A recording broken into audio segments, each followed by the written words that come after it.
Upon waking, he discovered he had transmigrated into the world of Hong Kong crime films, becoming a police officer. Before Zi-Jie could make sense of what had happened, a mysterious system interface suddenly appeared before his eyes. Solving cases will unlock reward chests.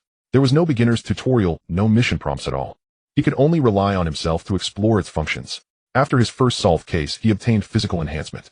Following his second arrest, he awakened combat abilities. On the third case, he finally uncovered a secret. Why were all these criminals and police officers people he already knew so well? Ka-Kui, Chow Sing, Song Zi-Jie. He realized he had stepped into a world woven from countless classic Hong Kong films. In this life, he must not only become the strongest police officer, but also rewrite the entire legend of Hong Kong's policing world. The minibus jolted along a dusty, narrow road for over half an hour before finally grinding to a halt beside a grimy gray signboard at the roadside. Zi-Jie hopped off with his duffel bag, looked up, and saw the words, Daguling Police Station, painted in black on a white board. The paint peeled in several places, one corner of the sign missing. Beside it stood 2 rows of low single-story houses, gray walls with green-framed windows. A few half-dead Chinese banyan saplings grew by the doors, their sparse shade sheltering a yellow dog that glanced at him, with its tongue lolling, then sprawled back down to bask in the sun. So this was where he would be stationed from now on. He hefted his bag and walked toward the main entrance of the police station. The door was unlocked, a push revealed a corridor beyond. On the right side of the corridor was the reporting room, on the left a row of offices. The wall clock showed 2:15 in the afternoon. The corridor was hushed, only the muffled ring of telephones and fragments of conversation seeped out from behind closed doors, as if dampened by a layer of cotton. Looking for someone. Zi-Jie turned around at the voice from behind him. A uniformed officer stood at the far end of the corridor, about 40-something, lean and wiry, an unlit cigarette dangling from his mouth, as he sized Zi-Jie up from head to toe. Reporting for duty, Zi-Jie shifted his bag to the other hand. New officer assigned to the patrol unit. The middle-aged officer took the cigarette from his mouth, walked a few steps nearer, letting his gaze sweep over Zi-Jie. Oh, so you're the one posted over from Huanghuking Police Academy? Yes. Surname Zi-Jie. The middle-aged officer clicked his tongue softly, as though confirming. He tucked the cigarette behind his ear. Come with me, and see the station chief first.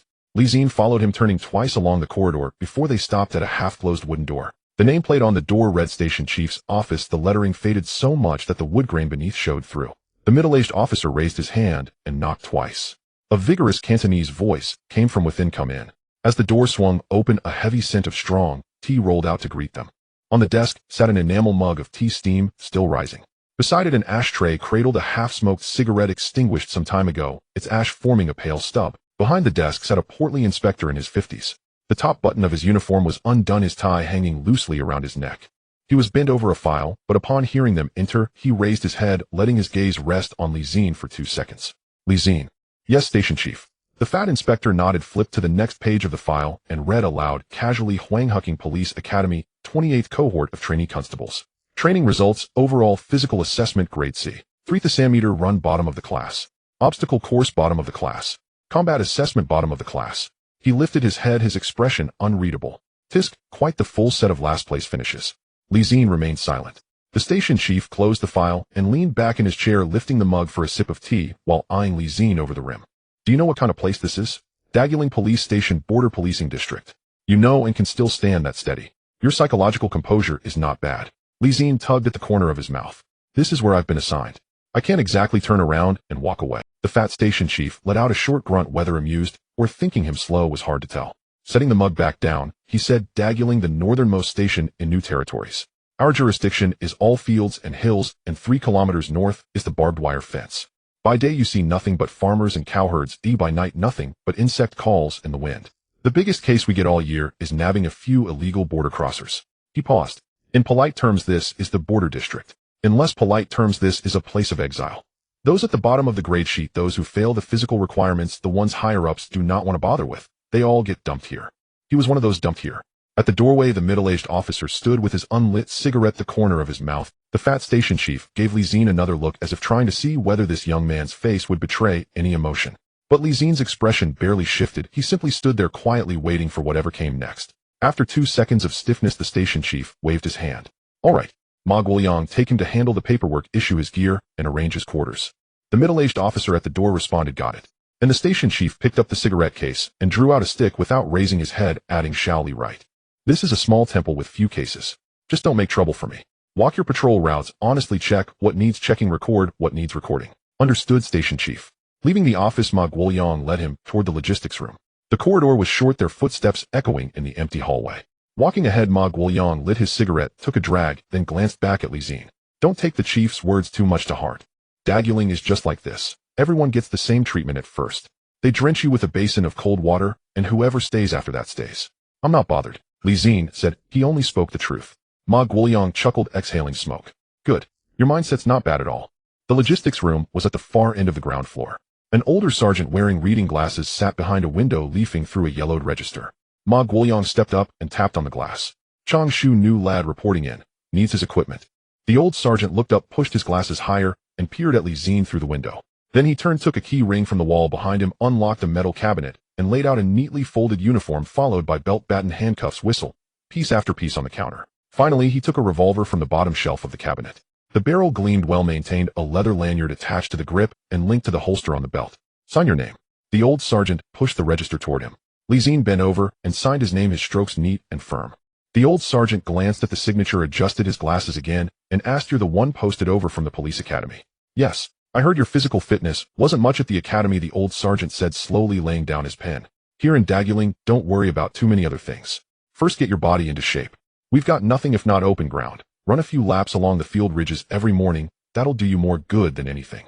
"Got it, Chang Shu." Leaning against the wall, Ma Guoliang tapped ash from his half-smoked cigarette. "Once you've got all your gear, come with me. I'll take you to the dormitory." The dormitory was behind the station, a separate row of small single-story rooms, for in total occupied by 2 people. Ma Guoliang opened the door of the room at the far end, and a damp, dusty smell rushed out to meet them.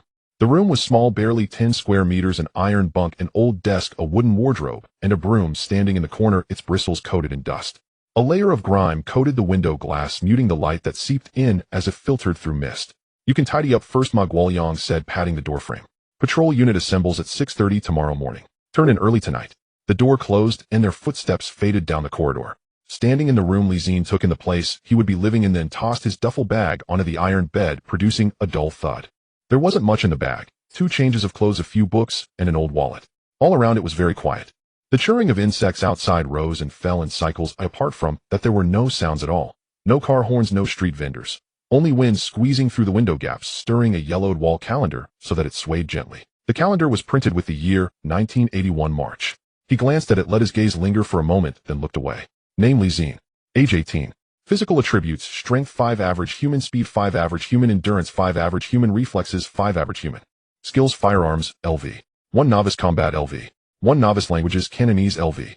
5 native Putonghua LV. 5 proficient English LV. 1 basic. Special none. There was no system chime, no mission pop-up, no beginner's guide. The interface simply floated there quietly, its contents concise, not even a decorative border. He tried silently thinking the word close, and the panel vanished. When he silently thought open, it reappeared, switching on and off at will, never obstructing his view.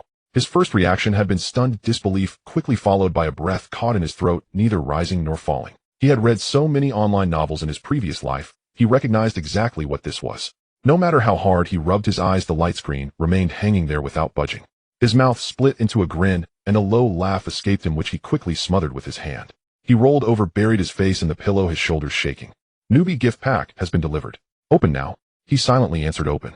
A streak of silvery light flashed through his mind. A palm-sized silver chest appeared within his spiritual world and slowly opened. A warm current surged from his chest to his limbs and bones like soaking in a hot spring, soothing and comfortable, lasting more than 10 seconds before ebbing away. The data on the light screen quietly changed. Physical attributes: strength 5 average, human speed 5 average, human endurance 9, professional athlete reflexes 5 average, human. Then 2 new lines appeared at the bottom of the interface: solving cases grants chests, chests yield random rewards.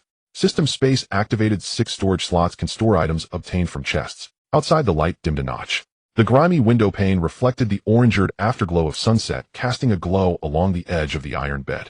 He stood up, shook out the uniform, and spread it flat upon the iron bed. The dark blue police tunic bore the patrol unit's arm patch on the right sleeve, and the chest was printed with badge number PC 4396. Daguling Police Station, Border Policing District of New Territories North, the most remote station in all Hong Kong. With no background, no physical prowess, and no connections, the original owner had spent a full year at the academy to earn a grade C overall physical score, and in return had been assigned to this so-called place of exile. He picked up the uniform, slipped it on in front of the scarred, cracked mirror in the room, fastening the buttons, straightening the collar, and adjusting the angle of his cap. The mirror reflected a young face with well-proportioned features, and a gaze still fairly sharp though the skin was rather pale, clearly someone who hadn't spent much time under the sun. The uniform fit reasonably well except that his shoulders failed to fully fill it out, leaving him looking a touch thin. He studied himself for 2 seconds, then pressed the brim of his cap down a little. Footsteps sounded outside, followed by 2 knocks on the door. Ma Guoyang's voice came through the panel. Canteen closes at 7. Any later, and you'll be stuck chewing biscuits. Coming. He walked out of the room, and pulled the door shut behind him. The alarm had not yet gone off, but Zi-Jie was already awake. Outside the dormitory window, it was still dark, the muffled churring of insects pressed against the mesh screen without pause. He groped for the alarm clock at the head of the bed, and switched it off, then sat up, and rubbed his face hard. He had not slept soundly the previous night. It was not the hardness of the bed, but the clutter of thoughts in his mind reporting for duty, the superintendent's words, Ma Guoyang Changshu, and that sheet of luminous light. He put on his uniform and fastened the buttons. The belt settled around his waist, the .38 revolver in its holster hanging heavy on his right side, gently swinging against his thigh as he walked. The face in the mirror was still a little puffy, eyelids drooping. One glance was enough to tell he had not slept enough. He turned on the tap and slapped cold water over his face twice, wiped it dry with his sleeve, then opened the door and headed toward the canteen. Dawn had not fully broken. The canteen sat to one side of the main police building, a modest single-story room with a half-length cloth curtain hanging over the doorway. Lifting the curtain and stepping inside, he was met by a rush of mingled aromas of oil and tea. Ma Guoyang was already seated at the table by the window. In front of him stood an enamel tea mug, a plate of greasy fritters, and 2 slices of bread being pressed into the oil on the plate with chopsticks. Seeing Zi-Jie enter, he lifted his chin slightly as a greeting. Chewing bread, he mumbled, "Thought you'd sleep a bit long." Zi-Jie went to the window counter and fetched himself a bowl of plain congee, then sat down opposite Ma Guoyang. "Couldn't sleep. Nervous." Ma Guoyang lifted the tea mug and took a sip, his gaze sizing him up over the rim of the cup. "A little. That's normal." Ma Guoyang swallowed his bread and tapped the bowl of congee in front of him with his chopsticks. "Eat up. You'll be walking soon enough. Today we walked the boundary line, the stretch along the river. One way takes close to 2 hours. We'll be back before noon." Zi-Jie lowered his head over the congee and said nothing more. The canteen grew quiet again. Behind the serving window, the cook busied himself with the steamer's pots and bowls clinking together with crisp sounds. Outside, the daylight was slowly brightening. When Ma Guoyang finished his tea, he pulled a cigarette case from his pocket, glanced at it, then pushed it back in. "Let's go." The 2 of them walked out through the main gate of the police station. By then the sky was fully bright. The March morning in northern New Territories still held a trace of chill. Wind swept across the raised field ridges, carrying the scent of soil and dew. On both sides of the dirt road lay vegetable plots, the tender tips of choy, some just breaking through a lush sheet of green. Farther off stood several village houses, thin threads of cooking smoke rising from the rooftops. Ma Guoyang walked in front at an unhurried, steady pace. As he walked, he said, "This is the main road. 2 kilometers north it forks. The left branch goes down to the riverside. The right one loops around the village and back to the station. The left sees few vehicles, the right has more people. Several households live along it." Zi-Jie followed behind, listening as he looked around. He fixed every landmark along the road in his memory, where it turned, where paths branched off, which stretches had open views, and which were obscured by bushes. Passing a patch of vegetables, Ma Guoyang pointed into the distance. "That village over there, lots of Chin families. Some households keep dogs that bark at strangers. Just ignore them." Farther on, the house with the corrugated iron roof. "That's an old woman living alone. Sometimes she sets a stool by the roadside to drink tea. If she calls out to you, you can sit with her for a bit. It won't delay anything." Zi-Jie nodded. After they walked on for a while, they passed an abandoned brick kiln. Half of its red brick outer walls had collapsed. The mouth of the kiln gaped dark, choked with wild grass. Ma Guoyang glanced at it without slowing his steps. "They used to fire bricks there. No one works it now. Sometimes illegal border crossers spend the night inside. Keep an eye on it when you patrol. Is anyone really watching over them?" "We can't keep up," Ma Guoyang said, lighting a cigarette and drawing on it. "This stretch of border line runs over 10 kilometers, and the station only has so many people. We can't be overturning every kiln. Only catching them in the act counts." Zi-Jie did not respond. Instead, he memorized the kiln's location and the lay of the land around it. After another 10 minutes or so, the road narrowed. On both sides rose waist-high thickets of scrub. Ahead, a gray-green river could be seen winding along. The river was not wide. On the far bank stretched rolling slopes and farmland. On this bank, the river's edge was lined with reeds and rank grass, with several foot-worn openings leading down to the water. Ma Guoyang crushed out his cigarette, his voice dropping half a tone. "We're at the boundary." Following his gaze, Zi-Jie looked across the river. On the opposite bank, barbed wire and boundary markers snaked along the foot of the hills. There were no boats on the water, only the current carrying withered branches downstream. In the early 1980s, the border line was not yet so heavily fortified, but the river itself was an invisible line. Once crossed, everything became different in nature. Ma Guoyang was about to continue forward when his steps halted. He lifted a hand and gestured back. Zi-Jie stopped with him and followed his line of sight. About 50 meters ahead by the roadside stood a gray-blue truck. Its cab faced toward the station, the rear door half closed. Two men were at the tail of the truck stuffing goods from a handcart into snakeskin bags. Without moving, Ma Guoyang watched them from where he stood. After a few seconds, he murmured, "Something's wrong." Zi-Jie lowered his voice. "What is it?" Keeping his eyes fixed on the truck, Ma Guoyang tilted his head slightly. "This road ends at the riverbank. No vehicles pass through. I've never seen that truck before, and at this hour parked there. It's off." Following his words, Zi-Jie looked at the truck again. A film of dust lay on its body. The license plate was from the New Territories. With the rear door half shut, it was impossible to see what was inside. The two men looked to be in their 30s, both in worn jackets. One, the bulkier, was bent over lifting a crate to pass up into the truck. Crushing his cigarette underfoot, Ma Guoyang squatted down as if to tie his shoelaces and used the motion to study them for a few seconds. Then he straightened and said under his breath, "You slip around the side and crouch behind that dirt mound up ahead. I'll go in from the front. If they run, you cut them off." Zi-Jie's throat bobbed once. The mound was low, covered in wild grass and scrub, just high enough to block the truck's view. He circled behind the mound and crouched, watching the two men through narrow gaps in the blades of grass, his fingertips resting on the baton at his waist. Ma Guoyang approached from the front. His pace was unhurried, leather shoes slapping lightly against the dirt road, just the look of someone making a routine inspection along the way. When he was still about 10 meters from the truck, he stopped and called out in a casual tone, "Hey, what are you doing?" The two men by the truck froze at the same time. The bulky one glanced back, saw the uniform, his expression changing. Without a word, he dropped the crate in his hands and bolted toward the river. The thinner one lagged half a beat, stunned, and then was pulled into flight by his companion. "After them!" Ma Guoyang roared. Zi-Jie burst out from behind the mound. The thin man was running toward the reeds by the river, not fast steps, flustered and uneven. Zi-Jie covered the distance in a few long strides, catching up when there were still 10 or so meters to the reeds. He grabbed the thin man's collar and yanked him backward, driving his knee into the man's lower back and forcing him. The thin man cried out, sprawling face first in the dirt, his arms twisted back and pinned behind him. After a couple of groans, he stopped struggling. With his endurance at 9, his strength had grown noticeably. That grab and knee had taken little effort. Holding the thin man down, Zi-Jie lifted his head to glance toward the riverbank. The bulky man had already cleared the low ridge and plunged into the reeds. The tall stalk shook for a moment, then stilled, hiding him from sight. Chasing up to the ridge, Ma Guoyang stopped and did not go farther. After a glance, he turned back, looked down at the man pinned under Zi-Jie, and clicked his tongue. One got away. He bent down and hauled the thin man to his feet, patting him down for weapons, then drew handcuffs from behind his waist, secured them on the man, and marched him back to the truck. The truck's cargo had been spread out across the ground, several crates of foreign liquor, a few cartons of cigarettes, and several snakeskin bags.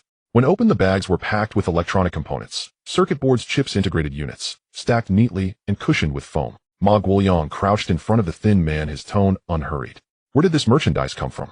The man kept his head down and said nothing. "I'm talking to you. Where did the goods come from? Where are they headed? And who are you working with?" "I don't know," the man murmured in a mosquito-thin voice. "I just help carry things. They pay me, so I do it." "How much do they pay you?" "50 each run." Ma Guoyang gave him a look and did not press further. He stood, picked up his walkie-talkie, pressed the button twice, and spoke a few words into it. Static crackled back from the other end, then a reply saying a vehicle was being dispatched. Standing by the truck, Zi-Jie looked over the neatly stacked cargo, casually checking the corners of the compartment. In one corner, another snakeskin bag had been wedged in, bulging and pressed beneath several crates of foreign liquor. He pulled it free, opened the mouth of the bag, and glanced inside.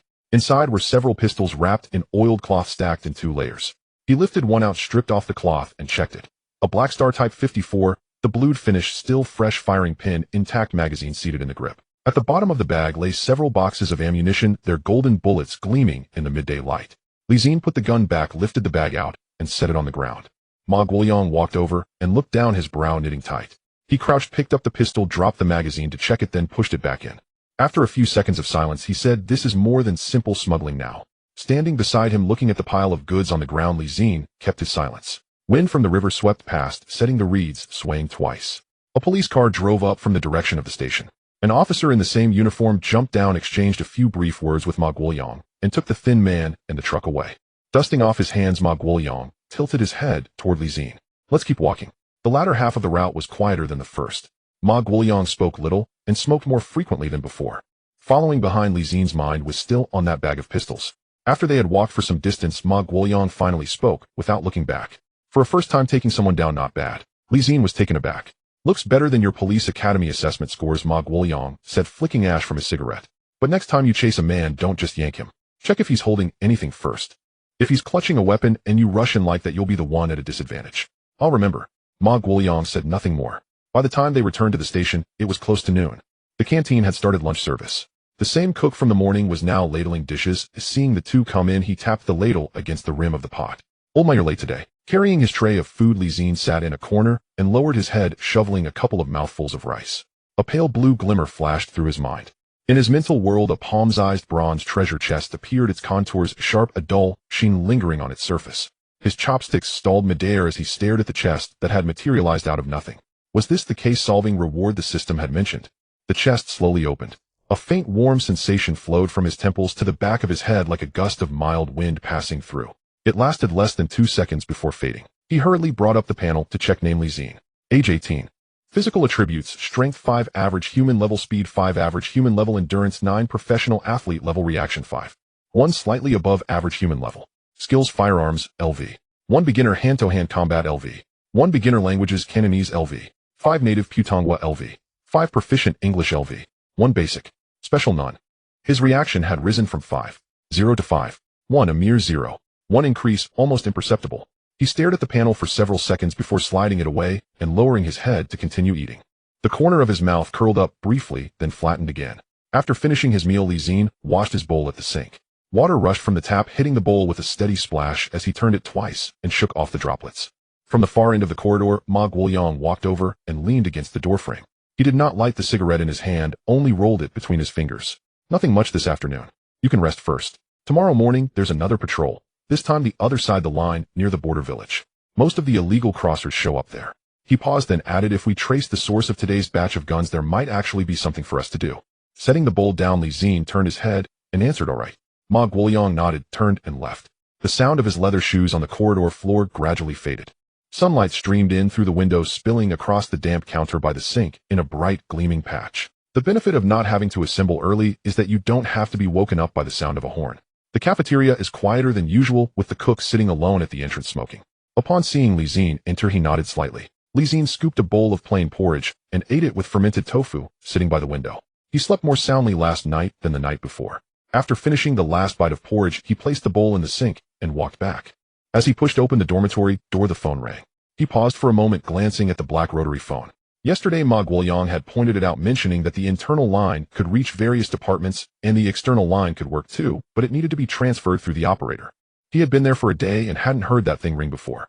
Walking over, he picked it up and said hello, but the other end erupted immediately. "Hello? Is your damn phone hard to get through, or what?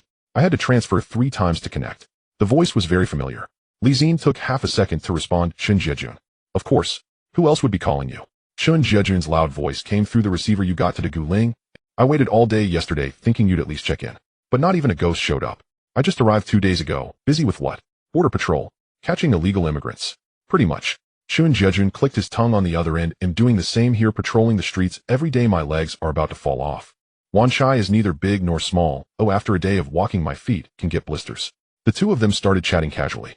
Zi-Jie mentioned that he was in the Wanchai police unit leading a senior officer named Huang who wasn't a bad guy, but was quite chatty, constantly criticizing him for this or that. Also, the char siu rice at their police cafeteria is pretty good, much better than at the police academy. Zi-Jie listened, responding occasionally while leaning against the bed's edge. "By the way, Zi-Jie, changed the subject. You remember Zhou Xingxing, right? That kid got picked by the Flying Tigers. He called me the other day bragging about being the cream of the crop. Ugh. What about Song Zi-Jie? He got assigned to Tsimsha Sui. We talked once on the phone, and he said it was chaotic there with neon lights outnumbering street lights." Zi-Jie chatted about other topics for a while, his voice sounding a bit distant. "All right, I won't say more. I have to change shifts. Call me when you have time at the Wanchai police patrol team. Just ask for Zi-Jie." "Okay, hang up. The busy signal echoed in his ear for several seconds before he finally hung. He sat with his hands hanging at the edge of the bed, his gaze resting on the crack in the opposite wall. In the afternoon, when Ma Guoyang knocked on the door, the sun was already slanting towards the west. Zi-Jie tucked the baton back into his waist and felt the position of his firearm in the holster before following him out the door. The two exited through the side door of the police station, crossing a patch of vegetable fields, and headed up the small path leading to the border river. The afternoon sun hung at an angle over the treetops in the west, not too intense, but the ridges that had been sunbaked all day absorbed the heat, making them hard and solid underfoot. "What did you do in the morning?" Ma Guoyang asked casually as he walked ahead. "Nothing much, just stayed in the dormitory." "Didn't you go out for a stroll?" "Not familiar with the roads, afraid of getting lost." Ma Guoyang replied with an not asking further. The two walked along the small path for a while before turning onto the river embankment. The path on the embankment was wider than the ridge, enough for 2 people to walk side by side. On the left flowed the Xinjiang River, and on the right were stretches of vegetable fields and scattered village houses. Ma Guoyang slowed down. He squinted as he looked across the river casually, saying there are a few trees at the bend ahead. Oh, let's sit under them for a while before moving on. Zi-Jie followed his gaze. On the opposite bank by the reeds there were a few figures. Not many, just 3 or 4 squatting by the water's edge, as if waiting for something. He remained silent, following Ma Guoyang as they continued walking. Ma Guoyang didn't look in that direction again, nor did his pace change. He simply adjusted his direction, turning in under a large banyan tree on the inner side of the embankment, and sat down with a thud.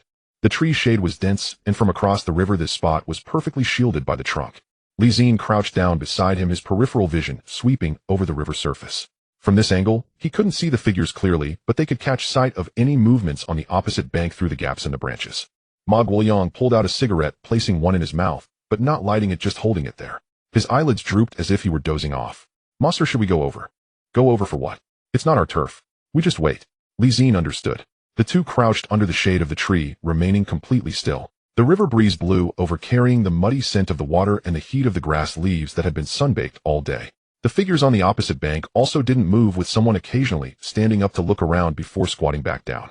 After waiting for about the time it takes to burn an incense stick, Ma Guoyang took the unlit cigarette from his mouth, stuffed it into his pocket, and pushed up from his knees. Zi-Jie followed his gaze, seeing the figures across the river starting to move. The leading tall and thin figure was squatting by the riverside, rolling up his pant legs. The person beside him was also taking off his shoes, moving lightly. One short and stout man had already tightened the snakeskin bag, lifting it onto his shoulder. Ma Guoyang didn't say a word, leading Zi-Jie down the embankment for several dozen meters before turning into a patch of reeds taller than a person. Through the gaps in the reeds, they could see the figures entering the water one by one. The river wasn't deep. At its deepest, it only reached thigh level. They helped each other, stepping on the stones at the riverbed, inching closer. Ma Guoyang crouched in the reeds, completely motionless. The first one to reach the shore was the tall and thin guy, stepping onto the muddy ground here, bending down to wring out the water from his pant legs and signaling back to the others. Ma Guoyang stood up. "All right." He walked out, not in a hurry, his tone the same as when they were chatting under the tree. The expression on the tall man's face changed several times in an instant, first a surprise, then his mouth opened and closed, turning to glance at the river surface. The others were still walking in the water, the farthest still 7 or 8 steps from the shore, all stopped, standing in the middle of the river, caught in a dilemma. He turned back, dripping wet all over, forcing a smile, speaking Mandarin heavily accented with local dialect. "Sir." Ma Guoyang didn't wait for him to finish, glancing at the 2 damp snakeskin bags on the ground. "You brought all your belongings, so tell me, how long have you been waiting?" The tall man opened his mouth, then closed it again. The others also took their time coming up, stepping on the muddy ground, their pant legs wet up to their knees, the liberation shoes filled with water, with each step releasing a stream of yellow liquid. Each of them kept their heads down, no one daring to speak. Ma Guoyang crouched down, opened one of the snakeskin bags to take a look. Inside were a few pieces of clothing and assorted daily necessities, towels, toothbrushes, and enamel cups, all fairly neatly packed. He tied the bag back up, stood up, and brushed off the dust from his hands. "For grown men, bringing a bunch of belongings from the other side. So tell me, is anyone still waiting over there?" The tall man finally sighed, drooping his shoulders, his voice dropping. "Sir, we just want to go over to find work. We've been waiting for 3 days. Today we only dared to go into the water when we saw the patrols leave. Do you have any paperwork?" "No, none." Ma Guoyang looked at him again, not responding. He lowered his head to light a cigarette, took a puff, and exhaled a smoke ring over the river surface. Zi-Jie stood beside him, watching the figures. One of them looked young, appearing to be under 20, standing there shivering, not sure if it was the cold river water or anxiety in his heart. Ma Guoyang finished his cigarette, extinguishing the "but come with me" to the police station. The 4 men didn't dare to say much, picking up their snakeskin bags and lining up behind him. Zi-Jie walked at the back, watching the row of figures in front of him, their pant legs clinging to their wet legs, the liberation shoes dripping with every step, leaving a trail of wet footprints on the dirt road. Someone turned back to glance at the river surface. Across the several meter-wide river, the patch of reeds on the opposite bank was quiet, as if nothing had ever happened. Upon arriving at the police station, Ma Guoyang led the men into the office. When he came out, he held a cup of tea, leaning against the corridor to take a sip. "Hand them over to the immigration department," Ma Guoyang said. "If they have no criminal record, they'll be deported." Just like Ma Guoyang looked at him, lifting the teacup to take a sip. "What else do you expect?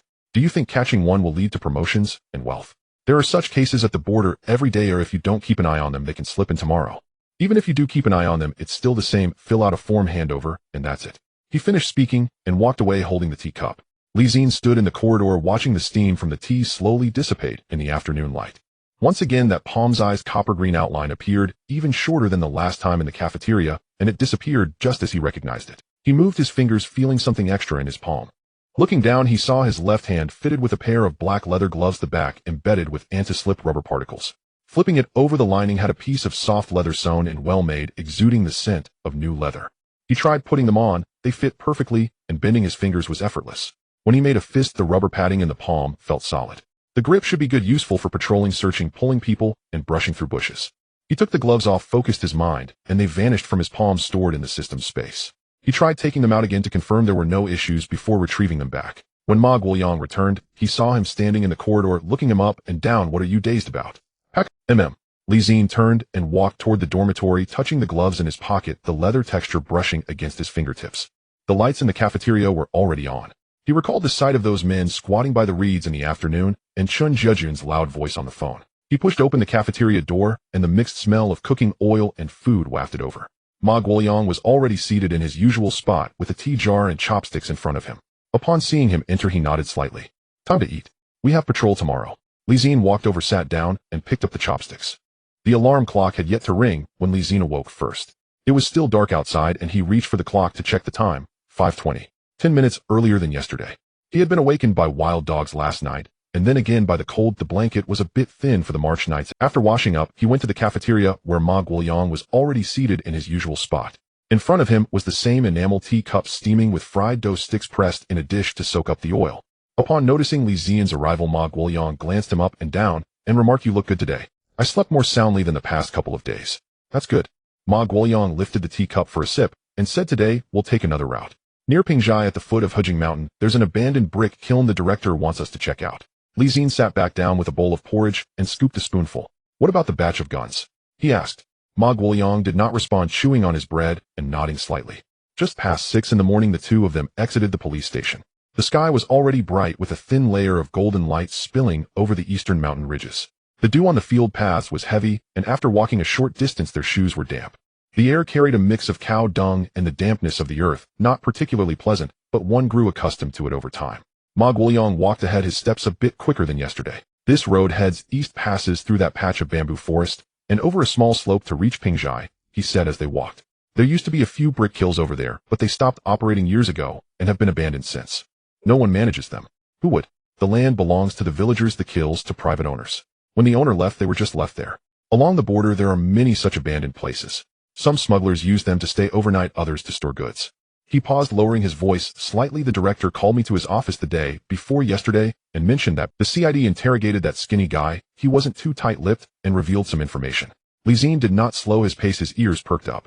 "That batch of guns was taken from a warehouse over in Fenling." Ma Guoyang took a cigarette from his pocket, placing one in his mouth without lighting it.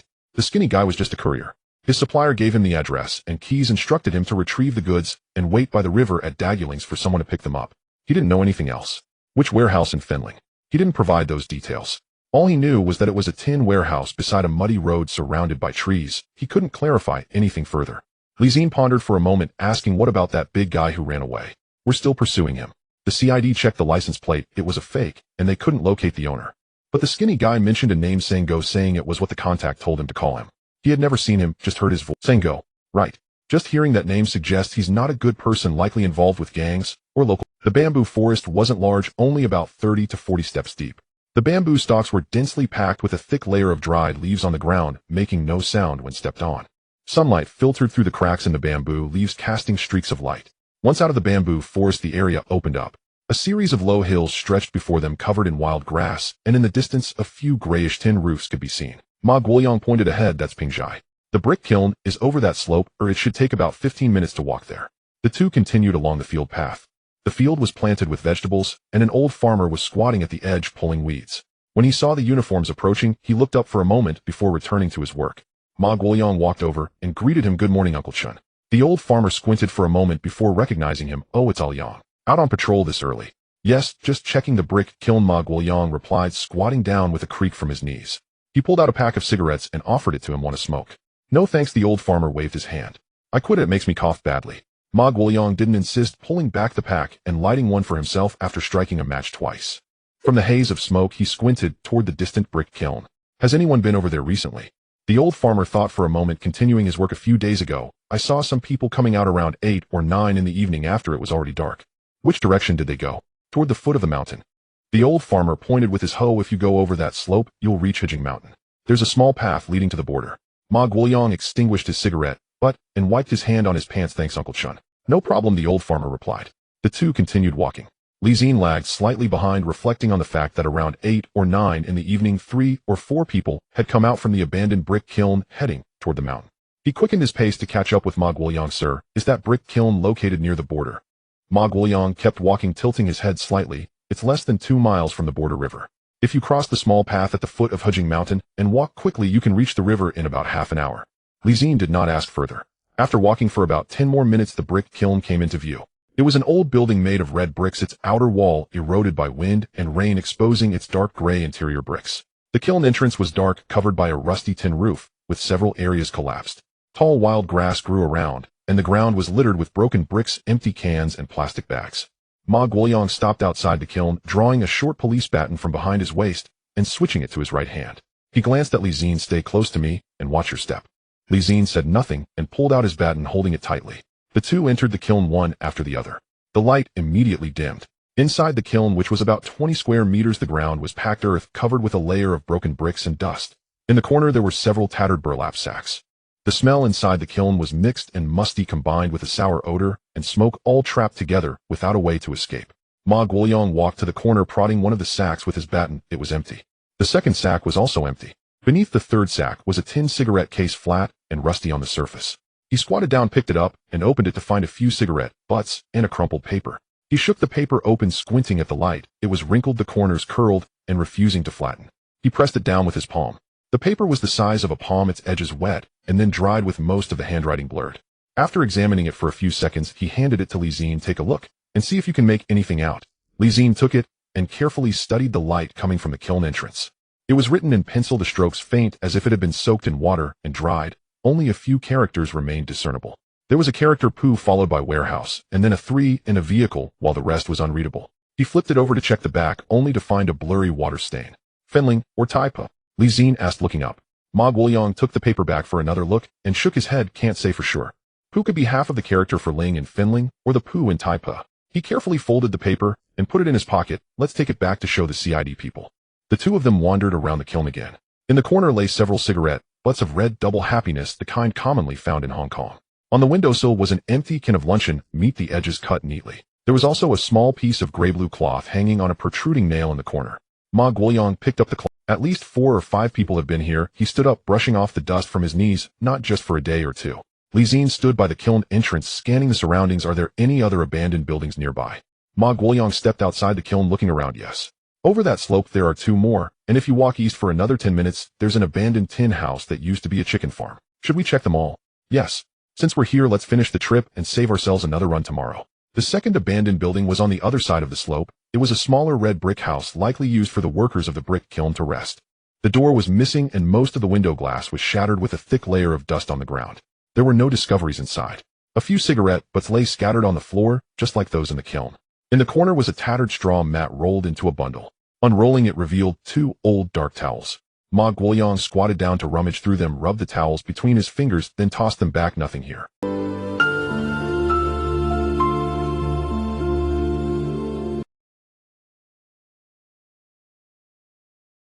Inside it was empty, with the ground covered in a mix of dry chicken manure and straw. As soon as Li Xin stepped inside, he was hit by a pungent odor, different from chicken dung. Following the odor deeper into the house, he found several large oil drums stacked in the far corner. The dust on the lids wasn't too thick, suggesting recent activity had disturbed it. He crouched down and opened the lid of one of the barrels, peering inside. There was a shallow layer of light brown liquid at the bottom, with a sharp smell. Ma Guoyang approached, peering down. Diesel. It seems so. Li Xin replaced the lid, and as he stood up, noticed fresh tire tracks on the ground behind the barrel. The tread pattern was clear, cutting through the layer of dust leading toward the back door. A vehicle has been here recently. The dust hasn't settled back yet. Ma Guoyang crouched to inspect the tire track, measuring its width with his hand. It's a truck tire, and the tread is new. He stood up and followed the tire tracks to the back door. The door was locked with a rusty iron lock, but the dust on the latch had been rubbed off, indicating it had been opened. He pulled hard, and with a click the lock popped open. It hadn't been locked properly, just hanging there for show. Outside the back door was a muddy path leading into a small grove. He stood at the doorway, gazing toward the grove for a while, before closing the door again. Something feels off about this place. Li Xin stood beside him, following his gaze. The path in the grove was thoroughly shadowed by the trees, making it impossible to see where it led, but the direction was right. Heading north would lead to the border. By the time they returned to the police station, it was nearly 10 o'clock. Ma Guoyang placed the piece of cloth, the paper, and the tin cigarette case into an evidence bag and submitted it to the duty room for registration. When he came out, he was holding a freshly brewed cup of tea, leaning against the corridor, while his expression not quite relaxed. The director is going to Finling for a meeting this afternoon. I gave him the materials this morning. He took a sip of tea. The location of that brick kiln is indeed problematic, close to the river and with a path leading into the mountains, and there are no residents around. If someone wants to use that place as a transit point, it would be quite convenient. Zi-Jie stood nearby, pondering before asking. Any news on that? Saying go. Not yet. The CD also needs time to investigate. Our military uniforms can only clarify the border areas. If something arises, we should report it and cooperate. He tapped his cigarette, taking a puff. Let's go, we're not done yet. After lunch, they had more patrols to conduct. Once he finished the registrations, it was already past 11:30. Today's cafeteria menu featured radish stew with beef, served with white rice. After getting his meal, Zi-Jie sat back in his usual spot, lowering his head to eat a few bites. The beef was tender and the radish was flavorful. He chewed, resting his chopsticks on the edge of the bowl. The brick kiln, the oil drums, the tire tracks that dampened, and dried paper. Finling, or Taipa. Just as this thought crossed his mind, his head felt slightly warm. A treasure chest slowly opened. He felt something at his feet, instinctively looking down to find a pair of black leather boots resting on the ground. He snapped back to reality. This was the cafeteria. Taking a moment to collect himself, he continued eating. After finishing his meal and returning to his dorm, he opened the door to confirm it was closed before looking down. A pair of black patrol boots was neatly placed at the foot of his bed. The leather was thick, the soles textured for grip, feeling solid to the touch. He picked them up for inspection. The boot height fit perfectly above his ankles. He took off his slightly worn shoes and tried on the new ones, which fit perfectly. Standing up to take a few steps, he felt much lighter than before, and the grip was secure. He placed the boots beside the bed, planning to wear them for patrol the next day. In the afternoon, he walked a circuit with Ma Guoyang around the border village, but found nothing unusual. Returning to the police station around 4, Zi-Jie went to the duty room to return the keys. Exiting, he saw Ma Guoyang conversing with a man in a gray jacket in the corridor. The man appeared to be in his early 30s, holding a cigarette with a badge flashing on his chest, CID. Upon seeing Zi-Jie approach, Ma Guoyang waved, "Come here. Let me introduce you." Zi-Jie walked over, and the man turned his head to glance at him. Ma Guoyang said, "This is CD's Officer Zhang, responsible for investigating the guns from the day before yesterday." Officer Zhang nodded, sizing him up. "You are the new recruit. I heard you were the one who first discovered the guns in the It was just a coincidence that I stumbled upon them." "Coincidence?" Officer Zhang chuckled, flicking his ash. "Well, coincidence or keen eyes, the fact remains that you all found the goods." He pulled out a notebook from his pocket and flipped through it. "Just to let you know, the skinny guy revealed a bit more information. He mentioned that besides saying go, there's another person with the nickname Bai Tu. He hasn't seen him, but has heard of him reputedly. He's an intermediary specializing in arranging cargo transport from the border." "Bai Tu?" Ma Guoyang furrowed his brow. "Yes." Officer Zhang closed his notebook. "Have you heard of this person in your area?" Ma Guoyang thought for a moment, shaking his head. "I haven't heard of him. I know everyone who frequents Dagulings, and there's no one by that name."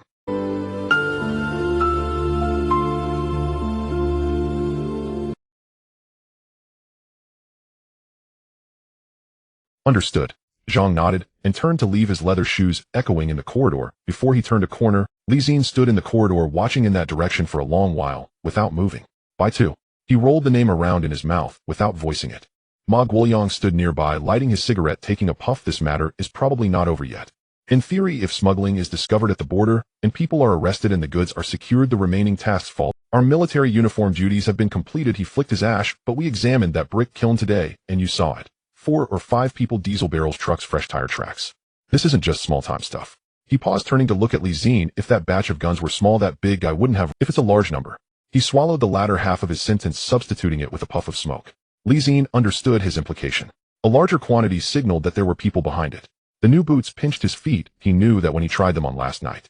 This morning he slipped on the left one, and the upper part caught for a moment, forcing him to push it on. He stood up and took a couple of steps, feeling a bit of a lift in the heel. He squatted down to tug at the tongue of the shoe and stepped down firmly to make it fit properly. The right foot slipped in easily. In the corridor, he ran into Ma Guoyang, the old officer, whose gaze swept over his feet. "Changed shoes?" "Yeah." Ma Guoyang exhaled a puff of smoke and walked ahead. During breakfast, the cafeteria was nearly empty. The two ordered a bowl of congee and a char siu bun, taking their usual seats by the window. In the distance, the mountain ridge was illuminated by the morning light, revealing a thin edge. Zi-Jie took a bite of the char siu bun and chewed a couple of times. "Eat faster." Ma Guoyang finished his congee, set down the bowl, and wiped his mouth. "Let's walk a bit further today." A villager from Pingzhuang village called the station the day before yesterday, saying he heard a truck at midnight. A truck? Yeah. There's usually no one there after dark, so the truck noise was suspicious. Li Xin stuffed the last bite of the char siu bun into his mouth and picked up his bowl to finish the congee. The two stepped out of the cafeteria and turned onto the small road leading out of the police station. Are we walking there? It's not far, about 2 miles. Driving would take a long detour, walking the small road is quicker. The two walked north along the field ridge. The new boots stepped on the dry mud, the deep tread providing a solid grip. As they passed a patch of grass dampened by dew, the leather of the boots soaked up a few dark watermarks.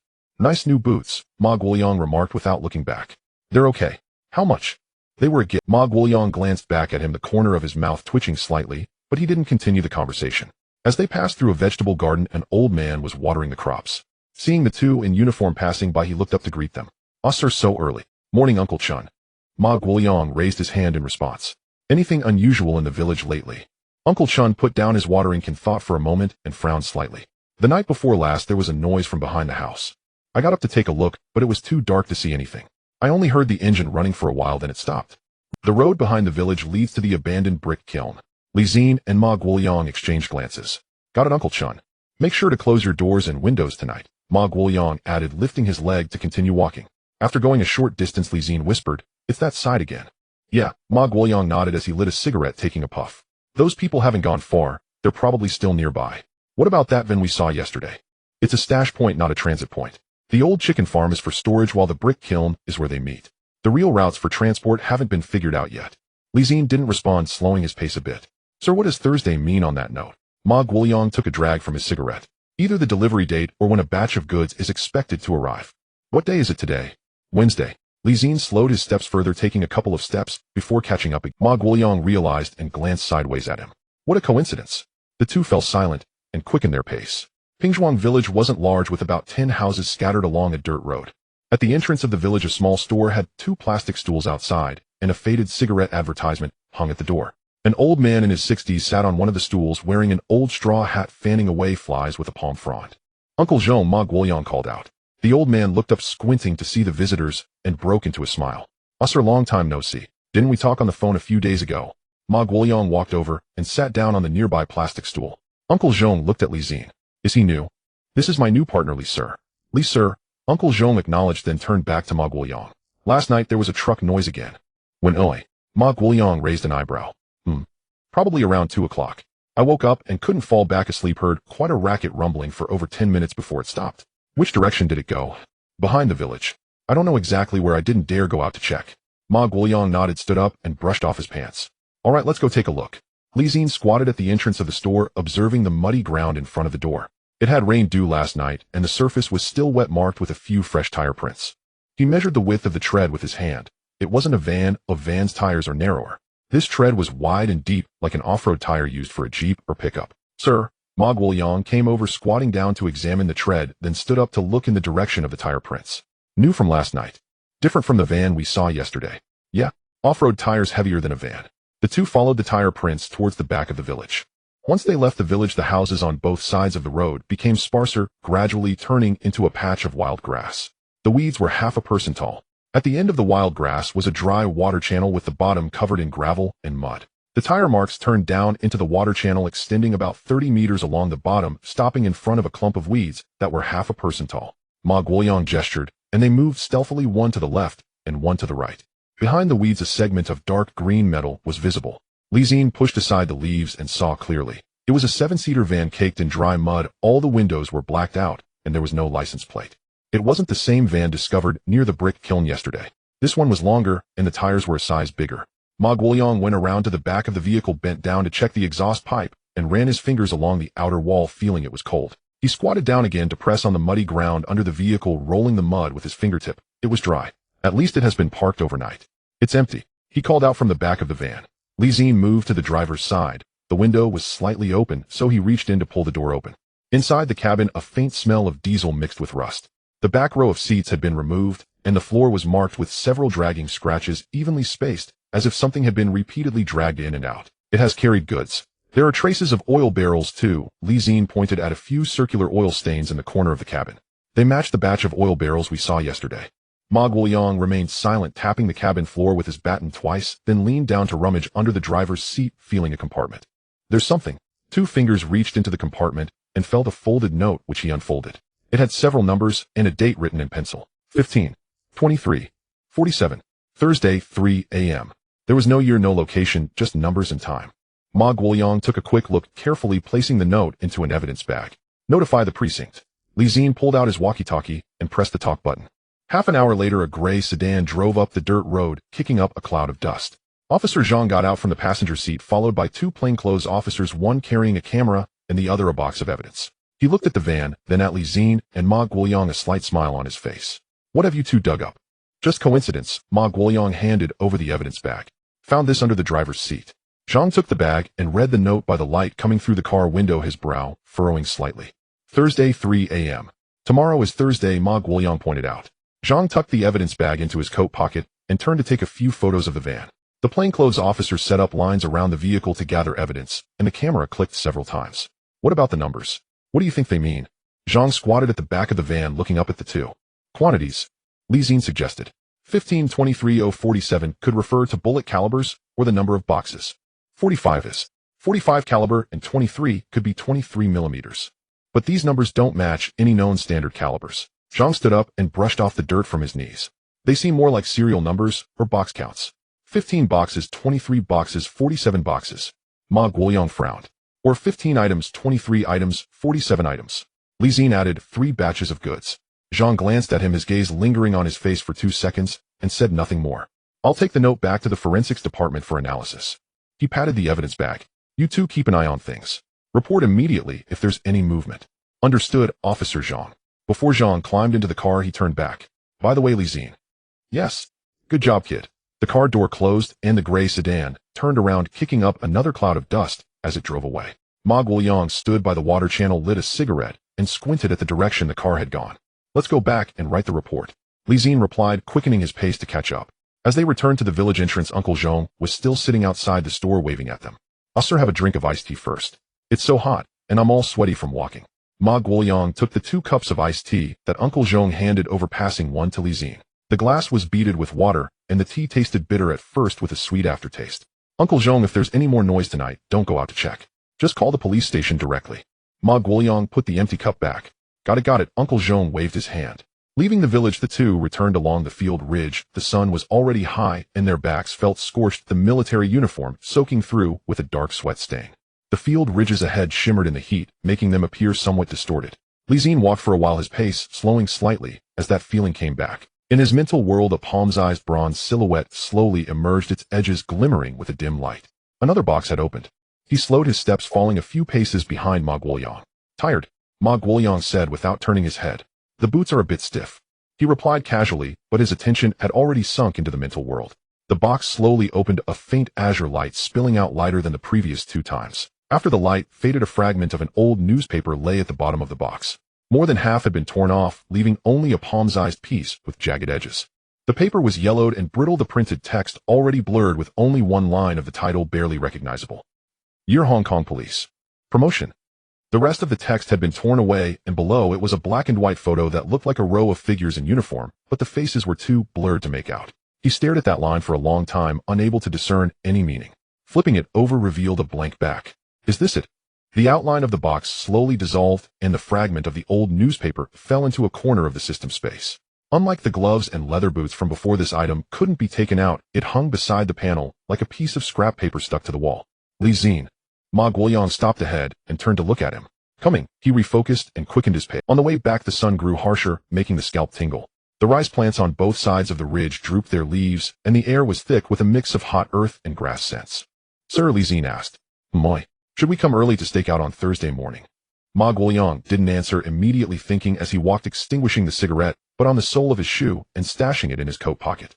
Let's wait for Officer Zhang's arrangement. If he thinks it's necessary, he'll call us. What if he doesn't act? Ma Guoyang glanced at him, silent for 2 seconds. Then we can come over to check it out before he arrives. Zi-Jie didn't say anything further, his steps already quickening. The new boots thumped rhythmically on the hardened field ridge. At 2 o'clock, someone knocked on the door.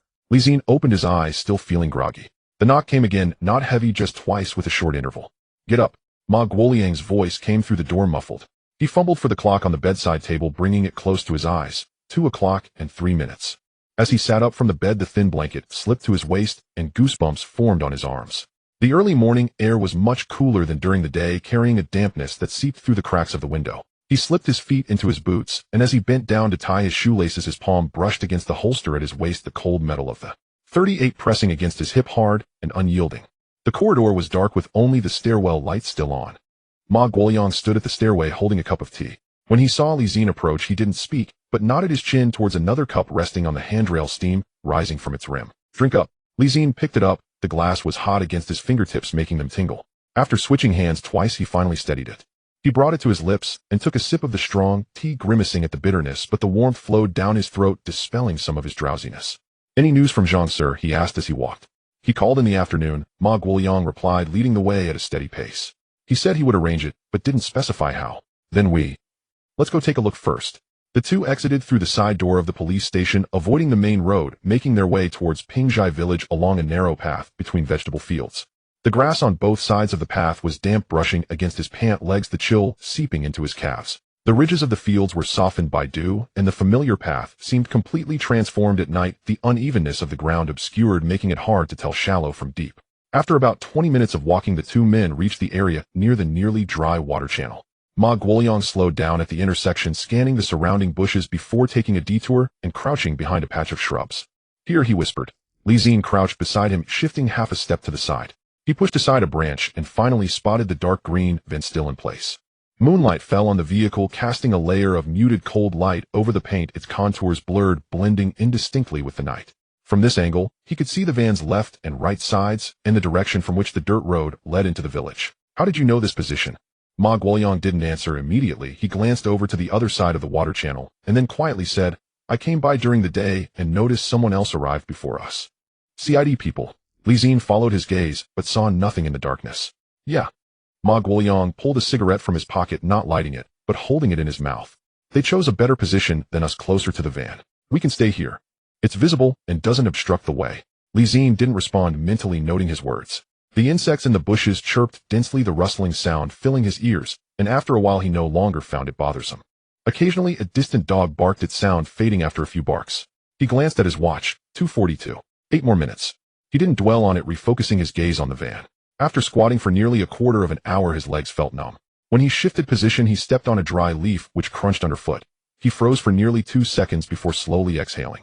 Ma Guoyang remained still beside him, shifting the cigarette from one side of his mouth to the other, never lighting it. 10 minutes to 3, the sound of an engine came from afar. The sound approached from the direction of the dirt road behind the village, not loud, as if the accelerator was pressed deliberately to keep the noise down. Li Xin focused on the bend in the dirt road, his fingers tightening around the baton before relaxing. A beam of light swept over and then extinguished. The vehicle had no headlights on. A dark-colored 7-seater slowly glided around the corner, moving closer to the van. The vehicle stopped, the low rumble of the idling engine particularly clear in the night. The door opened, and 2 people got out, each holding a flashlight. One went around to the back of the van, opened the rear door, and shone the light inside. The other stood at the front, sweeping the flashlight around the surroundings. Li Xin pressed his breathing to the shallowest level, glancing down at his hands on the branches of the bushes, not realizing until now how tightly he had gripped them, his knuckles pale, nearly digging his nails into his skin. The two confirmed the van was empty and whispered a few sentences to each other. The distance was too far to hear clearly. After about 2 or 3 minutes, one of them returned to the 7-seater, the engine still running, while the other stood beside the van waiting. They waited for another 5 minutes. The engine sound came again from afar, this time from the border direction, louder and deeper than the previous one. A medium-sized truck approached from another dirt road, also driving without its lights on, slowly gliding to a stop next to the van. As soon as the truck halted, the engine still idling, the surroundings brightened. 3 beams of flashlight light simultaneously shone from different directions, one from each side of the water channel, and another person stood up from the overgrown grass. The light beams pierced through the night, illuminating the positions of the truck and the 7-seater. "Police, don't move," someone shouted, their tone steady and unhurried. Li Xin saw 7 or 8 figures rise from their hiding spots, quickly surrounding the area. The driver in the truck reacted quickly, reaching to shift and to reverse, the tires scraping against the ground, but he hadn't moved yet.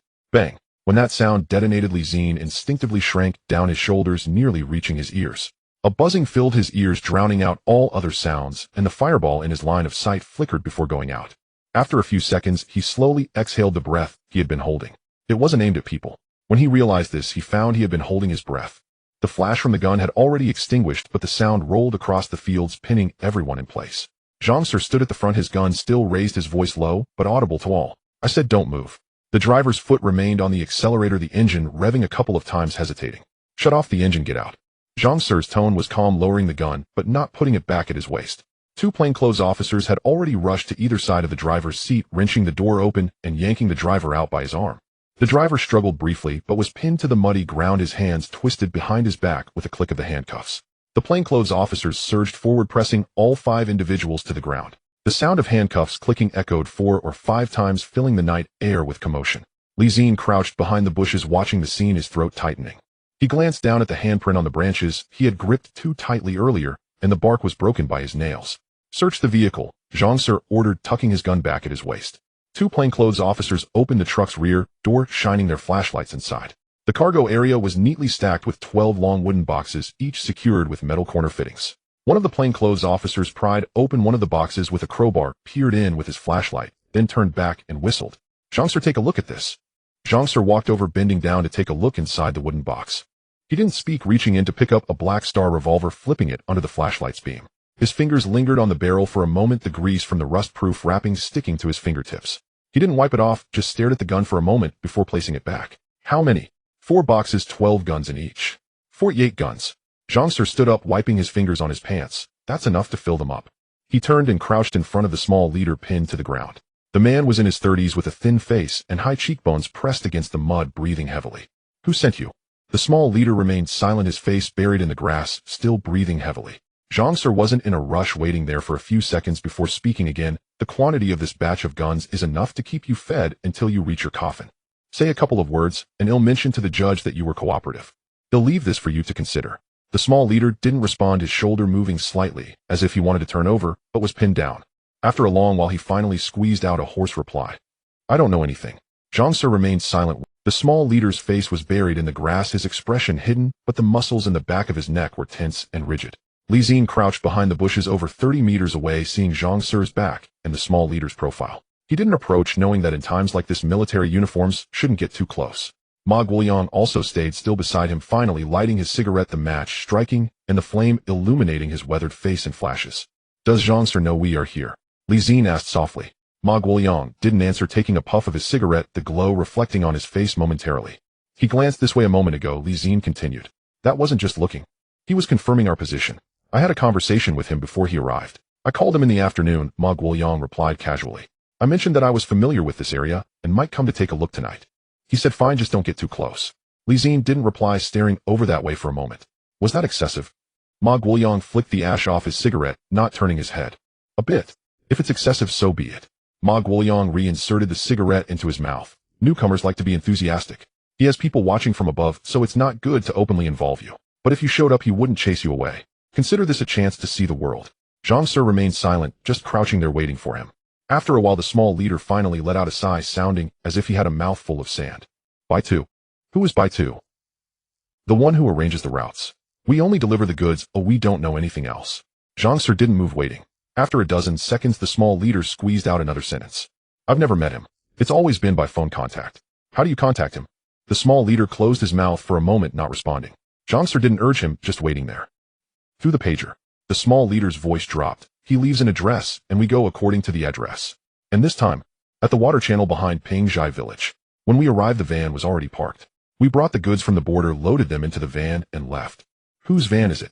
I don't know. This is our first time taking this route. Zhang Sir didn't ask any further, standing up and brushing off the mud on his pants. He turned to glance at the bushes. Zi-Jie couldn't tell if he saw him and Ma Guoliang, but that glance seemed to indicate he was aware they were there. Wrap it up. The plainclothes officers began taking photos, collecting evidence, and moving the wooden boxes.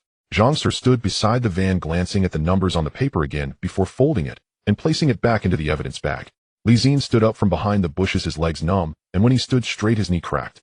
Let's go, Ma Guoliang said, extinguishing the cigarette, and stowing it in his pocket. We can still sleep for 3 more hours. Aren't you going to say goodbye to Zhang Sir? He'll come looking for us once he's done. The two walked back along the path. The night was still deep, but the eastern sky was no longer as dark as when they arrived, revealing a grayish-white hue distinguishing the outlines of the ridges and vegetable fields. After about 5 minutes of walking, their pace slowed slightly. The feeling came again. In the mental realm, a cyan silhouette gradually emerged. This shade was denser than in the previous 4 occurrences, with edges glowing faintly silver, like a hint of silver mixed into a bronze treasure chest. Tired again, Ma Guoliang said without turning his head. Moi. Li Xin paused, then realized what he meant. No, just lost in thought. The box slowly opened, emitting a brighter blue light than before. After the glow faded, lying at the bottom of the box was a revolver. Smith Wesson M10. 38 caliber, identical to the standard issue provided to the police. Same barrel length, same black rubber grip, same sight notch. The polished blue sheen, the grip's texture, and even the chamfering at the edges looked like it had been casually taken from the police academy's armory. Next to it lay a thin paper note with a line of text on it. Precision modified type, effective range increased to 50 yards. Li Xin stared at the line for several seconds. The effective range of a standard 38 is about 25 to 30 yards, but this modified version that appeared no different from ordinary ones had its range doubled. He inspected the barrel sight and grip again, confirming that it was indeed identical to the standard version. Outwardly, it was indistinguishable. If not for that piece of paper, one wouldn't be able to tell this gun had any differences from those in the police academy's armory. He tried to take the gun out. He tried again, but still couldn't. The revolver lay in the system's space, visible and tangible, but it felt as if there was a layer separating him from it, preventing him from retrieving it. This sensation was reminiscent of the previous old newspaper fragment hanging beside the panel, visible but out of reach. Tisk. The outline of the box slowly faded, and the modified revolver hung beside the panel in the empty slot, glowing with a silvery gray cold light. Li Xin. Ma Guoliang stopped ahead, turning to look at him. Coming, he said, refocusing his attention and quickening his pace to catch up. As they walked back to the police station, the sky was still dark. The long-lasting light in the corridor shone solitary, the halo beneath the lampshade dim and yellow. When Ma Guoliang reached the dormitory door, he glanced back at him. You can still sleep for over 2 hours. The shift starts at 7. Got it. Li Xin pushed the door open and collapsed onto the bed. Before closing his eyes, the shadow of the modified revolver lingered beneath his eyelids. He turned over, burying his face in the pillow, letting out a muffled sound. On the 3rd day of wearing the new boots, they finally didn't pinch as much. Li Xin felt this while crouching in the corridor to tie his shoelaces. The leather around his ankles had softened considerably, and he no longer had to adjust the angle intentionally when bending down. Before standing up, he tugged at the tongue of his shoe and stomped twice on the ground, feeling his heels rest on the floor without padding. Footsteps echoed from the other end of the corridor, slow and dragging, typical of old leather shoes. Are you up? Ma Guoliang approached, holding a thermos of tea, steam rising from the spout, while his other hand held an unlit cigarette. Zhang Sir will arrive at 8:30. The chief wants us to go over as well. Li Xin glanced out the corridor window and noticed it was already bright outside. When he stood up, his movements faltered for a moment, his eyelids felt heavy, and he bore the dark circles from a restless night. The two of them descended to the 1st floor. Breakfast had already passed in the cafeteria, and the window was closed. Only 2 bowls of plain congee and a few pieces of fried dough sticks remained on the counter, covered with gauze. Li Xin ladled some congee into a bowl, tearing the fried dough into pieces and soaking them in the porridge as he buried his head into his meal. Ma Guoliang didn't eat. He held the thermos and sat across from him, staring out the window motionless. Master, did Zhang Sir come over early this morning? Because there's progress with last night's batch of guns. Ma Guoliang clamped the cigarette between his lips, but didn't light it, replying, 48 black stars. That's considered a large order along the border. The department will likely report it to the headquarters. Li Xin chewed on the fried dough, but didn't respond. What are you thinking about? Ma Guoliang asked. Moi. That expression of yours. Ma Guoliang pointed with his chin. It looks like you're holding back something you want to say. Li Xin swallowed the congee, lowering his eyelids to glance at the back of his hand. He had tried once again this morning. It was still the same. He could feel the coolness, but couldn't pull it out. Ma Guoliang didn't press further. He stood up, tucking the cigarette behind his ear. Let's go to the chief's office. The chief's office was at the end of the 1st floor with the door ajar. The window faced west, and at this hour sunlight didn't reach in, leaving the room dimly lit. Several documents were spread out on the desk, the topmost one handwritten with tightly penned characters. Zhang Sir's writing. The chief sat behind the desk, elbows resting on the surface, fingers loosely interlaced. He glanced at the 2 men, entering, his gaze lingering on Li Xin for a brief moment. You're here. He nodded slightly. Sit. Ma Guoliang took a seat on the chair beside him, while Li Xin stood behind. The window wasn't closed tightly, and the oily fumes from the cafeteria mingled with the warmth seeping through the gap, swirling around the room, without finding an exit, slowly accumulating. Zhang Sir was the first to speak. He pulled out an evidence bag from his inner pocket and placed it on the table, revealing the note from last night, 15/23/47, Thursday, 3 o'clock in the morning. The forensics team has reviewed it. The pencil writing on the note is ordinary 2B. It can't be traced. The paper is generic, sold at the supermarket for $1.50 apiece, and the source is untraceable. The shipment has arrived. Zhang Sir continued. 48 black stars, all brand new. The factory numbers have been ground off. They came from the north. Magazines were not included and were shipped in batches. What about the magazines? Ma Guoliang asked. I don't know. Zhang Sir shook his head. They might arrive tonight or another line is transporting them. The small leader mentioned that they only handle the guns. The magazines are managed by another group. What about Bai Tu? Li Xin shifted his foot, standing upright. Zhang Sir turned his head to look at him, pausing for a moment before speaking. The pager station is checked. I had someone pull the records right after we caught the suspect last night. The small leader provided a pager number that has been in use for the past 3 months. Each message had a different address, but one location matched. All messages were sent from the same pager. The room fell silent for 2 seconds. The half-burnt cigarette in the ashtray sat there, thin smoke rising in the still air, drifting. Ask you. Who registered? The chief asked, his voice soft and measured as if he had thought it through before speaking. We checked. The registration details are false. Zhang Sir sipped his tea. The name is Chun Won, but the ID doesn't match, and the address is an old building in Mongkok that has been demolished. So it's a dead end. Ma Guoyang frowned. Not quite. Zhang Sir placed the cup down. The pager station has records. The messages sent from that number in the past month all have addresses in the new territories, either at Drum Mountain or Fanling, as far as Shengshui. He looked at Li Xin and Ma Guoyang. You two have been here for so long. Have you noticed anything? New faces, unusual vehicles, noise in the middle of the night. Ma Guoyang thought for a moment and shook his head. There are new faces every day along the border. Smugglers, delivery people, vegetable collectors. Which ones do you consider unusual? But he shifted the topic. Have you checked how long that van was parked last night? We checked. Zhang Sir said. From the wet and dry tire marks, it appeared to have been parked for at least a day and a night, meaning it had been there before Wednesday morning. Then the delivery was made on Thursday morning, and the van just sat there all day. Li Xin questioned. Right. That doesn't make sense.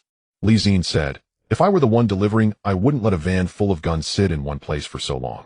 Either they hid the goods somewhere else in advance and loaded them just before delivery, or... He paused.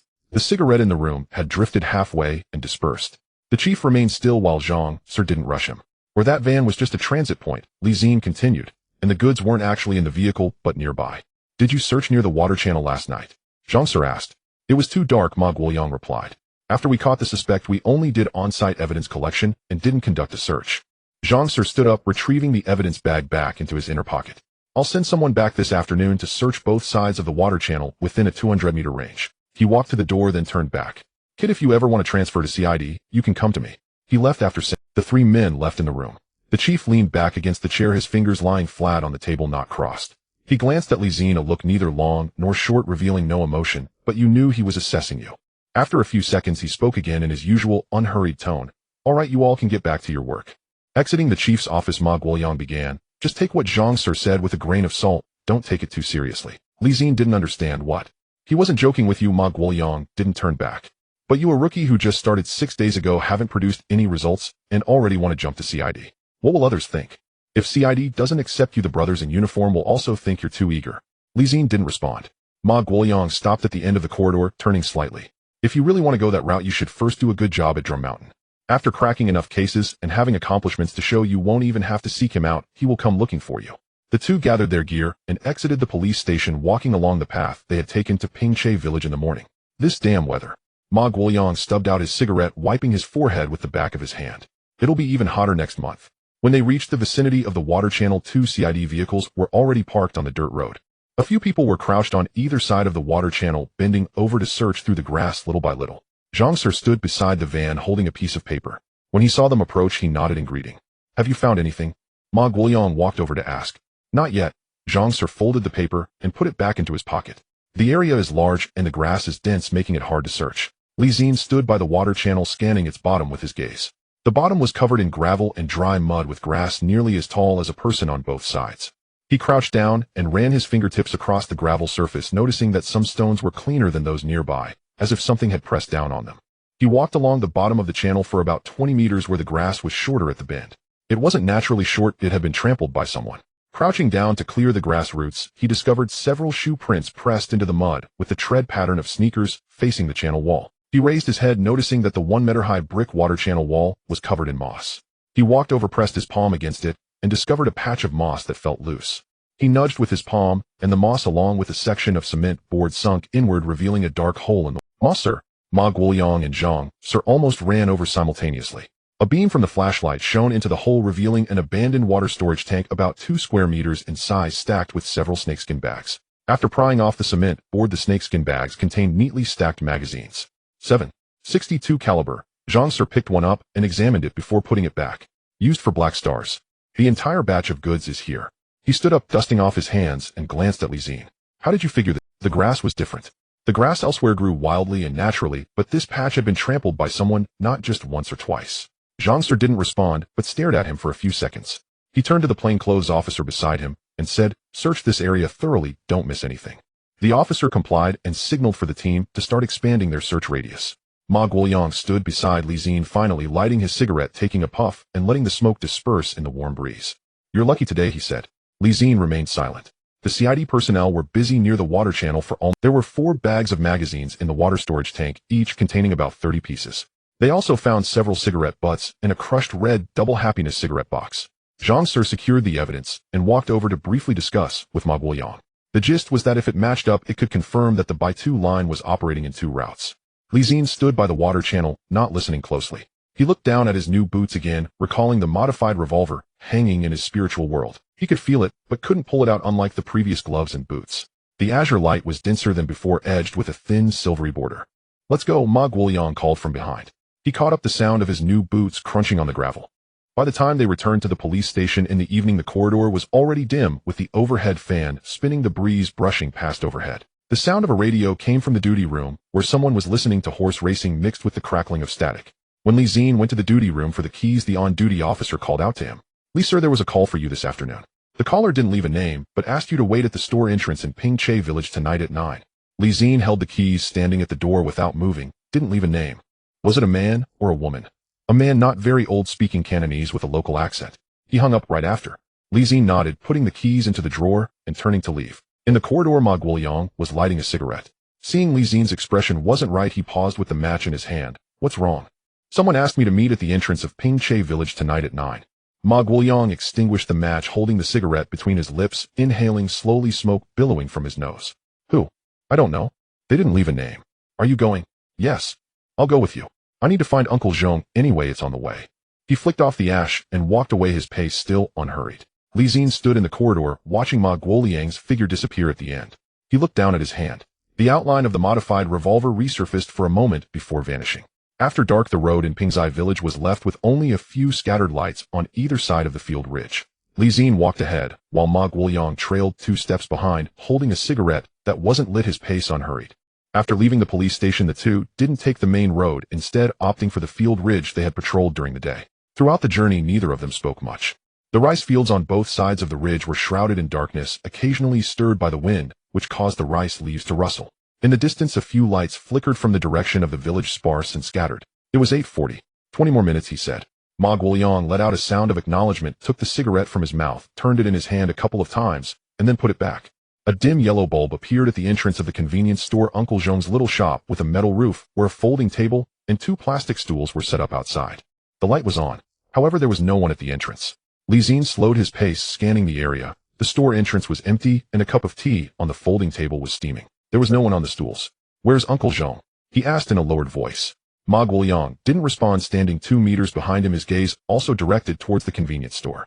He took the cigarette from his mouth and tucked it behind his ear, his right hand unconsciously brushing against the gun holster at his waist. Zi-Jie sensed it too.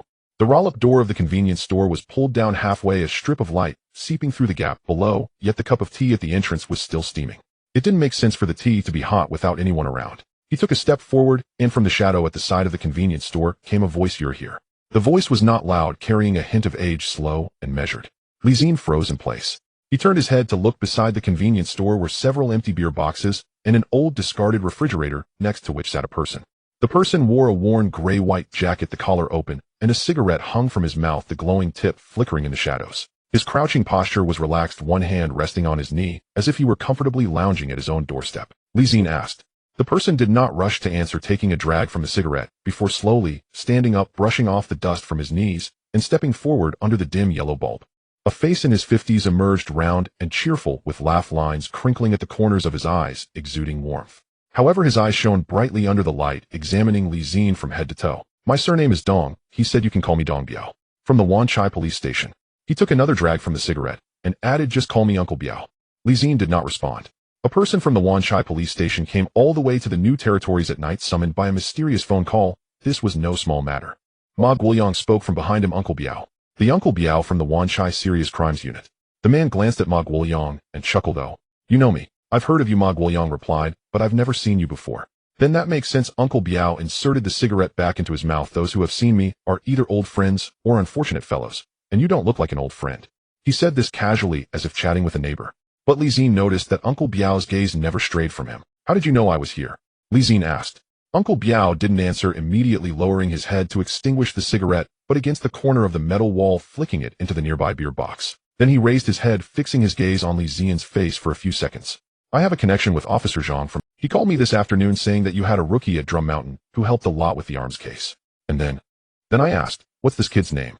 Uncle Biao put his hand into his jacket pocket. Officer Zhang said his name. I asked again, does he have any thoughts about joining CID? Officer Zhang said to let that kid think about it. Uncle Biao smiled at this. As soon as I heard that, I understood. I've known Officer Zhang for 20 years, and he never delivers messages for anyone. Since he brought this up, it means this kid is indeed worth a look. Li Xin did not respond. So I came. Uncle Biao continued. I traveled all the way from Wanchai to see firsthand what this rookie, who helped so much in Officer Zhang's arms case, looks like. After finishing, he assessed Li Xin from head to toe, nodding slightly. You don't look like a fool. Li Xin was unsure how to respond. Ma Guoyang behind him moved his lips slightly, as if he smiled for a moment, then withdrew it. Alright, I've seen the person. Uncle Biao clapped his hands. Let's get serious. He took a step forward, lowering his voice a bit. I'm not just here to see you, kid. Uncle Biao said I'm working on a case and have run into a problem. There's a witness hiding in the new territories, and I need a fresh face to approach him. Why me? Because you are not from CID, Uncle Biao replied. Uniformed patrol officers asking questions would attract. Furthermore, you've been on the border for 6 days, so you're familiar with the area. Officer Zhang said so. Li Xin pondered for a moment. Who is this witness? Uncle Biao pulled out an envelope from his jacket pocket and handed it over. His name is Fang Zhanghua. Uncle Biao said he lives 2 miles north of Pingzai village in a metal house. Visit him during your off days, just have a chat. Li Xin accepted the envelope, squeezing it. It felt rigid, containing a photograph. What should I talk about? Talk about the people he met while in Wanchai. How do you know he would want to see me? Uncle Biao chuckled, not the casual laugh from before, but rather one with an unexplainable undertone.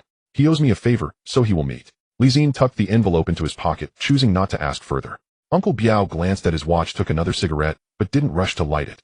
By the way, Officer Zhang asked me to let you know, the identification results for that batch of magazines came back, and they matched the Black Star from last night. The white headline has been reported to the headquarters. And then, Uncle Biao took the cigarette from his mouth, twirling it between his fingers. In a few days, someone from the headquarters will likely come to talk to you. He looked at Li Xin, his tone carrying a more serious undertone. When that time comes, don't panic. Just say it how it is. Everything you've done can stand up to scrutiny. Li Xin nodded. Uncle Biao lit the cigarette, took a puff, and exhaled a cloud of smoke. Then he turned around and waved his hand. I'm leaving. You're leaving just like that. Uncle Biao took a couple of steps, then turned his head back. By the way, if you really want to join CID in the future, you can come find me in Wanchai. He did not wait for Li Xian's response, and walked along the field ridge. His steps were leisurely, and his figure gradually blended into the darkness. Li Xin stood still, holding the envelope in his hand, as the wind brushed past the paper edge, grazing his finger. Footsteps approached from behind. Ma Guoyang returned with Uncle Zhong, a tanned and thin man, who looked not yet 60, carrying 2 cups of freshly brewed tea. Did he leave? Ma Guoyang glanced towards the direction of the field ridge. He left. Uncle Zhong looked in the direction of the field ridge, then at Li Xin, not asking further, placing the tea on the table. Cool tea, drink it before you leave. Li Xin picked up the cup of cool tea, took a sip. It was bitter, then a wave of sweetness surged from the root of his tongue. He took the envelope from his pocket and opened it. Inside was a black and white photograph of a 15 or 16-year-old boy, thin, wearing glasses, standing by the street, holding a book. On the back of the photograph, a line was written in pencil: 2 metal houses north of Pingzai village. Ma Guoyang leaned over to take a look at the photo, said nothing, and took a sip from the tea poured by Uncle Zhong. Are you going or not? He asked. Li Xin put the photo back into the envelope and stuffed it into his pocket. I'm going. The night enveloped the field ridge, and distant barks from the village echoed one after another, then gradually ceased. Li Xin placed the empty cup back on the table. As he stood up, his gaze lingered for a moment in the direction where Uncle Biao had disappeared. The head of the Serious Crimes Unit from the Wanchai police station came to see him at night, with the director standing behind him. This situation didn't seem like a simple coincidence. However, he chose not to think further. When something was before him, he would face it first. Are we going or not? Ma Guoyang asked from behind. Let's go. The two retraced their steps along the path they had come, their footsteps echoing on the field ridge, overlapping in rhythm. The distant lights grew fewer, and the dim yellow bulb of the convenience store behind them shrank into a single point. At 7:15 in the morning, the sky was just beginning to lighten. Li Xin stood on the steps outside the side door of the police station, looking over the envelope given to him by Uncle Piao once more. The photo depicted a thin boy wearing glasses, appearing to be around the same age as him, about 14 or 15 years old. He hadn't fully grown yet stood by the street while holding a book, and his eyes seemed to shy away from the camera. 2 miles north of Pingza village at the second metal shed. He returned the photo to the envelope and tucked it into his jacket pocket. Today was a day off, so he didn't have to wear his uniform. He put on an old gray jacket, dark pants, and his patrol boots. The boots had been worn for 4 days. The leather had conformed nicely, and he didn't slip while walking on the field ridges. Ma Guoyang didn't come along today. Last night on the way back to the station, he had said, "You can go alone tomorrow. I'll just draw attention if I go." And then he had returned to his room with an unlit cigarette in his mouth. Ma Guoliang's words seemed casual, but Li Zi knew that the fewer people involved in the matters entrusted by Uncle Piao, the better. The dew on the field ridges was thinner than 2 days ago. The sun had just come up and the ground was still damp. As he passed the entrance of Pingza village, Uncle Zhong's convenience store was still closed, the rolling shutter was down, and a folding stool in front of the shop was overturned, lying on the ground with no one to set it right. He picked up the stool as he walked by. After passing Pingza village and going further north, the road became less accessible. The field ridge grew narrower, while the rice paddies on both sides were neatly grown. Occasionally a few egrets stood by the water's edge, only to flap their wings and take off when he approached. 2 miles later, after nearly 20 minutes of walking, the metal shed appeared at the edge of a barren land, even more dilapidated than he had imagined. The roof of the shed was rusted red with several spots covered by plastic sheets weighed down by bricks, as if afraid the wind would blow them away. Surrounding the shed were wild grasses up to his knees, and a dirt path trampled down extended from the field ridge to the entrance. At the entrance stood a stove made of bricks with a black pot resting on it, the lid missing a corner. Li Zi stood at the dirt paths and not hurrying to move forward. The door of the metal shed was closed, or rather ajar, held slightly open by a wire wedged between the door panel. "Is anyone there?" No one responded. Before he could speak again, the door panel moved slightly. It wasn't pushed by the wind. Someone gently nudged it from inside, revealing a small gap. A half-visible face flashed by the gap, then one eye fixed on him, staring through the crack. Li Zi stood still. "Are you Fang Zhanghua?" he asked. The eye in the gap blinked once, remaining silent and not closing the door. "Someone sent me to find you." Li Zi pulled the envelope from his pocket, revealing half of the photo. "A man named Uncle Piao from Wanchai said you owe him a favor." The eye blinked again. After a moment, the door opened half a meter inward. A boy stood at the entrance. He looked even thinner than in the photo. That photo was likely taken over 6 months ago.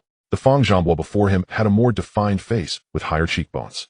He wore a faded blue shirt with the sleeves rolled up to his elbows, revealing arms so thin that veins could be seen. He wore a pair of thick-framed glasses which tilted slightly when he looked at people, as if he were trying to find focus. "Are you a cop?" Fang Zhanghua asked, his voice a bit hoarse, as if he had just woken up or hadn't spoken to anyone in a long time. "From the Daguling police station," Li Zi replied, "in uniform." Fang Zhanghua looked him up and down, his gaze lingering on Li Zi's boots. "Daguling's uniform. What do you want from me?" "Uncle Piao said you had seen some things and wanted me to ask you about it." Fang Zhanghua didn't respond. He walked to the stove, lifted the pot lid to take a look, found it empty, then closed it again, brushing off the dust from his hands. "Have you had breakfast?" he asked. Li Zi paused for a moment. "No," he replied. "Me neither," Fang Zhanghua said. "Come in first, let's sit inside. They'll cook some noodles." He turned and entered the metal shed, leaving the door wide open as if granting permission. Li Zi followed him inside. The interior of the metal shed was even more cramped than it appeared from the outside. It was a single room of about 10 square meters with a slanted ceiling that was just over 2 meters at its highest point, the lowest part requiring one to bend down to pass. A steel wire bed was placed against the wall, the quilt folded but loosely, and a pillow pressed down by a few books, including Introduction to Everyday Arithmetic and a dog-eared Senior Chinese Literature, both with spines faded. Opposite the foot of the bed was a folding table on which sat an oil lamp, a candle, and an enamel cup.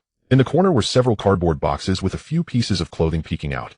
Fang Zhanghua walked to the back of the room, rummaged through one cardboard box to pull out a packet of dried noodles, and from another box he retrieved a wilted cabbage and 2 eggs. "The Daguling police station's uniform came to find me." Fang Zhanghua cracked an egg on the edge of the stove with one hand, tossing the shell aside. "Is there no one from the Wanchai Serious Crimes Unit anymore?" His movements were remarkably skilled, not resembling someone cooking noodles for the first time. Li Zi leaned against the door frame. "Uncle Piao said the uniform wouldn't stand out, and that I was familiar with this area." "Are you familiar with this area?"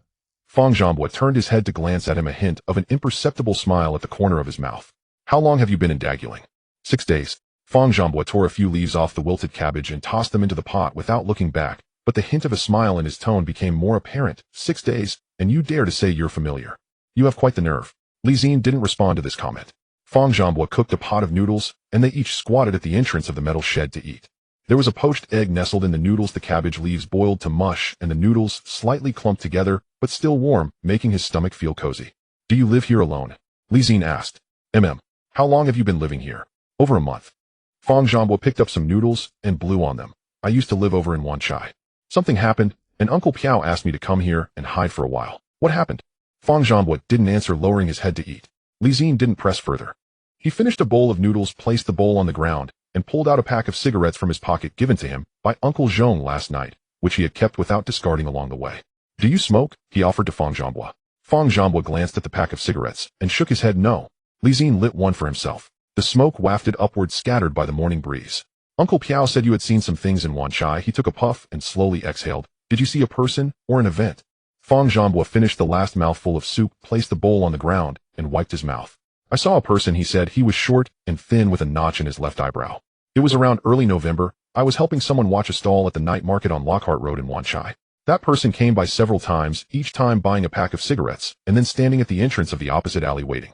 Waiting for what? For a car, Fang Zhanbo said, a white Toyota Crown with the rear license plate covered in cloth. When the car arrived, he would get in and leave. It was the same every time. Li Xin pinched the cigarette between his fingers, remaining silent. Later, once the car arrived late, and he stood at the alley entrance for almost 40 minutes. Fang Zhanbo adjusted his glasses. When I was done with the stall and past that alley, I smelled something. Rust, Fang Zhanbo said, mixed with a hint of oil. That kind of smell I had encountered in Wanchai before. Once someone who got into a fight was slashed and sat bleeding in the alley, and it was just that kind of smell. Li Xin glanced at him. This thin boy spoke of such matters with a calmness, as if narrating something unrelated. Did you tell Uncle Piao? I did, Fang Zhanbo said. Uncle Piao told me not to approach that alley again, and not to mention that I had seen that person to anyone. He sent me here 2 days later. Have you seen that person since? No, Fang Zhanbo picked up the 2 bowls and walked to the stove. I've been here for over a month without going out. Uncle Piao has someone bring rice and noodles every few days, leaving them at the village convenience store, and I go pick them up myself. Li Xin finished the cigarette and extinguished it in the muddy ground. Do you know what that person is called? Fang Zhanbo squatted by the stove, washing the bowls without turning back. I don't know, he said. But I heard the owner of that night market stall call him, once calling him by 2. Li Xian's hand paused for a moment. He looked down at the extinguished cigarette, but on the ground the shadow of a revolver flashed through his mind before sinking back down. The name by 2 matched the by 2 from Zhang Si's mouth. This meant that the thin man with the broken eyebrow that Fang Zhanbo had seen in Wanchai was the same person who was the intermediary for smuggling arms on the Daguling side. Do you know if that notch in his eyebrow is a scar, or if he was born that way? Li Xin asked. A scar. Fang Zhanbo turned the clean bowls upside down on the stove. The cut is neat, like it's been sliced by a razor blade. I've seen someone get their face sliced by a blade at the night market, and the wound was similar. Li Xin did not respond. Did you testify for Uncle Piao? No. Fang Zhanbo turned to look at him, his eyes holding an indescribable expression, not fear, but more like a calm acceptance of fate. Uncle Piao told me not to show myself for now. He would arrange things once he caught the person. How much longer do you plan to stay here? I don't know, Fang Zhanbo said, until Uncle Piao says it's okay to leave. After saying this, he turned and went into the metal shed, dragging out a metal box from under the wire bed, opening it to reveal a few books and a notebook. He flipped through a few pages, tore out a sheet of paper, and pulled out a nearly dry ballpoint pen from his shirt pocket, writing a few numbers on it. He walked out and handed the note to Li Xin. This is the license plate number of that white Toyota, he said. I have a good memory. Oh, I remembered it after looking at it twice. Li Xin took the note, glanced at it, 6 digits written in pencil, the handwriting slightly askew, but legible. He folded the note neatly and placed it in his pocket. Thanks. Fang Zhanbo waved his hand, as if the matter was not worth a thank you. Li Xin checked his watch. It was 8:40. The sun had fully risen, and the wild grass in the barren land was illuminated in a dry yellow-green hue. Then I'll take my leave now, he said. Li Xin walked a dozen steps when he heard Fang Zhanbo's voice behind him. Hey. He turned around. Fang Zhanbo stood at the door of the metal shed, hands in his pockets, the expression on his face unclear from a few steps away. That person, Fang Zhanbo said. By 2, if you catch him, let someone inform me. Li Xin looked at him without speaking. Fang Zhanbo said no more, turned, and went back inside, closing the door slightly. Li Xin retraced his steps along the path he had come. The sun had already become a bit glaring on the field ridge. He pulled the zipper of his jacket down a little, the hem of the jacket flapping against his leg in the wind. The edge of the note in his pocket pressed against his fingers like a small stone. No pain, but it was uncomfortable. He quickened his pace. Some matters needed to be communicated to Uncle Piao. As the sun dipped towards the west, Li Xin returned from Pingzai village and squatted down at the entrance of the convenience store. Uncle Zhong sat on a small stool peeling peanuts and glanced at him, saying, back again. Just passing by, Li Xin replied, rummaging through his pocket to pull out 2 dimes, and went into the store to grab a bottle of soda, then continued squatting outside to drink. The glass bottle was chilled with a layer of water droplets clinging to its surface. A sip sent a chill through his teeth. He smacked his lips. Uncle Zhong's hands didn't stop peeling peanuts as he continued, which shop made the uniforms you guys at the police station wear now? Li Xin cast a glance at his military uniform, noticing that one of the buttons at the collar was a bit loose. He reached to twist it, but couldn't turn it. It's standardized by the police station. How would I know? I see your collar is a bit loose. Uncle Zhong tossed the peanut shells into a dustpan at his feet. When I was on duty, my shirt would get fuzzy at the collar after 2 months and turn white after too many washes. You were on duty? I mixed around in the new territories for 2 years in the 60s, then I quit, Uncle Zhong said, patting the peanut skins off his hands. The fabric for uniforms back then was poor. You'd get heat rash in summer, and it wouldn't block the wind in winter. Your set looks much better. Zi-Jie looked down again. He didn't mention that this was a reward from the system. No one would. If you want to switch to a better one, Uncle Zhong nodded towards the inside of the convenience store. I know someone who runs a tailor shop in Fanling. Their craftsmanship is good, but it's expensive. Altering one piece will cost you half a day's wages. How much? $20 to $30. Zi-Jie thought about the money in his pocket. It had been over a week since he reported, and his salary hadn't been paid yet. He had only a few dozen dollars left for emergencies. Not needed for now, he said, taking another sip of soda. The police station issued me 2 sets. Bits enough. Uncle Zhong chuckled and said no more. After finishing his soda, Zi-Jie placed the bottle back in the plastic basket, waved goodbye to Uncle Zhong, and walked back along the field path. There was someone squatting there weeding, and upon seeing him in military uniform, looked up for a moment before looking down again. When he returned to the police station, Ma Guoyang was not there, and the yellow dog was also missing. The corridor was empty, with only the radio in the duty room playing an old man crooning Cantonese opera. Zi-Jie changed into an old pair of cloth shoes in his room, took off his military uniform, and hung it on the hook behind the door. There was a bit of mud on his leather boots, so he wiped it with a damp cloth and left them to dry on the windowsill. After finishing these tasks, he sat on the edge of his bed for a while. He flipped through the Border Patrol manual on the table for a couple of pages, but found it uninteresting, tossing it aside. Just as he was about to lie down for a nap, he felt restless and wandered into the cafeteria to see if there was anything to scrounge. The chef was squatting behind the stove chopping onions with a basin of potatoes soaking beside him. Upon seeing Zi-Jie enter, he looked up and said, "Eating?" "It's still early." Zi-Jie sat down by the stove, picked up a peeler, and started peeling. The potatoes soaked in water had their skins easily removed. One stroke yielded a whole peel. After peeling half a basin, his fingers were coated in a layer of starch sticky. Footsteps approached from the doorway. The chef didn't turn his head and said, "Master, we're steaming meat patties tonight." Ma Guoyang gave a grunt as he walked in, then paused upon seeing Zi-Jie squatting by the stove peeling potatoes. "Don't you have anything to do?" he asked. "Nothing to do," Zi-Jie replied, not looking up, continuing to peel. Ma Guoyang didn't respond, sitting down on the long bench at the door, pulling out a cigarette, lighting it, and taking a couple of puffs, blowing out a smoke ring. "Tomorrow is Saturday. Patrol duty lasts until the afternoon," he said. "You can sleep in a bit in the morning. If you really have nothing to do." Ma Guoyang flicked the ash from his cigarette. "The lock at Zhang Boss place at the village entrance is broken. He mentioned it last time, and no one has fixed it. You can check it out tomorrow morning." Zi-Jie looked up.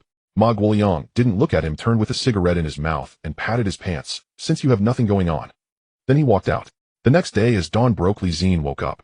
After lying there for a while, he got up, washed up, and changed into casual clothes, a gray jacket, dark pants, and old cloth shoes.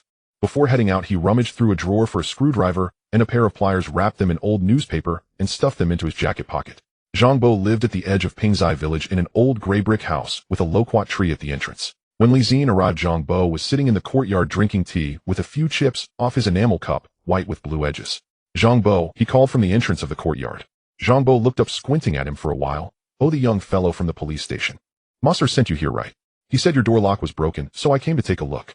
"Oh dear, such a small matter, making you come all this way." Zhang Bo set down his teacup and stood up, leading him to the door of the main house. It was an old-style spring lock, the iron casing covered in rust with the bolt sticking out a little, stuck and unable to retract. Zi-Jie squatted down to take a look. The lock core wasn't rusted, but the spring behind the bolt had become loose. He took out the screwdriver and unscrewed the lock casing. The spring had come out of place, jammed between the bolt and the casing. Using the pliers, he pulled it out, reinserted it into the groove, tested it a couple of times, and the bolt could now extend and retract. Done. He reassembled the lock casing, tightened the screws, wiped his hands on his sleeve to remove the rust dust. And when he stood up, his knee made a cracking sound. He had squatted for too long. Zhang Bo leaned over to tug the door. The bolt sprang into the lock hole, and after turning the key to test it, it opened. "Oh, that's great." Zhang Bo smiled, his face crinkling with joy. "Master's recommendation is indeed reliable. Come, don't rush to leave. I made red bean soup." Before Zi-Jie could respond, Zhang Bo turned and went into the kitchen. In a moment, he brought out a bowl of steaming red bean soup, placing it on the stone table in the courtyard. The spoon clinked against the rim of the bowl with a ding. "Drink it while it's hot." I added dried tangerine peel. Zi-Jie sat down on the stone bench, scooped a spoonful into his mouth, and it was so hot that he inhaled, sharply swallowing after a couple of moments. It was smooth, sweet, with the taste of dried tangerine peel swirling from his tongue to his throat. "Delicious," he said. Zhang Bo sat down opposite him, lifting his teacup for a sip. "That master from your police station is a good person." I've lived here for over 20 years. Whenever I need help, he's always there for me. Li Xin scooped another spoonful and nodded. How long have you been at Drum Mountain? Just over a week. Have you gotten used to it? It's okay, I guess. It's different here from the city. Zhang Bo nodded towards outside the courtyard with his chin. You can walk for half a day without seeing a single person. But once you get used to living here, it's peaceful. No one disturbs you. Li Xin didn't respond and finished the last bite of red bean soup. At the bottom of the bowl there were a couple of bits of dried tangerine peel. He crushed them with the back of his spoon before standing up to wash. After washing the bowl and returning it to Zhang Bo as he was about to leave, Zhang Bo came out with a bag of dried longan and shoved it into his hands. Take this home, it's not worth much. Li Xin didn't refuse carrying the bag of dried longan back. The bag, folded from old newspaper, was tied with twine and felt heavy in his hand. When he returned to the police station, Ma Guoyang was sitting on the long bench in the corridor, holding a teacup. Upon seeing Li Xin carrying a bag of dried longan, the corner of his mouth twitched. Fixed it, eh? Fixed it. Zhang Bo gave you that. Li Xin placed the dried longan on the bench. Do you want some, eh? Ma Guoyang reached out, grabbing a handful, peeled one, and tossed it into his mouth. Sweet. The two sat in the hallway peeling and eating the dried longan. Ma sir, Li Xin peeled one. Which route are we patrolling tomorrow afternoon? Let's take the northern route. Ma Guoyang spat the longan seed into his palm. The brick kiln from last time is still not finished. We should go check it out again. Li Xin didn't ask further, peeling another one. That evening when he returned to his room, he placed the dried longan on the table and patted the crumbs off his hands. The leather boots on the windowsill had dried. He picked them up to inspect them and found the leather in good condition with little wear on the soles. He casually set them back down at the foot of the bed, turned off the light, and lay down. 2 days later at 7:30 in the morning, the duty room of the Daigu Ling police station was crowded with about 10 people. There weren't enough chairs, so some leaned against the windowsill, some squatted at the door, and others stood in the hallway peering in with their cups of tea. The air was filled with the mixed odors of smoke and stale sweat. It was the weekly routine meeting. The deputy chief sat at the end of the long table, a well-worn folder spread in front of him, reading the summary of last week's cases over his reading glasses. His voice was neither too loud nor too soft, his pace neither fast nor slow. Li Xin sat at the back row near the door. 2 military-clad backs blocked his view, and he had to lean to the side to see the deputy chief's face. Ma Guoyang sat beside him, his legs stretched out, arms crossed over his chest, eyes half closed, appearing to doze off. But Li Xin knew he wasn't asleep. Just moments ago someone had passed by the door blocking the light, and Ma Guoyang's eyelid had flickered. The deputy chief finished reading the patrol report and neighborhood dispute mediation from last week, flipped the page and paused. There was also one more matter last week. The deputy chief adjusted his glasses. A case that came in from Wanchai Border Patrol discovered leads on arms smuggling and assisted the CID in seizing a batch of smuggled firearms. A few people exchanged glances below. The officer who discovered the leads is from our Daigu Ling station. The deputy chief glanced at the folder. PC 4396, Li Xin. Li Xin was taken aback. The 2 military backs in front turned to look at him simultaneously. The one squatting at the door also lifted his head. The deputy chief, continued Sir Zhang from the CID, specifically mentioned this matter, acknowledging the timely discovery of the leads and the follow-up actions. The chief had a phone conversation with them last week, and their feedback was positive. After finishing, he flipped to the next page and continued reading about other matters. His tone was similar to when he spoke about the neighborhood disputes, without raising his voice or emphasizing anything. However, the silence in the duty room during those few seconds spoke volumes. Li Xin sat there, feeling a warmth creeping up the back of his neck. Ma Guoyang moved beside him, opened one eye, glanced at him, and then closed it again. His lips twitched slightly as if he smiled, or perhaps he was pretending to hold an imaginary cigarette at the corner of his mouth. The meeting continued for a few more minutes before dispersing. The deputy chief closed the folder and took off his reading glasses as he walked out. The people in the duty room began to move out. Li Xin stood up, preparing to head outside. Hey! A voice came from the side. It was the leader of Patrol Group 2, surnamed Lu, in his 40s, who usually didn't talk much to Li Xin, just nodded when they met. Was that arms case discovered by you? Leader Lu asked. Just happened to. Lu glanced at him, said no more, patted his shoulder, and walked away. Then 2 or 3 more people came over, saying similar things like, not bad young man, good job, and keep it up. One old officer who usually didn't greet him when they met at the cafeteria even nodded at him as he walked by. Li Xin responded to each one, his face showing little expression, but his ears were slightly red. Ma Guoyang stood up, stretched lazily, and his joints cracked a couple of times. He didn't say anything, just lifted his chin towards the door, indicating it was time to leave. The 2 of them exited the duty room, and the sunlight in the corridor had brightened. Aren't you going to greet Sir Zhang later? Ma Guoyang held a cigarette, rolling it between his lips. You should go. Yeah. Ma Guoyang took the cigarette from his mouth and put it back in the pack. Go before the afternoon patrol. He doesn't stay in the station long. All right. Breakfast was eaten in the cafeteria. When Li Xin sat down with his plate, the cook stuck his head out from the window to look at him, but said nothing. By the time Li Xin was halfway through his meal, the cook brought over a bowl of soup and set it on his table. This is extra, the cook said before leaving. Li Zi glanced down at the bowl of soup. Pork rib soup with radish floating a few goji berries on top steaming hot. He scooped a spoonful and took a sip, and it burned his tongue. Ma Guoyang sat across from him, glanced at the bowl of soup, said nothing, and focused on his own meal. There wasn't much going on in the morning. Li Zi wandered around the police station, mopped the duty room floor, watered a few nearly dying green plants in the hallway, and replaced the kettle in the tea room with a new one. These were all chores that no one usually did, and since he was free he did them. Around 11 o'clock Sir Zhang returned from outside. He was in charge of the CID in Ling, in his 40s, tall and thin, speaking softly with steady eyes when he looked at people. Li Zi didn't have much interaction with him. He had only seen him once during the report on the arms case. He stood at the door of the CID office, the door ajar, and saw Sir Zhang sitting behind the desk looking through a document. He knocked on the door frame. Sir Zhang lifted his head, saw him, and put down the document. Come in. Li Zi walked in and sat down in the chair across from the desk. The deputy chief mentioned that case in the morning meeting. He said, if there's anything you need me to assist with, Sir Zhang, just... Sir Zhang leaned back in his chair looking at him for a few seconds. Where did you discover the leads for that arms case? Li Zi said, on the third day of patrol, I passed by, went in to take a look, and found fresh tire tracks on the ground along with some fragments of packaging boxes. Later I followed up for a few days and found the storage point. Sir Zhang nodded, not probing for details. How long have you been in the military uniform? Since I reported for duty, it's been just over a week. Back then. Sir Zhang's lips twitched as if he wanted to say something, but swallowed it back. He picked up the teacup on the desk, took a sip, and said as he put it down, keep it up. Just those 3 words. There were no extra praises, no lengthy encouragements. But when he said those 3 words, his tone was different from when he spoke to other officers, carrying a hint of solemnity. Li Zi straightened a bit. Thank you, sir. As he stood up and walked to the door, Sir Zhang added from behind, we're still following up on that case. I'll have someone notify you if there are any updates. Li Zi turned back, and Sir Zhang had already lowered his head to continue looking at the documents. The afternoon patrol would take the northern route. The sun was strong and the soil on the ridge was bleached white, hard and dry underfoot. Ma Guoyang walked ahead, his pace leisurely, holding a dry stick he had found somewhere, occasionally poking at the grass along the roadside. Ma, sir, Li Zi called out from behind. Did you know about what the deputy chief mentioned during the meeting this? Ma Guoyang didn't turn around, continuing forward. I knew. Why didn't you tell me? What's the point of telling you? Li Zi didn't respond. The two walked for a while in silence. There was a water channel by the roadside, shallow and clear, revealing the stones at the bottom. There was a young man before, also from Ling, in the military uniform. Ma Guoyang suddenly spoke, his voice low, almost to himself. He worked for 3 years, solved quite a few cases, and it was only the CID who realized there was such a person. Li Zi waited for him to continue. Ma Guoyang stopped, looked back at him. You've made an impression on people in just over... Not bad. After saying that, he continued walking, poking the dry stick into the ground once then again. Li Zi caught up, pressing his lips together, but couldn't hold it in, so he just let it be. After dark, Li Zi returned to the police station.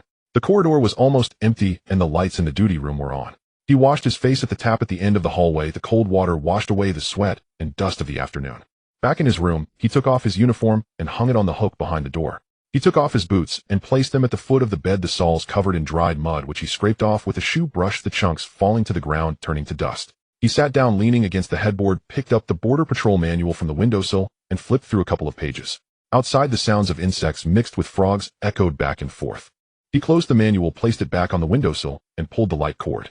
With a click, the room plunged into darkness. On the first day of September, after the morning patrol returned to the police station, Li Zi made his usual detour to the faucet at the end of the corridor to wash his face. The well water splashed on his face, cold enough to make him shrink his neck, and he shivered twice before recovering. He shook the water off his hands and wiped his face with his collar. Just as he turned off the water valve, he heard Ma Guoyang's voice calling from the other end of the corridor. East. The tone was heavier than usual. Li Zi turned the corner to find Ma Guoyang standing at the door of the duty room, holding a porcelain teacup in his left hand and a document in his right, nodding at him. He walked over to take the paper. The surface was printed with the Hong Kong police logo, the typewriter font neat and orderly, with just a few lines of content. After scanning it, he focused and read it a second time. PTU, he looked up at Ma Guoyang. Ma Guoyang took a sip of cold tea. Training at the Fanling base, 3 months of intensive training, directly assigned to a unit upon completion, lasting 16 months. He fixated on the reporting date, September 7th. He folded the document and tucked it into his uniform pocket. When will it be delivered to the station? This morning, the personnel division issued it, with the chief inspector personally reviewing and signing it. Having only been in the job for half a year to receive a PTU recommendation, there were few newcomers at the Drum Mountain with such treatment. The chief inspector submitted my name. That's right. Ma Guoyang set the teacup on the windowsill. Your case file from the arms trafficking incident was sent to Wan Chai, where it received high praise. When the chief inspector spoke to the headquarters, he casually mentioned your name. He gazed out towards the open countryside beyond the corridor, his tone calm. The Border Police District has always lacked skilled personnel, veteran officers retire annually, and newcomers can't hold their ground. The Chief Inspector has long wanted to select talent to hone. He has kept your case report in mind since you submitted it. Zi-Jie did not ask further and pressed down on the document. The sound of his leather shoes pressed against the concrete floor faded away. The beef brisket with radish stewed by the cook was rich and flavorful. Zi-Jie lowered his head to eat, while Ma Guoyang sat opposite him, silently consuming his. The sound of his leather shoes pressed against the concrete floor faded away. The beef brisket with radish stewed by the cook was rich and flavorful. Zi-Jie lowered his head to eat, while Ma Guoyang sat opposite him, silently consuming his meal. At the next table, several patrol officers chatted about last week's amusing incident of catching cable thieves in Pingche, the laughter mingling with the clinking of bowls and chopsticks, filling the air with the daily life of the border police. The cook set a plate of plum and sour ginger on their table and nodded at Zi-Jie. I heard you're being transferred to Fanling. Eat more rice. The shadow cast by the corridor was short. Zi-Jie fastened his leather boots and waited at the duty room door. Ma Guoyang walked out of the room, his uniform jacket unbuttoned, holding his police cap in hand, and with a cigarette dangling from his mouth, tossed a broken branch his way. Take this. The abandoned fruit forest ahead has overgrown grass. Sweep the grass before stepping down. Zi-Jie caught it. The branch was heavy with fresh cuts at the break. The two exited the police station and walked south along the country dirt road. The southern route was slightly shorter than the northern one, requiring them to pass through a patch of abandoned fruit forest where the weeds grew knee-high, the withered foxtail mingling with green vines. Ma Guoyang led the way, sweeping the grass ahead whenever they reached a thick patch, pausing briefly before stepping forward. In dense wild grass, clear the grass before stepping down. Snakes and rats hide, so be cautious. Zi-Jie followed suit. The branch swept over the grass tips, and a mouse darted out from the bushes, rustling the dried leaves. After a moment of stillness, he finally lifted his foot to step in. The sun was scorching, making the back of his neck hot, and the leather boots crunched over the dry, cracked dirt road. Ma, sir. Have you been to the PTU before? Ma Guoyang did not respond immediately, taking a few steps forward, then raised his hand to point towards the ridgeline deep in the new territories. Yes, it was 20 years ago. What was it like there? Morning exercises start at 5, and we don't finish until 10 at night. It's several times tougher than regular patrols. What's the difference after enduring it? Those who have trained and those who haven't in energy and demeanor are worlds. Ma Guoyang said lightly. The tactics at the PTU aren't often applicable to routine border patrols, but if you want to advance in the police force, these 3 months will lay the foundation. Zi-Jie nodded, noting the words in his mind. They passed through the fruit forest and arrived at a canal. Recent rains had raised the water level, and the current flowed swiftly, splashing against the stones at the bottom of the canal. Ma Guoyang squatted under an old banyan tree by the canal, discarding the branch in his hand. Catch your breath. The shade under the banyan tree was much cooler. The rushing water over the stone ledge made a loud sound, and the mist it raised splashed on their faces, bringing a refreshing chill. Ma Guoyang took out a cigarette, lit it, and took a puff. The PTU notification has come through. Have you made up your mind? What's there to hesitate about? If I'm going, then I'll go. That's the spirit. Ma Guoyang flicked off the ash. Don't overthink it. The PTU is just a stepping stone. If you stand firm, the road ahead will widen. Even if you can't endure it, you can always return to your border patrol. There's no shame in that. Zi-Jie looked at the old officer beside him. It had been almost a year. This man always spoke slowly, each word sincere. On my first day at Drum Mountain, you took me on my first patrol route. Ma Guoyang gazed at the flowing water in the canal, not responding. I've always been grateful for your guidance. Ma Guoyang did not reply, waving his hand. Less formalities.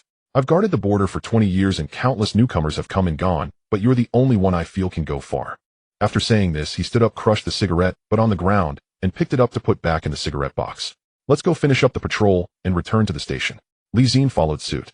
The sun gradually tilted to the west, their shadows stretched long, flickering along the dirt road with their footsteps. He calculated in his mind September 7th for reporting. There was still nearly a week. 3 months of intensive training, plus 13 months of unit patrol. By the time he returned to Drum Mountain, it would be the year after next. The master and disciple said nothing further, retracing their steps. Footsteps echoed in succession on the dry dirt road, occasionally stepping over the sound of a cricket chirping. After completing the patrol route, the sky had already darkened. The corridor's lamps lit up. Zi-Jie rinsed the mud off his boots at the faucet, tightened the water valve, and stood up straight. Ma Guoyang came out of the duty room with a cup of water, leaning against the doorframe to take a sip. Have the arrangements been sorted out? Rest tomorrow and set off the day after. We'll leave for Fanling early the day after. Ma Guoyang nodded slightly, said no more, and turned back into the duty room. Zi-Jie raised his hand to press on his uniform pocket. The folded corner of the document remained clear. He called towards the duty room. Ma, sir, is there still beef brisket with radish in the cafeteria tonight? From inside came Ma Guoyang's slightly lazy voice. If there's food, just be happy and don't be picky. Before dawn, the wooden door of the small flat in the backyard of the Daguling police station creaked open. Zi-Jie stepped over the threshold, carrying a bag. Last night, he had worked late, folded 2 sets of clean clothes, and packed his toiletries into a mesh bag. He hung a military water bottle on the side of the bag, and casually stuffed a police folding knife into his pocket, tucking a copy of the police regulations and an appointment transfer letter into the inner compartment. Recalling that the chief had mentioned training equipment over the phone, he dug out his training uniform, folded it neatly, and pressed it into the bag. With a zip, he was ready to go. He glanced back at the row of flats. Having lived here for nearly half a year, there was still half a bottle of unfinished soda on the windowsill, and he hadn't found the time to fix the loose latch on the door. The sound of slippers shuffling came from behind. Ma Guoyang walked out holding an enamel teacup, wearing an old jacket, his hair still tousled. So early. Catching the first bus. Ma Guoyang didn't respond, took a sip of tea, and tossed something from his jacket pocket over to Zi-Jie. Zi-Jie raised his hand to catch it. A pineapple bun wrapped in cling film, still warm. The lady at the canteen got up before dawn to steam them and packed you a couple. Zi-Jie stuffed the pineapple bun into the side pocket of his bag and zipped it up. Ma Guoyang leaned against the doorframe, saying nothing more, just watching him tidy up with his teacup in hand. Master, I'm off. Zi-Jie turned and took a few steps toward the police station's main gate, and Ma Guoyang's slow drawl came from behind. Don't disgrace Daguling over there. He didn't look back, just waved his hand. Exiting the police station, he turned onto the village road. The morning mist enveloped the wild grass by the roadside. As he walked quickly, the dew soaked his pant legs. At the end of the dirt road at the village entrance, he waited for the bus. Dewdrops clung to the roadside weeds. After waiting for about 10 minutes, an old gray-green bus emerged from the mist, rattling to a stop in front of the bus stop. The door opened, and the driver glanced at him. Where to? Falling PTU. The driver nodded, waited for him to drop in a coin, closed the door, and shifted into gear. It wasn't far from Daguling to Fanling. Both were in the new territories. The bus traveled along the rural road for less than 20 minutes before it began to slow down. The driver pointed ahead, that place up front. Zi-Jie looked in the direction he pointed, seeing a military compound enclosed by gray-white walls with barbed wire above the front gate and a sign hanging near the gatepost. Royal Hong Kong Police Force Fanling Training Base. A uniformed soldier stood at the gatehouse, his blue beret pulled low, a baton secured at his waist. The bus stopped in front of the base gate. Zi-Jie jumped off, carrying his bag, towards the main gate.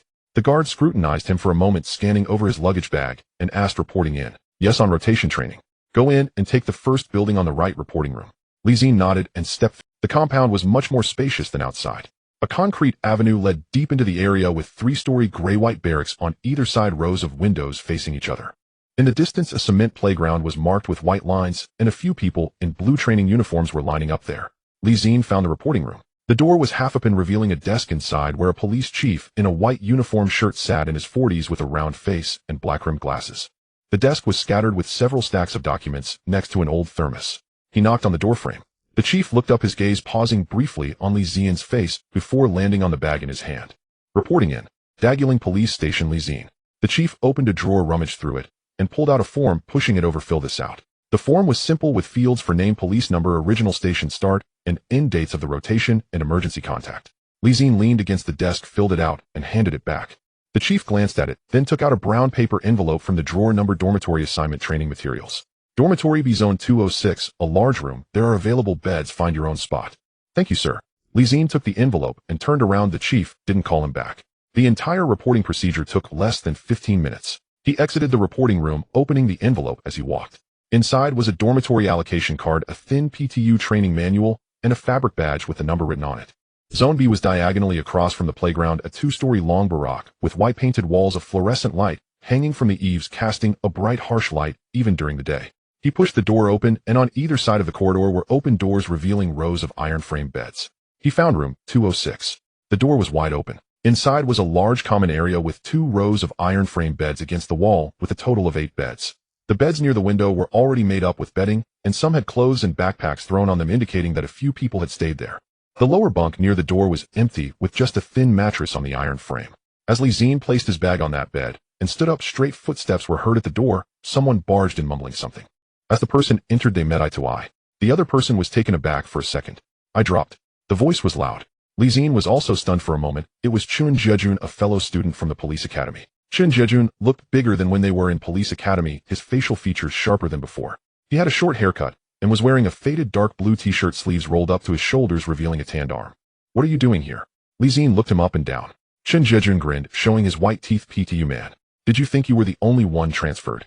You're in Wanchai in Daguling, separated by dozens of kilometers, and we're in the same batch of rotation. Zi-Jie tossed the jacket he was holding onto his bed, and spread his arms. You ask me, I ask who. They say this batch of transfers was extensive with personnel from several police stations in the new territories north and Hong Kong Island. It's quite normal for us to run into each other. He walked up to Zi-Jie, giving him a hearty pat on the shoulder, applying a fair amount of force. What's up, old classmate, not welcoming me? Zi-Jie shifted his bag to the foot of the bed and turned to him. Welcome, how could I not welcome you? Just didn't expect to run into you here. Zi-Jie raised an eyebrow. I didn't expect it either, considering your physical abilities back at the academy. You actually made it through the PTU selection. Zi-Jie choked a little, then laughed. Zi-Jie laughed too, the sound echoing in the corridor. After they finished laughing, Zi-Jie leaned back against his bed and looked him over. Honestly, you've changed a lot this year. Back in the academy you were all dark. Now you're even darker than before. Well, daggling, I'm out in the fields under the sun every day. Zi-Jie opened his bag and started pulling out his things. How's it going for you in Wanchai? Same old neighborhood disputes, catching thieves, dealing with fights. It never stops. Zi-Jie shrugged. But there are way more cases than the border in Wanchai. We have a few calls a day. My old partner is called Huang Chifa. He talks more than he listens, but he's a good guy and taught me a lot. What about the big mouth? He's still in Wanchai in a different team than us. I had dinner with him last week. He hasn't changed a bit. Zi-Jie paused. Have you been in touch with Song Zi-Jie? I've called him a few times. He said Sim Sha Sui has more neon lights than street lights. Zi-Jie laughed. That's how it is over there. But he's a bit boring. You, I don't know if he can handle it. Zi-Jie smoothed out his bedding, folding it neatly. His skill in folding blankets was a remnant from the police academy, who, although he had become a bit lax in daggling for half a year, the basics hadn't been completely lost. After finishing, he checked. The corners were relatively tidy. Zi-Jie glanced over, smirking. All right, you haven't let it go to waste. You're not bad either. Of course, I've always adhered to the standards of the police academy. Stop bragging. Your bedding looks like a bun. The two bantered back and forth, then burst into laughter. After about the time it takes to smoke a cigarette, a whistle echoed from outside the corridor. Approaching from afar, someone shouted. New arrivals gathered downstairs. In 5 minutes. The voice was deep and loud, carrying an undeniable tone. Zi-Jie quickly put on his uniform shirt. Let's go see what PTU is up to. Zi-Jie fastened his belt and followed closely behind him as they exited. People were already coming out of their rooms in the corridor. The person in front was running while tucking the hem of their uniform into their waistband, while another one behind, drawing on a cigarette, took a couple of puffs, then pressed it against the wall and joined the line. A bald man had one button on his chest undone, not bothering to fix it as he ran head down. Zi-Jie mixed into the crowd and went downstairs. On the concrete ground below stood a figure in a dark blue training uniform, standing straight, without a word, his gaze calmly fixed in the direction of the dormitory building, quietly waiting for everyone to assemble. As people gathered, he spoke. My surname is my Yongkong, and for the next 3 months you'll be under my guidance. His voice was not loud, but each word was pronounced clearly, as if he were spitting them out one by one. PTU training has simple rules. Follow the orders. I don't care if your original unit was military or civilian, whether you've been around for years or are a rookie. Once you're here, everything starts from zero. He slowly scanned the crowd with his gaze. Those who remain after 3 months are what we call PTU. Those who don't make it go back where you came from. Do you understand? Understood. The responses were uneven. My Yongkong's brow didn't furrow. I can't hear you. Understood. This time the response was uniform, and the sound echoed in the spacious compound. My Yongkong nodded. Everyone jogged 10 laps around the playground to warm up. No one in the ranks spoke. Zi-Jie stood in the middle of the crowd, his heart racing faster than usual. He glanced at Zi-Jie beside him. Zi-Jie stood straight, staring ahead, a slight curve at the corners of his mouth. The ranks began to move, and everyone turned towards the playground. The sky was already bright. Zi-Jie stepped forward, running towards the playground with the flow of people. 10 laps. The track at the Finling base measures 400 meters per lap, a standard size, with clearly painted white lines. 10 laps equal 4 kilometers. Zi-Jie calculated silently in his heart, not taking it seriously. Running on the field every day for half a year at daggling 4 kilometers was nothing. But once he started running, it was different. The first lap felt easy, his steps light and breathing steady. By the second lap, he began to sense something was off. It wasn't fatigue in his body, but rather the ground beneath his feet felt wrong. The field was soft, cushioning his steps, whereas the track was made of concrete, each step striking hard against the soles of his feet, the impact reverberating from his ankles to his knees. By the third lap, some in the group were already panting. Zi-Jie adjusted his breathing rhythm, keeping a steady pace. Out of the corner of his eye, he glanced at Zi-Jie beside him. That guy wasn't running slowly, he had a long stride, and was breathing in rhythm, looking significantly stronger than during their time at the police academy. By the halfway point of the fourth lap, the group started to spread out. Those running fast surged ahead, while those with lesser stamina lagged behind, trailing a long line spark. My Yongkong stood at the edge of the track, hands clasped behind his back, silently, watching, his expression unchanged, observing everyone as they ran past him. Zi-Jie maintained his own pace, neither fast nor slow, positioned toward the front of the middle of the group. Fifth lap. Sixth lap. The air was mixed with the scent of the rubber track and the earthy smell of grass. By the 7th lap, some began to walk. It wasn't that they stopped altogether, but rather ran a few steps, and then walked bending over with their hands on their knees, their faces pale.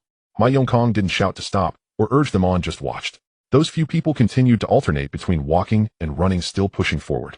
By the 8th lap, Zi-Jie felt a slight ache in his thighs. His endurance of 9 was there, his cardiovascular system was fine, but the impact on his leg muscles was real.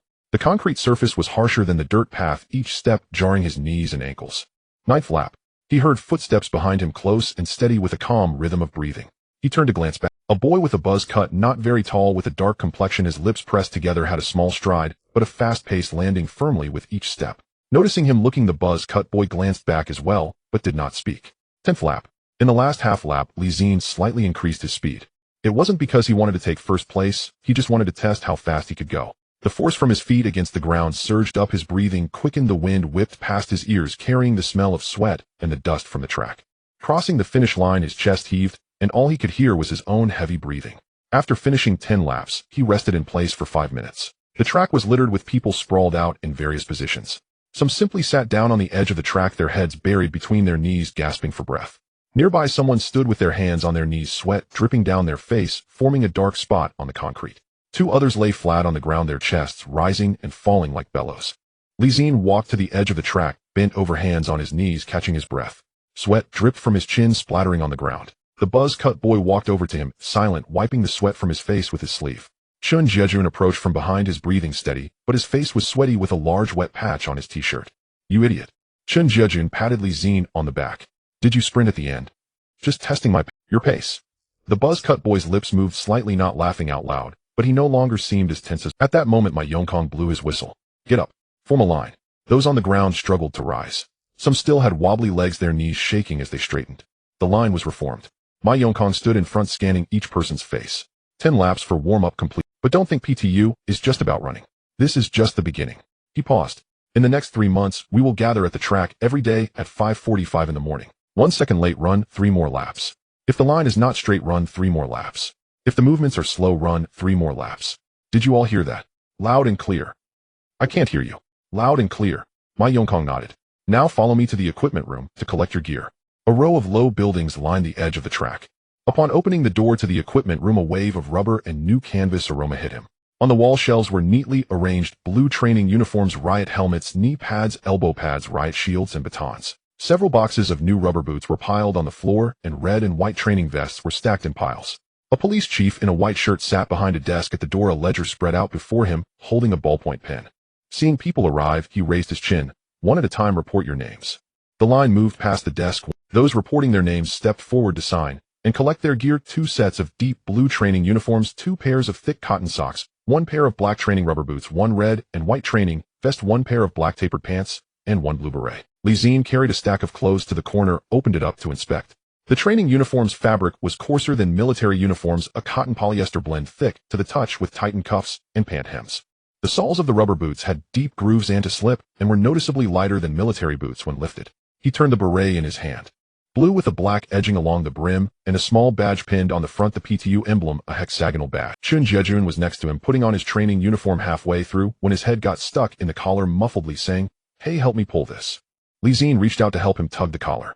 Zi-Jie's head emerged from the collar, his hair a mess. He took a breath and said, "This uniform is tighter than military ones." "That means you've gained weight." "No way, it's the uniform that's smaller." The two changed into their training uniforms, neatly folding the military uniforms and stowing them back in their duffel bags. The blue berets were fastened on their heads, the brims resting just above their eyebrows. Zi-Jie checked himself in the mirror at the corner of the equipment room. The person in the mirror wore a deep blue training uniform, the collar fastened neatly, black tapered pants tucked into rubber boots, and a blue beret perched on his head. He looked completely different from that morning when he reported in military uniform. Tisk. Zi-Jie leaned over to glance at the mirror, then at himself. Not bad, looking a bit presentable. Upon exiting the equipment room, Ma Yongkong was already waiting on the outside concrete ground. "Those who have collected their gear return to organize your dormitory. At 2 in the afternoon we gather on the track for line training." He paused. "Also, the dormitory standards are posted at the stairwell of each floor. Check it yourself when you return. At 8 in the evening I will come to inspect." The line dispersed. Zi-Jie carried the remaining gear and walked back with Zi-Jie. In the corridor, some were already looking at the dormitory standards. A sheet of A4 paper densely packed with a dozen items, the blanket folded into a tofu blocked the bed sheet smooth, without creases, toiletries arranged in a straight line, the floor clear of clutter and windowsills dust-free. Zi-Jie leaned over to take a look, his face darkening. Tofu blocked my foot. That police academy method is back again. Zi-Jie didn't respond, turning towards B District 206. In the corridor, people in blue training uniforms were bustling back and forth, some adjusting their berets as they walked, others picking at loose threads on their pants, and a few hurrying back with stacks of gear from the equipment room. The entire camp gradually came alive under the morning sun. Footprints and mud marks crisscrossed the concrete ground, and the air was filled with the smell of new training uniforms. At noon, the cafeteria opened for meals. The cafeteria at the Finling base was much larger than that at Daguling, accommodating over 100 people. For lines formed at the windows, and the variety of dishes was greater. Braised pork, stir-fried vegetables, tomato, scrambled eggs, and tofu fish soup. Zi-Jie grabbed a tray and found a corner to sit down with Zi-Jie, following him to sit across. The two ate in silence for a while. Zi-Jie suddenly put down his chopsticks, looked around, and lowered his voice, saying, "Hey, don't you think that, my sir? What about him? He doesn't seem like a good person." Zi-Jie picked up a piece of braised pork and chewed it a couple of times. "He's a drill instructor, of course. He'll have a stern face at first. It's normal. Not that kind." Zi-Jie furrowed his brow. "The way he looks at people, it's like he's measuring you. Not fierce, but noting your presence." Zi-Jie pondered for a moment, but didn't respond. He had only met Ma Yongkong a couple of times, and couldn't really gauge his feelings. However, he did sense the noting your presence vibe that Zi-Jie described. "I can't be bothered with him." Zi-Jie shoveled a mouthful of rice. "It's just 3 months, I just need to endure." At 2 in the afternoon, they gathered on the track, right on time. Line training. Standing at attention, standing at ease, turning left and right, marching and stepping forward. These movements had been practiced at the police academy, but PTU demanded a higher standard. The amplitude of arm, swinging, the rhythm of footsteps, and the spacing between lines were all scrutinized. Ma Yongkong stood at the front of the line, silent, just watching. If someone's arms were not positioned correctly, he would walk over, raise that person's arm to the proper height, and say, "Remember this position." If someone's footfalls were uneven, he would crouch down to look at the person's feet, then look up and ask, "Are you stepping in the footprints of the person in front of you?" "No." "Try again." The sun beat down for an entire afternoon. The scorching heat made everyone feel hot all over, and their training uniforms were drenched in sweat, with large wet patches blooming on their backs and sides. The insides of the rubber boots were also wet. With every step taken, he could feel his feet sliding. Zi-Jie's shoulder blades began to ache. Maintaining a single position for too long caused his muscles to involuntarily tremble. His hamstrings, lower back, and shoulders were slowly tightening. He gritted his teeth, staring at the back of a person in front of him, trying to shift his focus away from the aching spots. The line training lasted for 2.5 hours. There were no breaks in between. Zi-Jie stood 2 rows to his right, and Zi-Jie could see his silhouette from the corner of his eye. The guy kept his back straight, but beads of sweat could be seen rolling down the back of his neck. At 4:30 in the afternoon, Ma Yongkong finally said, "Dismissed." The line broke apart. The track came alive with sounds. Some were swinging their arms, others bending down to stretch their legs, while some simply sat down on the ground to pour out water from their rubber boots. The sweat poured out from the rubber boots, soaking a small patch of ground. Zi-Jie also sat down at the edge of the track, took off both rubber boots, and felt the coolness of the concrete against the soles of his feet, a soothing sensation that almost made him hum. Zi-Jie walked over and sat beside him, looking up at the sky, finally saying, 3 months. "Yeah." Zi-Jie rubbed his calves. "You said you couldn't last before. I think I might not make it. The police academy training wasn't this intense." Zi-Jie didn't reply, leaning against the railing at the edge of the track, feeling the coolness creeping up from the soles of his feet. His eyelids grew heavy, almost dozing off right there. After dinner, Zi-Jie and Zi-Jie returned to in the corridor. Some were squatting on the ground, polishing their shoes, others were lying on their beds, folding blankets, and some were leaning on the windowsill, reading the PTU training manual sent by Ma Yongkong. The whole building was quieter than during the day, with occasional voices and laughter echoing from certain rooms. Zi-Jie sat on the edge of his bed, picked up the training rubber boots, and used a damp cloth to wipe the mud and sand off the soles, placing them neatly at the foot of his bed. Then he began folding the blanket. The skills learned at the police academy hadn't been forgotten. He folded the corners, pressed them down tightly, and while it wasn't quite a standard tofu block, it looked decent. Zi-Jie next to him struggled for a long time, but the blanket he folded was soft and floppy like overproofed dough. He shook it a couple of times, folded it again, but it still didn't work. "Are you doing this on purpose?" Zi-Jie looked at him. "Doing what?" "Folding it like this." Zi-Jie glanced at his creation, then at Zi-Jie's bed, and after 2 seconds of silence said, "Can you show me how to do it once?" Zi-Jie sighed, stood up, walked over to his bed, and in a few swift motions shook open the blanket and folded it again. He pressed the corners, tightly folded it, and a neat blanket was produced. "Watch closely." Zi-Jie pointed to the corners of the blanket. "Press down tightly. When folding, the corners need to be straightened, can't be floppy." Zi-Jie nodded, his expression serious, as if he were learning a secret technique. At 7:45 in the evening, a whistle sounded in the corridor. The instructor is coming, someone shouted. The entire building instantly fell silent. Under the lights, a tense atmosphere settled in. Someone kicked a pair of shoes hidden under the bed, another quickly smoothed a towel draped over the bed, and someone stuffed a half-drunk cup of water into a drawer. Zi-Jie sat on the edge of his bed, back straight, hands resting on his knees. Footsteps approached from the end of the corridor, steady and unhurried. Ma Yongkong stopped at the door of room 206. He glanced inside, his gaze sweeping from the beds to the windowsill, from the windowsill to the floor, and back to the beds, pausing for 2 seconds on the neatly folded blanket on Zi-Jie's bed. Then he walked in. Whose is this? He pointed at Zi-Jie's blanket. Zi-Jie stood up. Report, it's mine. Ma Yongkong walked over and traced a finger along the edge of the blanket. The blanket didn't sag. He glanced at the floor under the bed. The shoes were positioned correctly, one to the left and one to the right, neatly arranged. Ma Yongkong straightened up, said nothing, and turned to walk out. The footsteps faded away. Zi-Jie slowly sat down, exhaling a breath. Zi-Jie glanced at the door, the corner of his mouth twitching. Outside, the sky had completely darkened, and the streetlights in the camp lit up one after another, casting a dim yellow glow on the concrete pavement below. Someone at the end of the corridor shouted, "Hey, there's half an hour before lights out, come over and chat." Several rooms gradually had people coming out, slippers slapping on the floor. Zi-Jie also stood up and walked to the door, leaning against the doorframe. In the corridor, 3 to 5 people were scattered about, one squatting by the wall, another sitting on the windowsill, and yet another leaning against the wall, picking at the dirt in his fingernails. The air carried a faint scent of laundry detergent mixed with a hint of disinfectant from the end of the corridor. Suin, one military uniform. Sham Shuepa, Daguling, Wan Chai. Everyone introduced their respective areas, discovering that the trainees in the same batch came from various districts of Hong Kong Island. The farthest came from Stanley, and the closest from Yuen Long. They were of different ages. Some had served for 2 to 3 years before coming for training, while others had been transferred after just a year. The buzz-cut boy was also squatting in the corridor. He leaned against the wall, a cigarette without a light held between his lips, not smoking, just biting on it. Zi-Jie recognized him as the buzz-cut boy from the morning run. Which district are you from? Western District. The buzz-cut boy took the cigarette from his mouth, pinching it between his fingers. Military uniform, served for a year. What do they call you? Ayong He Yong. Just call me Ayong. I'm Zi-Jie from Daguling. Buzzcut Ayong glanced at him and nodded. Oh, from the border area. A fat guy squatting on the windowsill leaned over Daguling. Wow, that place is so remote. Is there anything to do there? Less cases, more smuggling. Smuggling. The fat guy was intrigued. Have you ever helped anyone? Zi-Jie didn't continue that topic, instead asking, which district are you from? Sham Shuepa. The fat guy slapped his chest. Just call me Fat Guy Rome. My old man said I weighed 8 pounds at birth, so they named me Fat Guy Rome. My full name is Leung Chi Wing, but few people call me that. Someone chuckled. Ayong beside him bit on his unlit cigarette, the corner of his mouth moving slightly. At the end of the corridor, someone walked over holding a kettle of hot water, and seeing a crowd gathered came over too. What are you chatting about? Talking about smuggling. Wow, got some juicy info. Zi-Jie leaned against the doorframe, watching the people in the corridor. From Tsuan Wan Sham Shui Po Western District Wan Chai, and Stanley, all in their 20s, wearing new training uniforms issued by PEU, some with cigarettes in their mouths, some holding tea mugs, and others with hair still dripping from a recent wash. Everyone gradually dispersed back to their rooms. Zi-Jie returned to room 206, reaching up to pull the string for the light. Click.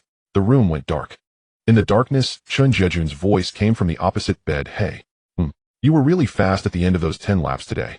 At 4:45 in the morning, the sky was still dark. A sharp whistle echoed through the corridor, piercing the lingering sleep like a needle.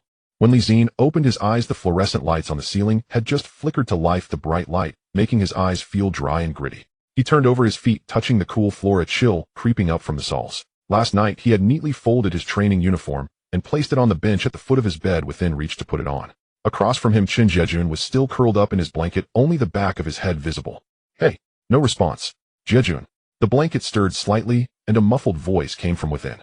5 more minutes. At 5:45 we gather at the playground. Latecomers will run 3 extra laps, Zi-Jie said, while slipping on his pants, as instructed by Sir Ma yesterday. The blanket fell silent for 2 seconds before it was suddenly thrown off. Zi-Jie sat up, his hair messy like a bird's nest, his expression one of bewilderment, as if asking, who am I? Where am I? He glanced at the still dark sky outside the window, muttering something incomprehensible as he hastily pulled on his pants. The corridor was filled with the sounds of footsteps and doors slamming. Someone shouted from the end of the corridor, hurry up, while another hurriedly ran towards the restroom in flip-flops. The sound of running water from the faucet began to echo. As Zi-Jie finished tying his shoelaces and stood up, Zi-Jie had just finished putting on his training uniform, tightening his belt, while rushing out. Let's go, let's go. When the two burst out of the room, the corridor was already bustling with people. Some were running, some were walking, and others were leaning against the wall tying their shoelaces. A crowd gathered at the stairwell, all of them pouring downwards. At 5:45 the playground was lined up neatly. A hint of gray light appeared on the horizon, making the white painted lines on the playground look faint in the dim light. The morning breeze carried a chill brushing against their faces while the air was filled with the scent of dew and the dampness of the cement ground soaked by the night mist. Ma Yongkong stood at the front of the line holding a stopwatch. He glanced down at it, then looked up saying, "You're 30 seconds late." No one responded. "I was very clear yesterday. At 5:45 we gather at the playground." He paused. Latecomers step out. The line fell silent for a few seconds. Then 3 people stepped forward. One was tall and thin, another short and plump, and the third was Zi-Jie. Zi-Jie stole a glance at him. Zi-Jie pursed his lips, remaining silent, just standing there. Ma Yongkong cut to the chase. "Run 3 extra laps. Return to the line after finishing." The 3 turned and began to run. Zi-Jie's running style was the same as yesterday, long strides with a quick rhythm, leading the pack on the first lap. The other 2 followed behind, their footsteps echoing clearly on the quiet playground. Ma Yongkong scanned the faces of the remaining people. "Yesterday we taught the formation. Today we will learn something new."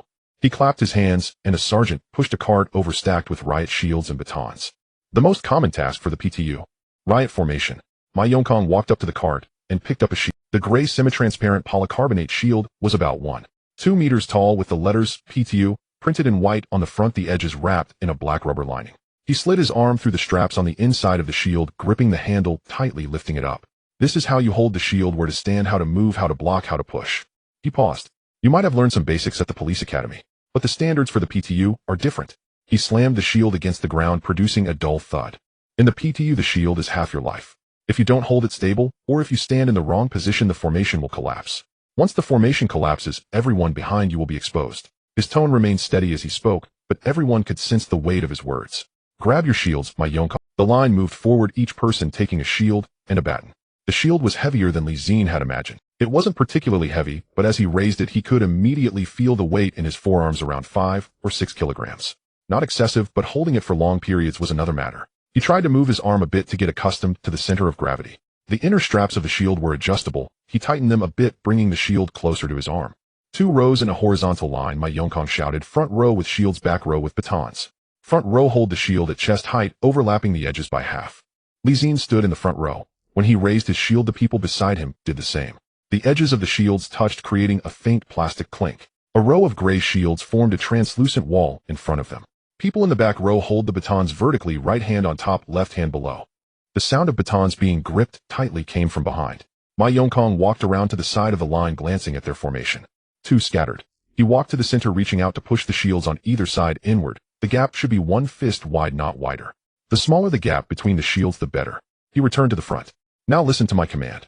Advance." The line took 2 steps forward. The shields rattled in their hands, the sound of clashing edges echoing. "Stop." Ma Yongkong's expression was, "Again. Lighten your steps, bend your knees a bit. Holding the shield isn't enough. Your body needs to feel the rhythm of the people beside you through the shield." He scanned the line. "Again. Advance." This time Zi-Jie paid special attention. Slowing his pace, bending his knees slightly, he kept the shield level with his chest. The people beside him adjusted as well. The frequency of the shields touching gradually decreased. "Stop." This time was better. Ma Yongkong didn't praise much, but he didn't scold either. Then came turning, retreating defensive stances, and advancing stances. The same movements were repeated for the entire. When the sun rose from behind the low wall on the east side of the playground, the morning light illuminated the surface of the gray shields, reflecting a blinding glow. Sweat trickled down his cheeks, dripping onto the shield, slowly spreading across the surface. His forearms began to ache. Not the kind that felt unbearable, but a persistent strain signaling that he had been holding it for a long time. He adjusted his grip on the shield, moving his fingers. Someone next to him was already panting heavily. The weight of the shield combined with the constant tension drained more energy than he had anticipated. At the edge of the playground, the 3 latecomers had already completed their extra 3 laps, panting as they returned to the line. Zi-Jie was drenched in sweat. When he rejoined, the collar of his t-shirt soaked. When he picked up his shield, his wrist trembled noticeably, but he gritted his teeth and didn't drop it. The morning light brightened. On the playground, the gray shields glimmered under the sunlight. Some hands trembled, some breathed heavily, but no one lowered their shields. Ma Yongkong stood at the front, never uttering the words, "Rest." After practicing for another 20 minutes, he finally spoke. "Stop. Rest in place for 5 minutes." When the shields were lowered, some people dropped to their knees. Some leaned their shields against their legs, bending over to shake out their arms. The shields clattered against the cement ground, creating a jumbled noise. Zi-Jie propped his shield upright against his legs, shaking his right hand. The muscles in his forearms ached and his fingertips felt slightly numb. He moved his wrist and rolled his shoulders. Zi-Jie sat down beside him, laying the shield flat on the ground, leaning back against the cement, his chest rising and falling. How's it going? Zi-Jie glanced down at him. I won't die, Zi-Jie replied, eyes closed, but it feels like my hands aren't mine anymore. So quickly your hands aren't yours. It's only the first day. Zi-Jie opened one eye looking at him. Aren't you tired? But you seem fine. Just holding on. Zi-Jie leaned against the railing beside him, rubbing his arm. Do you think I'm having an easy time?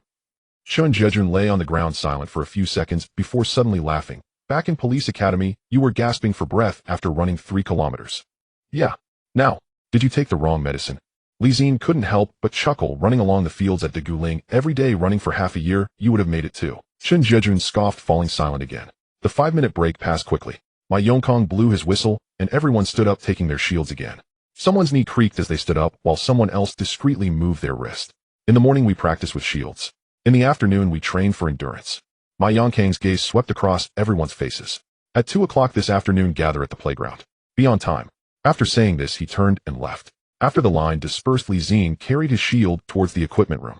On the way back, he passed through a patch of cement ground, the sunlight already glaring, making the training uniform cling uncomfortably to his skin. He returned the shield to the rack, the inner side of his forearm marked with a faint red imprint from the straps. Rubbing it, he found it wasn't too serious.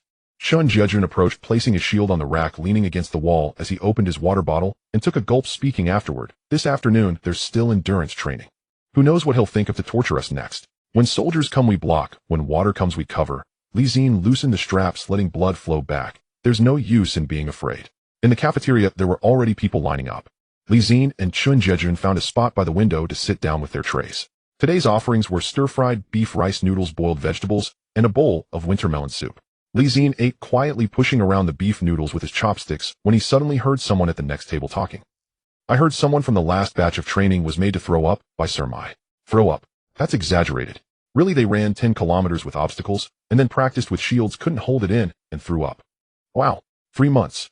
Zi-Jie didn't turn around, continuing to eat his meal. Zi-Jie turned to look at him, then back, lowering his voice. Did you hear that? I heard it. Aren't you scared?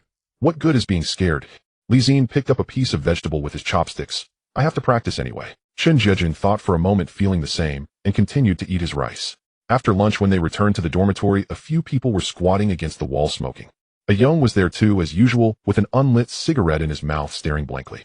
When he saw Zi-Jie approaching, he lifted his chin. Did you eat enough? I'm full. Zi-Jie squatted down beside him. You didn't eat. I ate, just resting for a bit. A Young took the cigarette out of his mouth, twirled it between his fingers, then put it back. Have you ever played with a shield before? He suddenly asked. Practiced a little in police academy, but very rarely. I've never touched one. A Young looked ahead at the empty ground. A year in the military uniform, but never touched these. This is my first time handling it today, and it feels not too bad. You picked it up pretty quickly, Zi-Jie said. I noticed your stance was very stable when you first lifted the shield. A Young didn't respond, his lips twitching slightly, though it was unclear if he was smiling. Zi-Jie poked his head out of the room. Hey, it's 2 o'clock, let's go. At 2 o'clock in the afternoon on the playground. The midday sun was much harsher than in the morning. The cement ground had turned white from the heat, steam rising from the surface. Standing there for less than a minute, the soles of his shoes could feel the heat. My Yongkong stood at the front of the line, not even glancing at the sun overhead. This afternoon's subject is the endurance test. He held a form in his hand. It's not about how fast you can run. It's about understanding your current level. 10 kilometers. 25 laps around the playground track. After he finished speaking, he stood by the edge of the track. Someone in the line gasped in surprise. Some fell silent, already adjusting their breathing. Zi-Jie muttered a curse beside him, but he was already warming up his ankles. Zi-Jie took a deep breath, loosening the collar of his training uniform. The whistle blew. 25 laps. On the playground, 25 people began to run. The sound of footsteps was chaotic, breaths rising and falling, merging into a dull rhythm under the afternoon sun. The first lap was manageable. By the second lap, some began to adjust their breathing. By the third lap, the formation started to stretch out. Zi-Jie kept his pace steady, maintaining the rhythm from yesterday. He knew that a 10-kilometer run wasn't about sprinting, but about rhythm and distribution. The first 5 laps couldn't be fast, the middle 10 had to be steady, and only the last 5 could have extra energy. The sun beat down on the back of his neck, his skin feeling hot. The wind was warm, carrying the burnt scent of the cement ground. With every breath, it felt like he inhaled warm air.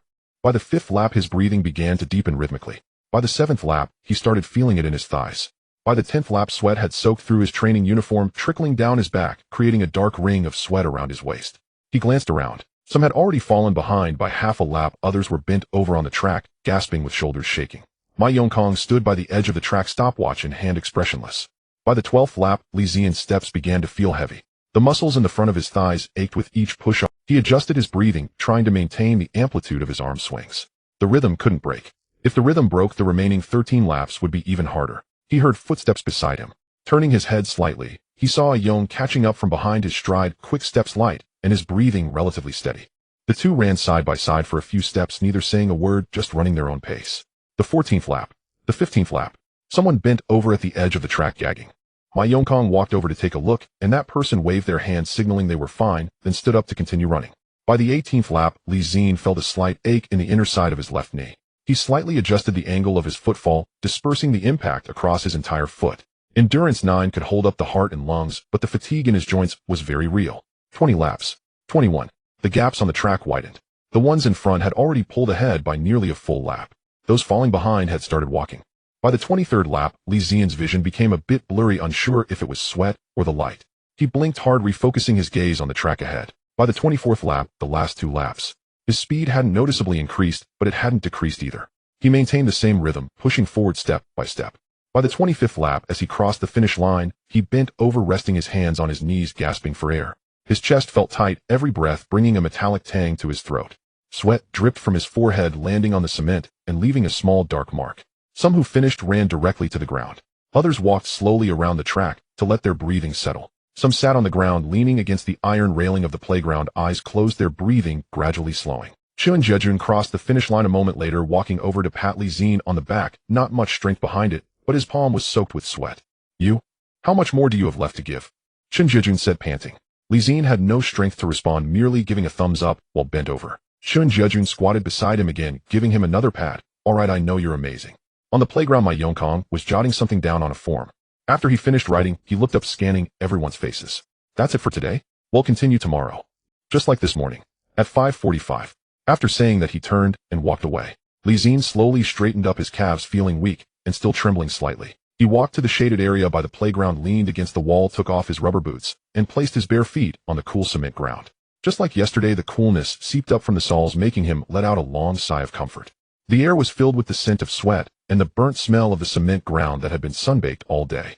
At the edge of the playground, some were squatting, gasping for breath, while others stood drinking water, and some lay flat on the ground, utterly motionless. The sky above was blindingly blue, without a single cloud, stiflingly hot. Zi-Jie walked over with 2 cups of water, handing one to him. Zi accepted it, taking a gulp. The water was lukewarm, but better than nothing.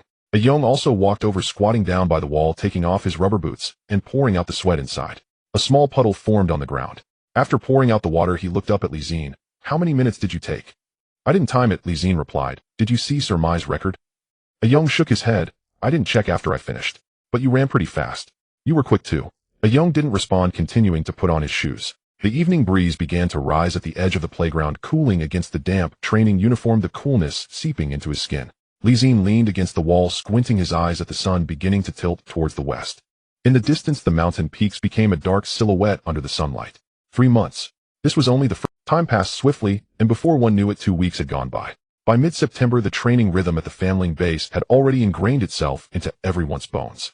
At 5:30 in the morning, the sound of the whistle would rouse the body awake, tossing aside the covers, putting on pants, stepping into shoes, a seamless series of motions that one could perform with eyes closed. Zi-Jie had not been late ever since.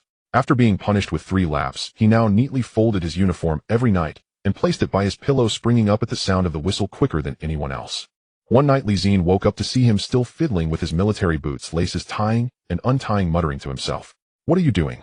"Sir Mai said the laces should go through the second hole and then loop back. I wore them wrong today." Zi looked at him for 2 seconds, turned over, and continued sleeping. Life at the family base went on like this. Every day began before dawn and ended after dark. Drills in formation, physical training, riot control formations, and pressure point control rotated throughout the week, interspersed with classroom theory covering crowd management, Hong Kong laws, and PTU duty regulations. Days stacked upon each other to the point where one no longer remembered which day of the week it was. But everyone remembered one thing: today was shooting day. At 8 in the morning, the shooting range on the east side of the playground, surrounded by barbed wire, formed a rectangular area. Shooting positions lined up in a row with a metal table in front of each one containing a box of firearms. At the end of the range stood a silhouette target, white paper with black rings flapping gently in the wind. 46 people stood in 2 rows silently. Standing at the shooting range, everyone was tense. Ma Yongkong stood in the front row holding a .38 revolver with the barrel pointed at the ground. Behind him stood a middle-aged man in a dark blue shooting suit in his 40s with short hair and drooping eyelids, his thoughts unreadable, holding a clipboard. "This is Sir Liang, the shooting instructor," Ma Yongkong said, shifting slightly. "He will be in charge of the shooting training for the next 2 weeks. You will do as he says. If he says stop, you stop. Anyone who acts on their own at the shooting range." He paused. "Don't blame me for not clarifying beforehand." After saying that, he stepped aside, leaving the floor to Sir Liang. Sir Liang walked forward, scanning the 2 rows of people. He didn't speak, just stood there looking each one over. His eyes weren't large, but when he looked at someone it felt like he was zeroing in on something, carrying an air of quiet scrutiny. The .38 revolver is standard equipment for the police. You all have used it before. But having used it and using it well are 2 different matters. This morning each of you will fire 3 sets. Each set consists of 6 shots, standing position at 15 yards. He gestured toward the silhouette target behind him. Aim for the center of the circular target on the chest, the 10 ring. I don't require all of you to hit the 10 ring, but each person must score at least 1 hit. If you don't hit the target. He paused again. You'll have to practice this afternoon. The 46 individuals collectively swallowed hard. Sir Liang glanced around, not wasting words, and raised his hand. First group, targets 1 through 10, take your positions. Zi-Jie was in the 3rd group. He stood at the back watching as the first group members took their turns. The first group was clearly nervous, their hands gripping the guns too tightly, their shoulders shaking as they pulled the triggers, the muzzles wobbling. Gunfire resonated intermittently. The sound of the .38 revolver wasn't particularly loud, but within the confines of the shooting range, surrounded by barbed wire, the sounds layered upon each other, vibrating the eardrums. A faint smell of gunpowder filled the air, reminiscent of the scent left after fireworks. After the first group finished, the target reporter raised his binoculars, scanning around and jotting down notes. Zi-Jie noticed that Sir Liang had been standing still beside him, his gaze following each person's gun muzzle. He neither nodded when someone shot well, nor shook his head when someone missed. His eyelids remained half-closed, and his mouth didn't move at all. Second group, take your positions. Zi-Jie was in this group. Zi-Jie saw him stride confidently to the shooting position, pick up the .38, check the chamber, then stand sideways, feet shoulder-width apart, extending his right hand to grip the gun with his left hand supporting his right wrist. His movements were so standard they could be featured in a textbook. This guy, Zi-Jie thought to himself. When we were in the police academy, Zi-Jie was good at shooting, but not outstanding, just average. But seeing his current stance, it was evident that he had put in the effort to practice. Begin. The gun fired. Zi-Jie fired his first shot, followed by the second and third in quick succession, maintaining a steady rhythm, each shot spaced evenly, not firing haphazardly. He finished all 6 shots in under 10 seconds. The target reporter raised his binoculars, paused for a moment, and looked again. 46 rings. A low murmur rippled through the shooting range. 46 rings, 6 shots at 15 yards, averaging 7.6 rings per shot, was already considered excellent in the police academy. Zi-Jie lowered the gun, turned around, and couldn't suppress a smile. Ma Yongkong, standing behind, cleared his throat, and that smile vanished completely, returning to the ranks obediently. Third group, take your positions. Zi-Jie stepped forward. On the metal table lay a .38 revolver, its blued barrel glinting in the morning light. He picked up the gun, habitually opened the chamber to check 6 bullets all in place. Closing the chamber, he dry-fired once to confirm the action was smooth. Then he positioned himself sideways, feet naturally apart, right shoulder aligned with the target. He didn't rush to shoot. He took a few seconds to feel the weight of the gun in his hand. The grip was a standard rubber grip with clear non-slip textures, fitting perfectly in his palm. The barrel was short and the sights were fixed, aligning perfectly. He slowly raised his arm, aiming at the silhouette target 20 yards away. The front sight settled into the notch, perfectly aligned with the target's center. This motion felt natural, as if he had done it many times before. But Zi-Jie knew he hadn't practiced it much. He could count on one hand how many bullets he had fired at the police academy. During half a year at the Drum Ridge, he had only shot live rounds twice, once for a routine assessment, and once for half an hour of practice with Ma Guoyang. Yet holding the gun, his hands didn't tremble, and even his heartbeat slowed down a beat compared to before. He took a deep breath, exhaled half, and held his breath. He squeezed the trigger. The shot fired. The muzzle jumped slightly, the recoil traveling through his wrist to his forearm, accompanied by a dull vibration. But he didn't rush to pull his hand back. He waited for the front sight to settle back into the notch before squeezing off the second shot. After finishing all 6 shots, he lowered the gun. The target reporter raised his binoculars, remaining silent for a few seconds. 47 rings. Zi-Jie was taken aback. He had estimated he would score between 40 and 44, not expecting to exceed that. The target reporter looked over once more to confirm he hadn't made a mistake, jotting the number down. Sir Liang finally moved. He lifted his eyelids and glanced at Zi-Jie. Just a glance, and his eyelids drooped. Zi-Jie returned to the line, and Zi-Jie leaned over, lowering his voice. Have you practiced? No. 47 rings, and you say you haven't practiced. Just lucky. Lucky enough to hit all 6 shots. Li Xin didn't respond further as Sir Liang's gaze. After all three groups had shot in the morning, less than half of the 46 people had all scored hits in their groups. Li Xian's scores fluctuated around 45 rings, and Chen Jiejun was about the same, both right at the front line's average. Some were delighted while others were dismayed.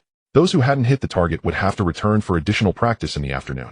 Fatty Rome was one of them. After three groups, his best score was 31 rings with 2 shots missing the target. When he walked off the shooting range, his face was pale. I clearly aimed well.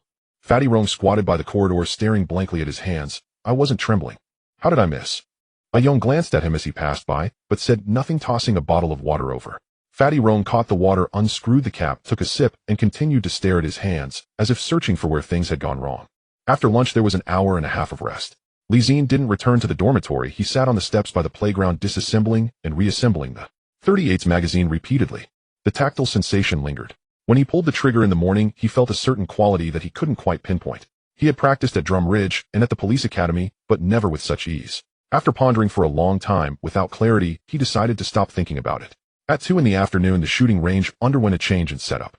The metal tables were removed, replaced by a Remington M870 shotgun, hanging on a rack, short barrel pump action, with a black body that looked substantial. Beside it, the ammunition box held several red shotgun shells, short and thick, with a visible large amount of gunpowder. This is the project for the afternoon. Sir Liang stood next to the shotgun, patting the barrel. The Remington M870, a pump-action shotgun. It's daily equipment for the PTU, used for riot dispersal, building clearances, and high-risk captures. He picked up a shotgun shell, raising it for everyone to see. 12 gauge with 9 pellets per shell. It has a wide spread at close range, so precise aiming isn't necessary. But he emphasized the recoil is significant as well. After saying that, he loaded a shell into the chamber, pumped it, aimed at a target 20 yards away, and pulled the trigger. Bang! A muffled sound erupted louder than the 38. The sound exploded in the shooting range, causing the metal barrier to hum. The cardboard at the center of the target was blasted open, leaving a fist-sized hole, the edges torn, and the pellets creating a dense pattern of holes on the paper. The 46 individuals stared at that hole, collectively silent for 2 seconds. Who wants to go first? Sir Liang set down the gun, looking at everyone. No one responded. No one willing to volunteer. Sir Liang's gaze swept across the line, landing on a round figure. You step forward. Fatty Rome's face immediately fell. He shuffled forward, taking the shotgun that Sir Liang handed him, his hands trembling even more than in the morning. Under Sir Liang's guidance, he loaded the gun, pumped it, and then held it with both hands, the stock resting on his shoulder. As the first shot was fired, Fatty Rome staggered back 2 steps, the muzzle nearly tilting towards the sky. The recoil of the shotgun caused his shoulder to jerk violently. He winced and lowered the gun, rubbing his shoulder with his left hand, his features contorted. So heavy. Only 3 pellets hit the target, while the rest flew off to the upper left corner of. Sir Liang remained silent, reached for the gun, and reloaded. The stock should press firmly against your shoulder, not just rest on top. Again, Fatty Rome shot twice more, each shot more off-target than the last. After finishing the last shot, he staggered back 3 or 4 steps, almost unable to hold the gun, placing it on the table, and squatting down to rub his shoulder, mumbling inaudibly. Some in the lineup were stifling laughter, their shoulders shaking. Chen Jiajie was the third to take his turn. He was straightforward, raising the gun, pressing it to his shoulder, aiming and firing in one smooth motion. He fired 2 shots. The results were average, the spread larger than Sir Liang's, but at least all shots hit the target. When he fired, he grinned and discreetly shook his right arm. When it was Li Xian's turn, he had already observed the shooting techniques of 7 or 8 people. The recoil of the shotgun was indeed significant, but it was manageable. The problem was that most people had never shot this type of gun before, and when holding it they approached it with a rifle mindset, wanting to aim and be precise. But shotguns do not require precision, they demand stability. Stabilize the gun, aligning the spread pattern with the target direction. He took the gun first, feeling its weight. The Bear M870 weighed just over 3 kilograms, and with the ammunition, it was under 4 kilograms, not heavy. The key was the holding position, the left hand supporting the fore end, the right gripping the pistol grip, the stock pressed firmly into the shoulder pocket, not just touching but firmly against it. After securing it, he adjusted his breathing, pumped the shotgun, and aimed at the target 20 yards away. Bang! The first shot went off, the recoil hitting his shoulder harder than he had imagined. But he didn't let up, stabilizing the gun, pumping the spent shell out, and chambering another round before firing again. Bang! 2 shots in a row, both hitting the target. The spread wasn't small, but each shot landed within the. Sir Liang glanced over, said nothing, and did not nod. However, he walked over to Li Xin, took the gun, and laid out a row of shells on the table. Fire 2 more shots this time. Try rapid fire. Load and shoot immediately. Pace yourself. Li Xin took the gun, took a deep breath. Load, pull the trigger. Bang! Eject, load, pull the trigger. After the 2 shots, the spread on the target was slightly larger than before. Maintaining stability during rapid fire was more challenging, yet all pellets remained on the target board. Sir Liang picked up a pen and wrote a number on the clipboard. Next, No praise, no comments, just moved on. But Zi-Jie knew that not being scolded was a good sign.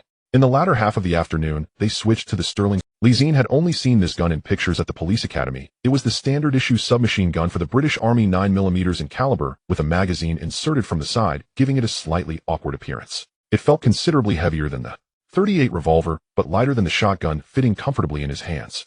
Sir Leong briefly demonstrated the operation single shot and burst modes with a firing rate of about 550 rounds per minute.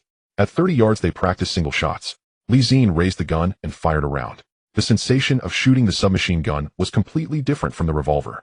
With the revolver, each trigger pull was independent, like a point-to-point conversation. With the submachine gun, pulling the trigger caused bullets to continuously burst out the sound dense, and the muzzle jumped significantly, requiring more force to control. He fired 2 short bursts, 3 rounds at a time, controlling it fairly well. The shots were slightly off to the lower right, but not outrageous. After adjusting his aim, he could practically keep them within the 10 ring. When he put down the gun, he noticed Zi-Jie was nearby, firing a long burst with a Sterling, letting out at least 7 or 8 rounds in one go. The muzzle kicked high, the bullets hit the target in a scattered manner, and his upper body shook along with the gun. Awesome! Zi-Jie exclaimed, his eyes shining. Zi-Jie glanced at him. Sir Leong shot him a look as well. The expression could roughly be translated as, "Are you shooting bullets, or just wasting them?" But Zi-Jie completely missed this signal, excitedly swapped in another magazine, and raised the gun again. At 4:30 in the afternoon the shooting training ended. As they packed up the gear at the shooting range, Zi-Jie returned the .38 revolver to the gun case and closed the lid. He could still feel the trigger pull on his fingers, that familiar sensation swirling in his mind. He locked the case, turned, and walked towards the playground. The evening's free activity time brought some rare liveliness to the dormitory corridor. There were those doing laundry, writing letters, and some lying on beds flipping through the few worn-out magazines. At the end of the corridor by the window someone had started doing push-ups. By the time Zi-Jie returned with his basin after showering, about 10 people had gathered in the corridor. Come on, come on. Next group. Next group. The loud voice echoed down the corridor, and it was clear it was Zi-Jie. Zi-Jie pushed through the crowd to take a look. 2 straw mats were laid on the ground, and a cop from Central was doing push-ups, his face flushed, having completed 23 before his arms finally gave out. 23, shouted the counter nearby. Someone in the corridor whistled while a few others applauded and cheered. The cop from Central rolled over and lay on his back, gasping for breath. Who's next? Fatty Roan rolled up his sleeves and stepped forward, laying down on the mat. He was round and plump, but his arms were not short, and he managed to hold himself up steadily. A group of people began to count for him. 1, 2, 3, 4. By the time he reached 15, Fatty Roan's arms started to shake. At 18, they trembled even more. At 20, he sank down, his face nearly touching the mat, struggling a couple of times, but unable to push back up. 20. Someone yelled, "Not bad, that's 2 more than last time." Fatty Roan flipped over onto his back, gasping, "Next time. Next time, he'll definitely do 25. When it was Ah Young's turn, he quietly laid down on the mat and began. His movements were not fast, but steady. Each push-up was executed without bending his arms or shaking. When he reached 30, the corridor fell silent. At 40, someone began counting softly. After 50, Ah Young stopped, stood up, brushed off the dust from his hands, and expressionlessly walked back to his bunk to grab a towel to wipe his hands. The corridor was silent for a few seconds before it erupted. 50. 50. What has he been eating to grow up like this? Look, his arms barely shook. Is the West District Police Station practicing lifting corpses every day, eh? Zi-Jie rolled up his sleeves and jumped in for a round. He was vigorous with the first 20 push-ups done in a flash, but slowed down for the last 10, managing to reach 35 before collapsing. 35? That's enough, someone cheered. Not bad, Zi-Jie. Zi-Jie lay on the ground, panting, raising a finger to signal, meaning, "Let me catch my breath before I go again." Zi-Jie leaned against the wall, watching, initially not planning to join in. He had no interest in such comparisons. After 6 months at Drum Ridge running trails and climbing hills, he had done enough physical labor and saw no need to put on a show in the corridor. But after Zi-Jie caught his breath, he immediately focused on him. "Aze, you come. I'm good. Come on, let's see a guy from Drum Ridge. Yeah, let's see what the Boundary Police District is capable of." Zi-Jie glanced at them, draped the towel over his shoulder, and squatted down in front of the mat. When he laid down, he didn't think much. With a stamina of 9 equivalent to a professional athlete, he wasn't boasting. But he also didn't plan to stand out too much, just enough to get by. The first push-up was done at a steady pace, about the same as Ah Young. By the 10th, his breathing was still even, and by the 20th, his muscles hadn't even begun to burn. At 30, he felt fine. At 40, still fine. By the time he reached 50, the corridor was completely silent. Everyone was watching him. He wanted to continue, but after a moment's thought, he decided it was enough. If he kept going, someone would start talking. So when he reached 52, he slowed down. The 53rd was noticeably slower, and after bending his arms on the 54th, he paused for 2 seconds before collapsing. Huff. He rolled over and lay on the ground, pretending to be exhausted. 50. 54. For more than Ah Young. Is Drum Ridge practicing push-ups every day for fun? Zi-Jie came over squatting beside him, looking down skeptically. Are you really done? I'm really done. Zi-Jie lay on the ground, not even lifting his eyelids. You're just pretending, right? No, really. Zi-Jie stared at him for 3 seconds, then stopped questioning, but his eyes clearly showed disbelief. Someone laid down another straw mat, patted it, and shouted, next group. Zi-Jie was clamoring for another round. Zi-Jie lay there for a while, then stood up, grabbing a towel to wipe the sweat from his neck. Young had somehow also come to the corridor, leaning by the window, chewing on an unlit cigarette, glancing at him through a crowd of noisy people.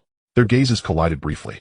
Young said nothing, just twitched the corner of his mouth, as if making a facial expression he wasn't even aware of. Then he switched the unlit cigarette to the other side of his mouth, and turned to look out the window. Zi-Jie stood against the corridor wall for a while, feeling the cool night breeze against his sweat. He glanced outside. The playground was pale, the track lines clearly visible. In this place, he still had to stay for time flew by, and another month had passed.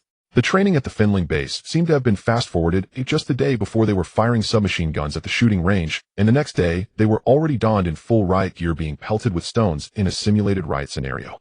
Of course, the stones were fake, made of foam, and painted gray, looking real from a distance. When they struck the helmet, they made a loud thud. It didn't hurt, but it could give you a fright. October on Hong Kong Island had started to cool down, with the morning breeze blowing a refreshing autumn feel on the face.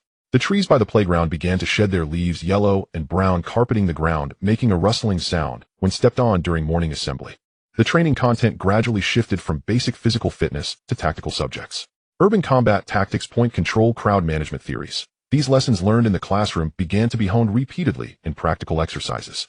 Every day brought new movements to learn and old movements to practice repeatedly. A simple action of turning while raising a shield was only considered passed when perfected to the point of being error-free, even with eyes closed. However, what everyone dreaded the most was the simulated riot training. Not because it was exhausting, but because it was a hassle. On October 12th, at 7:30 in the morning, the simulated riot area was located at the easternmost edge of the base, originally a barren land surrounded by barbed wire. Inside, several rows of metal shelters were set up, stacked with old tires, wooden boards, and metal barrels arranged to mimic an urban combat scene. A wooden sign stood at the entrance of the area, painted white with the words riot area. 46 individuals in full riot gear stood at the entrance. Helmets, neck guards, shoulder pads, chest protectors, elbow guards, knee pads, shin guards, and riot shields. Altogether weighing no less than several kilograms, wearing them felt like being encased in iron. Zi-Jie shifted his shoulders, feeling the edge of the protective gear digging into his collarbone. It was uncomfortable, but bearable. Beside him, Zi-Jie was already sweating profusely. I'm already tired before we even start, he mumbled softly, holding a riot shield that was wider than his body, making it look like a wall blocking him. Ma Yongkong stood at the front of the line, not in full riot gear, but in uniform, holding a telescopic baton. He glanced at everyone, and then gestured towards the riot area. The area has been set up with simulated personnel. Your task is, in groups of 5, form a shield wall and advance from the entrance to the red flag on the opposite side. You will encounter simulated rioters, impacts, and thrown objects along the way. The key points for your actions are advance, halt, defend, and push forward, with 4 providing cover and 1 commanding. He paused for a moment. Each group has 10 minutes. Those who exceed the time will have to do it again. No one dared to speak. The first group entered. Zi-Jie stood outside, watching as shadows began to move within the area through the barbed wire. Those rioters were actually people from the base, dressed in civilian clothes, wearing masks, holding foam bricks and wooden sticks, shouting loudly enough to be heard from several meters away. The shield wall advanced very slowly. For individuals raised their shields to form a wall, with the commander behind them calling out commands: advance, halt, defend. They had to pause every few steps to adjust their formation. The gaps between the shields couldn't be too wide. If anyone fell behind, the entire wall would collapse. 10 minutes later, the first group emerged from the other side, all 6 of them panting, sweat dripping down their chins, their uniforms soaked in patches. Second group, get ready. When it was Zi-Jie's turn, he was in the 4th group, positioned towards the middle and back. As he walked into the riot area holding his shield, the first thing he felt was the noise. The shouts of the simulated rioters surged from all directions. Someone was banging on the metal shelter with an iron rod. The sharp and piercing clang mingled with curses, whistles, and footsteps, creating a buzzing sound in his ears. Advance, commanded the one in charge. The 4 of them raised their shields and moved forward. The shields weren't heavy, but holding them up for a long time made his arms sore, and maintaining the contact between the shields was even harder. After taking a few steps, one of the shields would shift, creating a gap that the person behind had to quickly fill. Zi-Jie stood second from the left, his left shield pressed against the edge of the adjacent person's shield, while his right hand gripped the baton. After walking a dozen steps, a rioter suddenly charged out from the side, wearing a mask and wielding a foam stick, and struck hard against their shield wall. Thud. The foam stick hit the shield and bounced back. But immediately after, another person rushed in from a different direction and swung a stick towards Zi-Jie. Instinctively, Li Xin adjusted the angle of his shield, allowing the impact to slide off along the slanted surface rather than taking it head-on. The movement was quick so much so that he didn't even realize it himself. In the instant he was struck, the angle of the shield had already changed. The foam stick hit the angled shield and slid off along the arc, dissipating most of the force. Then a thrown object came. A stone struck Li Xian's helmet with a dull thud. Although he knew it was foam, his instinct made him shrink his neck. That reaction was ingrained. Following that, more stones came flying, hitting the shield, his shoulder, and helmet like a sudden downpour. "Defend! Defend!" shouted the one in charge. The four of them lowered their center of gravity, simultaneously pressing their shields forward to reduce the exposed area. The stones struck the shields, cracking and popping. This went on for about 20 seconds before the rhythm of the throws began to slow down. "Advance!" The four of them stood up again, quickening their pace towards their advance direction. During the advance, Li Xin noticed something. There was a half-beat delay between the commands shouted and the actions of his teammates. The command reached his teammates' ears, and only then did they respond with their actions. This delay had not been apparent in previous training, but in the riot area the pressure amplified it, making it glaringly obvious. A thought flashed through his mind: what if instead of shouting "advance" and then moving, the commander pressed in the command "prepare" just before the sound of halt faded? Wouldn't the rhythm be smoother? But this thought only flickered briefly, not allowing him time to ponder deeply, because they had already rushed to the front of the red flag. Fourth group complete. 8 minutes and 30 seconds. As he came out of the riot area, Li Xin took off his helmet, his hair soaked and sticking to his forehead. The uniform underneath the protective gear was also drenched in sweat, clinging to his body. He bent over, resting his hands on his knees, gasping for breath. There was a slightly metallic taste in his throat, not from injury, but a normal reaction when physical limits were reached. Zi-Jie had directly sat down on the ground beside him, his helmet set aside, head tilted back, breathing. I thought. A riot was just standing there blocking. Who knew we had to run too? He said intermittently, his voice sounding like a duck with its neck stepped on. Zi-Jie walked over, also panting, but clearly in a much better state than Zi-Jie. He fanned himself with his helmet and glanced at Li Xin. "How did you manage that shield adjustment just now?" "What shield adjustment?" "When that person hit you, you tilted your shield, slightly dissipating the force." Li Xin recalled. "I didn't think much about it, my body just moved on its own." Zi-Jie clicked his tongue, but said nothing more. At the other end of the line, Ma Yongkong stood at the entrance of the riot area, looking at the time records for each group on his clipboard. He flipped a page, looked up at the recently emerged fourth group, his gaze lingering on Li Xin for 2 seconds. Then he lowered his head and continued writing. He neither praised nor criticized. However, during this time, everyone had figured out Ma Yongkang's temperament. Not being scolded was already a good thing, and being mentioned meant they had done well. After completing all 6 groups by morning, it was already close to 11:30.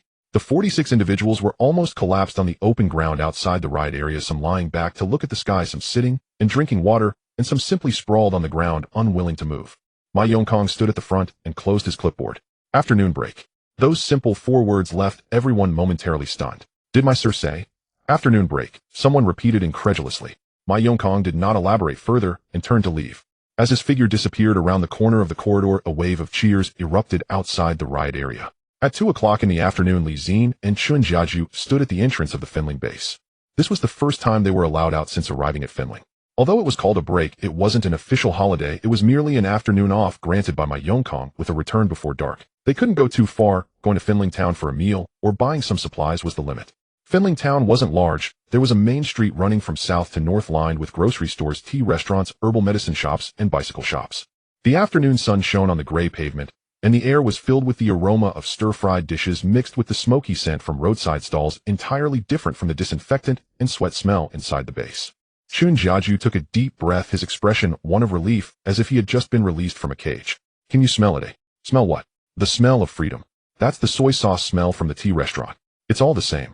The two found a tea restaurant at the street corner, not large, with a red sign featuring the words Yongfa Tea Restaurant in white. The menu was slightly faded, stuck on the glass door. As they pushed the door open, a bell hanging on the door frame chimed. The place was not crowded, having just passed afternoon tea time and not yet reaching dinner. Only 2 workers in uniforms were sitting by the window sipping milk tea. The owner was a plump man in his 50s, bare-chested, and wearing an apron, reading a newspaper behind the counter. He looked up at them, his gaze landing on their casual clothes. "Young men, what would you like to eat?" Li Xin and Zi-Jie sat down in a booth against the wall. Zi-Jie picked up the menu and flipped through it, his eyes lighting up. "They have curry beef brisket rice. You order this every time, and don't you ever get tired of it?" "What do you mean tired? Good food never gets old." Li Xin didn't argue with him, ordering a plate of dry-fried beef ho fun and a cup of iced yang. Zi-Jie indeed ordered the curry beef brisket rice, adding a cup of salted lemon 7. While waiting for their meal, Zi-Jie leaned back against the plastic chair back in the booth. He let out a sigh, feeling as if his very bones had been removed, his entire being relaxed.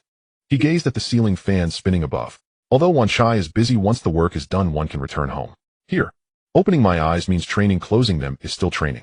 There are still 9 weeks left, Zi-Jie said. You even remember the days. What else is there to remember? Zi-Jie chuckled and fell silent. After a while the food was served.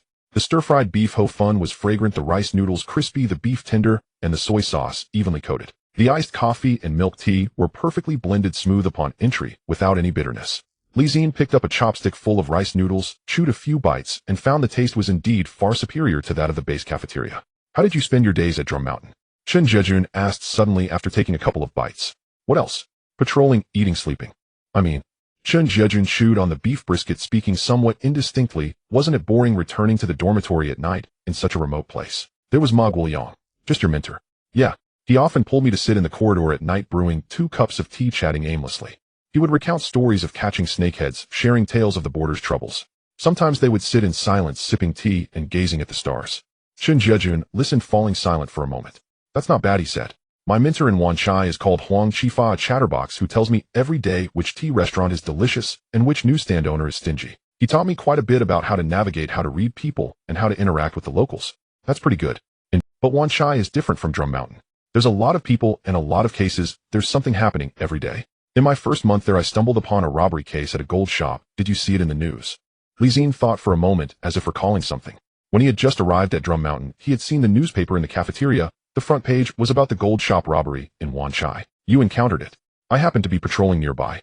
Upon hearing the gunfire I ran over, but by the time I arrived the culprits had fled, so I helped maintain order for a while. Later the CID people came, took a statement, and left. It wasn't anything to do with me, but it was the first time I had heard real gunfire. Zi-Jie remained silent, waiting for him to continue. I kept pondering one question. Zi-Jie put down his chopsticks, his expression becoming serious. If I had run a bit faster, or taken a different route, would I have run into those robbers? You in uniform, what could you have done if you had encountered them? At least I could have stopped one. You have a little pistol, and they have a black star. Could you have stopped them? Zi-Jie opened his mouth as if to say something, but swallowed it back. He lowered his head, and continued, eating, muttering, you have a point. It's not that we can't fight back. It's about choosing the right moment to do. So Zi-Jie took a sip of his iced coffee. Zi-Jie looked up at him, his gaze filled with an indescribable expression, neither defiance nor agreement, more like an appraisal of what have you been through.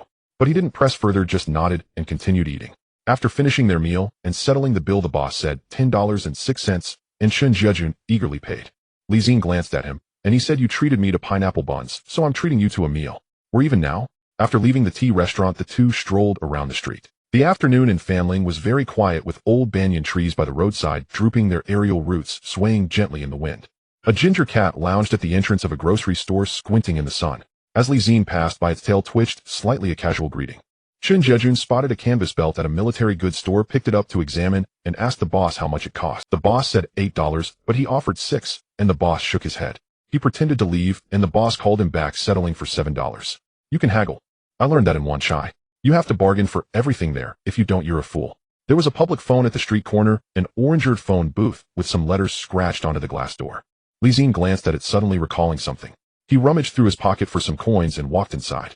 Zi-Jie leaned against the phone booth waiting for him. Zi-Jie dialed Song Zi-Jie's number, the uniform team at Sim Sha Sui police station. This was something he had arranged with Song Zi-Jie before coming to Fanling to find time to inform him after his arrival. The phone rang a few times before being answered. Hello. Sim Sha Sui uniform team. I'm looking for Song Zi-Jie. Wait a moment. After a while, a familiar voice came from the other end. Hello. It's me. Aze. Song Zi-Jie's voice carried obvious surprise. You've arrived in Fanling. I've been here for a month. I've been too busy to call until now, finally got a chance today. Why didn't you call on the day of reporting? I was dead tired that day, no time. Zi-Jie chuckled. What about you? How's Sim Sha Sui? Song Zi-Jie paused for a moment before speaking, excitement tinged in his voice. I solved my first case last week. Not a big deal. He explained that while on patrol he had spotted 2 people prying open a roll-up door in an alley.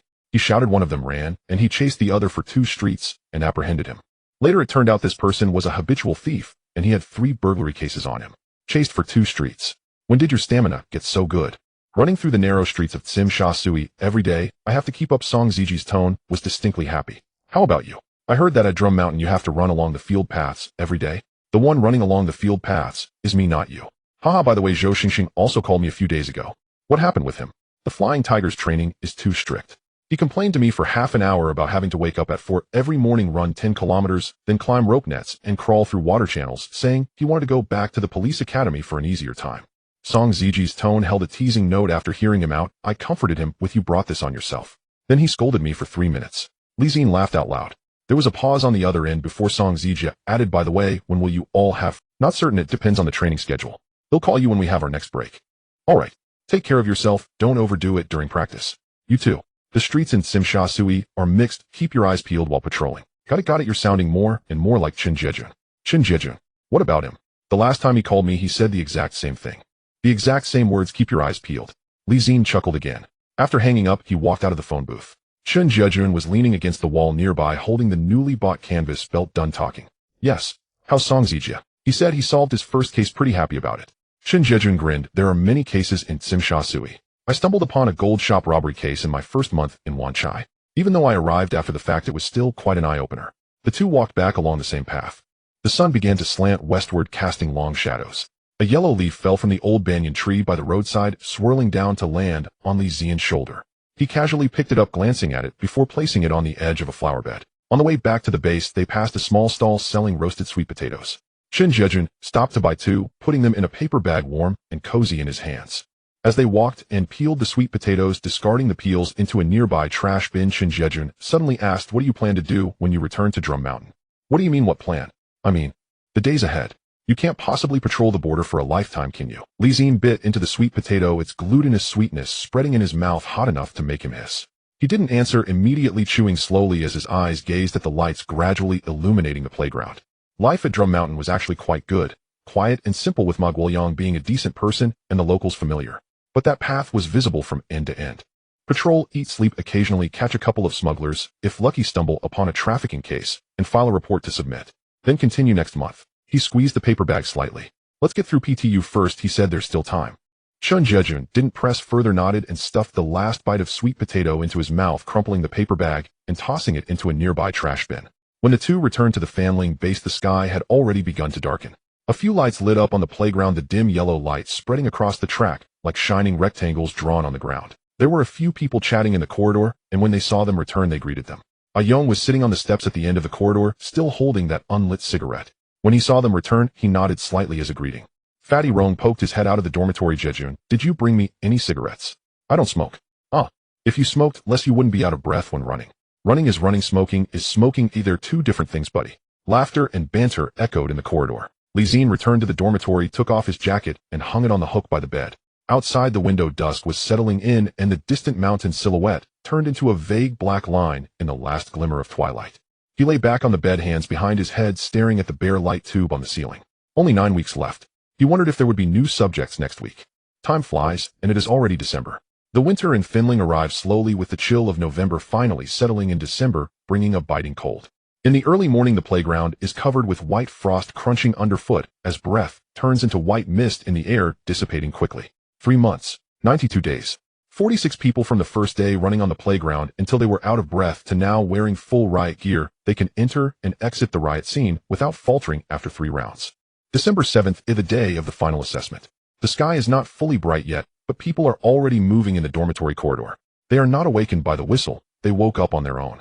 When Zi-Jie opened his eyes, the light tubes on the ceiling had not yet lit up, and a faint gray-blue light filtered through the window, illuminating the opposite bunk, where Zi-Jie was already sitting up, tying his shoelaces. "You are awake, quite early," Zi-Jie said. He turned over and sat up, his feet touching the cold floor, the chill creeping up to his calves, making him instinctively curl his toes. He pulled his uniform from the hanger at the head of the bed, and as he put it on, the fabric clung to his skin, sending a shiver down his spine. Today's breakfast in the cafeteria is more abundant than usual, with fried eggs and plain congee, and everyone can also grab a pineapple bun. But no one is in the mood to eat. The atmosphere is noticeably quieter than usual.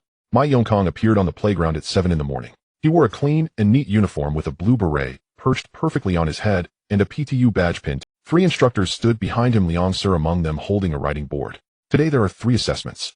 Ma Yongkang's voice is particularly clear in the morning breeze: physical fitness, shooting, and riot formation. "Those who pass all will receive PTU graduation certificates. Those who fail one." He paused, his gaze sweeping over the crowd. "Retake. Those who fail the retake will be returned to their original police station." No one said a word. The first item is the physical fitness assessment. A 10-kilometer run, 25 laps around the playground. Complete it within 40 minutes to pass. 40 minutes for 10 kilometers. 3 months ago this standard was a hurdle for half of the team. Now no one thinks it's impossible, but no one thinks it's easy either. When Zi-Jie stood on the starting line, he took a deep breath of the cold December morning air. It felt cool in his lungs. He recalled that afternoon on the first day running 10 kilometers, the sun blazing down, and the playground felt like a flat frying pan every step on the scorching concrete.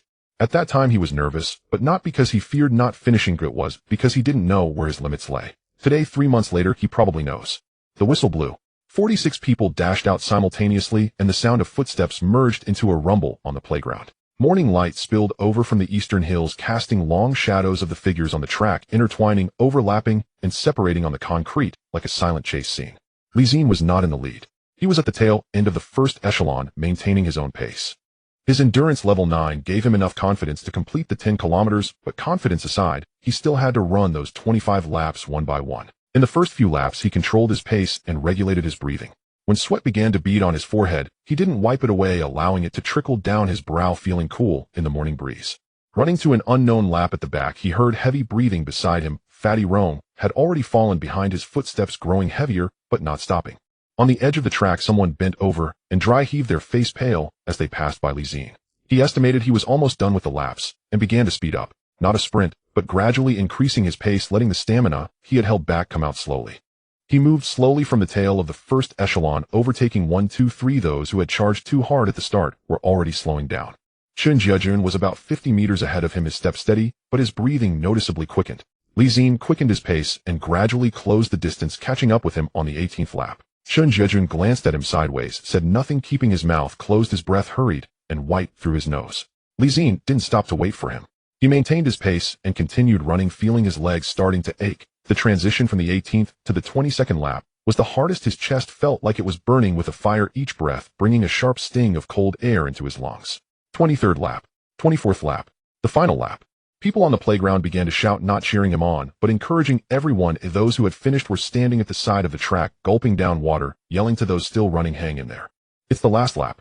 Zi-Jie gritted his teeth and accelerated. When he crossed the finish line, he bent over, resting his hands on his knees, gasping for air.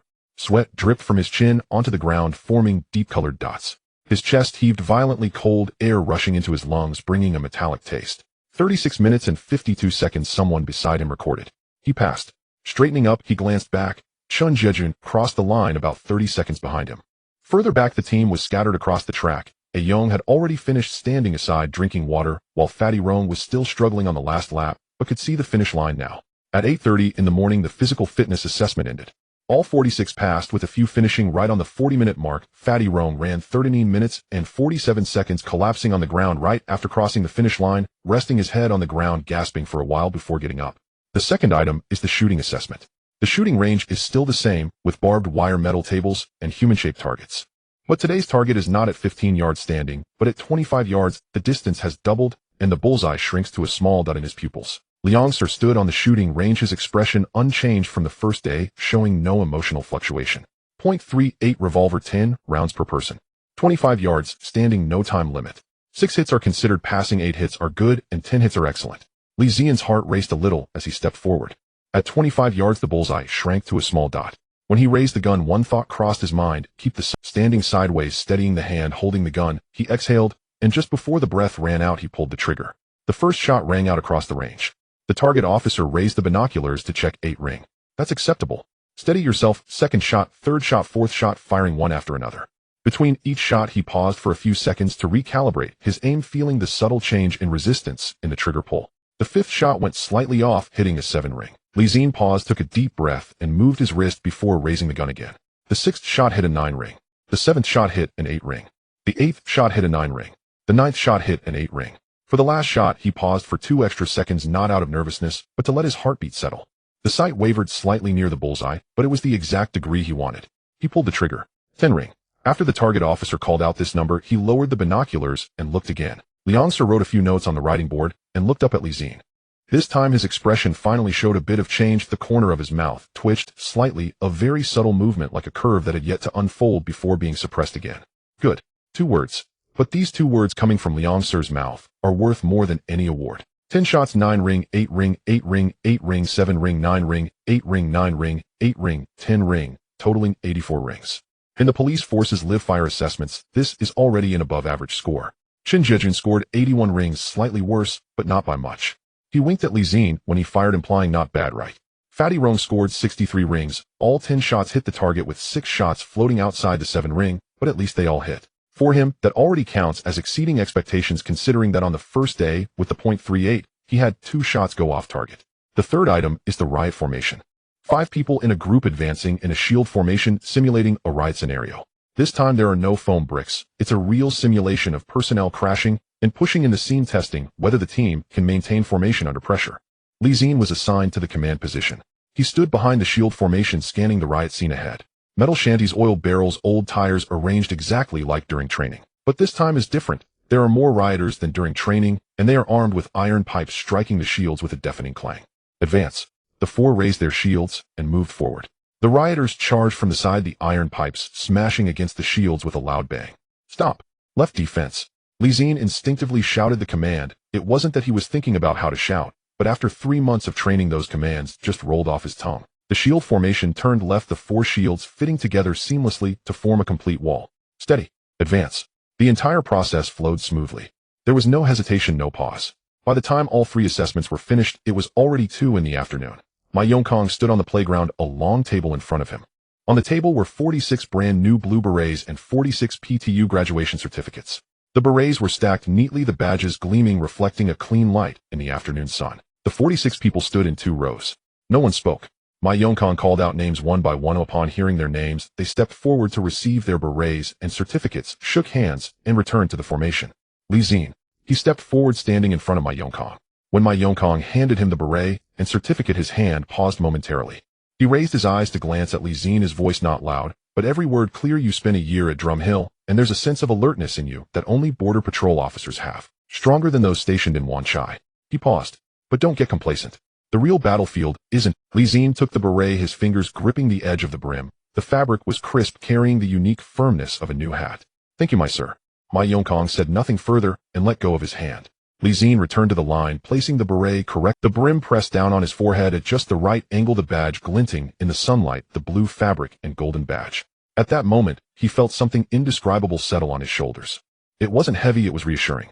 At 7 in the evening, in the cafeteria, the 46 people pushed several long tables together laden with food that was not the usual cafeteria fare. Ma Yongkong had asked the kitchen for extra rations, soy sauce, chicken, boiled shrimp, char, siu roasted meat, along with several boxes of soda and 2 bottles of beer. The warm yellow light shone on the table, steam rising from the dishes, the oil sheen on the edges of the plates gleaming. Fatty Rome was the first to pick up chopsticks and then put them down, a complex expression crossing his face as he said, I can't believe. I'm a bit reluctant to leave. Reluctant about what? The cafeteria food. Someone replied next to him. Of course I'm reluctant to leave you bunch. Laughter erupted in the cafeteria. Someone began pouring drinks. There wasn't much beer, just 2 bottles, enough for each person to have a sip, which was sufficient. Zi-Jie stood up with his cup, cleared his throat, and everyone quieted down to look at him. I want to say a few words. He raised his cup. 3 months ago, we didn't know each other.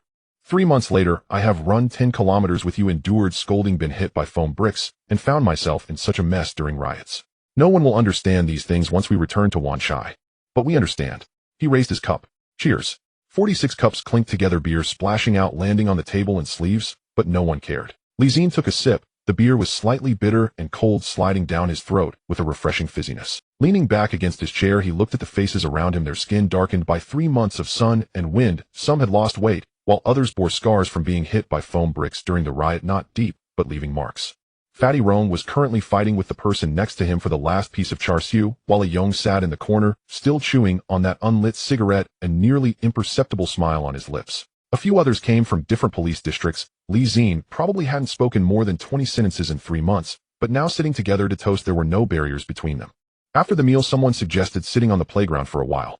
The December night was very cold, with the wind blowing across the playground, carrying the scent of dried grass. A few dim yellow lights illuminated the track, casting a vague outline. The sky was clear and countless stars could be seen densely pinned to the black sky. Zi-Jie and Zi-Jie sat on the steps at the edge of the playground with half a bottle of unfinished beer beside them. Zi-Jie looked up at the sky, his breath rising in the light. The allocation results will come out next week, Zi-Jie said. I heard that E Company is stationed at Hong Kong Island. If we can be assigned there, it would be closer to Wanchai. Zi-Jie turned to look at him. Can you stop replying with one word? Sure. The two of them laughed at the same time. Honestly, Zi-Jie lowered his head looking at his worn-out military boots. Does our 3 months of training count as real skills? Zi-Jie thought for a moment and said the basics are sufficient. But real skills are not cultivated, they are forged in battle. How do you know that? I've caught thieves a few times at Drumhill. Thieves don't just stand still waiting for you to shoot. They run, hide, and jump you from behind. What you learn in the training ground gives you a foundation, but once you hit the streets you still have to rely on your instincts. That's true, Zi-Jie replied after some thought. When I was out on the streets in Wanchai with Uncle Fa, I chased a few small thieves. It's indeed a different ball game from the training ground. Now that you mention it, I'm starting to look forward to it. Look forward to what? Going out on the streets. Zi-Jie's profile was illuminated by the street light, casting a warm yellow glow, and there was something shining in his eyes. Zi-Jie looked at his expression and suddenly felt that this person might really be constrained by wearing a uniform in Wanchai. For others, PTU was about enduring hardship. For him, it was about satisfying cravings. The two sat for a while longer, and the people on the playground gradually dispersed. Some returned to the dormitory to pack their things, some went to the corridor to make phone calls, and others leaned by the window to write letters. Scattered shadows elongated and shortened in the corridor lights before finally disappearing behind the dormitory doors. Zi-Jie did not return to the dormitory immediately. He walked around the playground alone. The night wind seeped into his collar chilly, but he didn't shrink his neck. The track stretched out in the night, and 3 months ago, when he ran the first lap on this track, his legs were still weak, and he found 4 kilometers somewhat strenuous.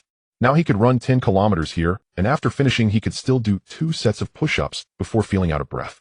He reached the other end of the playground and stood beneath that old banyan tree. 3 months ago on the day he reported, he stood under this tree, waiting for Zi-Jie. Everything in Finling was new to him, then unfamiliar people, unfamiliar commands, unfamiliar rhythms. He didn't know Ma Yongkang's temperament, didn't know Liang Sir's fastidiousness, didn't know a Yong was a person who spoke less than 10 words a day, nor did he know that Fatty Rong could snag the last piece of char siu in the cafeteria. Now he knows all of this. On the edge of the playground there was a freshly painted wall, white with blue letters inscribed with PTU's training motto. The moonlight illuminated it, making the writing clear. He stood for a moment before turning to walk back to the dormitory. As he passed the corridor he saw the light still on in Ma Yongkang's office. Through the window, Ma Yongkang sat at his desk, writing something, a steaming cup of tea beside him. Zi-Jie did not knock on the door. He looked for 2 seconds before turning back to the dormitory. One night passed, and dawn was just breaking. The 46 people stood at the gate of the Finling base with their luggage. Some were dressed in casual clothes from when they arrived, while others had already put on their brand new PTU uniforms with blue berets neatly perched on their heads, standing in the morning light, their badges shining brightly. Ma Yongkang stood at the entrance holding a document, calling out the allocation notices one by one. Zi-Jie, E-Company Hong Kong Island. Ayong, E-Company Hong Kong Island. Fatty Rong, E-Company Hong Kong Island. Zi-Jie, E-Company Hong Kong Island. The 4 of them are all in the same company. Zi-Jie glanced at Zi-Jie, the corner of his mouth lifting in a suppressed smile, saying nothing, but that look said it all. After reading the last name, Ma Yongkang closed the document. He didn't say any more unnecessary words, just stood at the door watching the 46 people. Now already 46 official PTU members, standing in the morning light with their luggage and blue hats. Once you reach the company, don't forget the Finling base. Just that one sentence. Then he turned and went back inside the base. The iron gate slowly closed behind them. Zi-Jie stood outside with his luggage, glancing back. The Finling base gate was still that iron gate, dark green, the paint somewhat worn, the latch hanging with a chain lightly swaying in the morning breeze.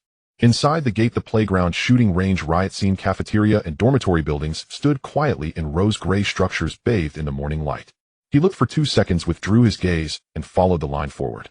The morning light spread from the east, dyeing the road a warm golden color. In the distance, the sound of a car horn came, the vehicle coming to take them to the company, its green body and headlights shining in the morning light. Let's go. Zi-Jie shouted beside him, having already climbed into the vehicle. Zi-Jie tossed his luggage onto the car. The vehicle started, the roar of the diesel engine resonating in the morning light, the car swaying slightly before slowly moving forward along the road in front of the Finling base. Zi-Jie leaned against the side of the vehicle, the wind blowing against his face, cold but refreshing. He adjusted his blue beret, the brim pressing against his forehead, feeling much more comfortable than yesterday. Outside the window, the Finling base grew smaller in the morning light, finally turning into a gray-blue shadow in the rearview mirror. Ahead was Hong Kong Island. E-Company, 13 more months. The transport vehicle turned a few corners on the road in Hong Kong Island and stopped in front of a gray-white building. Zi-Jie jumped out of the vehicle, stepping onto the asphalt road, which was hot and filled with the scent of tires and exhaust fumes. In front of him stood an old police station building with gray-white walls and deep green window frames. A sign with black characters on a white background hung at the entrance, reading Hong Kong Island General District Mobile Unity Company. The blue-hatted PTU unit. We're here. The old officer driving the car turned off the engine and leaned out of the window. Go inside and report yourself. The first room on the left on the second floor is the unit office. For people stood at the entrance with their luggage. Fatty Rong shifted his backpack to the other shoulder and looked up at the building. Yong still looked the same, holding an unlit cigarette in his mouth. Zi-Jie tilted his head and looked around, saying, "This building is newer than the one in Fanling. The building in Fanling is older than your grandfather. What are you comparing?" Fatty Rong interjected. "Your grandfather is the old one. My grandfather has been deceased for a long time." Zi-Jie did not engage in this conversation. He walked ahead with his luggage and pushed open the glass door of the unit office.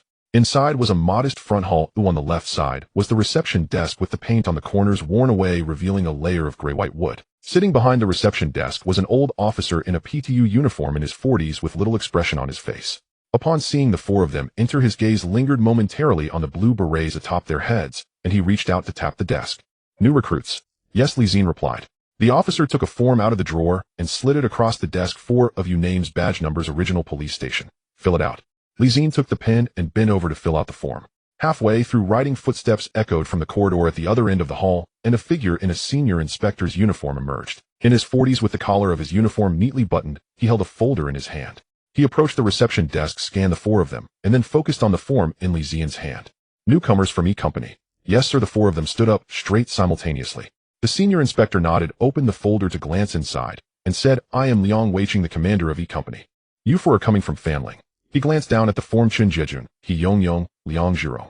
When he mentioned Zi-Jien's name, he paused for a moment. "Sirma has mentioned you to me." Liang Weiqing closed the folder, said you performed well in Fanling. Zi-Jie did not respond, just stood up straight.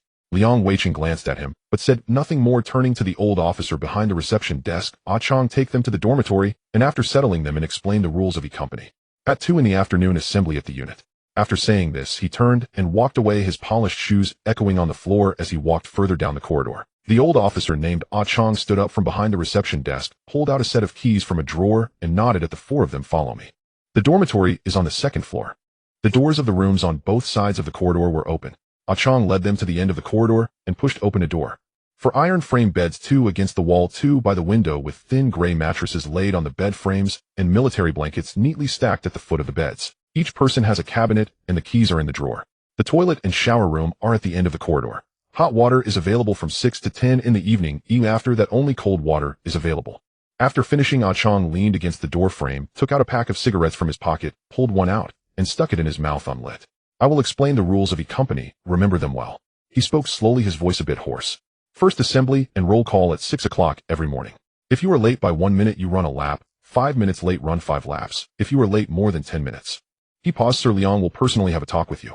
Second patrols are in groups of 4 walking patrols covering designated routes within the Hong Kong Island General. Each group works for 8 hours daily. The morning shift is from 7 in the morning to 3 in the afternoon, the afternoon shift from 3 in the afternoon to 11 at night, and the night shift from 11 at night to 7 in the morning. Shift changes must be punctual. The previous shift cannot leave until the next shift arrives. Third, during patrols you must wear the blue beret, white patrol belt, carry a bat and handcuffs, a walkie-talkie, and a .38 revolver. None of these can be missing. If your equipment is incomplete, you cannot go on duty. He held the cigarette, glancing around the faces of the four. Fourth, and the most important rule. He extended a finger and pointed at the ground. When patrolling the streets in PTU uniform, you are the face of the Hong Kong Island General District.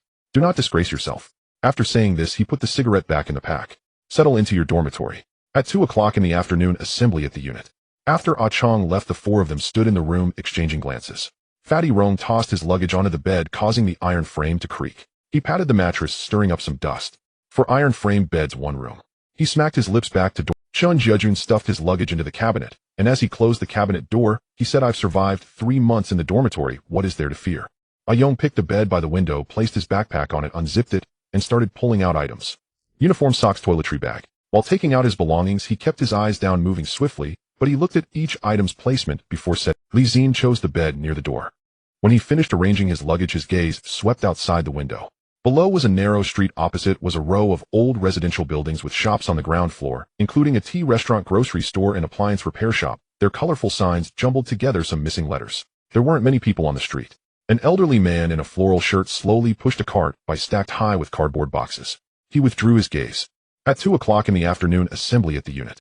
Liang Weiqing stood in front of a whiteboard which displayed the patrol route map for the Hong Kong Island General District, with red lines marking several main patrol routes. E-Company currently has 6 patrol teams. You 4 will be assigned to the 3rd team. Liang Weiqing held a pen and tapped the whiteboard a few times, numbering Team 3 Group 2. He wrote a few words in the corner of the whiteboard. Team 3 Group 2. Your patrol route is.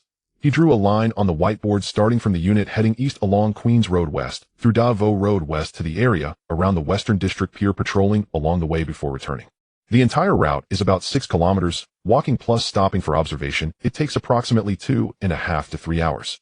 He turned to look at the 4. This line covers the main area of the Western District of Hong Kong Island with many old buildings, narrow streets, and a dense population.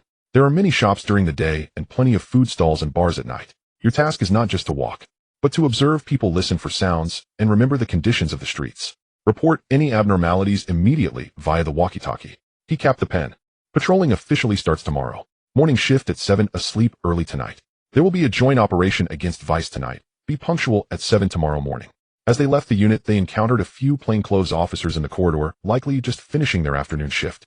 The blue berets were held in their hands, their faces showing signs of weariness from the day. One of them glanced at the 4 newcomers, recognized them, and nodded. Just a simple nod, neither too much nor too little, without any excess warmth. Zi-Jie nodded back and returned to the dormitory. That night, he fell asleep faster than he had imagined. Sounds of movement were heard in the corridor, and someone was talking in the adjacent room, though it was muffled by the wall. Occasionally a car passed by downstairs, the sound of tires rolling over the road growing closer and then fading away. Zi-Jie turned over, pulling the blanket up to his chin and closing his eyes. When the first whistle sounded in the corridor, it was still dark outside. Zi-Jie opened his eyes. There was already movement on the street, the distant honking of car horns and sounds of people moving things downstairs, the clattering of metal echoing. He sat up, his feet touching the floor, a chill rising from the soles of his feet to his calves. The December mornings in Hong Kong Island were damp and cold, seeping in through the window cracks. He put on his uniform, adjusted the blue beret down to his forehead. At 6 o'clock sharp, assembly at the unit entrance. Liang Weiqing stood at the front of the line holding a clipboard, reading out names, and each person responded with present. 46 people stood in 4 rows, the blue berets forming a unified sight in the morning light. After roll call, Liang Weiqing closed the clipboard. Equipment check. Simultaneously, the 46 individuals lowered their heads to check their batons, handcuffs, walkie-talkies, and 38 revolvers. The sound of metal clashing echoed in the morning light, then fell silent. Liang Weiqing's gaze swept across the team, pausing for 2 seconds. Team 3. The leader of Team 3 stepped out of the line, counted the heads, and turned back, all present. Team 3 Group 2 on duty. Zi-Jie stood at the front. A .38 revolver was tucked at his waist, the white patrol belt fastened neatly. A baton on the left, handcuffs on the right, and the walkie-talkie strapped on his left shoulder. The blue beret sat firmly on his head. Zi-Jie stood to his right, Ah Yong to his left, and Fatty Rome at the back. As they walked out the main gate of the unit, Zi-Jie hesitated for a moment. He looked down at the ground beneath him. The asphalt surface was gray-white, the sensation of stepping on it different from the cement floor at the family barracks. By 7 in the morning, the Western District of Hong Kong Island was already bustling. The tea shop selling breakfast had opened its doors, steam billowing out white and fragrant, carrying the scent of shrimp, dumplings, and siumai. The old man at the newspaper stand had already set up the newspapers neatly stacked and held down by bricks. The staff of the tea restaurant were washing the ground at the entrance, water from the hose flowing across the pavement. Zi-Jie walked at the front of the line, his gaze sweeping from left to right, then back from right to left. What Ma Yongkong said, once on the street, keep your eyes moving. The road surface of Queens Road West was not wide, with old buildings on both sides narrowing the sky into a gray-blue strip. The first floor was filled with shops, hardware stores, grocery stores, herbal shops, incense shops, their signs protruding, hanging unevenly above their heads. Clotheslines and strips of cloth swayed in the wind from the power lines. Fatty Rome walked a bit behind, unable to help but exclaim, this street is so narrow. The Western District is like this. Ah Yong rarely chimed in, narrow roads, dense population, so PTU has to take the lead. Fatty Rome replied with an "oh" and fell silent. When they reached an intersection, Zi-Jie stopped and glanced at a narrow alley on his left. The alley was dark and narrow, making it impossible to see far inside. He paused for 2 seconds before continuing forward. Zi-Jie noticed and quickened his pace to catch up, lowering his voice to ask, what did you stop for just now? Nothing, Zi-Jie said. Just a habit. When patrolling at Drum Mountain, Sir Ma taught us. When you see an alley, stop for a moment and take a look. The alleys at Drum Mountain are different from here, aren't they? Different, Zi-Jie replied, but the habit is the same. Zi-Jie did not ask further. Walking along Queens Road West for almost 40 minutes, the shops by the roadside had changed. The hardware store turned into a grocery store, and the grocery store became a herbal shop. They stopped at a street corner on Davao Road West where a tea stall was steaming hot. The owner of the tea stall was a chubby man in his 50s with tea stains on his apron. Upon seeing the 4 blue berets approaching, he looked up and assessed them. What would you like to drink, sirs? 4 cups of iced milk tea, Zi-Jie replied. The owner moved quickly, preparing the 4 cups of milk tea and asking casually as he handed them over, new here? Haven't seen you before. Yes, today is our first day on this line, Fatty Rome added. The owner nodded and glanced at their badge numbers, then looked up at their faces and said, "You'll get familiar with it after walking for a while. I know the Blue Berets from your previous team. They were here for over half a year and were transferred last month," he said as he prepared another cup and stuffed it into a bag. "This is for you." Newcomers reporting in considerate a neighborhood greeting. Zi-Jie glanced at him, but did not refuse. "Thank you, uncle." The four of them stood at the street corner, holding their milk tea. People passed by, some elderly women carrying vegetable baskets, some students with backpacks. No one looked at them for long, but Zi-Jie noticed that some people as they walked by would inadvertently glance at their badges before looking away. That kind of gaze was familiar to him. When patrolling at Drum Mountain, the villagers looked at him the same way. Not close, not distant, it was a kind of distance that conveyed, as long as you are here, that's good enough. After finishing the milk tea, they continued patrolling. The latter half of the route turned onto Ka-Kui Lam Road, where the incline began to rise. The buildings along the roadside gradually transitioned from old structures to some older Western-style buildings and church schools with more trees and dimmer light. When they reached the top of a slope, Zi-Jie stopped to look back down the way they came. Queens Road West extended along the coastline with buildings tightly packed on both sides, their signs layered over one. This was the area he would be patrolling next. "Hey, what are you daydreaming about?" Zi-Jie stopped next to him, glancing down at the view. "Isn't it beautiful?" You'll see it every day, it will make you sick of it." Zi-Jie did not respond to that. He retracted his gaze and continued walking forward. Patrolling and stopping for observation took nearly 3 hours. When they returned to the unit, it was around 10 in the morning, and all four of them were lightly sweating. 3 hours in December isn't hot, but the stretch on Ka-Kui Lam Road made their legs a bit sore. The first thing Fatty Rong did upon returning to the unit was to sit down and take off his shoes. "My feet are blistering." He frowned, glancing at his heels. "These new boots haven't been broken in yet. You'll have to walk again in the afternoon." Ah Yong rarely made a sharp remark. Fatty Rong shot him a glare, but did not retort. Zi-Jie took the walkie-talkie off his shoulder strap and placed it back on the charging dock. When he took off his blue beret, his hair at the front was left with a faint mark. He adjusted it with his fingers. Liang Weiqing came out of the office and saw him standing in the corridor, asking, "How was your first day?" "Getting familiar with the route," Zi-Jie replied, "still getting used to the people." Liang Weiqing looked at him, nodded, said nothing more, and left. Lunch was eaten in the unit's cafeteria. The cafeteria of E Company was smaller than that of Fanling, but the variety of dishes was richer. Today it was chicken stewed with potatoes, stir-fried vegetable hearts, a bowl of soup, and a plate of sliced oranges. The four of them sat by the window. Fatty Rong suddenly said while eating, "Are we going to do this every day? Daily patrols, daily meals, daily sleep." Zi-Jie took a bite of his rice. "What do you expect?" "Nothing. Just feel like it's a bit unreal." Fatty Rong chewed on the potato, mumbling, 3 months ago, I was penalizing people in Sham Shui Pa for not writing tickets, and now 3 months later, I'm wearing a blue beret strolling on the streets." Zi-Jie listened to his words, but did not respond. He lowered his head and sipped the soup, which was hot and had a hint of ginger's spiciness.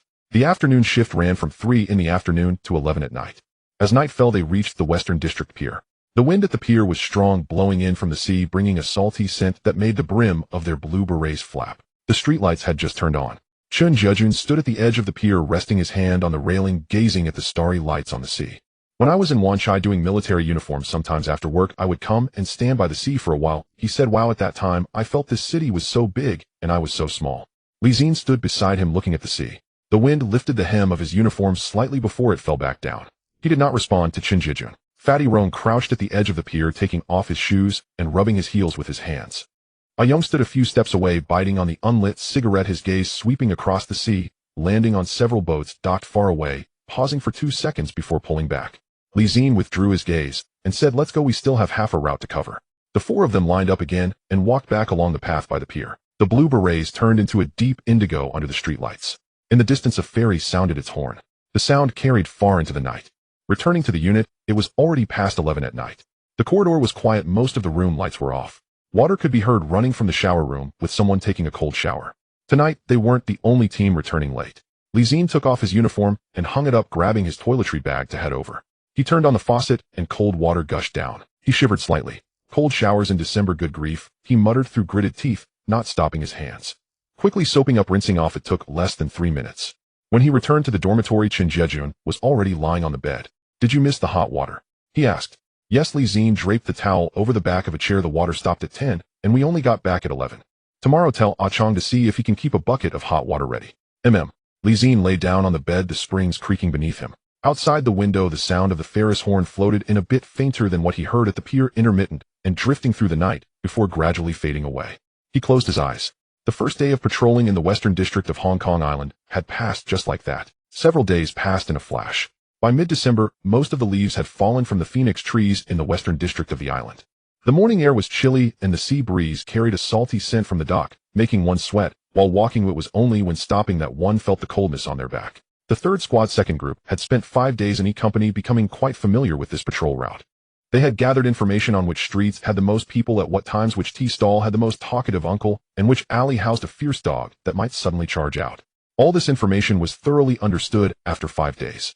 Fatty Rong even remembered the name of the owner of the convenience store on the slope of Pak Fu Lam Road. Her surname was Huang Atiachu, and her son was in Canada, as well as when the pineapple buns came out fresh from the oven at 3:30 in the afternoon, hot and delicious. Being a police officer means even knowing where someone's child studies abroad. That's quite something, Zi-Jie remarked after listening to Fatty Rong's report. Mind your own business, Fatty Rong rolled his eyes. One day, when you're hungry, you'll know where to find food. Zi-Jie did not participate in such conversations. He walked at the front of the formation, his blue beret sitting perfectly on his head, his gaze sweeping from left to right, then from right to left, his eyes never idle. This was taught by Ma Yongkong and also by Ma Guoyang. 2 instructors, 2 styles, but they imparted the same lesson once on the street: do not let your eyes stop. He no longer needed to look at the map for this stretch of Queens Road West. He was aware of which intersections had traffic lights, which lights were broken and never repaired, and which hardware store had its entrance blocked by goods taking up half the sidewalk. He had it all in mind. Having walked the same stretch of road 5 times, twice in the morning shift, twice in the afternoon shift, he could roughly outline the street, even with his eyes closed. Today was the morning shift. They left at 7, expecting to return around 11. By the time they stepped out, the sky was already bright. In December, the sun rises late, but by 7, all that needed to be bright was bright. The pedestrians on the street were similar to 5 days ago. Some were sending children to school, some were rushing to catch buses for work, and others were pushing carts to set up stalls, each busy with their own affairs. After walking for about 20 minutes, Zi-Jie stopped at an intersection. He heard a sound, coming from a narrow alley on his left, not loud, but particularly clear in the morning street. The sound of metal striking the concrete, a clang followed by a muffled groan. The 4 stopped simultaneously. Ah Yong switched the cigarette from his left side to his right. Fatty Rong tilted his head to peer into the alley. Zi-Jie had already taken a step forward, his hand raised, resting on the baton at his waist. Zi-Jie raised his chin. Let's go take a look. The alley was narrow, the walls nearly brushing against their shoulders, with a few pieces of fabric hanging overhead blocking most of the light. The air carried a damp smell mixed with the scent of cooking oil. The 4 entered in single file. Walking in front, Zi-Jie turned sideways, one hand against the wall, deftly avoiding a few puddles of unknown liquid on the ground. When he reached the middle of the alley, he could see clearly. A man was sitting on the ground, leaning against the wall, approximately in his 50s, wearing a white tank top smeared with grease and a pair of gray pants, with a handcart overturned at his feet. The kind of metal handcart used for street vending, its contents scattered around: a few bundles of newspapers, a plastic bag of empty soda bottles, and half a box of cleaning solution. Next to him stood a young man in his early 20s, wearing a faded denim jacket, gripping a metal pipe in his hand. One end of the pipe was resting on the ground, the source of the earlier sound. The young man was panting. His breath was heavy, slightly trembling, as if he had run a long way. The old man sat on the ground, one hand propping himself up, the other covering his forehead. Blood seeped through his fingers, trickling down his forearm and dripping onto the gray concrete floor, dark in color. What are you doing? Zi-Jie spoke, his voice not loud, but echoed in the alley. The young man suddenly turned his head, seeing 4 blue berets standing at the alley entrance, his pupils constricting, and he lifted the metal pipe a few inches higher. None of your business, he said, his voice even harder than Zi-Jie's, but with a slight tremor at the end, as if forced out. He owes me money. No matter how much he owes, you can't hit someone with a metal pipe. Zi-Jie had already drawn his baton, not activated, just holding it firmly, his tone more forceful than Zi-Jie's. Put the weapon down first. The young man did not move. His fingers tightened around the pipe, knuckles widening. His gaze quickly scanned the faces of the 4. From left to right, then fixed on Zi-Jie at the front. Zi-Jie remained still. He stood there with his hands at his sides, not drawing his baton, not taking a defensive posture. He looked into the young man's eyes, paused for 2 seconds, then said, "Your hand is shaking." The young man's breath hitched. What Zi-Jie said was true. The hand gripping the pipe was slightly trembling, not sure if from anxiety or anger, or perhaps both. The young man's mouth moved as if he wanted to say something, but swallowed it back. Put it down first. Zi-Jie's tone remained unchanged. Let's talk slowly. Having a pipe in hand, there's no point in saying anything. The alley fell silent for a few seconds. The young man gritted his teeth, his chest heaving a few times, then slowly, inch by inch, the pipe bent down until one end touched the ground, producing a crisp sound. Clang. He let go of his grip. Zi-Jie immediately stepped forward, kicked the pipe aside, and pressed down on the young man's shoulder, pushing him against the wall. The young man did not resist, allowing Zi-Jie to search him. There was nothing else. Zi-Jie did not rush to squat down, but first took off the walkie-talkie from his left shoulder, pressed the talk button, 3rd Squad 2nd Group, calling the company at the intersection of Queens Road West near D Fu Road. A case of armed assault, discovered scene, under control, 1 injured, head injury, ambulance needed. The voice of Achon came through the walkie-talkie. Received. Ambulance is on the way. Zi-Jie released the talk button, hung the walkie-talkie back on his shoulder, and then squatted down to look at the old man sitting on the ground. Old man, your head is bleeding. Let me call an ambulance, is that all right? The old man lowered his hand from his forehead and glanced at Zi-Jie. His eyes were somewhat cloudy but still relatively clear. He looked down at the blood on his palm, then waved his hand. No need. Young man, just a bit of blood, I'm not going to die. As he spoke, he tried to push himself up from the ground, but his leg buckled, and he stumbled back down. Zi-Jie reached out to support him, preventing him from falling again. You should sit still for now. Zi-Jie pulled out a roll of gauze from the emergency kit at his waist, folded it twice, and pressed it against the old man's forehead wound. Apply pressure until the ambulance arrives. This wound is too deep, it won't heal well without stitches. The old man winced as the cool gauze touched him, letting out a sound, then raised his hand to hold the gauze himself. Zi-Jie stood up and looked at the young man pressed against the wall by Zi-Jie. You say he owes you money. How much? The young man tilted his head, not looking at Zi-Jie. 300. You hit someone with a metal pipe, over 300. Fatty Rong interjected from the side, his tone incredulous. Uncle, do you realize if you hit the vital points how long you'd be in prison? He dragged me for half a year. The young man suddenly raised his voice a bit. Half a year. Every time I went to his stall, he said tomorrow, tomorrow, and tomorrow came, and it was tomorrow again. My mom needs medication. As he uttered the last sentence, his voice changed. As if something was lodged in his throat, the alley fell silent. Zi-Jie glanced at him, then at the old man sitting on the ground before asking, what amount?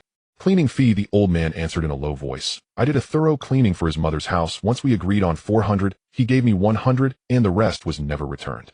You charge 400 for cleaning. Fatty Rong interjected again. For the whole house, man. It was piled with clutter. I cleared it all, scrubbed the kitchen and bathroom. Took 2 days and nights to finish. The old man seemed a bit agitated as he straightened up while propping himself up. Is 400 really that expensive? Whether it's expensive or not is for you to discuss. Zi-Jie interrupted this escalating argument, but hitting someone with a metal pipe is wrong. He turned to the young man. If your mom needs medication, call the police. The police will help you pursue it. Hitting someone with a metal pipe, even if you had a reason, will turn it into no reason. The young man said nothing. His lips pressed into a line, the muscles in his jaw tightening and relaxing repeatedly. Fatty Rong squatted next to the old man and whispered, Old man, do you really not need to go to the hospital? No need, no need, the old man waved his hand. Just go home and apply some medicine. Wait, I know that young man is not easy. I don't want to escalate things. Fatty Rong glanced up at Zi-Jie. Zi-Jie thought for a moment, walked over to the young man, and said, Where does your mom live? We'll go take a look with you. The young man looked up at him. What do you mean?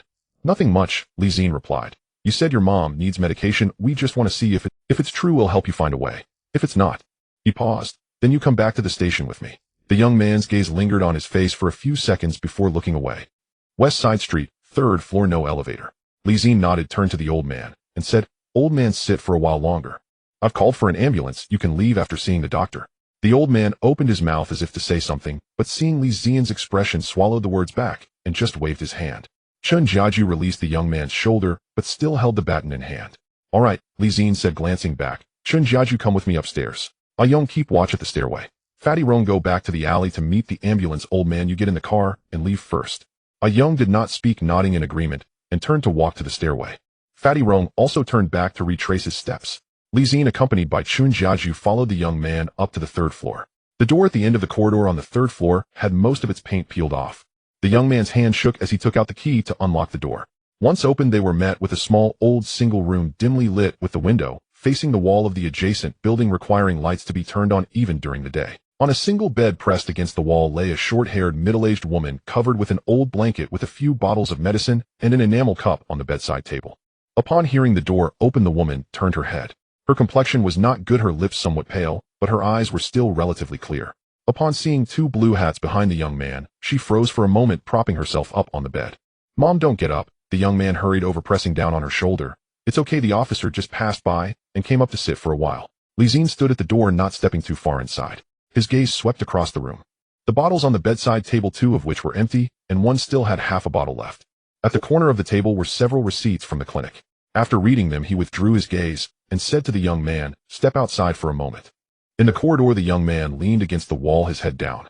Zi-Jie stood in front of him, his voice neither loud nor soft, just right for 2 people to hear. What illness does your mom have? The doctor said there's something wrong with her heart. She needs surgery. They're scheduling it and waiting for the hospital to know. The young man spoke in a flat tone, as if discussing something unrelated to him. I work as a waiter in a restaurant earning around 1,008 a month. After deducting rent and food, there's not much left. The cleaning fee that old man has owed for half a year. I called the police station a few times, and they said these civil disputes have to be settled by ourselves. The police won't help chase debts. I really had no choice but to resort to the metal pipe. He paused, his voice dropping a bit. I know it's not right. Zi-Jie remained silent. The corridor was quiet for a few seconds. A car passed by downstairs, its tires rolling over the pavement, gradually fading away. What's your name? Zi-Jie asked. Zi-Jie. Zi-Jie. Zi-Jie repeated the name, then said, as for the pipe issue, I'll pretend I didn't see it. But if I see you with a weapon again, it won't be as simple as just talking, understand? Zi-Jie looked up at him, and as for the cleaning fee, you can discuss it with the old man yourself. I won't get involved. Zi-Jie paused for a moment. Working as a waiter in a restaurant with an ill mother, resorting to a metal pipe out of desperation. The details were still unclear, but it wouldn't lead to a death sentence. If your mom needs help with anything, come find me at the station. My name is Zi-Jie. After saying this, he pulled out his patrol notebook, flipped to the record page for the day, and quickly wrote a line: West Side Street, Tang Building, armed dispute, verbal warning, injured person has been sent to the hospital. He closed the notebook, didn't wait for Zi-Jie to respond, and turned to go down the stairs. Zi-Jie followed behind, and as they exited the Tang Building, he couldn't help but say, are you just letting it go like this? What do you want to do? Zi-Jie turned back to look at him, bring him back, charge him with assault, and wait for the court to decide. Who will take care of his mother? Zi-Jie opened his mouth wanting to say something, but then closed it again. He scratched the back of his head and finally said 3 words. You're right. Fatty Rong chuckled beside them. It's rare to see Sir Chin speechless. Shut up, came the reply. The four walked back along the patrol route on West Side Street. The morning sunlight had completely brightened up, and there were more people and cars on the street than before. The aroma of fried rice noodles wafted out from a tea restaurant by the roadside, mingling with the scent of cured meats detectable from across half the street. When they returned to the station at noon, the cafeteria was already occupied by 7 or 8 people. A-Chong was sitting at a seat near the door. In front of him was a plate of char siu rice, eating slowly. Upon seeing the 4 enter, he lifted his eyelids to glance at them, then continued eating without saying a word. The 4 took their meals and sat in a corner. Fatty Rong picked up a piece of chicken and chewed a couple of times before saying, do you think that old man will get the 300 back for this morning's incident? He probably will, Zi-Jie replied. That young man isn't actually a bad person, he's just too poor to have any other options, Fatty Rong continued. But being poor enough to hit someone with a metal pipe, I've been poor for many years and never done that. You're just lazy, A-Yong mumbled, not looking up as he dug into his rice. Fatty Rong stopped mid-bite, taking a moment to react before glaring at A-Yong. You finally decided to speak. You open your mouth just to call me lazy. A-Yong took another bite of rice. Fatty Rong stared at him, cursing under his breath as he bit into a large piece of chicken leg. Zi-Jie remained silent, focusing on his meal. His mind replayed the face of Zi-Jie and those several bottles of medicine in the room. Nitroglycerin, he recognized. This detail was indeed true, but the other things were still unclear. A waiter from a restaurant having the guts to chase debts with a metal pipe. This person's background needed further investigation. But there was no rush. He set down his chopsticks and picked up a cup to sip some water. Turning his head to glance outside from this angle, he could see a corner of the dock. Several boats were moored on the sea, among them a gray-blue fishing boat wedged between cargo ships with a person sitting at the bow facing the shore, doing nothing but sitting there. The boat was parked at an odd angle, not in the loading and unloading area, and he saw no one moving goods on or off. He looked a bit longer before withdrawing his gaze. Patrol would start at 2:30, leaving 2 hours to rest. The sounds of street vendors calling out and car horns mixed together outside. This was the noise of the western district of the island. Zi-Jie leaned back in his chair, listening, not thinking of anything else, and fell asleep. At 2:40 in the morning, Team 3 Group 2 stepped out of the barracks and walked along Queens Road west towards the dock. The streets of the West District were quiet at night. The streetlights were on and all the shop shutters were pulled down. Occasionally a taxi would pass by, the sound of its tires rolling over the pavement, fading in and out. The 4 of them maintained their pace on the sidewalk, their footsteps echoing clearly in the desolate street. Most of the windows of the Tang buildings along the roadside were dark, with only a few flickering lights. After walking for about 10 minutes, they turned the corner at the intersection of Davao Road West, and the salty smell of the sea breeze intensified.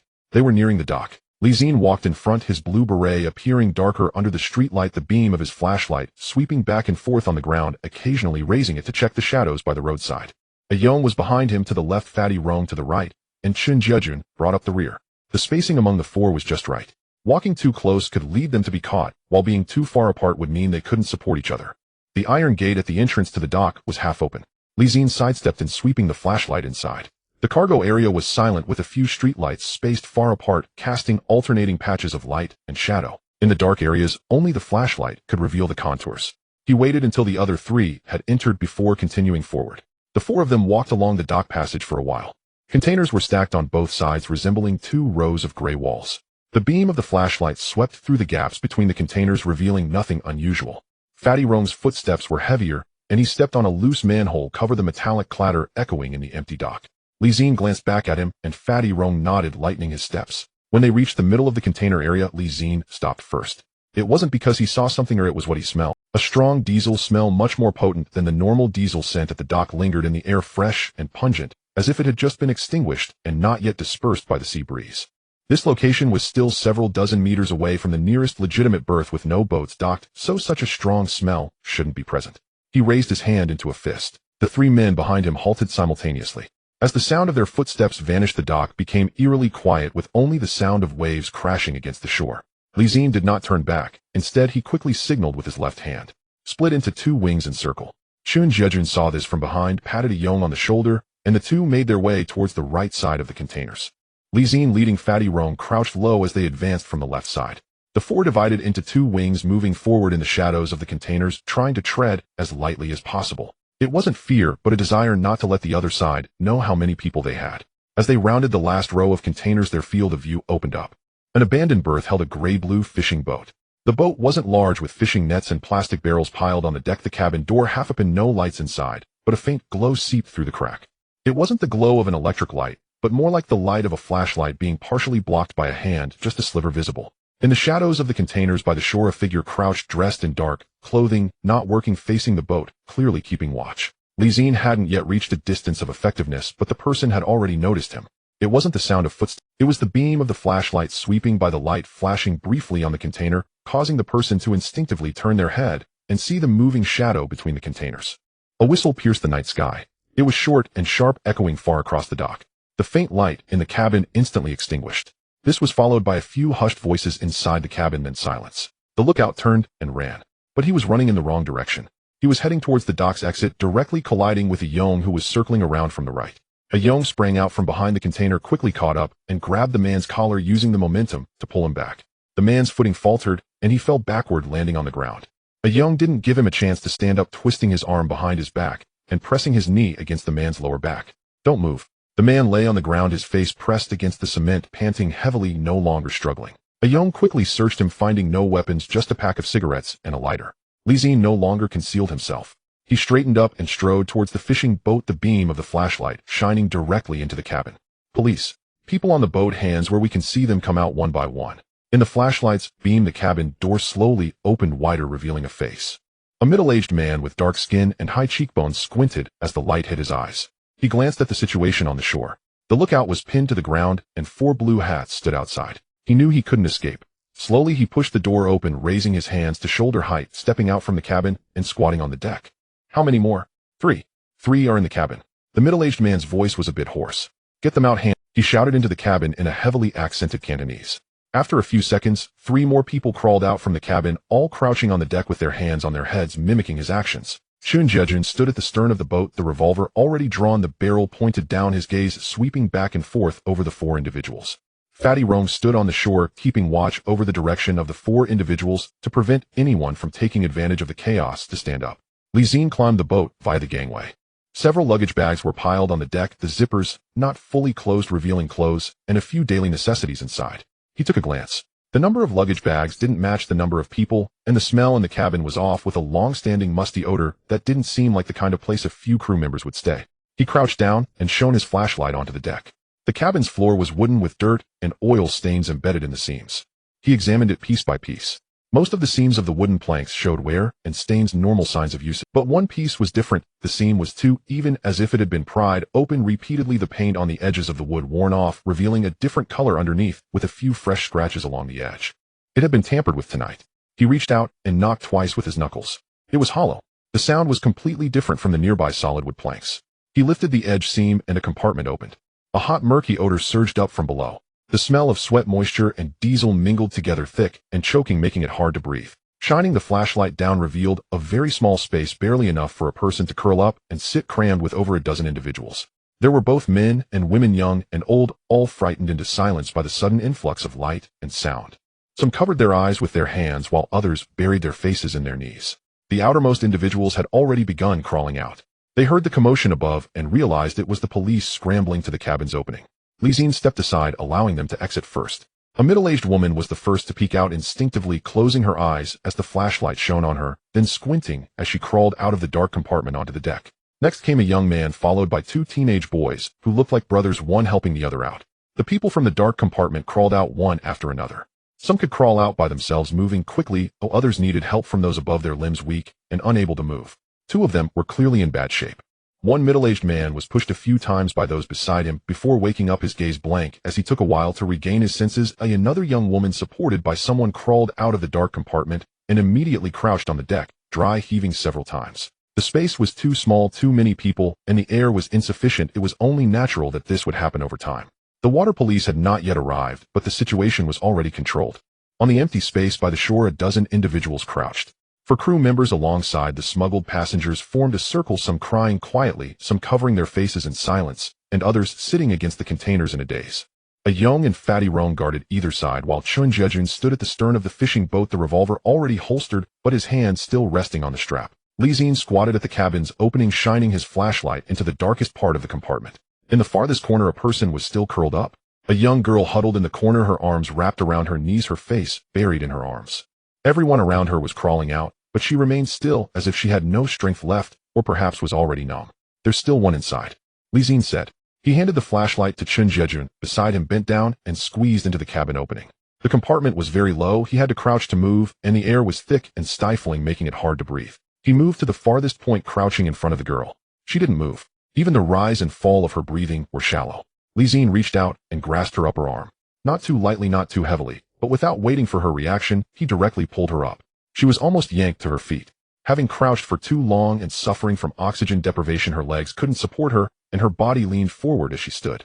Zi-Jie used his other hand to support her shoulder, only releasing her once. She had barely steadied herself. She didn't look up or speak, just stood there with her head down, breathing rapidly, her chest rising and falling violently. "Let's go, we'll talk later."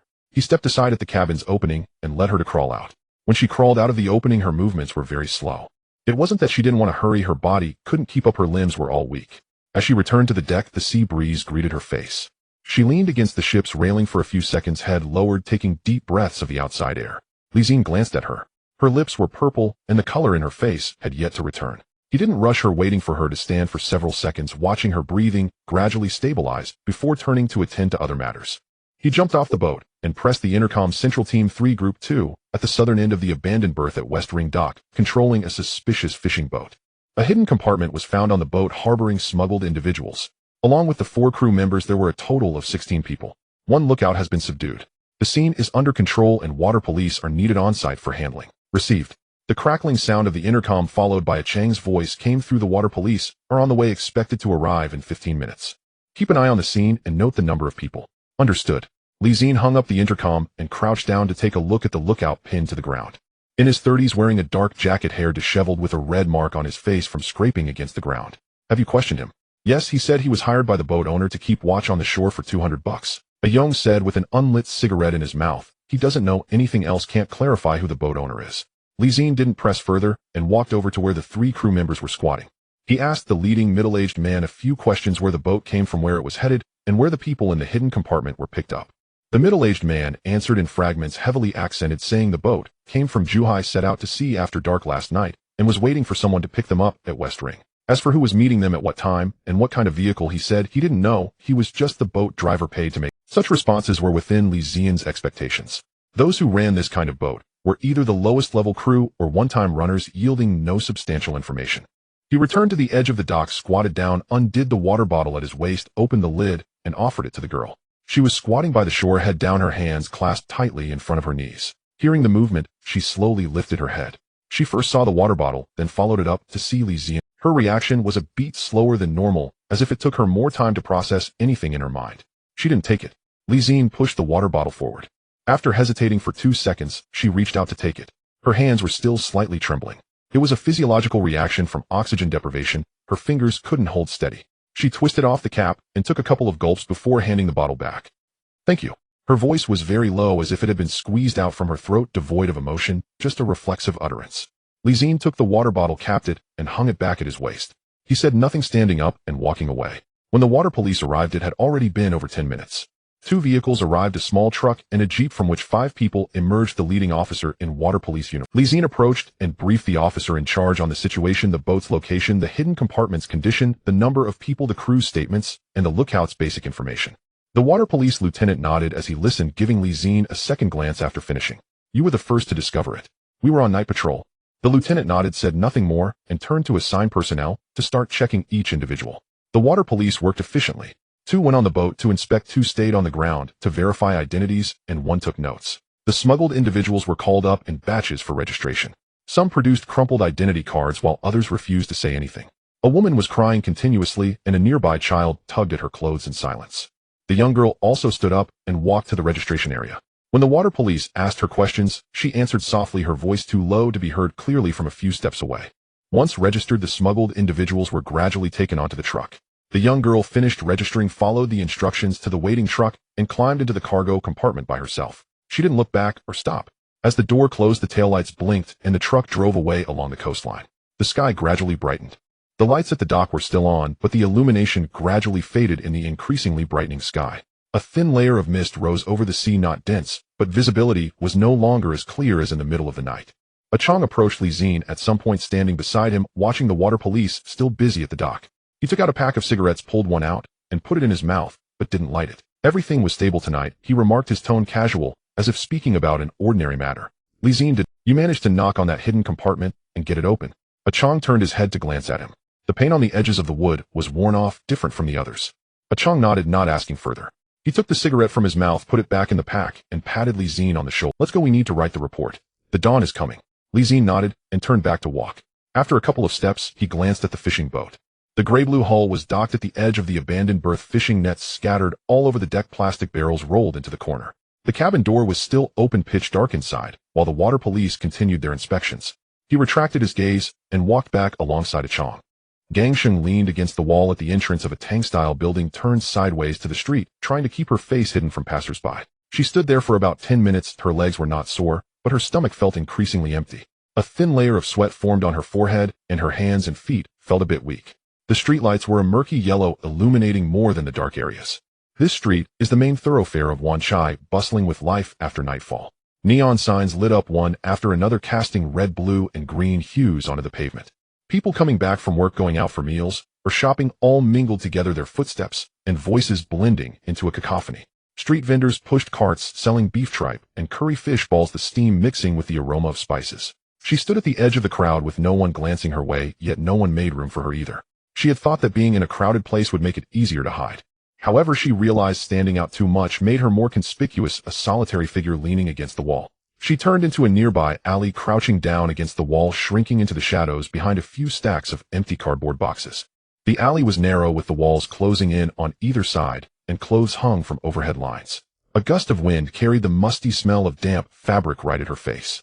Her stomach grumbled, and she pressed a hand against it, ignoring the discomfort. She had not a single cent to her name. During those 2 days at sea, the smuggler had already stripped her and the others of any valuables, claiming they would be kept safe. Everyone knew they would never be returned. When the water police arrived, she had nothing left on her. She had sneaked out. The truck had driven along the coastline for a while before turning into a deserted area deep within the dock zone. The door swung open, revealing piles of old shipping containers outside, with streetlights spaced far apart, casting patches of light and darkness. Someone shouted for them to get down and wait, saying that someone would come to take over soon. The officers stood by the front of the truck, smoking and chatting with no one watching the back of the cargo area. Gang Sheng slipped down from the back of the truck, walking backward into the shadows of the containers. It was not planned. Her body moved before her mind could catch up. After walking about 10 meters, she turned around a container and found herself at the edge of the dock, facing a barbed wire fence. The fence was rusty, with several gaps near the ground. The wind made the exposed wires sway. She crouched down and squeezed through one of the gaps, climbing over a low embankment and landing on a pile of rubble below. Her knee bumped against something and hurt, but she didn't stop. She got up and ran. There was no destination, but she had an address. She was familiar with the address of her aunt's letter, having memorized it before coming. She found a Tang-style building at that address. On the 4th floor, the green paint on the iron door had mostly peeled off, and a faded door guide paper was pasted on the door frame, rainwater having washed it in streaks. When she knocked, her fingers were stiff. The sea breeze that night had blown for too long, and her body had yet to recover. The door opened, and a woman stood behind the gap, a cigarette in her mouth, giving her a quick glance. "Who are you looking for?" Gang Sheng called out. "Auntie." Her throat tightened. The woman froze for a moment, removing the cigarette from her lips, staring at her for several seconds. Gangsheng. Gangsheng nodded. The aunt said nothing more, opened the door wider, and stepped aside to let her in. After the door closed, the aunt stood at the entrance watching her, as if trying to recognize something. After a while she finally spoke. "Where's your mother?" "She left," Gangsheng replied softly. The aunt fell silent for a few seconds, dropping a bit of ash on the ground, without brushing it off. "How did you get here?" Gangsheng didn't answer. No need to, the aunt could tell. Her clothes were wrinkled, her face still carrying the salty scent of the sea breeze, clearly indicating how she had arrived. The aunt extinguished her cigarette in the ashtray, stood for a moment, and said over her shoulder, "Sit down for now." That night Gangsheng slept on the living room sofa. The sofa was small, though she had to curl up her legs to fit. In the corner of the living room were piles of clutter and children's toys, and the coffee table held half a plate of leftover pickles. She could hear her uncle snoring from the next room, a deep sound like a blocked chimney. Gangsheng didn't cover herself with a blanket or eat dinner, but she was too exhausted and sank into the sofa. Early the next morning before dawn the aunt got up. Sounds of lighting the gas stove came from the kitchen, followed by the noise of a bowl of congee being placed on the coffee table. Gangsheng sat up and saw her aunt standing in front of the coffee table, casually wiping her hands on her apron. The aunt glanced at the pile of clutter in the corner, then looked at Gangsheng, opened her mouth to say something, but just then the door to the adjacent room opened. Her uncle emerged wearing an old tank top, his hair a mess. Seeing Gangsheng on the sofa, he froze for a moment, his gaze sliding from her face to her body and back, carrying an indescribable sticky feeling. Gangsheng instinctively pulled her coat tighter around herself. "Who is this?" her uncle asked, his eyes still fixed on her. "My niece," the aunt said flatly, "from the mainland." Her uncle didn't say anything more, but that gaze sent chills down Gangsheng's back. He turned and walked into the bathroom, the sound of the door shutting echoing in the early morning quiet. The aunt remained silent for a moment, sitting down across from Gangsheng, lowering her voice to say, "You've seen my situation. 3 kids, and I work alone." She tilted her head towards the bathroom. Gangsheng didn't respond. "I really can't support you," the aunt repeated, turning her face away, the words squeezed out from the corners of her mouth. "Your mother is gone. I can't even take care of myself." Gangsheng finished the congee, washed the bowl clean, and placed it on the stove. When she put on her shoes, the aunt pulled out a crumpled $10 bill from her apron pocket and handed it to her. "Take this." Gangsheng glanced at the money, but did not take it. "Take it." The aunt pressed the money into her hand, quickly releasing it, as if afraid of regretting it. "This is all I can do. You think of something yourself." Gangsheng looked down at the $10 bill in her hand, the corners worn and the creases almost torn. She clenched her fist and did not push it away. When she left, her aunt stood at the door, neither sending her off nor saying another word. As Gangsheng reached the stairs, she glanced back. Her uncle had appeared at the door at some point, leaning against the doorframe, a cigarette in his mouth, his gaze still bearing that unsettling quality. Gangsheng did not look again and turned to go downstairs. She wiped her mouth with the back of her hand, traces of congee still lingering salty. After that she wandered the streets of Wanchai. There was no destination, no direction. The sun moved from east to west, and she had not eaten a single bite. Eventually the hunger faded into a sense of faintness, her steps unsteady, as if she were floating above the ground. She tried to look for work. A paper advertising job openings was posted at the entrance of a tea restaurant. She walked in to inquire, and the boss looked her up and down, asking, "Do you have an ID?" She said no. The boss hesitated for a moment. Illegal workers are cheap and easy to manage, but he was afraid of getting into trouble with inspections. He finally waved his hand and said, "It's hard to work with inspections around, you should leave." She tried another grocery store. The old man heard her say she had no ID and lowered his voice to say, "I can hire you, but the pay is low, 1 meal included. Are you in?" Just as Gangsheng was about to nod, the old man shrank back. "First, forget it, I can't handle the consequences if I get caught." He waved her off. The owner of the tailor shop looked at her a few more times, then lowered her voice to ask, "From the mainland?" Gangsheng nodded. The owner assessed her for a moment, her gaze resting on Gangsheng's hands, which were rough and not the hands of someone pampered. The owner said, "I can hire you, but the pay is very low, 2 meals included, and I can set up a cot for you to sleep on. Do you want to work?" Gangsheng felt a stir in her heart. Just as she was about to nod, the owner hesitated again, tossing the scraps of fabric on the table with a sigh. Forget it. You don't even have an ID. I can't take on that responsibility if something happens. You should leave." Gangsheng stood there not moving while the owner turned to deal with the inventory. She didn't say anything more and walked away, her head down. After walking a distance, she realized she had been biting her lower lip, causing it to hurt a bit. When she released it, a row of white marks remained on her lips. She didn't want to go back, but she couldn't. She had nowhere to return to anymore. The darkness deepened. She turned into a side street in Wanchai and felt unable to move forward. It wasn't her legs, she just didn't know where to go. She walked along the street, stepping into the shadows of the arcade for a moment to hide until the people on the street had passed before emerging again. Passing by a bakery, warm yellow light shone through the glass windows with several rows of bread displayed behind the counter. She halted, her stomach tightening as if gripped by someone, twisting painfully for a moment, and she instinctively bent down. A sour taste rose in her mouth, which she swallowed back, her eyes glued to the bread. A freshly baked pineapple bun was placed at the front of the tray, its surface a crisp golden brown. Her feet had already turned half a step toward the entrance, then pulled back again. No money. Even if she went in, she would just stand there and look. Arriving at a corner where a street light was broken, she leaned against the wall for a moment, darkness overtaking her vision, and quickly closed her eyes, waiting for the dizziness to pass. There was no one on the street anymore. She crouched down, tucked between the wall and a telephone pole, back against the pole with her arms resting on her knees and her chin propped on her wrists.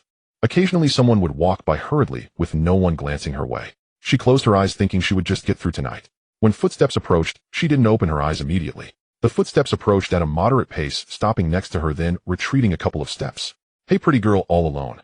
Gangsheng opened her eyes, but didn't lift her head. She detected the amusement in that voice, a laugh that sent chills down her spine. She switched the old newspaper in her hand to her left hand, her right fingers rubbing the edge of the paper back and forth. It was something she had picked up from the street, of no use to her. "Why are you ignoring me?" Another voice chimed in from the other side. Gangsheng glanced up. Two men in their 20s stood in front of her, one in a floral shirt and the other in a leather jacket, flanking her and separating her from the street. This area had many narrow alleys and dim street lights. After dark, it was common for local thugs to roam the alleys, and neighbors often took detours. She stood up, her back against the telephone pole. "I don't know you," she said, her voice not loud but steady. "Not knowing me doesn't mean we can't get to know each other." The man in the floral shirt smiled and stepped closer. Gangsheng did not retreat. The pole was behind her, leaving her no room to back away. She glanced at the street. There were people walking by, but no one was looking this way. The street light was broken and the light faint, making it hard to see what happened here. The man in the floral shirt reached out to touch her arm. She shrank back a bit, her nails digging into her palm painfully. "What are you doing?" "Just wanted to chat for a bit." "I don't want to chat with you."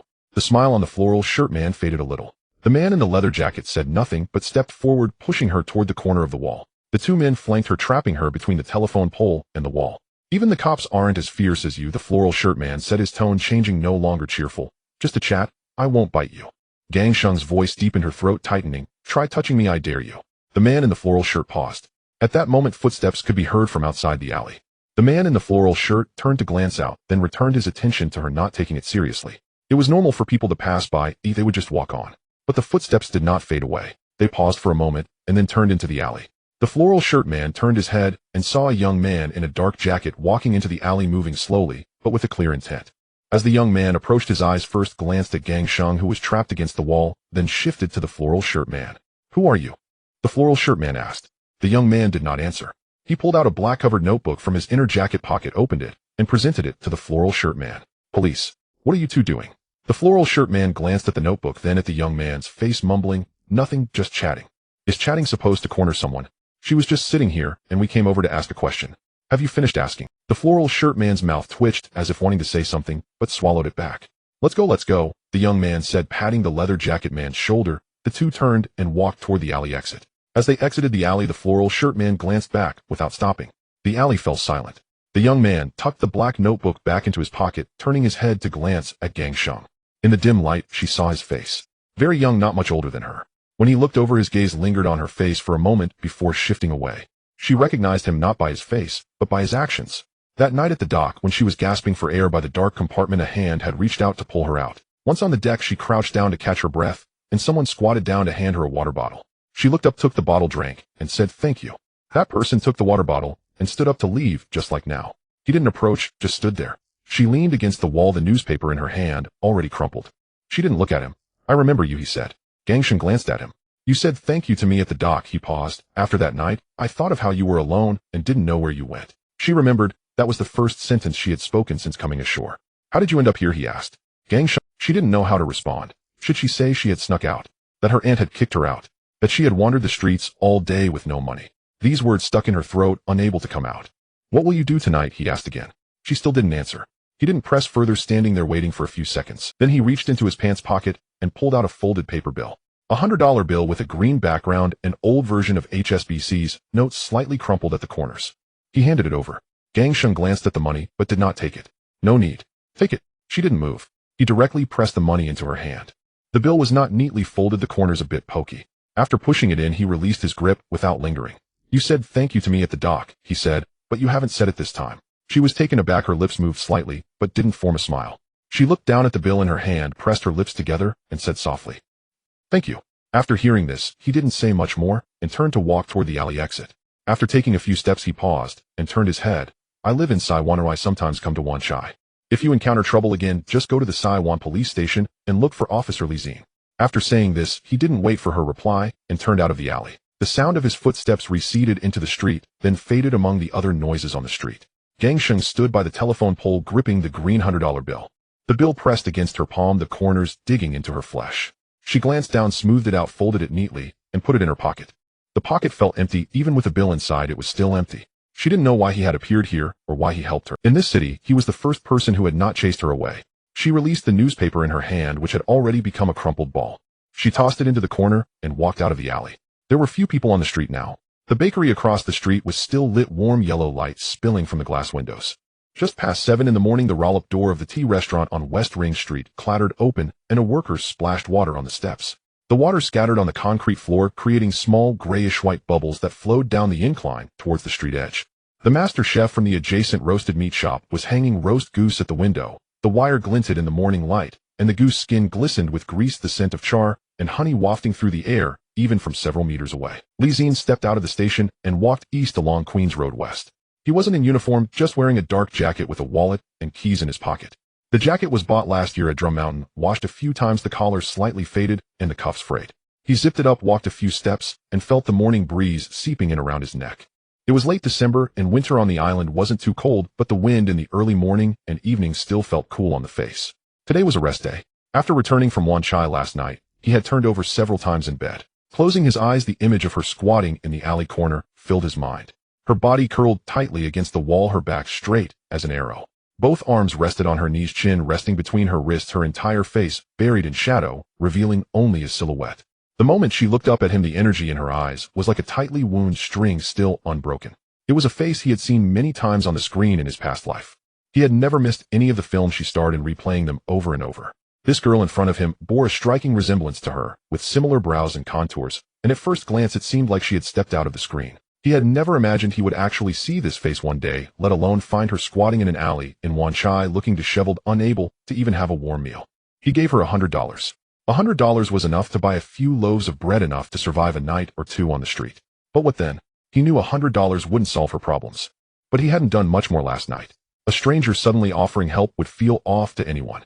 Moreover, with her demeanor, it was clear she wasn't someone who would easily accept charity. When she took the $100, her fingers hesitated for a moment, as if weighing what accepting this bill would mean. Zi-Jie stopped at the intersection to wait for the red light. There were many people in the morning rush, hurrying to work, taking children to school, and setting up stalls.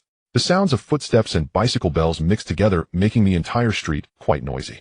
An old woman jogged over from the zebra crossing, holding a basket that revealed a few scallions and the tail of a salted fish. Someone passing by glanced at him. Though he wasn't wearing a uniform, his posture and the habit of scanning the street made it obvious he was a policeman. He had developed this habit at Drum Mountain, naturally scanning the street as he walked, looking at people, cars, and corners without fixating on one spot. He crossed the intersection and headed towards Wanchai. After walking for about 20 minutes, he was quite familiar with the route from West Ring to Wanchai, a path regularly patrolled by the PTU. But today he didn't need to check the time or remember the traffic conditions. His pace was slower than when he was on duty. Smoke wafted from the roasted meat shop at the roadside, and someone was squatting at the shop entrance peeling garlic, with the garlic skins blown onto the ground, forming a thin layer. Passing by a grocery store, the owner was pushing up the roll-up door on the iron frame. The door hinge was lacking oil, making a series of creaking sounds before finally stopping. He didn't know if he could find her. Wanchai was neither big nor small. Searching street by street was akin to looking for a needle in a haystack. But he still came out. While lying in bed last night, the moment he closed his eyes, she appeared in his mind. The image of her squatting in the corner became increasingly restless, keeping him awake. After tossing and turning several times, he simply sat up, looked outside where it was still dark, and then lay back down. He got up as soon as the dawn light appeared. When he reached the section of Wanchai Road, he spotted a tong lao at the corner, and someone was squatting in the shadow beneath it. He slowed his steps to take a look. It wasn't her. It was an old man in a gray coat selling a bag of live fish, the fish flopping about in the plastic bag, their tails slapping against the walls with a crisp sound. The old man looked up at him, probably thinking he wanted to buy fish. He shook his head, withdrew his gaze, and continued walking. After a few steps, he stopped, turned his head, and glanced towards the narrow alley. It was the same alley from last night, the corner where she had squatted. Now it was empty. Only a few old newspapers blown together by the wind lay on the ground, bleached by the morning light. There were still traces where she had leaned against the wall last night. A small patch of ground was cleaner than the rest, likely from where she had rubbed off the dust while sitting. He stood at the entrance of the alley, but didn't go inside.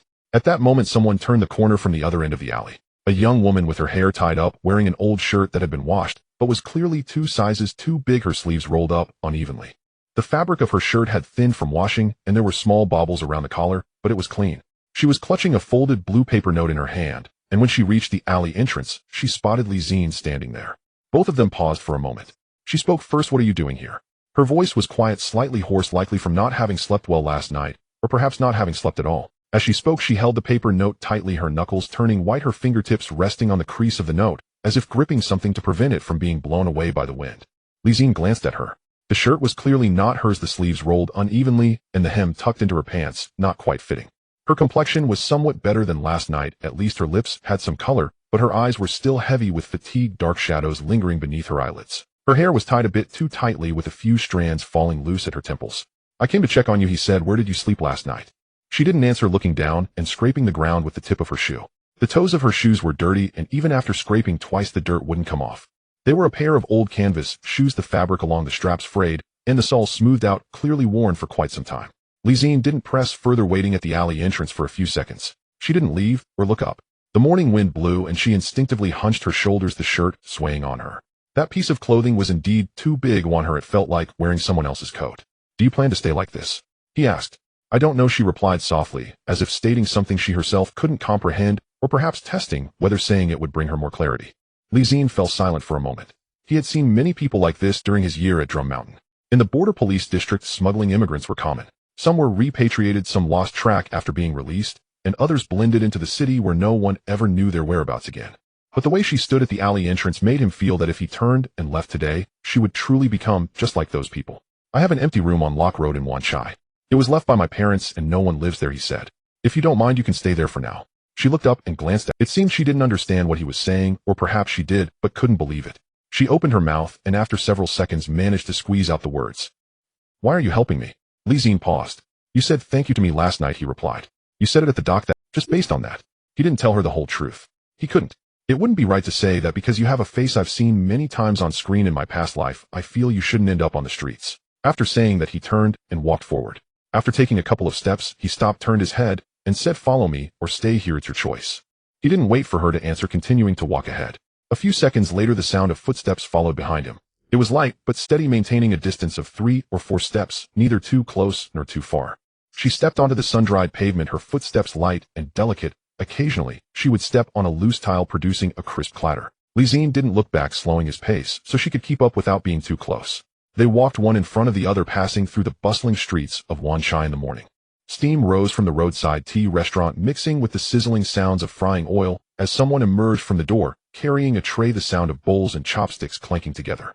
A cyclist rode past them, ringing the bell twice before turning into a side street. She maintained that 3 or 4 steps distance, matching his pace, quickening when he did and slowing when he did, neither drawing closer nor falling behind.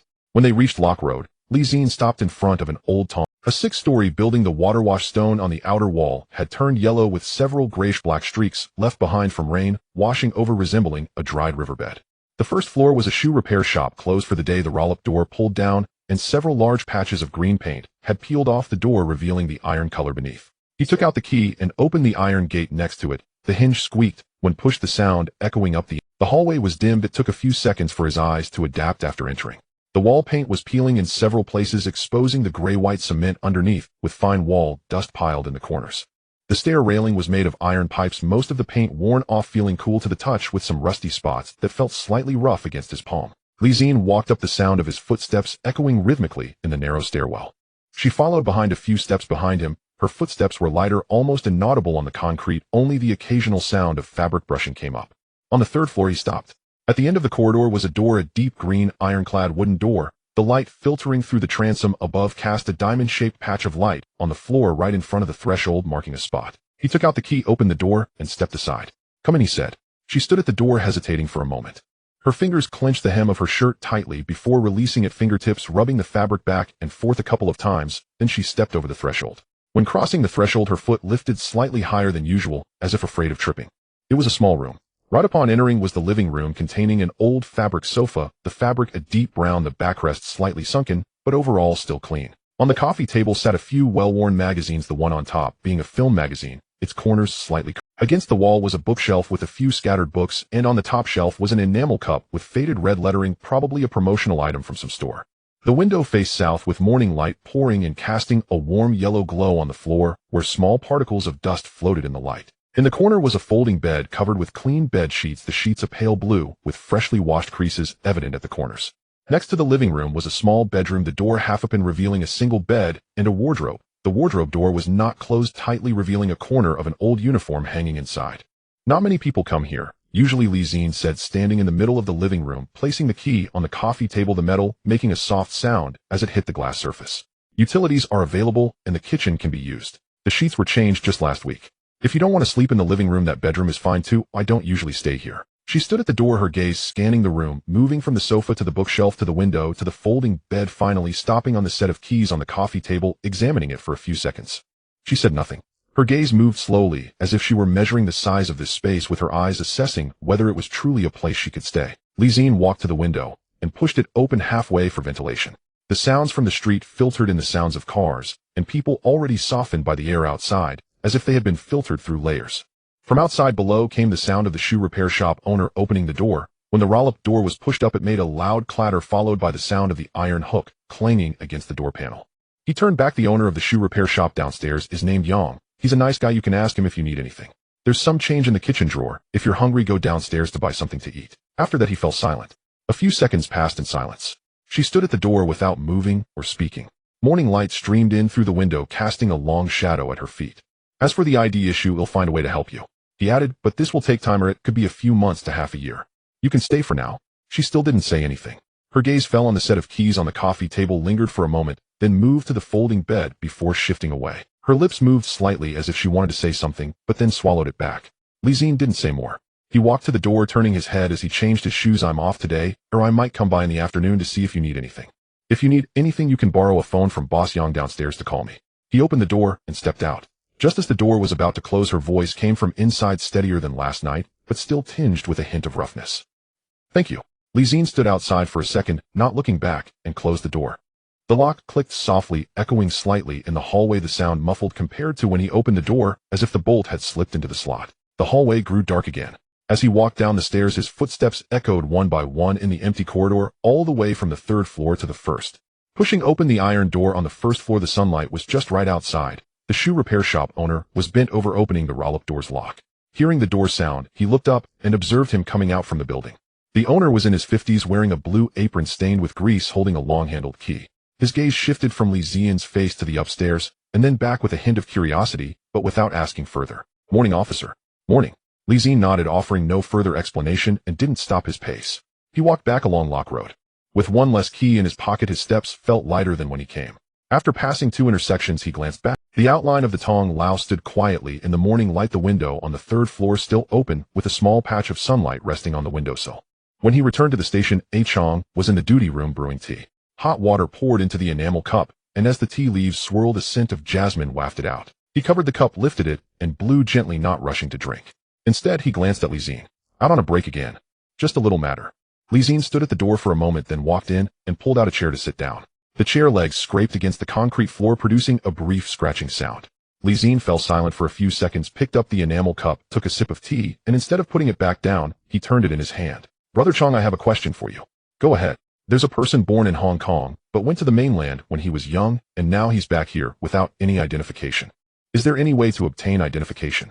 A Chang's hand holding the cup paused momentarily. It was a light pause, one that would have gone unnoticed if Zi-Jie hadn't been keenly observing his reactions.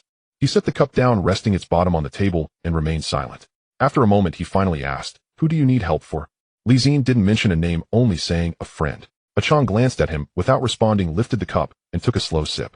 He savored the tea briefly before swallowing, and when he put the cup down, it made a dull thud on the table. If you go through proper channels, you would need to apply at the immigration department for humanitarian review. It could take 3 to 5 years to get approved, A Chong said, his tone calm. As for the unofficial routes, the prices set by those snakeheads on the street would be enough for a year's salary. Zi-Jie remained silent. A Chong took another sip of tea, then set down the cup, and said, "Wait a moment." He stood up and walked over to the filing cabinet, pulling open the bottom drawer. The drawer slide was a bit rough, though it made a scraping sound as he pulled it out, as if something was stuck. He exerted a bit more force, and only then did the drawer fully open.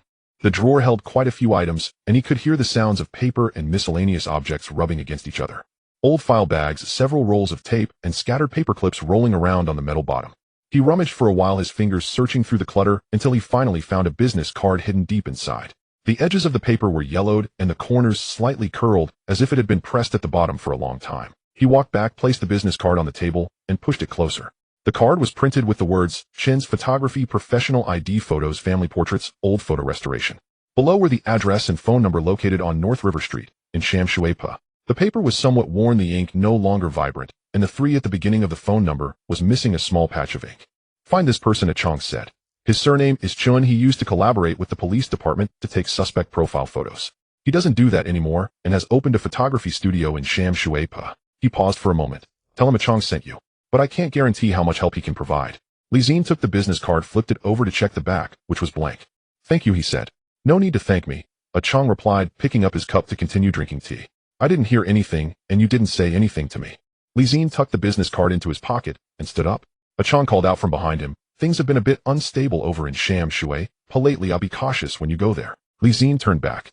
A Chong had already lowered his head to flip through his notebook, as if once he finished speaking there was no need for further explanation. Zi-Jie didn't ask more and turned to leave the duty room.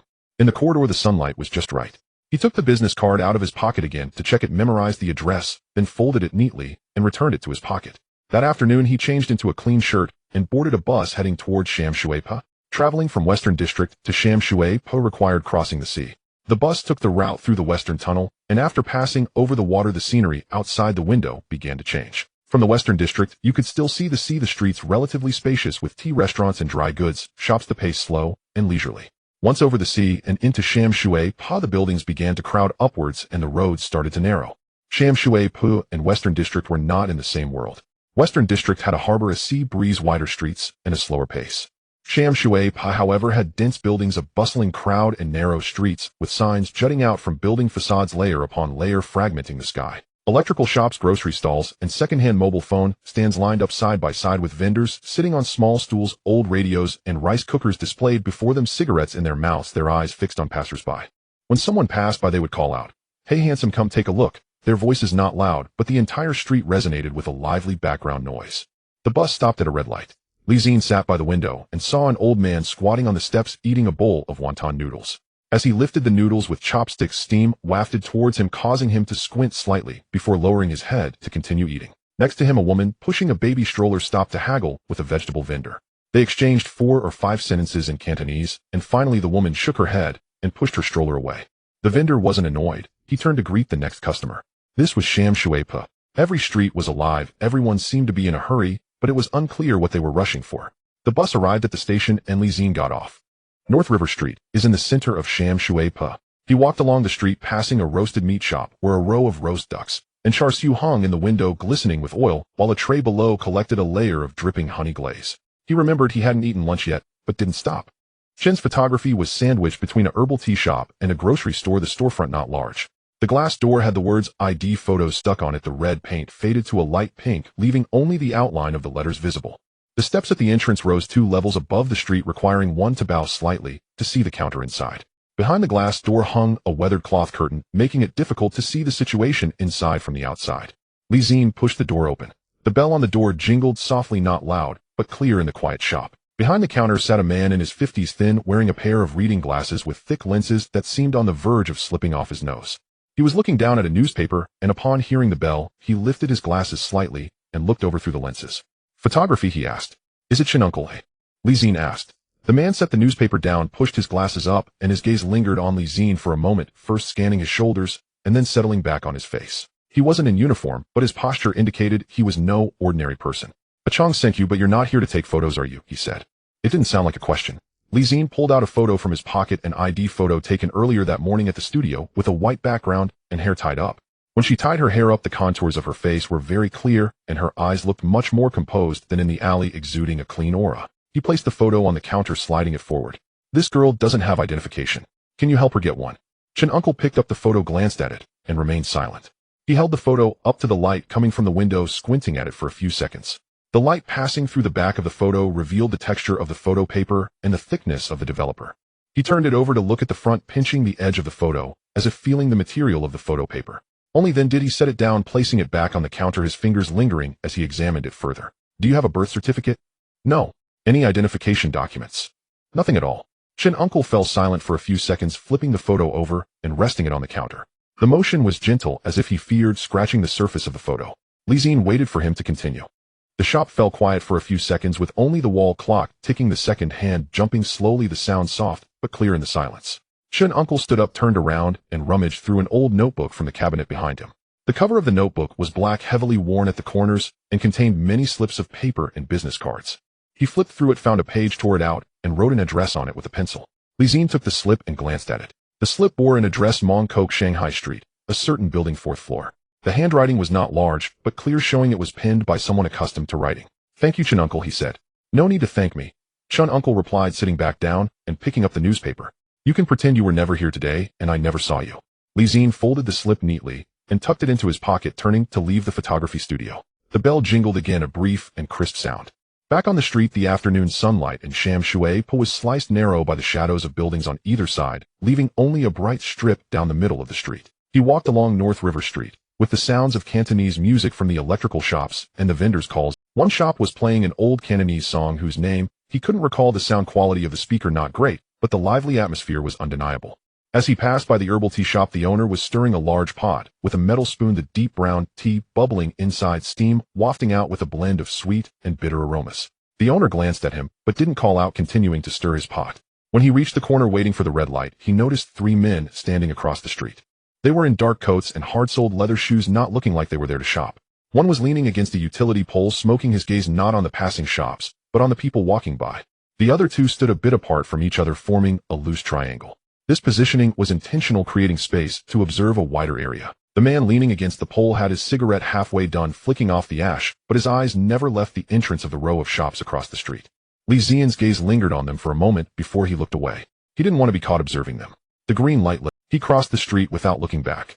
But that image stayed in his mind. On the streets of Sham Shui Po, 3 men in dark coats, not shopping, but watching people. He recalled the Chang's words: "Things have been a bit unstable over in Sham Shui Po lately." Those 3 men didn't seem like undercover police. Police would maintain a distance while observing, not stand in such a loose formation. This sort of positioning seemed more like someone was on the outside scouting while another was inside conducting business.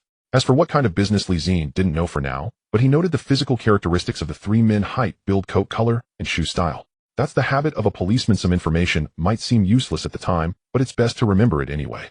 On the afternoon of the second day, Zi-Jie took a half-day leave. He boarded the Cross-Sea bus at the West Ring Terminal, which was not very crowded, with a few empty seats in the back. Next to him sat an old lady with a vegetable basket on her lap, containing some greens and a few oranges emanating a scent of camphor balls. He put on his jacket, pocketing the note given to him by Chun Bo, the corners already frayed. Before leaving, he checked the address once more, afraid of misremembering. He ran into Ah Chong at the department entrance. Ah Chong glanced at him, his lips moved slightly as if he wanted to ask something, but ultimately he remained silent and just nodded. The tacit understanding that comes from spending time in the department is naturally understood. Throughout the journey across the sea, the matter remained on his mind. Obtaining a usable ID for Gangsheng was not something that could be accomplished with just one trip. Who defined how much it would cost and how long it would take were all uncertain. Leaning against the bus window, he watched the lights in the undersea tunnel retreat one by one, mentally replaying the conversation between Ah Chong and Chun Bo several times. Since Ah Chong was willing to provide this address, it indicated the person could be trusted, at least not to be involved in any black dealings. However, trustworthiness and capability are 2 different matters. As the bus crossed the sea, the street scenery outside began to grow congested. The bustling atmosphere of Mong Kok was unlike that of Sham Shui Po. Sham Shui Po was chaotic, like a pot of boiling porridge with everything mixed together. In Mong Kok, it was crowded with people pressed against one another, signs close together, narrow streets with dense buildings, making it easy for shoulders to brush against passers-by on the sidewalk. The jewelry store's window was polished to a shine, and passers-by would inevitably glance at it. Near the subway entrance, someone had set up a stall selling beef, awful steam rising from the pot, the aroma of soy sauce wafting through the air. Nearby, a few kids squatted by the roadside playing with paper figurines, the sound of their palms clapping echoing. Shanghai Street, located slightly west of Mong Kok, was 2 streets away from Nathan Road, and the scene differed significantly. On the Nathan Road side, there were more neon lights, larger shopping malls, and more tourists. On Shanghai Street, however, many old buildings lined the street with water-stained walls showing deep and shallow marks, the aluminum window frames rusted and yellowed. On the first floor were a hardware store and a parts shop with steel pipes and sheets stacked at the entrance, the sound of cutting tools echoing from deep within the shop, creaking back and forth in the narrow alley. Puddles by the roadside had not yet dried up, reflecting the dull gray sky. Outside a garage, a few dismantled car tires were laid out covered in black grease, while a young man squatted on the ground tightening screws, the wrench moving quickly. Zi-Jie found the building mentioned on the note. The entrance was narrow wedged between a hardware store and a garage, requiring him to turn sideways to enter. The hardware store's owner was welding at the entrance, the blue sparks flashing, filling the air with a metallic scent. As he walked past, the crackling of the welders sounded in his ears, the heat palpable on his face. The light in the stairwell was broken, with only a little light seeping in at the corner of the first floor, illuminating the wall plastered with old advertisements: drain, cleaning, renovations, high-price recycling of old appliances. The advertisements were layered upon one another, the bottom layer nearly illegible, the paper discolored. He ascended to the fourth floor. The motion sensor light also failed to work. After stomping twice, it remained dark, forcing him to feel his way up the handrail. The handrail was made of iron pipes, most of the paint worn away, feeling cool to the touch. Each floor's corner was cluttered with debris: broken cardboard boxes, empty beer bottles, a chair with a broken leg seemingly left there for quite some time. On the third floor, large patches of wall plaster had fallen off, exposing dark cement underneath. At the end of the corridor was an iron door, without a number, only a crookedly written 402 in marker. The bottom edge of the iron door showed signs of wear, with several patches of paint peeled away, revealing the iron gray beneath. He stopped first, listening for any sounds inside. There was nothing. He knocked on the door. After a few seconds, a gap opened, revealing an eye. The eye paused for a few seconds in the cracks, scanning from the top of his head to the soles of his feet, then back to his face. It lingered on his shoes. Dark lace-up leather shoes, not commonly worn on the streets, often seen on police officers. The eye squinted slightly, as if coming to a conclusion. "Who are you looking for?" "I was introduced by Chun Bo," Zi-Jie replied, pulling out the note from his pocket and waving it in front of the door crack. The eye peered at the note, remaining silent. Then the door shut, and he could hear the sound of a chain being unlatched and the lock turning inside. The sound of the chain scraping against the iron door was clear in the quiet corridor. The door opened halfway, revealing a middle-aged man in a floral shirt standing behind it. He was thin, with a buzz cut, wearing a gold chain around his neck, its color dark, indicating it was real gold. He was smoking a cigarette. Sizing up Zi-Jie, then gestured towards the room with his chin. "Come in." Zi-Jie stepped inside. The room was small, the living room converted into a makeshift studio. A table, an old camera on a tripod, and a white backdrop hanging on the wall, the fabric slightly yellowed. Several samples of ID photos were taped to the wall, all with stiff expressions: men in suits and ties, women with hair tucked behind their ears. On the table were a few worn notebooks and a rotary phone, its plastic casing yellowed. In the corner of the table was a pair of scissors and a roll of tape next to a metal ashtray, filled with a dozen cigarette butts, some still with lipstick marks, probably left by women who had come for photos. The man in the floral shirt closed the door, secured the chain, and walked over to the table, lighting another cigarette. He did not rush to speak, taking a puff, first gazing at Zi-Jie through the smoke. "Did Chun Bo mention the price?" "No, he didn't." 8,000, said the man in the floral shirt, "for a complete job. The ID will be ready within a month and a half." 8,000. His current monthly salary was just over 1,000, and after deducting expenses for food, transportation, and the occasional drink with Chun Jejun and others, he could save about 600 or 700 a month. 8,000 was nearly half a year's savings. His face remained expressionless, but he mentally calculated the amount. He needed to pay it, but he had to negotiate first, unable to agree outright. "That's too expensive," he said. The man in the floral shirt smiled slightly, revealing yellowed teeth from the smoke. "Do you know how many hurdles a fake identity that goes into the system has to pass?" He counted on his fingers. "The photo needs editing, the information needs to be fabricated, the base file has to be inserted into the internal network, the immigration department stamp needs to be engraved, and a unique police registration number needs to be generated. Every step requires someone to oversee it. Charging you 8,000 is already a friendly price." He spoke quickly, his tone conveying a sense of "I've explained it clearly, you can consider it yourself. This service is worth the price. Whether you want it or not is up to you." Zi-Jie did not take the bait. "I can afford the money," he said, "but I need to ensure the product is reliable." "Reliable?" The man in the floral shirt flicked off the ash. "I've been doing this for 10 years, and I've never had a problem." He didn't even raise his eyelids, as if stating something that didn't require further elaboration. Zi-Jie pulled out Gang Sheng's photo from his pocket and placed it on the table. The man in the floral shirt glanced at the photo and then at Zi-Jie. "What is this girl's name?" "Wang Gang Sheng." "How old is she?" "In her early 20s, but I didn't ask for details." The man in the floral shirt nodded, asking no further questions, and placed the photo into a metal box at the corner of the table. Inside the box were a few more photos. He shuffled them around, placing Gang Sheng's in the center. "Wait for a call. Once the materials are ready, tell her to come for a photo session. Call me before crossing the sea, but don't just show up." "Understood." Zi-Jie nodded, turning to head for the door. The man in the floral shirt did not stand to see him off, sitting there to light another cigarette, the lighter clicking followed by the sound of tobacco burning. Descending the stairs was even more difficult than ascending. Without the daylight filtering in from the first floor corner, he relied solely on the sporadic light leaking from above and below to find his way. He walked slowly, one hand resting on the handrail, stepping down one step at a time. The iron handrail was cool beneath his palm, and the concrete steps had been worn down, creating shallow depressions. As he exited the stairwell, the sky had already darkened. The neon lights of Mongkok lit up one after another, red, blue, green, casting a chaotic glow onto the street. The jewelry store's window was the brightest, the gold chains and rings inside sparkling under the lights, dazzling to the eyes. The number of pedestrians on the street was even greater than in the afternoon. Office workers, students, and those out looking for food, all in a hurry. Someone was handing out flyers on the street, thrusting them into the hands of passers-by. Most people took a glance before moving on, and the flyers ended up discarded in puddles on the ground, the paper wet, and the text blurred together. Nearby, a vendor with a pushcart was selling roasted chestnuts, the sound of the chestnuts sizzling in the iron pot mixing with the sweet smoky aroma wafting through the air. An old man stopped in front of the cart, handed over $2, and the vendor packed a bag and handed it to him.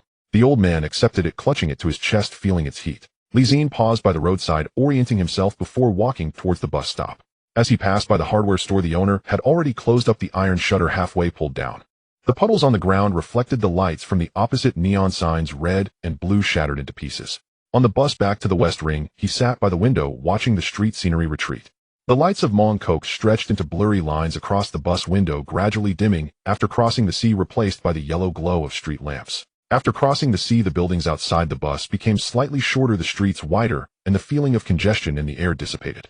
Sitting by the window, he could see a tea restaurant along the roadside with its lights on, and someone waiting outside for takeout. A staff member hurried out with several takeout boxes, hanging them on the handlebar of a bicycle. The bus stalled briefly at the tunnel entrance, the brake lights glowing a row of red. Leaning against the back of his seat, Zi-Jie closed his eyes for a moment. After a day of running around from the West Ring to Sham Shui Per, and then to Mongkok, crossing the sea back and forth, his legs were indeed a bit sore. But at least he had found a way to get the ID sorted out. Now all that remained was to wait for news and gather the money.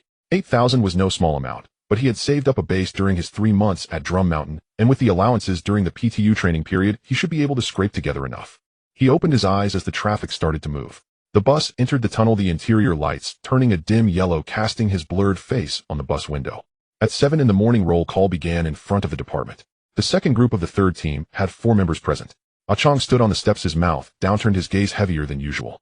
Normally, he would simply say ready for duty to conclude roll call, but today he waited until all 4 stood ready, not hurrying to speak, first scanning each person's face. That pause made the atmosphere tense. Last night, a major case occurred in Yao Ma Ti. All 4 fell silent. Fatty Rong, who had been picking at his fingernails, halted at this news. Ah Yong also stopped smoking, the smoke drifting slowly upwards in the morning light. A gold shop was robbed, Ah-Chong said. 3 to 4 armed robbers injured 2 staff members, and pried open the counter to steal a batch of gold jewelry. The CID in Yao Ma Ti preliminarily suspects it was done by the Big Circle Gang. Zi-Jie stood in the lineup, mentally replaying Ah-Chang's words. Big Circle Gang, gold shop, 3 to 4 armed robbers.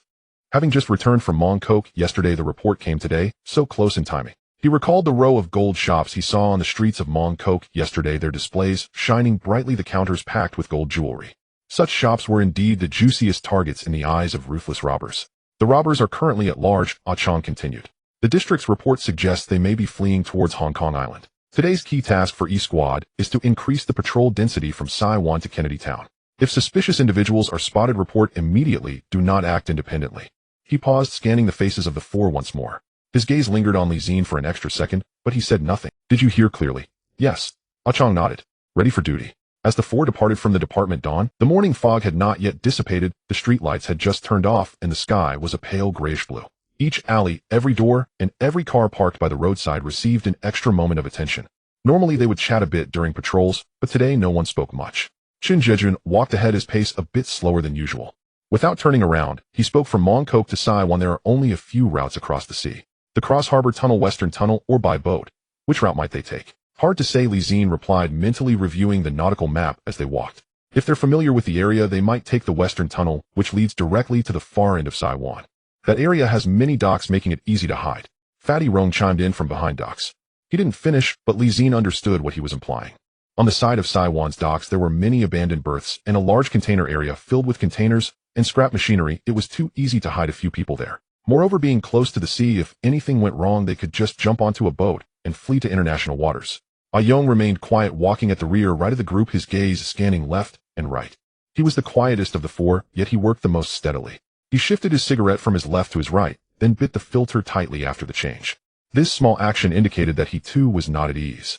As they patrolled to the middle section of Queens Road West, the owner of a tea restaurant spotted them and called out through the glass door, "Officer, I heard something happened in Mongkok." "Yes," Zi-Jie replied, not stopping.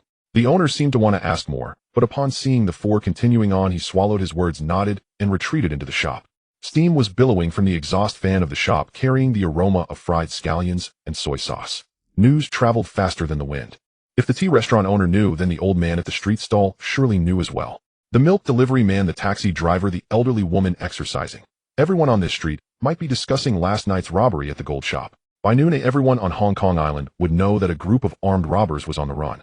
As they reached the intersection of Davao Road, Zi-Jie glanced towards the docks.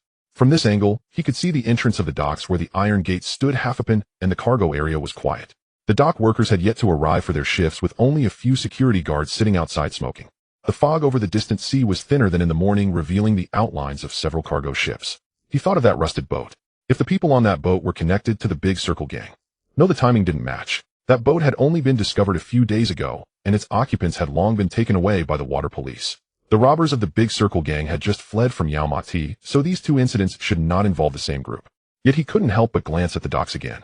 A thought crossed his mind. There had been too many anomalies at the docks recently. Is something wrong? Zi-Jie noticed his gaze and approached. His steps were heavier than usual, and the blue beret on his head also scanned the direction of the docks. Nothing. Zi-Jie withdrew his gaze. Let's go. The four continued forward.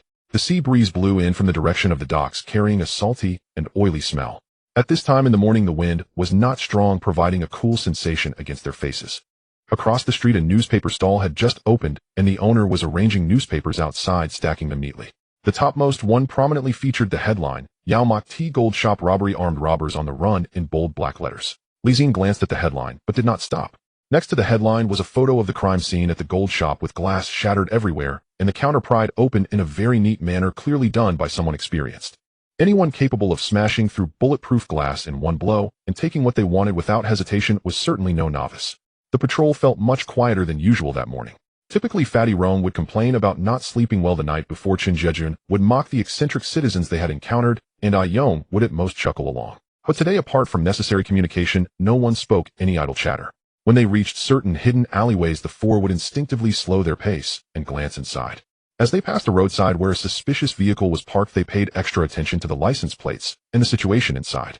The owner of the ice room was a chubby man in his 50s who was wiping glasses while peeking out to ask them, "Officer, I heard something happened in Mongkok."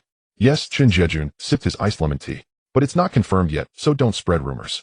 "I understand," the owner nodded, no longer asking. But Zi-Jie could tell that after the owner turned back, he began whispering to the staff in the shop. Chong was right.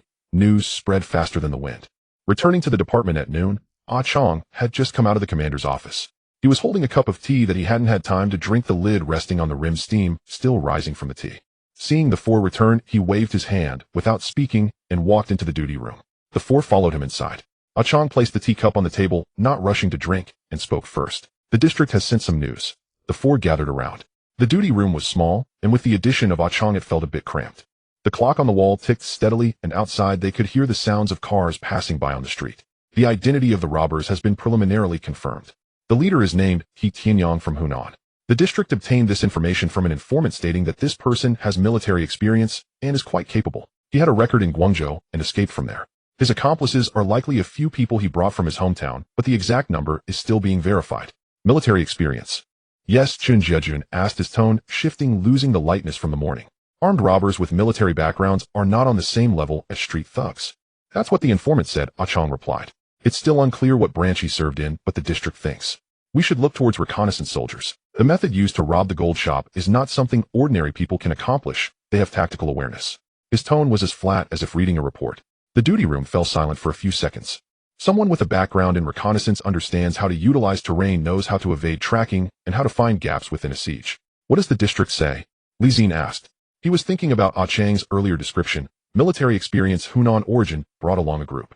If that leader really was a reconnaissance soldier, then they surely had heavy firepower on hand, at least 2 rifles or more. Chong mentioned 3 to 4 robbers, and last night's report also stated 3 or 4, so the numbers match. CID is already investigating, and someone in Mongkok is keeping an eye on things. Chong took a sip of tea, the sound of liquid meeting the cup's rim clear in the quiet duty room. The task for E-Squad is to secure the exits inside on the docks, tunnel entrances, and coastal road. If they want to escape from Hong Kong Island, Saiwan is the most likely route. The district's intention is for us to set up a perimeter blockade and wait for updates from CID before taking action. He set down the cup and glanced at the four. When we head out this afternoon, bring all the gear. This statement was not forceful, but the meaning was clear. Today was not a regular patrol, they might encounter something. The four remained silent. Fatty Rong licked his lips while Ayong discarded the extinguished cigarette, but into the ashtray. Zi-Jie stood at the door, one hand tucked in his belt, his fingers unconsciously tapping against the gun holster. Zi-Jie stood by the window, glancing out towards the sea. Several ships were docked on the grayish sea, their distant outlines blurred in the fog. The sea breeze seeped in through the window cracks, salty and a bit cool against their faces. A police car sped past on the street below, its lights flashing, but sirens silent, moving faster than usual. He checked the .38 in the holster, pulling out the barrel for inspection. The 6-round chamber was full, freshly cleaned at the shooting range a few days ago, with no residue in the barrel. He slid the gun back into the holster and patted the flap. The gang could be in any direction, yet he had a vague feeling. The docks had to be the docks. At 3 o'clock in the afternoon, the second shift was on duty. The sky was darker than in the morning, the clouds hanging low, and the sea appeared gray and murky. In the distance, a dark band of clouds loomed on the horizon, as if rain was imminent, yet had not yet fallen. The wind around the West Ring dock was stronger than in the morning, causing the barbed wire between the containers to whistle. The salty and fishy smell in the air had intensified significantly since the morning. A few old newspapers were blown around by the wind beside a trash can on the roadside, tumbling on the ground and sticking to the tire of a truck. Team 3 Group 2 completed a circuit along their designated route. Queens Road west of O Road west, Connaught Road west. The streets looked no different than usual, with pedestrians walking as usual and shops opening as normal. However, Zi-Jie noticed that there were more uniforms patrolling the streets than usual. Not only members of E Company, but he also noticed several unfamiliar faces wearing district armbands not local to the West Ring.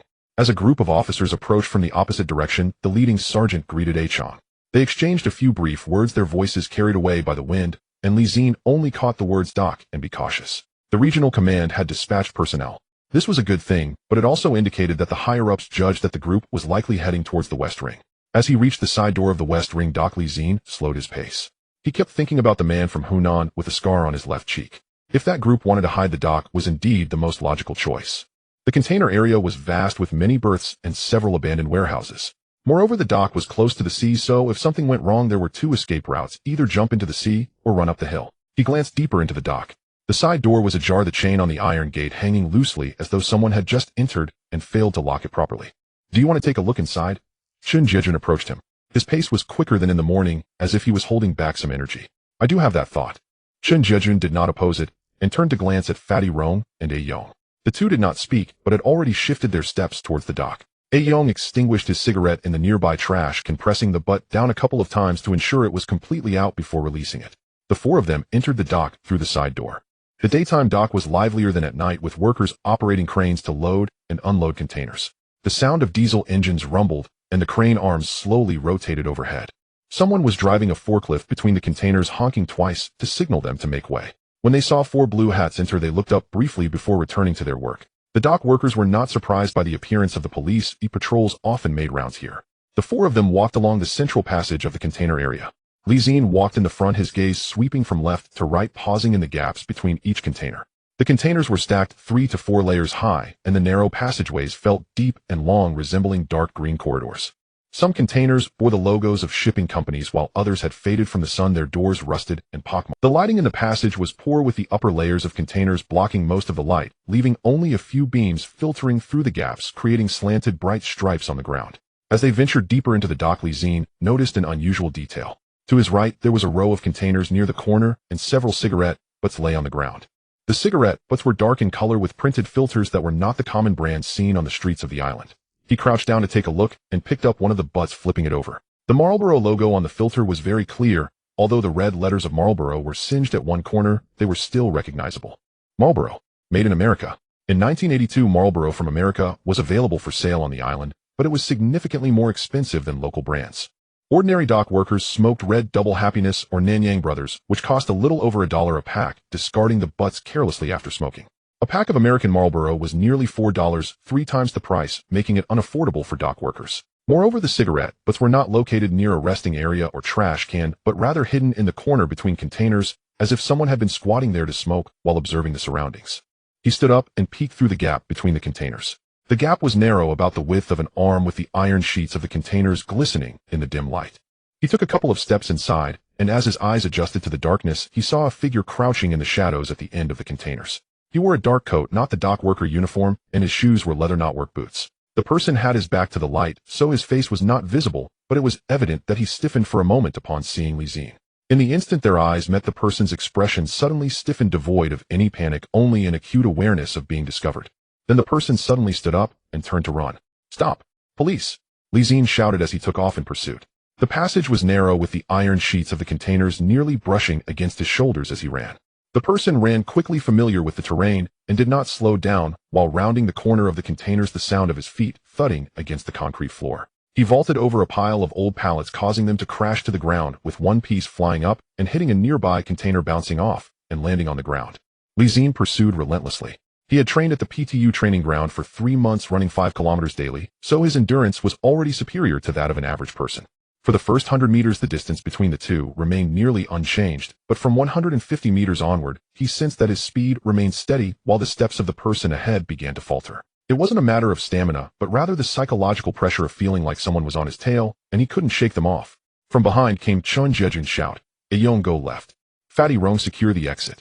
The person ran past a row of old containers and turned into an abandoned. The warehouse door was half open, the iron door severely rusted, and when pushed open it produced a piercing screech reminiscent of fingernails scraping against iron. The original lock on the door had been pried off, and the broken edge still glimmered with fresh metal. Zi-Jie arrived at the door, but did not rush inside immediately. He pressed against the wall beside the door, his breathing not yet fully calmed, but he stifled the sound. He listened carefully. The warehouse was very quiet, with only the sound of the person's footsteps, which had not yet steadied after entering, echoing in the empty space before fading away. That silence felt deliberate, as if someone was holding their breath. There was more than one person inside. He glanced back to see Zi-Jie running toward him about 20 meters away. Ayong and Fatty Rong had already flanked from both sides, Ayong's figure flickering in the gaps between the containers. Zi-Jie signaled with his hands for a 3-person message. He was indicating that there were at least 3 people in the warehouse. Just then a gunshot rang out from inside the warehouse. The gunfire exploded in the container area like a stone thrown into an iron barrel, the sound ricocheting off the metal walls several times, the booming echoes rolling through the containers before dissipating. A bullet struck the iron door less than a meter from where Zi-Jie stood. The sound of the iron being pierced was sharp and piercing, with a ring of bright metal shavings around the bullet hole, and the paint around the hole was scorched by the heat, emitting faint wisps of smoke. Zi-Jie's body reacted before his brain did. He pressed himself against the back of a container, his .38 already drawn, the muzzle pointing upward, his finger resting on the trigger guard without pulling it. He felt a sudden weight in his heart, but his grip on the gun remained steady as usual. The instructor at the PTU training ground had once said, after a gunshot the first action is not to shoot, but to find cover. He remembered that. He heard Zi-Jie shout, "There's a gun. Fall back." Then came a chaotic rush of footsteps from deep within the warehouse. There was more than one person, at least 3, the sound of leather shoes clicking against the concrete floor as they ran toward the back door of the warehouse. Someone knocked something over while running, the sound of metal clattering echoed in the warehouse. Fatty Rong's voice came through the intercom, breathless, "Back door. They are escaping through the back door, heading towards Haiban Road." Zi-Jie peered out from behind the container and saw 3 figures scaling the barbed wire at the edge of the dock. The lead person's left cheek glinted in the sunlight, a scar running from the corner of his eye to his chin. It was him. "He Tianyang," Zi-Jie shouted. The man paused in midair, turning to glance back at him. From several dozen meters away, those cold eyes showed no panic. He stared at Zi-Jie for a second before climbing over the barbed wire and landing on the gravel beach outside. By the time Zi-Jie reached the front of the barbed wire, the 3 had already run far along the beach. They leapt among the rocks, moving quickly, every step taken with confidence, clearly not their first time running on such. Towards the tail end of the west ring, there was an abandoned dock area with concrete pillars and broken boats strewn along the shore. He holstered his gun and pressed the intercom, "Central Command Team 3 Group 2, abandoned warehouse at West Ring Dock. Found He Tianyang's gang of 3 armed fleeing towards Haiban Road. Requesting backup." The intercom crackled with static, making a couple of noises. Chang's voice came back heavier than usual, but steady. "Received. All units of E Company be alert. The target is moving westward along Haiban Road. All groups encircle them and exercise caution." Zi-Jie stood by the barbed wire, the sea breeze blowing towards him, carrying a salty and fishy smell. He looked down at his hands. His fingers were steady on the gun, but a fine layer of sweat had formed at the base of his thumb. He slid the gun back into its holster, pressing his finger against the holster to confirm it was secure. That gunfire was aimed at him. Real gun. Real bullets. The sea breeze flowed into his collar, the chill creeping down his neck. He took a deep breath, pushing the air down to the bottom of his lungs before slowly exhaling. His hands no longer trembled, and the fine sweat at his thumb had long been dried by the sea breeze, leaving only a sticky sensation against his skin. He stood facing the sea for about 10 seconds, confirming that he had completely calmed down before turning back. Zi-Jie was running over from the container area, holding his gun with the muzzle pointed down. When he saw Zi-Jie standing there unharmed, he slowed his steps and switched off the safety. "Are you alright?" "I'm fine." Zi-Jie nodded, not asking further questions, and patted him on the shoulder. The pat was light, but conveyed a clear meaning. "Brother, I saw that."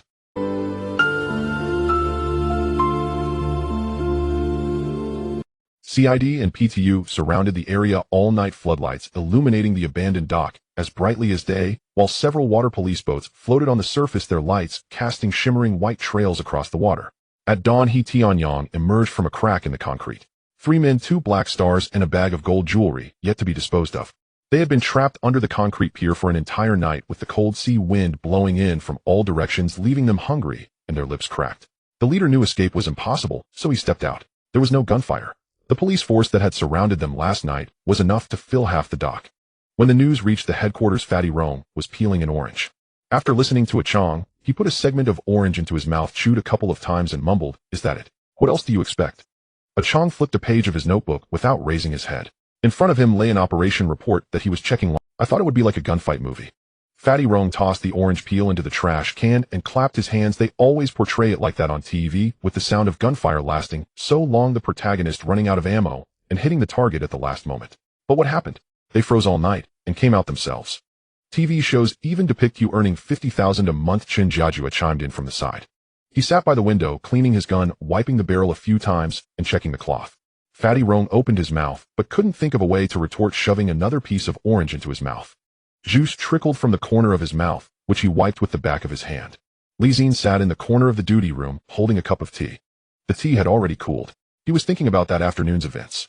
The sound of the gun hitting the metal door, the bright iron shavings around the bullet hole, and the look in He Tianyang's eyes when he turned to glance at him. The gun had been aimed at him. Real gun, real bullets. Shooting paper targets at the PTU range for 3 months was nothing compared to this. He finished the cold tea, set the cup down on the table, and stood up. The bottom of the teacup made a soft sound as it, in the corridor outside, sunlight slanted through the window, casting a warm yellow beam on the old floor. The corridor was quiet, with only the radio in the duty room playing the midday horse racing news. He stood by the window and took a glance outside. The street looked as usual. Steam wafted from the tea restaurant. Pedestrians were bustling along the street, and a delivery guy on a bicycle weaved through the crowd, a phone box securely strapped to the back. An old lady was selecting vegetables at a roadside stall, picking up a bunch of choy some to inspect before putting it down and choosing another. A Chong appeared next to him at some point, glancing outside as well. He said nothing, first pulling out a cigarette to put in his mouth, then rummaging through his pockets for a lighter. "First time?" A Chong asked, igniting the lighter with a snap, bringing the flame to the end of the cigarette. Zi-Jie did not respond. A Chong took a puff, exhaled a plume of smoke that dispersed into a pale blue mist in the sunlight. He didn't wait for Zi-Jie to answer, and after a while he said, "You'll get used to it." "I don't want to get used to it." Zi-Jie shook his head. A Chong tilted his head and glanced at him. The look wasn't heavy. Some people become fearful after firing a shot, while others become addicted. When he said not wanting to get used to it, it meant he didn't want to treat it as a normal occurrence. A Chong said nothing further. He patted Zi-Jie's shoulder, a bit heavier than usual, as if he wanted to say something but decided against it. Then he turned and walked away, the sound of his slippers echoing softly on the corridor floor. In the afternoon, during his shift, Zi-Jie took the bus to Wan Chai. He knocked on the door of the old tenement building on Lock Coke Road. The door opened, and Gangsheng stood behind it, her hair tied up, sleeves rolled to her elbows, holding a rag. The furniture in the living room had been rearranged. The magazines on the coffee table were stacked neatly, the dust on the bookshelf had been wiped off, and the cushions on the sofa were fluffed and arranged. The window was half open, letting in the breeze, carrying the aroma from the tea restaurant and occasional street vendors' call. "Come in and sit." Zi-Jie stood at the door without entering, pulling out an "Come in and sit." Zi-Jie stood at the door without entering, pulling out an envelope from his pocket and handed. The envelope was made of brown craft paper, bulky and slightly crumpled at the corners from being in his pocket. "Take it." Gangsheng glanced at the envelope but did not take it. "What is it?" "Money." She said nothing and made no move to reach for it. Her gaze lingered on the envelope for a moment before shifting to his face. Zi-Jie stuffed the envelope into her hand. Inside were $500, his savings for the month, a mix of bills from 10 and 20.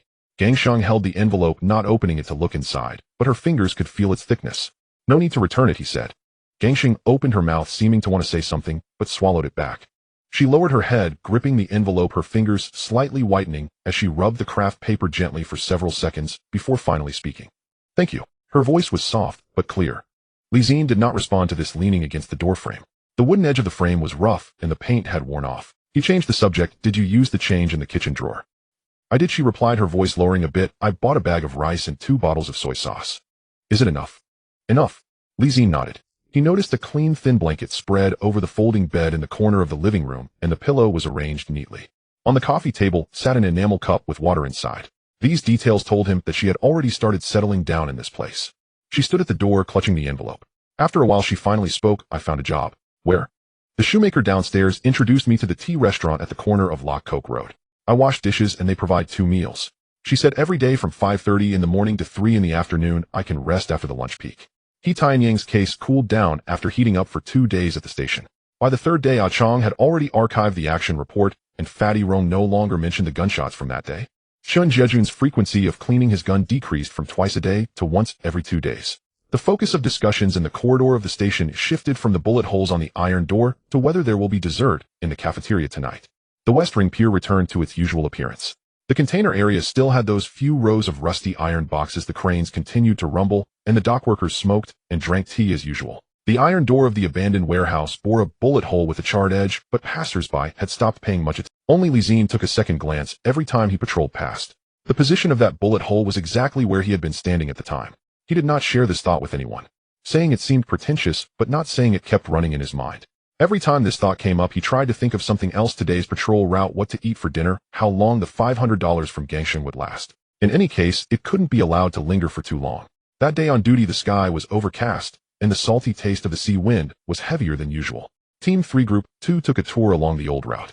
Queens Road west of Vo Road west, Connaught Road west. The streets looked the same as usual. The owner of the tea stall on Vo Road west saw them coming and shouted from afar, "Ah, sir, what would you like to drink today?"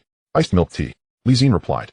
The owner was quick-handed, preparing a cup of iced milk tea that was ready to be handed over with a layer of water droplets clinging to the cup's surface. When Li Xin took out money, the owner waved his hand. "It's on me. I heard about that case last time. Thank you for your hard work." Li Xin paused for a moment, but still placed the money on the table. "Thank you, but rules are rules." The owner glanced at the few bills, didn't insist further, smiled, and accepted the change. That smile was not just politeness, it carried a sense of camaraderie that he understood. Chen Jiejun, biting on a straw beside him, glanced over. "Not bad, you're quite popular. They're seeing your blue hats." Same. The 4 continued forward. As they walked past the hardware store, a stray cat squatted at the entrance, squinting as they passed, its tail lazily sweeping the concrete. Ah Yong glanced at the cat as he passed, and the cat met his gaze for 2 seconds before turning away first. Fatty Rong laughed from behind. "Even the cat can't be bothered to acknowledge you." Ah Yong didn't turn back, holding a cigarette. He mumbled back, "It acknowledged me, you just didn't see." Among the 4, Ah Yong spoke the least, but whenever he did, he could always counter Fatty Rong. As they reached the side gate of the West Ring Pier, Li Xin slowed his pace. A new chain had been added to the iron gate. The silver chain stood out starkly against the old iron door. "They changed the lock," he said. Chen Jiejun took a look as well. Ah Chong said the main district had it changed. After the last incident, the pier's security was upgraded. Li Xin nodded. He stood at the gate and glanced inside. The pier was as quiet as ever.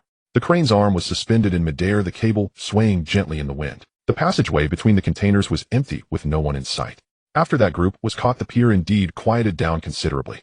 However, Li Xin lingered for a couple more seconds in front of the iron gate, his gaze falling deep into the pier before sweeping around and retracting his sight to catch up with the team.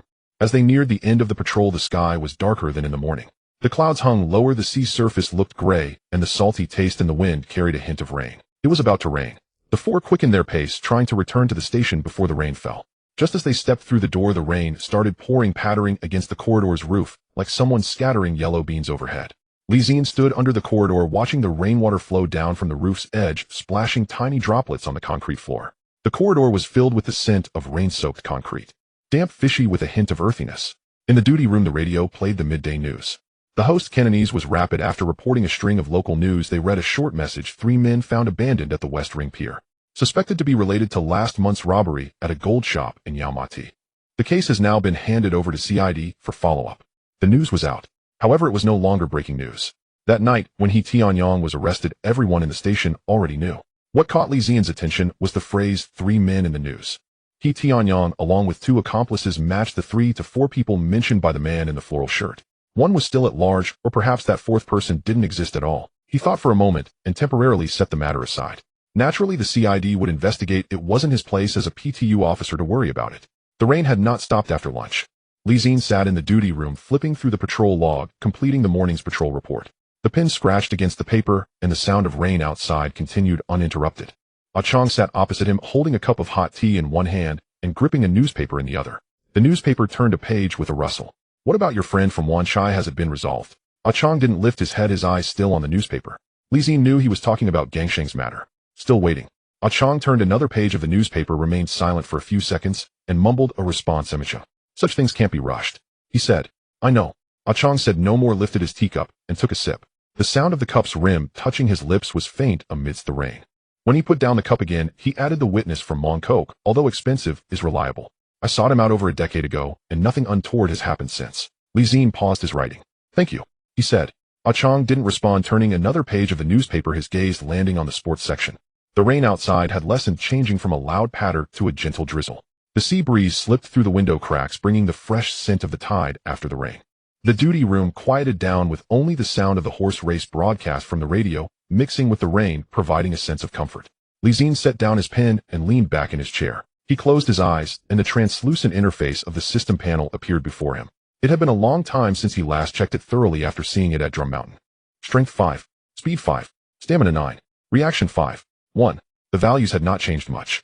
Stamina remained at 9, the baseline given by the newbie package on his first day of crossing over. The other three attributes were similar to when he first arrived at Drum Mountain. The 3 months of training in the PTU had improved his physical fitness compared to his time in Police Academy, but the numbers on the panel had not changed much, still at the level of an ordinary person. He noticed an inconspicuous small icon added to the bottom right of the panel. The outline of a silver treasure chest, translucent, as if it had just been generated. It seemed that the system had settled He Tanyang's case.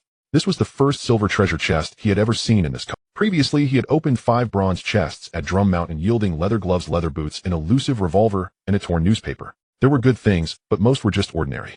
The silver one should yield something better than the bronze, right? He hesitated for a moment and didn't rush to open it. Mainly because the occasion didn't feel right. In the duty room, Ah Chong sat opposite, flipping through the newspaper, the horse race broadcast still playing on the radio, and people occasionally passing by in the corridor outside. If it made any noise when opened, or if he failed to manage his expression well, and Ah Chong saw him smiling foolishly at the air, that would be quite the spectacle. Moreover, he felt that opening such things should carry a bit of a ceremonial feel. The previous times at Drum Mountain were all unexpected openings, resulting in just so-so items. This time it was the first silver chest. He wanted to be serious about it, at least finding a time when no one was around to open it. It would be best to wait until the evening after taking a shower, turning off the lights, sitting alone on the bed, and perhaps lighting some incense. Well, forget the incense. He couldn't find a single stick in the dormitory, but it didn't stop him from giving himself a mental suggestion. What if the system responded to this? A sincere heart leads to spiritual essence. He smacked his lips and closed the panel. He would deal with it when he returned to the dorm tonight. When he opened his eyes, the rain outside had stopped. A gap opened in the clouds and sunlight leaked through the crack, illuminating the wet street with a bright light. Ah Chong was still reading the newspaper. The radio's horse racing broadcast switched to Cantonese opera, a female voice singing something softly, her voice floating in the rain-soaked air, gentle and mellow. Life went on as usual. At 3 in the afternoon, the shift was on duty. The road surface was still not fully dry, and the puddles reflected the gray sky. Team 3 Group 2 re-geared before heading out, the blue berets standing out vividly against the dark sky. When they reached Connaught Road West, an old lady squatted by the roadside picking up things. A scatter of oranges had rolled out of her basket, rolling down the slope towards the drainage ditch. The old lady moved slowly, picking up 2 before panting, while the remaining ones had already rolled to the road. Zi-Jie walked over, squatting down to retrieve the oranges that had rolled to the edge of the drainage ditch, wiping the mud off their skins with his sleeve before returning them to the old lattice basket. The skin of the oranges felt warm, probably just brought in from the sun. The old lady looked up at him, squinting to recognize the blue hat, mumbling, "Young man, you have a good heart." Chun Zhejun watched from the side, also squatting down to pick up 2 oranges and toss them back into the old lattice basket. Standing up, he brushed off the dust from his hands and loudly shouted, "Hey, Zi doing charity. You're patrolling, big guy, hurry up a bit." After shouting, he didn't rush them, standing with his hands on his hips by the roadside, waiting for Zi-Jie to stand up before walking together. The 4 continued walking.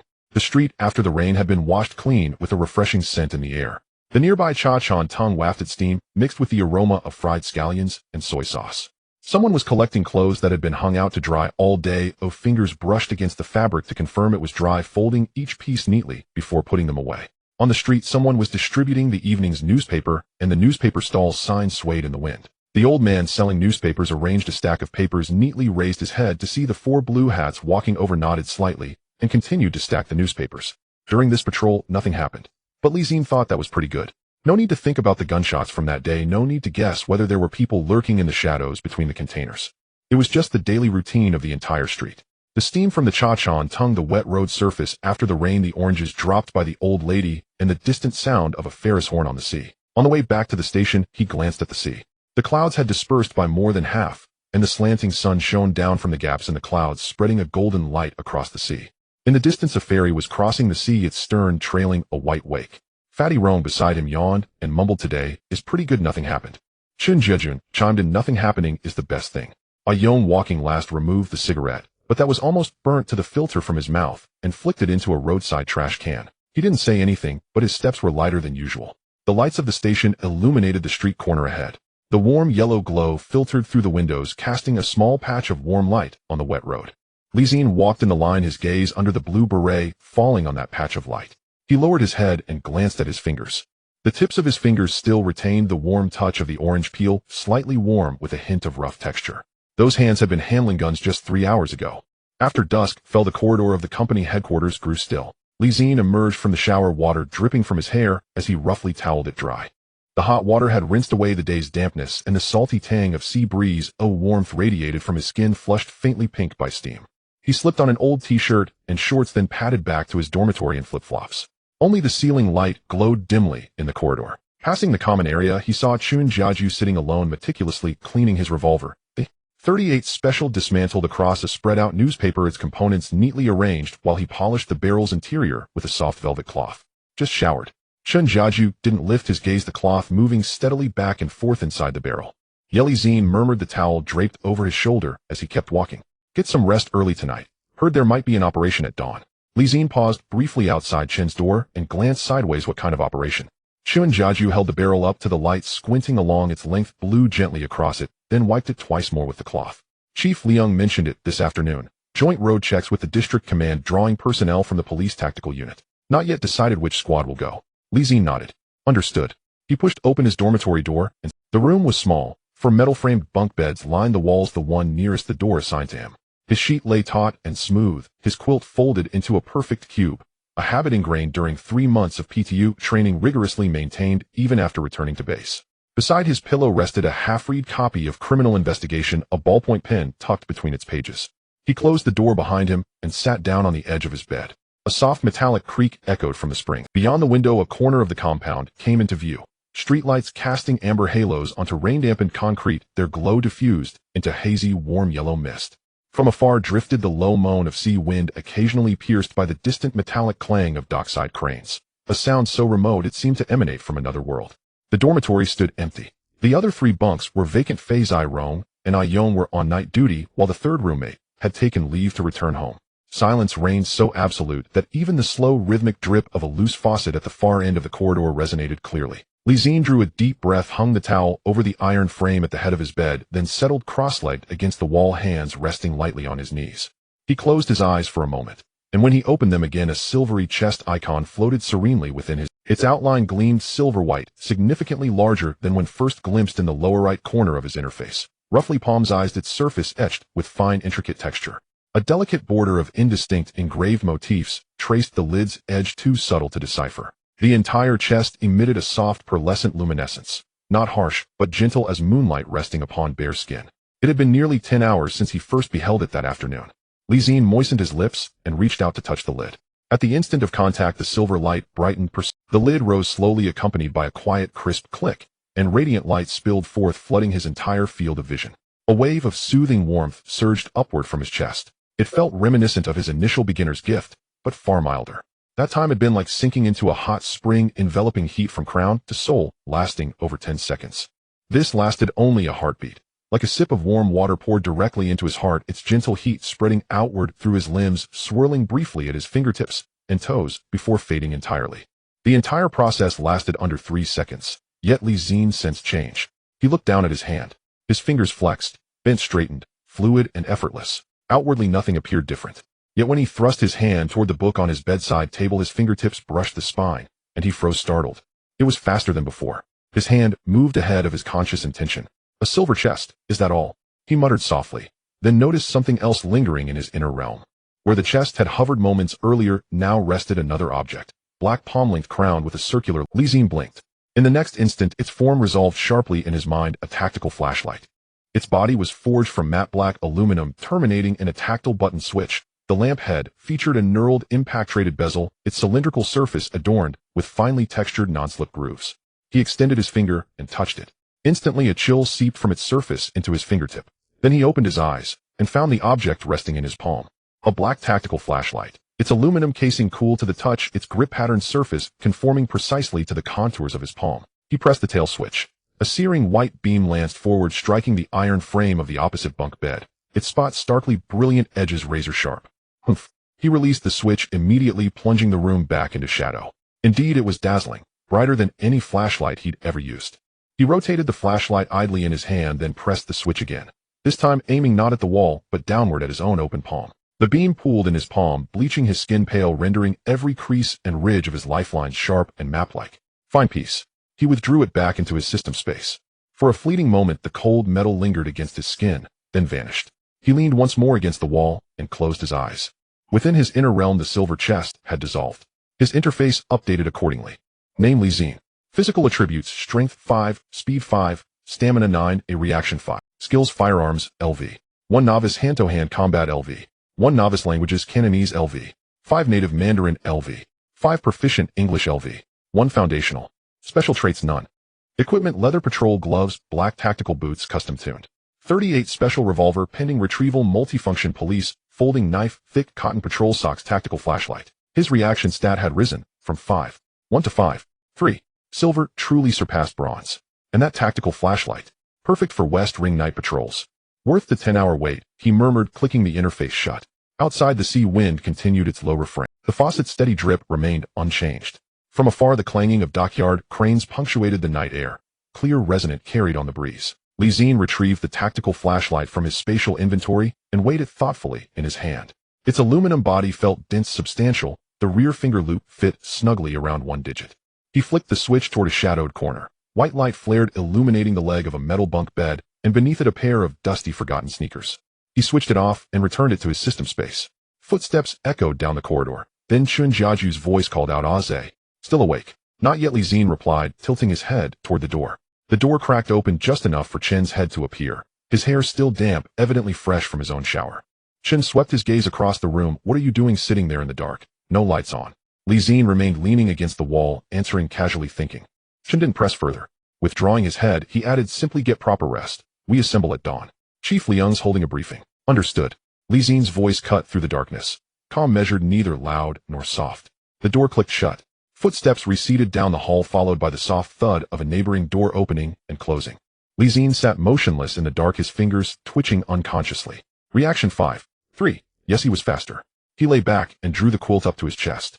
Through the narrow gap in the curtains, a slender shaft of street lamp light fell across the ceiling. As he closed his eyes, he recalled He Tianyang's shot. If faced with it now, his chances of evading it had improved just slightly. The night passed without incident. At 6:15 a.m., dawn had not yet fully broken. The morning wind off the West Ring docks carried the briny scent of seawater, whistling mournfully around the flagpole in the compound courtyard. Corridor lights glowed steadily. From the duty room, a radio murmured fragmented morning news, volume low, voices overlapping intermittently with the clatter of spatulas against woks in the kitchen. Zi-Jie donned his uniform. Pressing the blue beret firmly into place left a faint imprint on his forehead. He fastened his belt, holstered the .38 Special on his right hip, and checked the magazine pouch. 4 spare rounds aligned with military precision. He tucked his patrol gloves into the waistband at his back, then summoned the tactical flashlight from his system space. After brief consideration, he chose not to attach it to his belt. Thicker than standard issue, it would create an obvious bulge if worn openly. Instead, he slid it into the outer pocket of his left thigh, just large enough to accommodate it, leaving only the tip of its cylinder visible. As he walked, a subtle contour formed against his leg, unobtrusive unless closely observed. Several officers were already seated in the mess hall. Zi-Jie occupied a window-side table, a plate of barbecued pork buns before him, and a steaming cup of milk tea beside it. He lifted one bun with his chopsticks and brought it toward his mouth. Spotting Zi-Jie enter, he raised his chin in greeting and mumbled around his bite, "You're up early today." Zi-Jie pulled out a chair and sat. "You told me to come early." Chen swallowed the bun, tapping his chopsticks lightly against the plate. "Oh, right." Fei Zai-Rong and Ah-Yong sat nearby, each with a bowl of congee and a stick of fried dough. Ah-Yong still wore the dazed expression of someone barely roused from sleep, dipping his youtiao slowly into the broth, chewing with deliberate slowness. Fei Zi-Rong, however, looked alert and grinned broadly at Li Xin. Heard we might get pulled for road checks today. Li Xin glanced at him. Who told you that? Uncle Chong, Fei Zi-Rong replied, lifting his bowl for a sip, its rim shielding half his face. His eyes still crinkled with amusement. Li Xin took a seat and ladled himself a bowl of congee. It was piping hot, its surface shimmering with a thin, opalescent film of rice oil rising in delicate wisps of steam. He stirred it once with his spoon, scooped a portion, blew gently, and brought it to his lips. From this angle, the outline of the flashlight in his left thigh pocket pressed discreetly against his outer leg, its cool metallic presence perceptible even through fabric. Zi-Jie swallowed his bun, washed it down with a gulp of tea, and set his cup down, his gaze drifting almost imperceptibly toward Li Xin's left thigh pocket. What's that bulging in your pocket? New flashlight, night patrols. Li Xin replied without hesitation, spearing a strip of youtiao with his chopsticks and dipping it into his congee. Chun tilted his head slightly, pointing his chopsticks toward Li Xin. How much did it cost? Can't recall. Bought it from a street vendor. Li Xin lifted the softened youtiao, took a bite, chewed twice, and never once met Chen's eyes. Chen asked no further questions and selected another bun. Beside them, Ah Yong continued chewing slowly, eyelids heavy. Whether he'd heard or not remained uncertain. Steam from the congee rose lazily, mingling with the cool morning breeze drifting in from the corridor. Thus began another morning in West Ring. Much like yesterday, much like every morning before it. After completing the joint road inspection, they took a day off. Li Xin woke up at 8, washed up, and went to the cafeteria, where only plain porridge and fried noodles were left. He served himself a bowl of porridge and a plate of fried noodles, sitting down without touching his chopsticks. Chun Jejun entered right behind him, his hair still wet, picked up a few strands of fried noodles with chopsticks, chewed them, frowned, and said they were cold, then went to get a couple of deep-fried dough sticks. At 4 in the afternoon in Wan Chai, Li Xin said. Chun Jejun nodded and tore a fried dough stick in half, handing it over. The two of them ate quietly for about 10 minutes, the number of people in the cafeteria dwindling, and the lady washing dishes had already started collecting bowls. They left the unit at 3:30 and took the tram to Wan Chai. The tram jolted as Chun Jejun leaned against the window, dozing off, his eyelids drooping, his head bobbing with the bumps of the vehicle. Li Xin watched the street scene transform from the pier to colonnades, and then to the bustling streets filled with signs, the tram ringing as it passed through several intersections with many people getting on and off. They got off at Cobble Lane and turned into a side street. On the glass door of Changji Tea Restaurant, the menu was posted with a green background and red letters, steam wafting out from the kitchen at the entrance, mingling with the sounds of frying. As they pushed the door open, the cold air mixed with the sweet aroma of milk tea and the sizzling smell of stir-fried dishes hit their faces. The restaurant was small, with 7 or 8 booths, half of them occupied. In one of the inner booths sat a big guy wearing a blue and white striped shirt, sleeves rolled up to his elbows. In front of him, a glass of iced milk tea with a straw that was bent out of shape, holding a racing magazine. He tossed the magazine aside when he saw them enter. I thought you guys would be late, he said. Chun Jejun sat down, the sofa creaking. Trams aren't that fast. The big guy waved for the waiter to add 2 cups of milk tea. The waiter acknowledged and turned to shout into the kitchen for 2 cups of tea, then walked away. Where's Zi-Jie? He said. 4 o'clock. The big guy neatly folded the magazine and stuffed it into his shirt pocket, leaning back against the chair, stretching his legs under the table. How's the food over at your side in West District PTO? I heard someone say the food at the Fanling training base is better than that of the tea restaurants outside. A base is a base, but E Company is currently on duty in West District, and the cafeteria is just the unit's cafeteria. Chun Jejun replied. But how does it taste? It's edible. The big guy took a sip of iced milk tea. Then that means it's not delicious. Chun Jejun didn't respond, lifted his milk tea, and took a sip, glancing at the clock on the wall.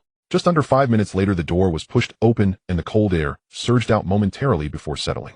Song Zi-Jie entered wearing a gray coat over a white shirt, the collar unbuttoned, holding a rolled-up newspaper. He scanned the restaurant and walked over to sit down. Everyone's here, waiting for you. The big guy pushed the hot milk tea over. Song Zi-Jie picked up the cup, took a sip. The newspaper was placed at the corner of the table, cover facing down. The table fell silent for a few seconds. The last time the 4 of them sat together for a meal was the night before graduation from the police academy at a food stall outside the school. That night they talked about their assignments, who was going where, which district was good and which was bad.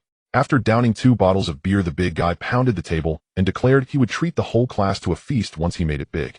Now sitting together again, 2 were in West District PDU, 1 in military uniform in Wan Chai, and 1 in military uniform in Simsha Sui. The big guy still hadn't treated them to that feast, yet here they were meeting up in this familiar old spot. The big guy broke the silence first. How's West District treating you? Same as usual. Chun Jejun leaned back in his chair. A few days ago we had a road inspection and stood guard all day. There weren't many cars, but we did catch a delivery guy without a driver's license squatting by the roadside for ages, trying to get his boss to bring the license over. What kind of problem is that? The big guy waved his hand. Let me tell you, I had a real incident the other day in Wan Chai. After work that night, I was eating wonton noodles on the street when suddenly there were 2 loud bangs from a nearby street. I dropped my chopsticks and all the noodles fell into the bowl. I thought it was someone setting off firecrackers for the new year, but when I looked up, everyone at the street corner was running. Later I found out it was the CID busting a fake liquor den. The boss fired a couple of shots, and then ran away. They fired shots. Zi-Jie put down his cup and looked at the big guy. Yes, but they didn't hit anyone. They caught the guy in Shui the next day. The big guy gestured with his finger on the table. It was only a street away. The boss shooting skills were poor, and the CID chased him for 2 blocks before he vanished into an alley. They caught him at the Shui station the next morning. You dropped your chopsticks in fright, and still want to join the CID. Zi-Jie shot him a sideways glance. I told you I'm joining the CID for intelligence work, not frontline duties. The big guy rolled his eyes, sounding confident. Besides, intelligence officers need to understand what a shooting scene is like too. Otherwise, when it comes time to draw the map, if you don't even know the terrain of the scene, what's the point? Zi-Jie, listening nearby, didn't respond, just moved his lips slightly. Has there been any news about Zhou Xingxing lately? The big guy changed the subject, tapping his fingers on the edge of the table. That kid disappeared after joining the Flying Tiger squad. Last time I heard him bragging, he said he could see the entire island from the base. I wanted to say, were you just man? He called me once, Zi-Jie said. Talked for half an hour, sounded like he was complaining, but actually just showing off. He went on about how many kilometers he ran with a heavy load, how many meters he rappelled. I was almost able to recite it back. He said their training was on Lantau Island starting at midnight running until dawn. You know how he is hell never miss a chance to show off. The big guy took a sip of iced milk tea. The straw made a hollow sound, and he shook the cup after putting it down, but the Flying Tiger squad does indeed give him something to brag about. If it were me, I'm not sure I could handle that training volume. You definitely couldn't handle it, Zi-Jie said. Then you underestimate me. If you could, you wouldn't be struggling to hold your chopsticks steady while eating wonton noodles and wanchai. The big guy choked a bit, pointed a finger at Zi-Jie, and said nothing. Next time he calls Zi-Jie said, tell him to find a time to come out. The 5 of us should have a meal together. Can he even come out from the Flying Tiger squad? Zi-Jie asked. That depends on whether he wants to or not. Zi-Jie smiled slightly, not saying anything, and took another sip from his cup. Each person ordered their own dish. The big guy ordered baked pork chop, rice. Zi-Jie ordered curry beef brisket. Zi-Jie glanced at the menu and ordered dry fried beef, ho fun, while Zi-Jie ordered wonton noodles. The big guy then said to add a plate of greens. The waiter noted it down and turned to shout into the kitchen. While waiting for their food, the big guy mentioned the new arcade machine at the game room. I passed by that game room a few days ago and saw they had a new playing game set up. The screen is bigger than my face and the control stick makes a clicking sound when you move it. What kind of playing game? Zi-Jie asked. What was it called? It had English on it, I didn't remember. But it's one of those shooting games different from the previous one. The graphics are much nicer. He'll have to try it another day. You plan to play arcade games during work hours?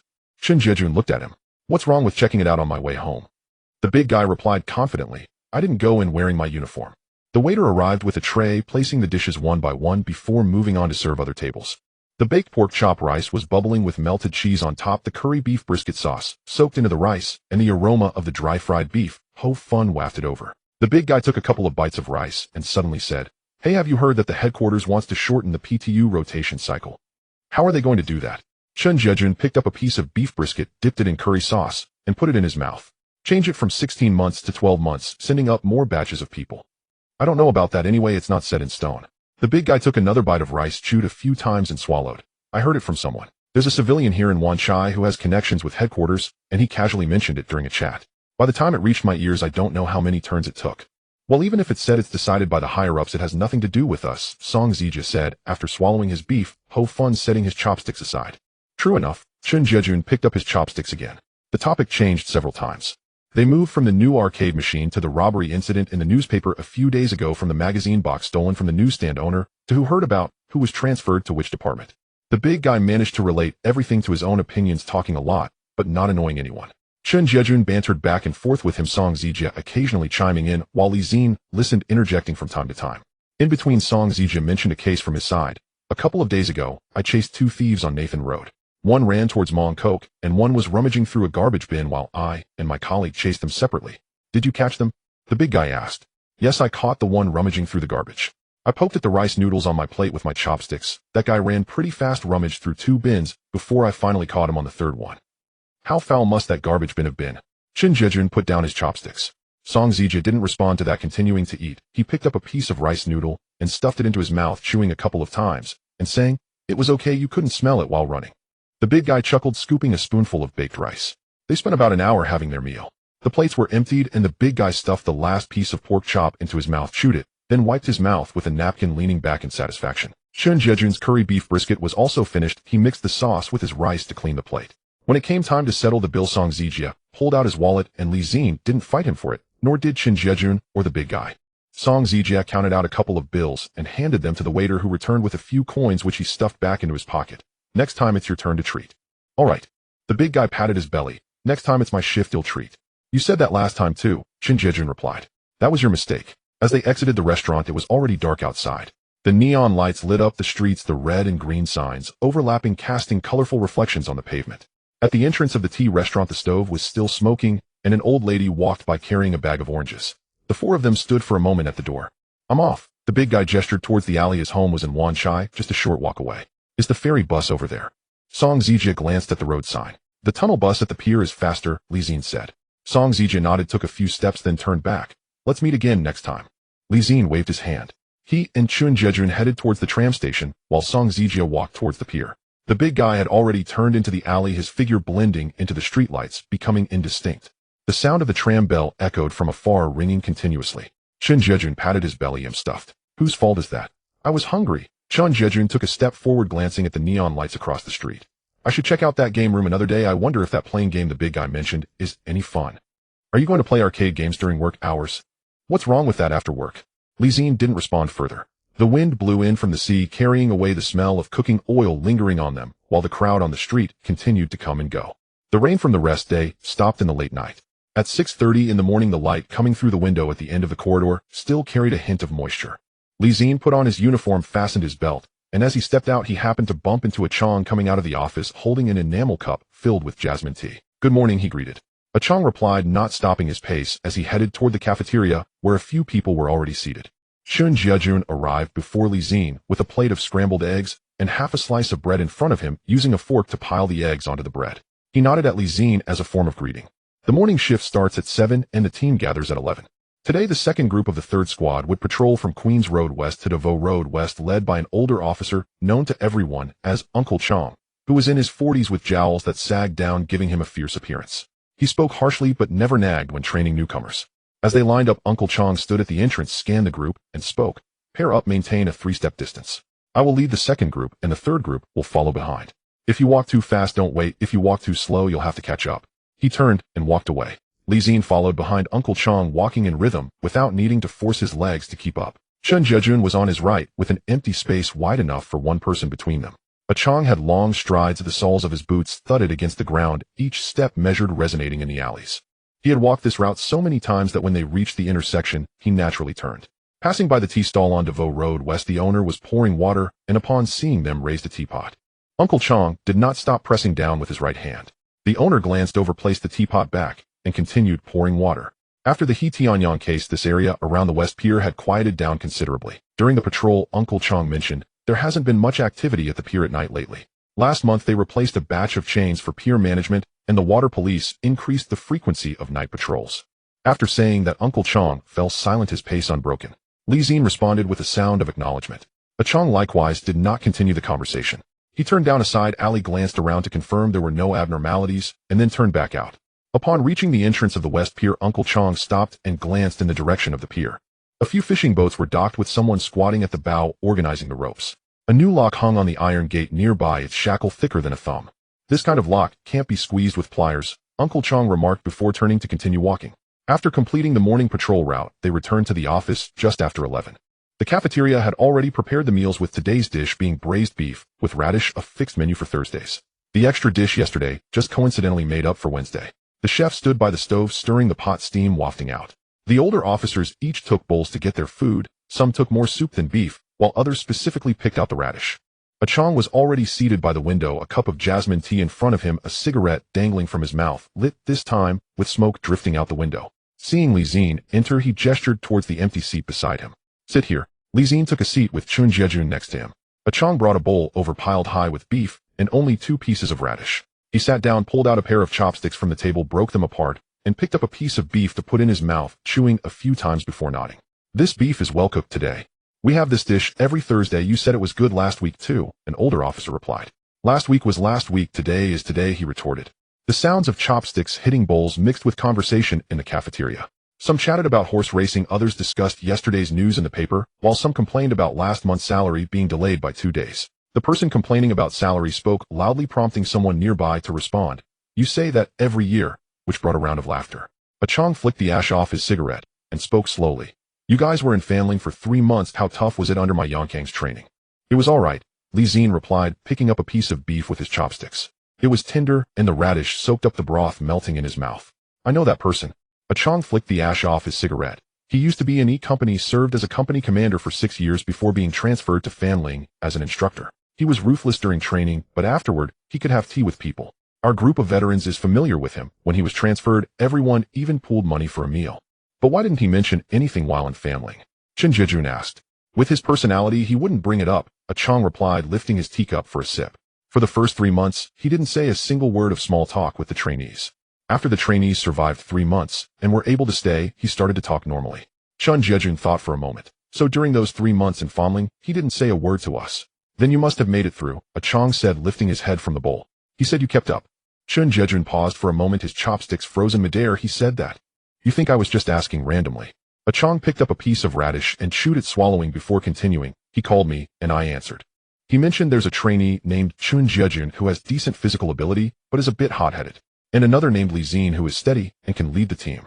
Zi-Jie's chopsticks remained suspended in midair, and after 2 seconds he finally lowered them and began to eat rice. Zi-Jie remained silent, picking up a piece of beef. Chong listened quietly, not responding, and sipped his tea. The dishes on the table disappeared quickly. The radish was the first to run out, and the beef was nearly gone as well. The chef brought out a plate of stir-fried kale from the kitchen and placed it in the middle of the table. You need to eat your greens too. No one reached for the plate of kale. After a few seconds, Uncle Chong was the first to extend his chopsticks and pick up a piece. All right, let's give the chef some face. Only then did the others follow suit. After chewing the piece of kale, Uncle Chong set down his chopsticks and leaned back against the chair. The other tables in the cafeteria were talking about different things, the noise buzzing. He stared at the table for a few seconds before speaking up. Do you guys know about the incident on Temple Street last year? Zi-Jie raised his head. What incident? In the middle of last year, there was a riot over at Temple Street. Uncle Chong said in a low voice, no different in tone from discussing the food earlier. Vendors and residents clashed, and the entire street was chaos. A riot at Temple Street. How come I didn't hear about it? Zi-Jie frowned. It's normal that you didn't hear about it. It was suppressed from above, Uncle Chong replied. Uncle Chong picked up his chopsticks, twirled them between his fingers, and then set them down. That night, before we finished working, we got the notification that there was trouble at Temple Street, and were ordered to E-Company for support. When we arrived at the scene, it was packed with people. Vendors were fighting vendors, residents were clashing with residents, trash cans were overturned, and vegetable scraps and broken dishes were everywhere. Someone was burning something in the middle of the street, smoke billowing up. Even from half a street away, you could smell the burnt odor. What were they burning? Zi-Jie asked. Rags and scraps of paper, nothing valuable.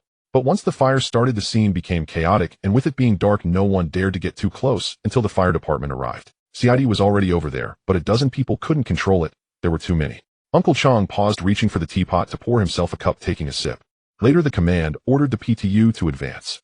We carried riot shields, pushing into the crowd while shouting. People threw things at us: eggs, vegetable scraps, old shoes, anything they could find. Did you retreat? Zi-Jie, retreat? No way. Uncle Chong set down his cup. We advanced, pushing through the crowd, shields up step by step. When we got to the middle, someone from the second floor threw a chair down. Did it hit anyone? Zi-Jie pressed. It hit a rookie's shield, Uncle Chong replied. His voice was a bit lower than before, but not intentionally subdued, just at a normal speaking volume. The rookie trembled for a moment, almost losing grip on the shield. Someone next to him pressed down on him, telling him to hold steady. That rookie held on, gritting his teeth and not retreating. What happened next? Zi-Jie asked. We pushed to the end of the street. The fire department came, and people slowly dispersed. Uncle Chong picked up his chopsticks again, but put them down. That rookie's hand was still shaking when he wrote the report the next day. It wasn't fear, it was that you've held the shield for hours, and only after you put it down do you begin to tremble. The cafeteria fell silent for a few seconds. Someone at the adjacent table laughed, and then the chatter resumed, but no one at this table continued the conversation. Zi-Jie rested his chopsticks on the rim of his bowl, not picking up any more food. He stared at the remaining half plate of kale on the table, and after a few seconds said, What happened to that rookie later? He got transferred, Uncle Chong said. He was transferred to Wong Tai Sin. It wasn't that he couldn't continue, it was a normal reassignment. However, after that night, I spoke to him once, and he said something during training: you think you are ready, but when you really stand on that street facing hundreds of people behind a shield, then you know what it means to be different. Zi-Jie didn't ask any more questions. He picked up his chopsticks again, took a piece of kale, chewed a few times, and swallowed. Chong sitting beside him had not engaged in this conversation. Once Uncle Chong finished speaking, he picked up his teacup and took a sip before saying, All right, discussing these things at the rookies' table makes it hard for them to eat. I can still eat, Zi-Jie replied, putting the last piece of beef in his mouth.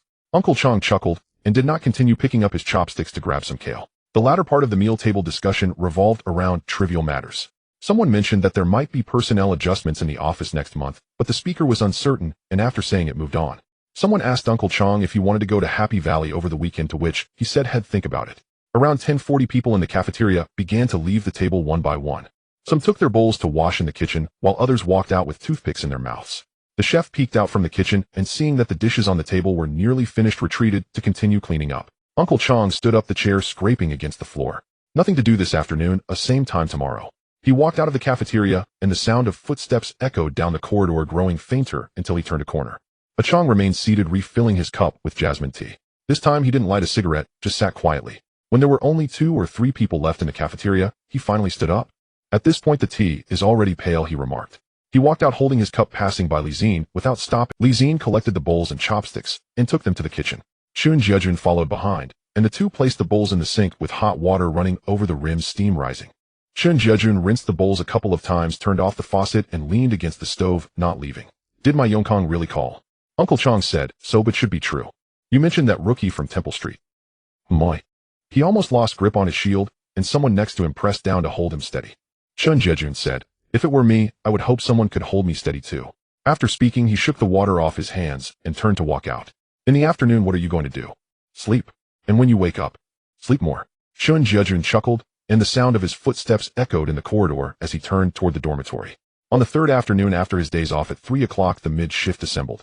Chang Shu stood at the precinct entrance, took 2 drags from a cigarette tucked at his mouth before crushing it out. He scanned the line of officers and let his gaze linger for a moment on Zi-Jie. You lead today, Sheets, you market that row. Zi-Jie nodded. Squad 3 Team 2 fell into formation and set off. He walked beside Chang Shu at the front, Zi-Jie and 2 other officers bringing up the rear. The afternoon sun slanted down from overhead, warming the backs of their uniforms. The soles of their boots struck the asphalt with a steady cadence. As they passed a dry goods stall, the owner sat at the doorway with a cup of tea. Seeing Sang Chong approach, he raised the cup in a brief salute. Sang Chong did not stop, only nodded. Sheets Market was in full afternoon bustle. The greens on the vegetable stalls, recently rinsed, wilted under the sun, their edges yellowing. In front of the fish stall, crushed ice had melted into a slick across the ground, a shoe stuck to it mixed with vegetable scraps, and a murky stew of unidentifiable filth. The glass cabinet at the roast meat stall wore a greasy haze, the char siu inside dripped honey-colored juices. Several scents tangled in the air: fishy brine, the earthy tang of vegetables, the caramelized sweetness of roast meat, underscored by a dampness rising from the street, drains indistinguishable as one breath. Zi-Jie walked to Sang Chong's right pace, even his gaze sweeping from stall to stall. Who had not opened today, which alley had an unfamiliar face at its mouth, whose eyes met his, and then slid away. Passing a noodle stall, his peripheral vision caught a young man sitting in a corner. A bowl of wonton noodles sat before him, largely untouched. He sat very straight, his posture conspicuous among the hunching figures slurping their soup. The young man was looking toward the market entrance, chopsticks resting on the bowl's rim, motionless. Zi-Jie gave him another look. Tall and thin cheekbones, slightly prominent, gray-white jacket, worn jeans, a pair of white sneakers so dirty their original color was lost. The man noticed someone watching and drew his eyes away, lowering his head to spear a wonton and shove it into his mouth. Zi-Jie returned his gaze to the street and moved on. Near the fruit cart, Zi-Jie slowed by half a step. Zi-Jie noticed the change from the corner of his eye and eased his own pace accordingly. Zi-Jie's eyes fixed on a man in a gray jacket a short distance ahead. The man was pressed behind an old woman squatting to pick through oranges. His right hand slipped from beneath his jacket hem, 2 fingers gripping a slender pair of tweezers as he probed the woman's coat pocket. Zi-Jie did not shout. He leaned his head and lowered his voice, and Zi'll go around from the left. Then he took long strides as he burst into the crowd. His shoulder clipped a woman carrying vegetables. She spun, 2 stalks flew from her basket. She opened her mouth to curse, but Zi-Jie was already 5 paces away. The gray jacket man heard the commotion behind him, turned, and saw his color change. He stuffed the tweezers into his pocket and bolted. The 2 chased through the market crowd. The gray jacket slide of build slipped through the throng, knocking over 2 cardboard boxes from nearby stalls. A bamboo basket of tangerines toppled, fruit scattered across the ground. An old woman nearly slipped on one, steadied herself on a post, and cursed, "You brat." Zi-Jie followed, close, broad, and fast, but the crowded stalls were a disadvantage. He had to dodge pedestrians, and every evasive step stretched the gap between them. He shouted, "Move, move," his voice swallowed and muffled by the noisy crowd. Zi-Jie did not join the pursuit. When Zi-Jie rushed off, he remained where he was, briefing the 2 remaining officers with a curt, "Watch both sides." He turned toward the alley mouth. Cutting through from there would intercept the other exit. The gray jacket ducked into a side alley beside the market. By the time Zi-Jie chased in, the man had already reached the midsection of the alley where a low 2-meter wall rose moss on its crest and a few empty wooden crates stacked at its base. The gray jacket stepped onto the crates and hauled himself up. His movement was not nimble, but his small frame gave him an advantage. He grabbed the wall and slipped over. Zi-Jie reached the base and planted his foot on a box to climb. His first step slipped, the crate tilted. He braced himself on the wall to steady his weight and pushed with his foot against the rough surface before swinging over. A delay of 2 or 3 seconds. By the time he landed on the far side, the gray jacket was already 7 or 8 meters along the next alley, about to turn onto the main street. At that moment, a figure hurtled toward him from the far end of the alley. In a gray-white jacket and worn jeans, the newcomer ran without any wasted sway. He did not lunge directly at the gray jacket, but sidestepped to block the corner, occupying precisely the line the man would need to escape. The gray jacket could not break in time. The man seized his collar and yanked him aside. The thief's balance tipped, and he crashed to the ground. One knee pinned his back, his right arm twisted behind him. An efficient practice takedown. His face pressed to the coarse concrete, the gray jacket gritted his teeth and spat a curse. The young man paid him no mind, instead glancing up at Zi-Jie, who had just vaulted the wall and was bent over, breathing hard. When you chase someone, you watch the route first. Running alone won't do. Zi-Jie took 2 breaths, walked over, hauled the gray jacket up, and snapped on the handcuffs. He cast a quick look at the young man. He seemed a year or 2 younger than Zi-Jie. Thanks, Zi-Jie said. The young man brushed dust from his hands, said nothing more, and turned to walk toward the other end of the alley. He walked at an unhurried pace and soon rounded the corner and was gone. Zi-Jie stood at the opposite exit of the alley and had watched the whole scene. He did not pursue. By the time he rounded to this side, the young man had already been quicker. When he landed after vaulting the wall, his knee had not bent. He touched ground and stood immediately. That profile made Zi-Jie think of a face from another life. He did not look down. There were already too many familiar faces in this world. The market folk watched the spectacle. The vendor whose fruit basket had been overturned cursed as he gathered his oranges. Seeing the police leading the thief away, his curses softened, but he still muttered, "Compensate my tangerines, officer." Zi-Jie stepped forward, took over custody of the gray jacket, moved him to the roadside, and called the patrol car on his walk. While they waited, Zi-Jie leaned against the wall and tugged at his collar where sweat had stuck it to his neck. That kid has good skill. He landed without wobble when he vaulted the wall. Zi-Jie did not reply. His eyes swept the alley one more time. The man was gone. Zi-Jie followed his gaze and then turned back to study Zi-Jie's face. He noticed the corner of Zi-Jie's mouth tighten, a small motion identical to the one he made when he did not wish to speak of certain things. "You know him?" Zi-Jie asked. Zi-Jie paused. "No." Zi-Jie clicked his tongue and let it be. The patrol car arrived and transferred the gray jacket to 2 uniformed officers. Chang Shu strolled over from the other end of the market, glanced at the arrested pickpocket, then at Zi-Jie. He did not say more, only asked, "Who helped out there?" Zi-Jie answered, "Just someone passing by, don't know him." Chang Shu grunted, cast his eyes around the alley mouth once more, then turned back into the market. Finished the rest of the sweep. The second half of the patrol proceeded slowly. The sun had tipped toward the west. The market thinned as vendors began to close folding awnings and setting their metal frames clanging together. The ground was a mess. Vegetable leaves, shards of melted ice, crushed oranges, muddied water tracked and trodden across the lane. They returned to the precinct close to 5:30. The mess hall smelled of onions and fried slices of meat. Zi-Jie washed his hands and entered. Zi-Jie was already at the table, a bowl of rice before him, chopsticks moving. Seeing Zi-Jie with a mouth half full, he mumbled, "Day off tomorrow. What's the plan?" "Haven't decided," Zi-Jie replied. "Go to Wanzai." "Depends." Zi-Jie swallowed and knocked his chopsticks against the bowl. Big Mouth said there's a new arcade in Wanzai. Has a new machine, something called Iron Plate Formation. Want to check it out? You're paying. Didn't you get a stipend from the last roadblock? Zi-Jie speared a piece of onion and meat, chewed and swallowed. That was a subsidy, not windfall. Zi-Jie clicked his tongue and dropped the subject. He ate a few more mouthfuls, then asked, "That kid today, what do you think he was doing?" "Don't know. Had skill, didn't seem ordinary." Zi-Jie did not answer. On his day off that afternoon, he went out alone. Zi-Jie had been called away by a morning phone. An old colleague in Wanzai had invited him to eat. He changed into plain clothes and left, saying on his way out, "He'll be back this afternoon." Zi-Jie did not wait. He put on an old shirt and cloth shoes and walked slowly along the Shihuan seafront path. The sun warmed him and the sea breeze cooled him. Heat and chill braided together and made his steps languid. When he passed Shitu Market, his pace slowed. The market was quieter than the other day. Half the stalls were already closed. He bought a soda at the corner and stood by the roadside, drinking, eyes casually sweeping the scene. Then he saw the man again, the young man who had helped Zi-Jie. But this time he wore a police uniform, a deep blue short-sleeved shirt, shoulder boards bear the appearance of an ordinary constable. He stood at a vegetable stall holding a notebook, asking questions of the vendor. His movements were slightly stiff. He would ask a few questions, then lower his head to jot a few words, then lift his head and part his lips as if searching for the next question to pose. An older officer stood 3 steps away, arms akimbo. After watching a while, he stepped forward and murmured something. From half a block across, the words could not be heard, but the older officer's expression said everything that needed saying. The young constable listened, froze for 2 seconds, then nodded and adjusted his posture.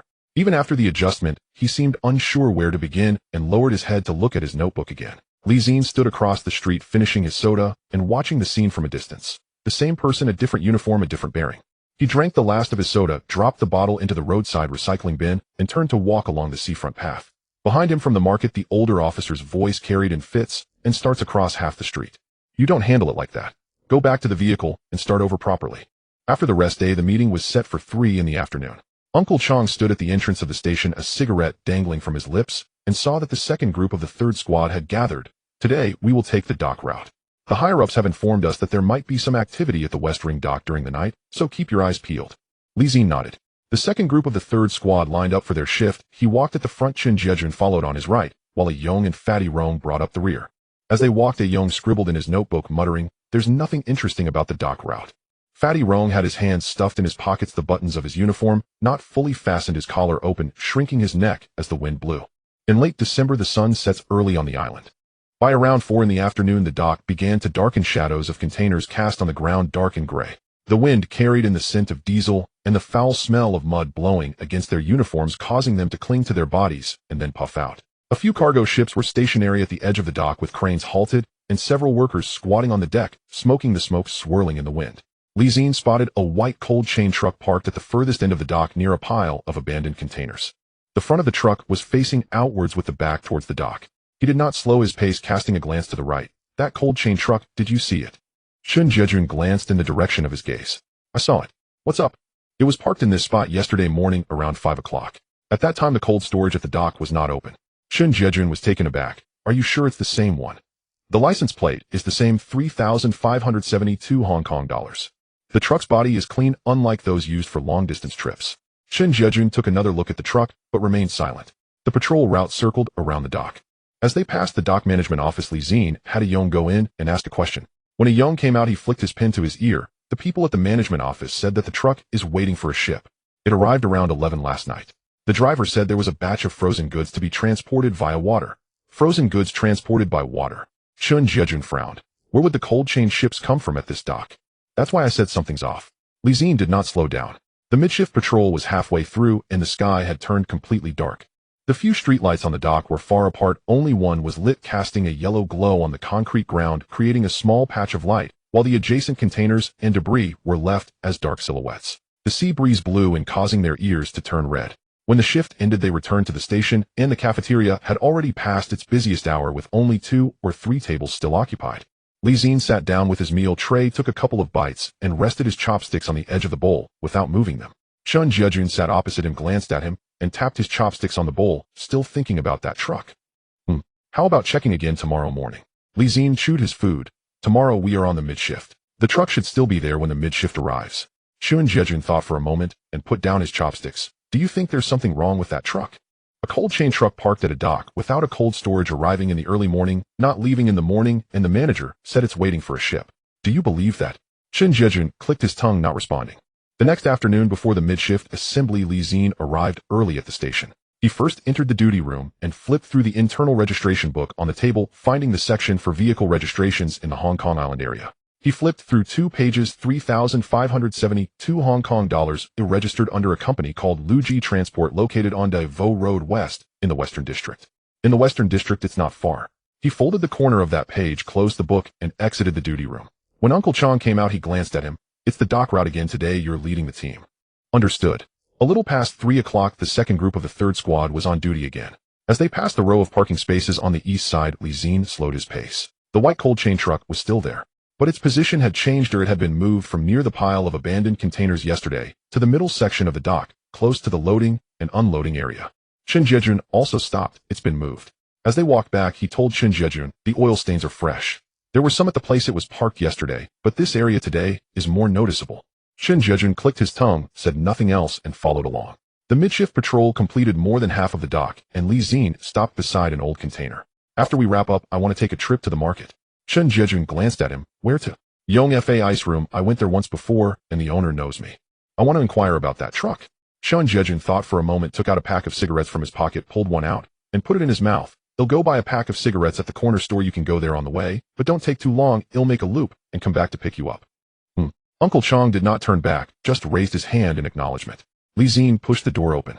Behind the counter stood a man in his 40s wearing a white apron stained with oil, busy cleaning the cups and plates on the table. When he saw Zi-Jie enter, he looked up and scrutinized him. "Ah, sir, here to eat again. Didn't you just finish work last?" The owner of Yong Fa Ice Room is surnamed Yong, a local from the West Ring, and has been running a tea restaurant for over 10 years.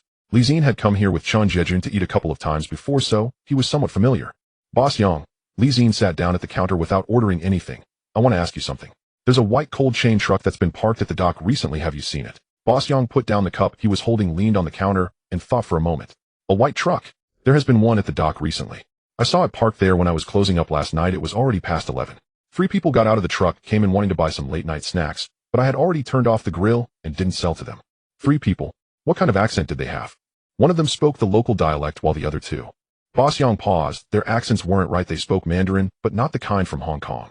It sounded like they were from Hunan or possibly Guangxi. I couldn't tell exactly. What did they look like? I didn't get a good look. The light at the door was dim. I could only see 3 shadows. One was short and chubby. The other 2 were tall and thin. They were all wearing dark-colored shirts. Seeing that he was silent, Boss Yong added, "Ah, sir, there have been quite a few unfamiliar faces at the dock recently. Those people come often. I've seen that truck 3 times. It always arrives at midnight, between 11 at night and dawn. They don't eat or drink anything, just look for people. They specifically seek out dock workers." "Dock workers?" "Yes." Boss Yong leaned closer to the counter, lowering his voice. "I have a regular customer who works as a dock worker, and he said those people offer prices higher than the market, hiring people to unload goods without registration, cash on delivery. They only look for temporary workers, not full-time ones." Zi-Jie did not respond. Not requiring registration, cash on delivery, and specifically looking for temporary workers in the middle of the night, it didn't seem like the way a legitimate transport company would operate. He withdrew his hand from the counter. "Thank you, Boss Yong."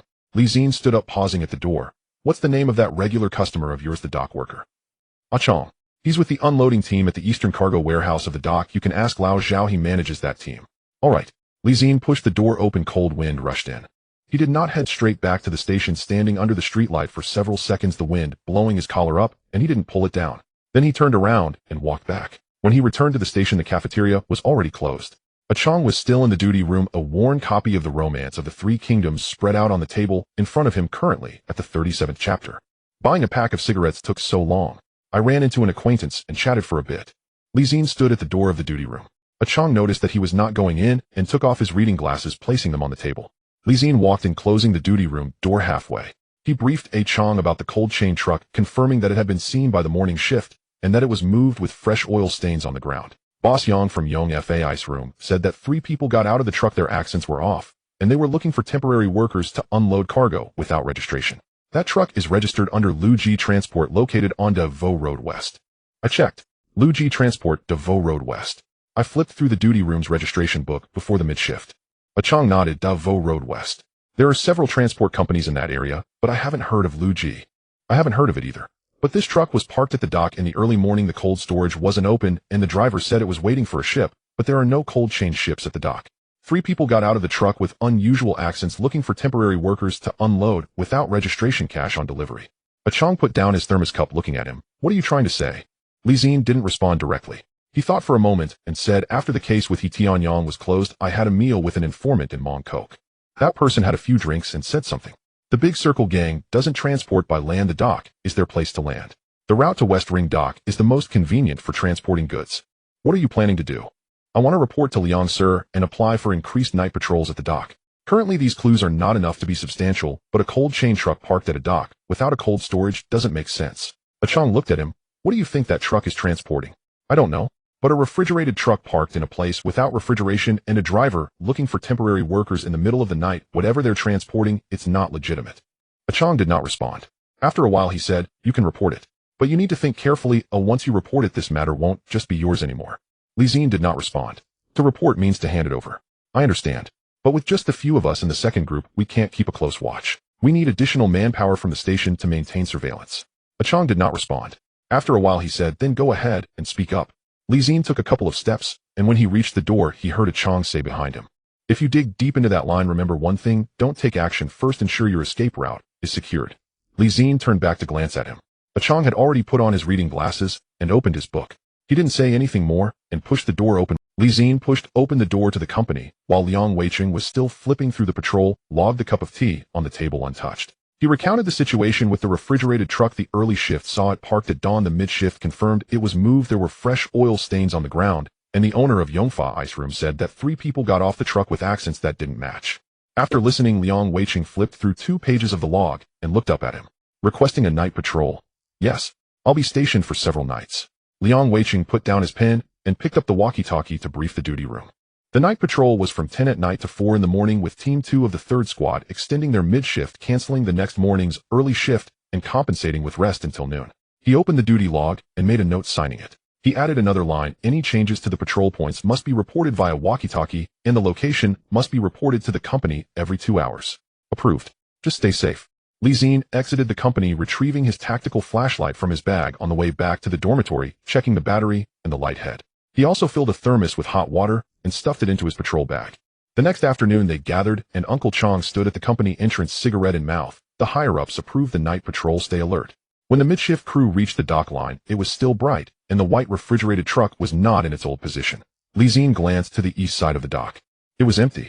At 9 o'clock the team returned, and the cafeteria had prepared food. Young took a few bites. Are we really going to stay until 4? Yes. Eat quickly and take a nap. We gather at 10:30. They set off at 10:40.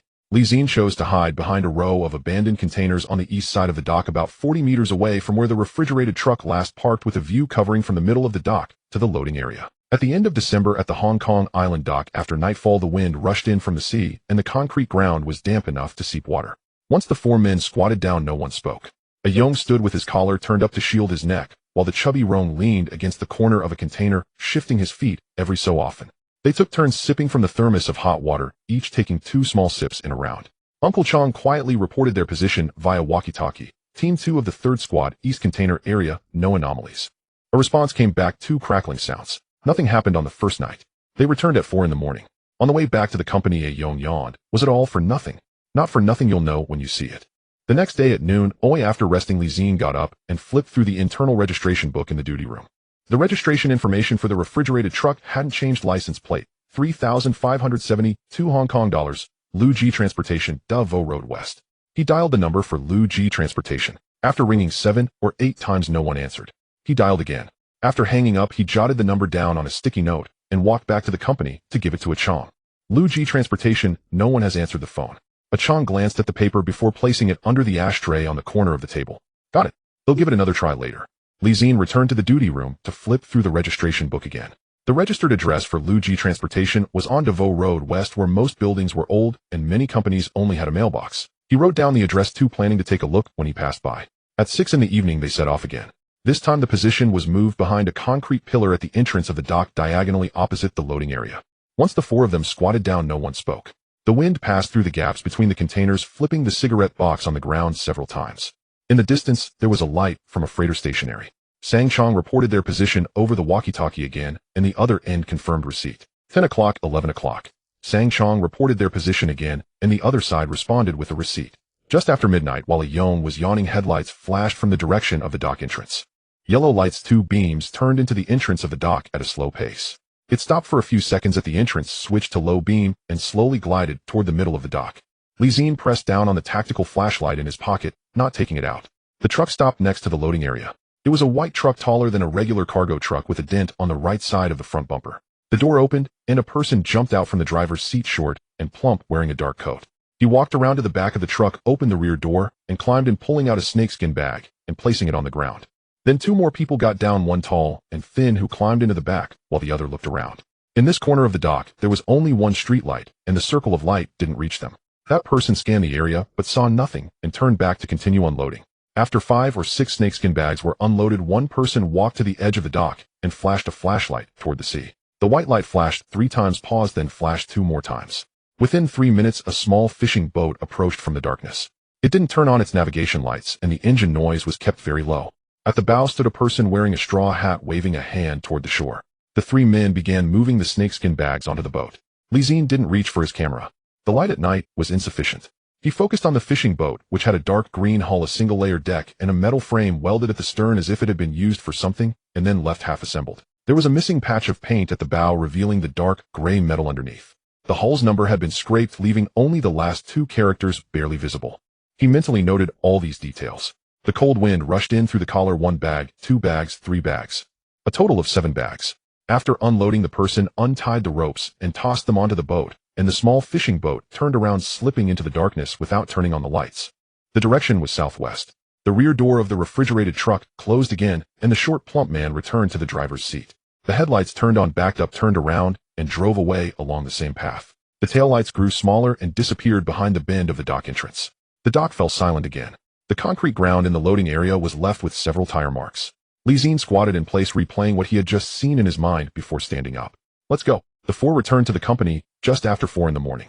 The duty room light was on, and Chow hadn't slept, a book spread open on the table. He looked up at the sound of footsteps. Zi-Jie walked in and recounted the events. The refrigerated truck arrived, unloading 7 bags of goods onto the fishing boat.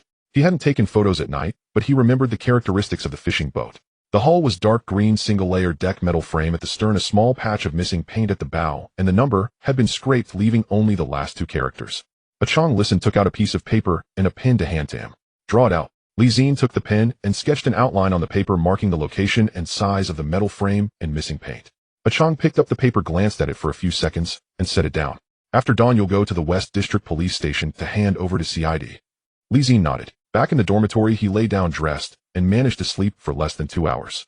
At 6:30, he got up, washed his face, and changed in a clean uniform. He stuffed 2 char siu buns into his mouth at the cafeteria, folding the fishing boat characteristic sketch and tucking it into his pocket. At 7:15, he boarded the bus heading to the West District. The West District Police Station was at the corner of Davao Road West. Upon entering, he stated his purpose: PTU company looking for the CID duty supervisor. The duty officer glanced at him, dialed an internal line, said a few words, and put down the phone. Go up to the 2nd floor, the 3rd room on the right side of the corridor. Zi-Jie ascended to the 2nd floor. The offices on both sides of the corridor had their doors closed, and there was a smell of old paper mixed with floor wax in the air. He reached the door of the 3rd room, which was ajar. He raised his hand, but had not knocked when the door opened from the inside. A person walked out wearing a gray-blue plainclothes jacket, in his early 20s. The 2 almost bumped into each other, and both paused. They exchanged glances. It was the young man who had restrained the pickpocket in the alley. The other's gaze lingered on his face for a moment, but he said nothing and sidestepped past him, continuing on. Zi-Jie didn't turn back. A voice from inside said, "Who are you looking for?" He raised his hand and knocked twice on the door. PTU company team 2, Officer Zi-Jie. I have a lead to report. Inside the room sat a CID officer in his 40s, a gray jacket draped over the back of a chair, a pile of documents spread out in front of him, and a half-burnt cigarette resting in the ashtray. He looked up at Zi-Jie and took the cigarette to his mouth. What lead? Zi-Jie placed the folded paper on the table. There is a white refrigerated truck at the West Wan dock with license plate 3,572 Hong Kong dollars, registered to Lu-Ji Transportation. It unloaded at around 1 o'clock this morning onto a fishing boat. 7 bags, solid objects, suspected contraband. The CID officer picked up the paper, unfolded it, glanced at it, then flipped it over to look at the back. Did you draw this? Yes. I didn't manage to take photos at night. I noted the characteristics of the boat: dark green hull, single-layer deck metal frame at the stern, missing paint at the bow, and the number had been scraped. How many nights did you stake out? 2 nights. It didn't come the first night, but it did come the second night. What time did the refrigerated truck arrive? Around 1 o'clock in the morning. How many people? 3. 1 short and plump, 2 tall and thin. What did you see in the snakeskin bags? I didn't see anything. The bags weren't torn while being moved. They were solid with edges, unlike powder or liquid. They were heavy, and 2 people had to lift them carefully. What about the people on the boat? There was 1 person at the bow wearing a straw hat, but I couldn't see his face. There should have been another person driving the boat who didn't show himself. He set down his pen, folded the paper neatly, and placed it in the drawer. He then took out a business card, wrote a number on the back, and handed it over. If you have any news, call this number. Zi-Jie took the card and glanced at it. There was no name, just a number. The other party didn't seem interested in forms and didn't ask for his badge number. He tucked the card into his pocket and turned to leave. Standing on the steps at the entrance of the West District Police Station, the morning sun hadn't reached this side yet. Across the street, a roasted meat shop had just opened and the staff was hanging char siu in the window. He walked down the steps and boarded the bus back to the company. The harbor of the island in winter dawns late. At 7 in the morning, the mist over the sea has not yet dissipated, and the cold wind blows through the gaps between the containers, causing a numbness on people's faces. Zi-Jie put on an old jacket, not wearing uniform, and walked towards the dock from the barracks. He had a pack of cigarettes in his pocket. It was his day off. Yesterday afternoon, Liang Weiqing bumped into him in the corridor and said, "You don't have to report tomorrow, take a break," and he knew the barracks had no intention of keeping him stationed at the dock. PTU night patrols cannot be assigned consecutively, they must rotate. He walked to the concrete pillar at the entrance of the dock, stopping to take a look. The unloading area was empty and the cold chain truck was not present. The tire marks on the ground were still visible, left from the early morning 2 days ago, dampened by the dew of the night and half dried by the morning sun. The marks had faded, but their outlines remained. He squatted down to take a look at the tire mark. The tire was wider than that of a regular truck, with a deep tread, leaving a solid impression on the ground. He stood up, brushed off the dust from his hands, and walked towards the east side of the dockworkers' rest shed. After returning from the Western District Police Station that day, he took a nap in the morning, had lunch, and spent the afternoon at the barracks going through the patrol logs. Ah-Chong was in the duty room flipping through newspapers with the radio broadcasting horse racing at a low volume. Around 3 in the afternoon, the barracks phone rang. Ah-Chong picked it up, listened for a few seconds, murmured a couple of hums, and hung up. He glanced at Zi-Jie. Western District Police Station. They said the information about the cold chain truck matched, just continue patrolling. Zi-Jie put down the log in his hand and looked at Ah-Chong. So soon? Ah-Chong said no more and flipped back to his newspaper. But his fingers flipping through the newspaper paused for a moment. Zi-Jie sat back down in his chair, remaining silent. He returned to his dormitory and took out a copy of the fishing boat specifications from the drawer to review. The dark green hull, single-deck iron frame at the stern, chipped paint at the bow, and scraped number matched his memory. He recalled that CD officer.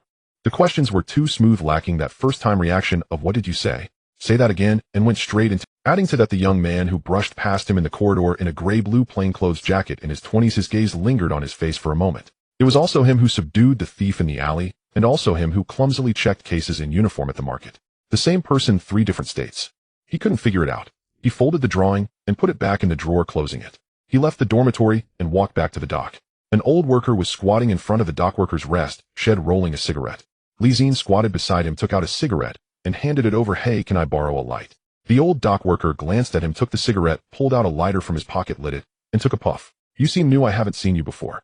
"I live nearby, just came to take a walk." The old dock worker didn't respond further and continued smoking. Zi-Jie didn't rush to ask, squatting there watching the people coming and going at the dock. After a moment, he pointed to the vacant lot in the unloading area and asked, "Hey, can I ask, do trucks usually park there? Those big cold chain trucks? Who are you looking for?" The old dock worker looked at his hand, exhaled smoke, and replied, "No one. Just saw some oil stains on the ground, wanted to ask. What kind of cargo do they unload?" The old dock worker glanced at him, put out his cigarette on the ground. "I don't know. In snakeskin bags, no one asks. In this place, you shouldn't ask about things that are not supposed to be asked." Zi-Jie nodded and didn't pursue further. He handed another cigarette over. The old dock worker accepted it, not lighting it, just pinching it between his ear. "What should I call you?" "Just call me Old Zhao." "Thank you, Brother Zhao." Zi-Jie stood up, brushed the dust off his pants, and walked away from the dockworker's shed. He didn't head towards the barracks, but turned into the street behind the dock area. There were a few convenience stores and tea restaurants with plenty of locals and mixed information. Throughout the entire morning, he visited 3 tea restaurants, 2 convenience stores, and a grocery store near the dock area. In each store, he bought a bottle of soda or a pack of peanuts, exchanged a few words with the owner or staff, steering the conversation towards the cold chain truck and Zi-Jie transport. He recognized Boss Yang of Yongfa Ice Room, having visited last time. Old Yang said the 3 people who got off the truck had accents that weren't local, from Hunan or Guangxi. When he went again this time, Old Yang provided him with more information. "That truck, it belongs to Zi-Jie Transport. The boss is named Lu Yifan. If you inquire in the Western District, you'll know. Over here at the Western Ring Dock, most of the transport business is his. Strange vehicles come and go all day from the back alley of the nightclub, arriving at midnight with cargo and leaving empty.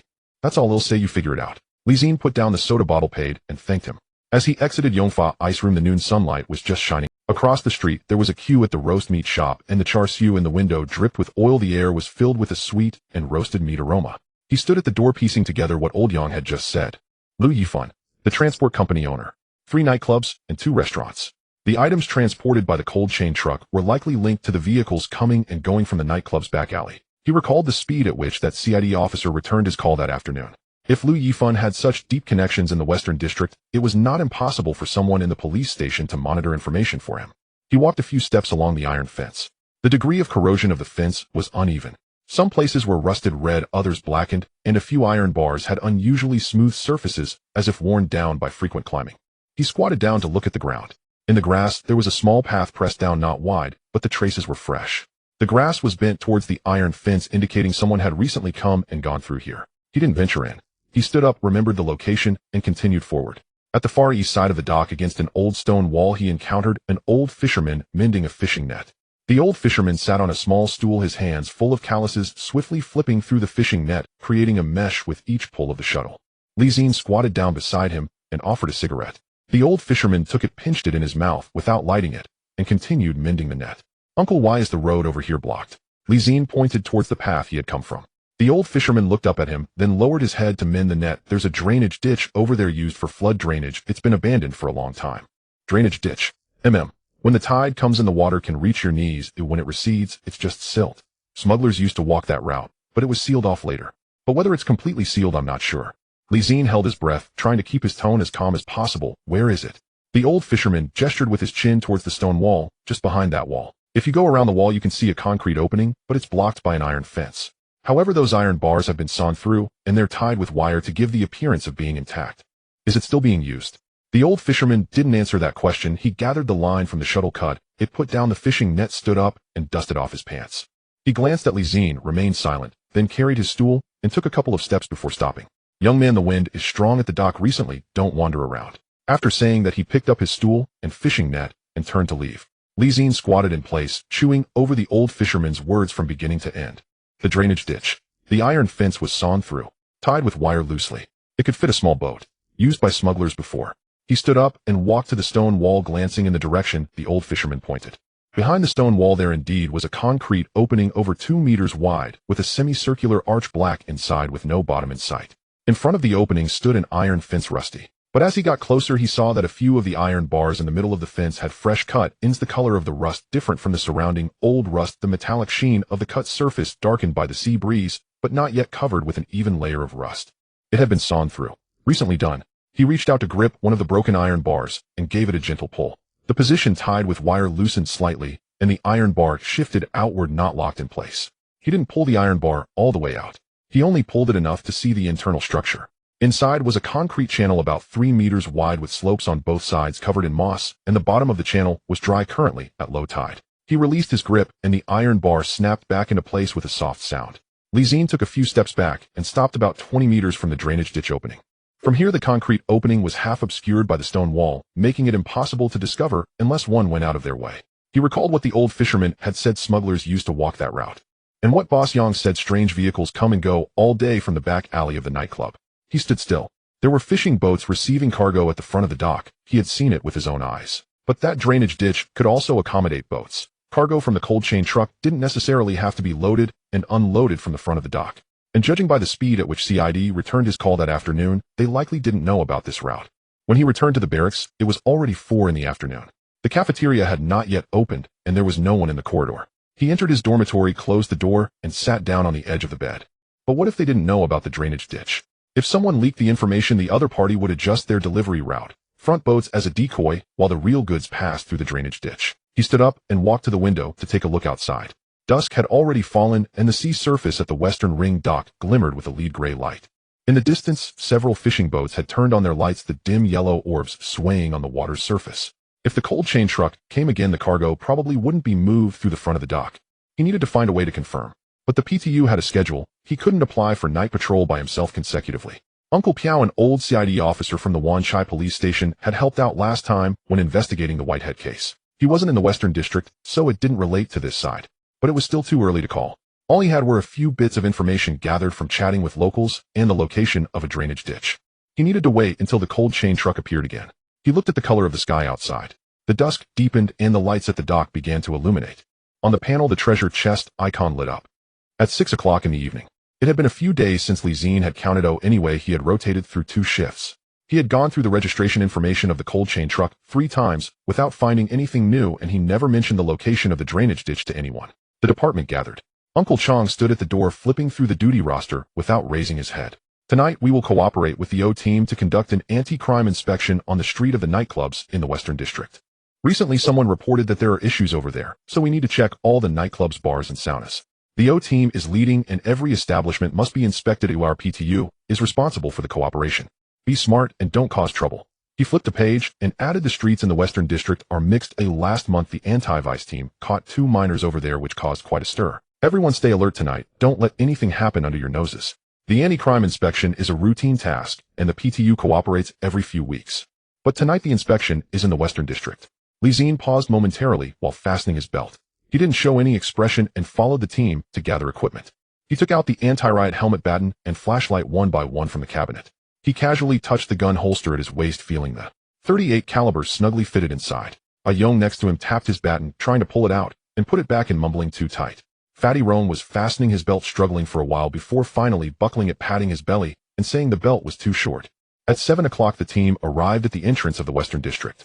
The O team had already arrived. Several plainclothes officers stood next to a gray taxi smoking. Upon seeing the PTU team approaching, one of them raised a hand holding a cigarette. Uncle Chong went over to greet the O team and returned with a piece of paper detailing the assignments. On you and Chun Jiejun go to the Golden Splendor. He read through the arrangements on the paper and looked at Zi-Jie, saying someone from the O team will take you inside. Oh, listen to their instructions once you arrive. Zi-Jie glanced at the arrangement, showing no expression on his face as he folded the paper and tucked it into his pocket. Golden Splendor. Liu Yifun's establishment. When he and Chun Jiejun arrived at the entrance of Golden Splendor, several uniformed officers were already standing there, with 2 SWAT officers guarding the sides of the door and a plainclothes O team member leaning against the doorframe, peering inside. The glass door was closed and muffled music seeped out from inside, the beats low. The neon lights along the street of nightclubs had already lit up, red and blue shimmering on the ground.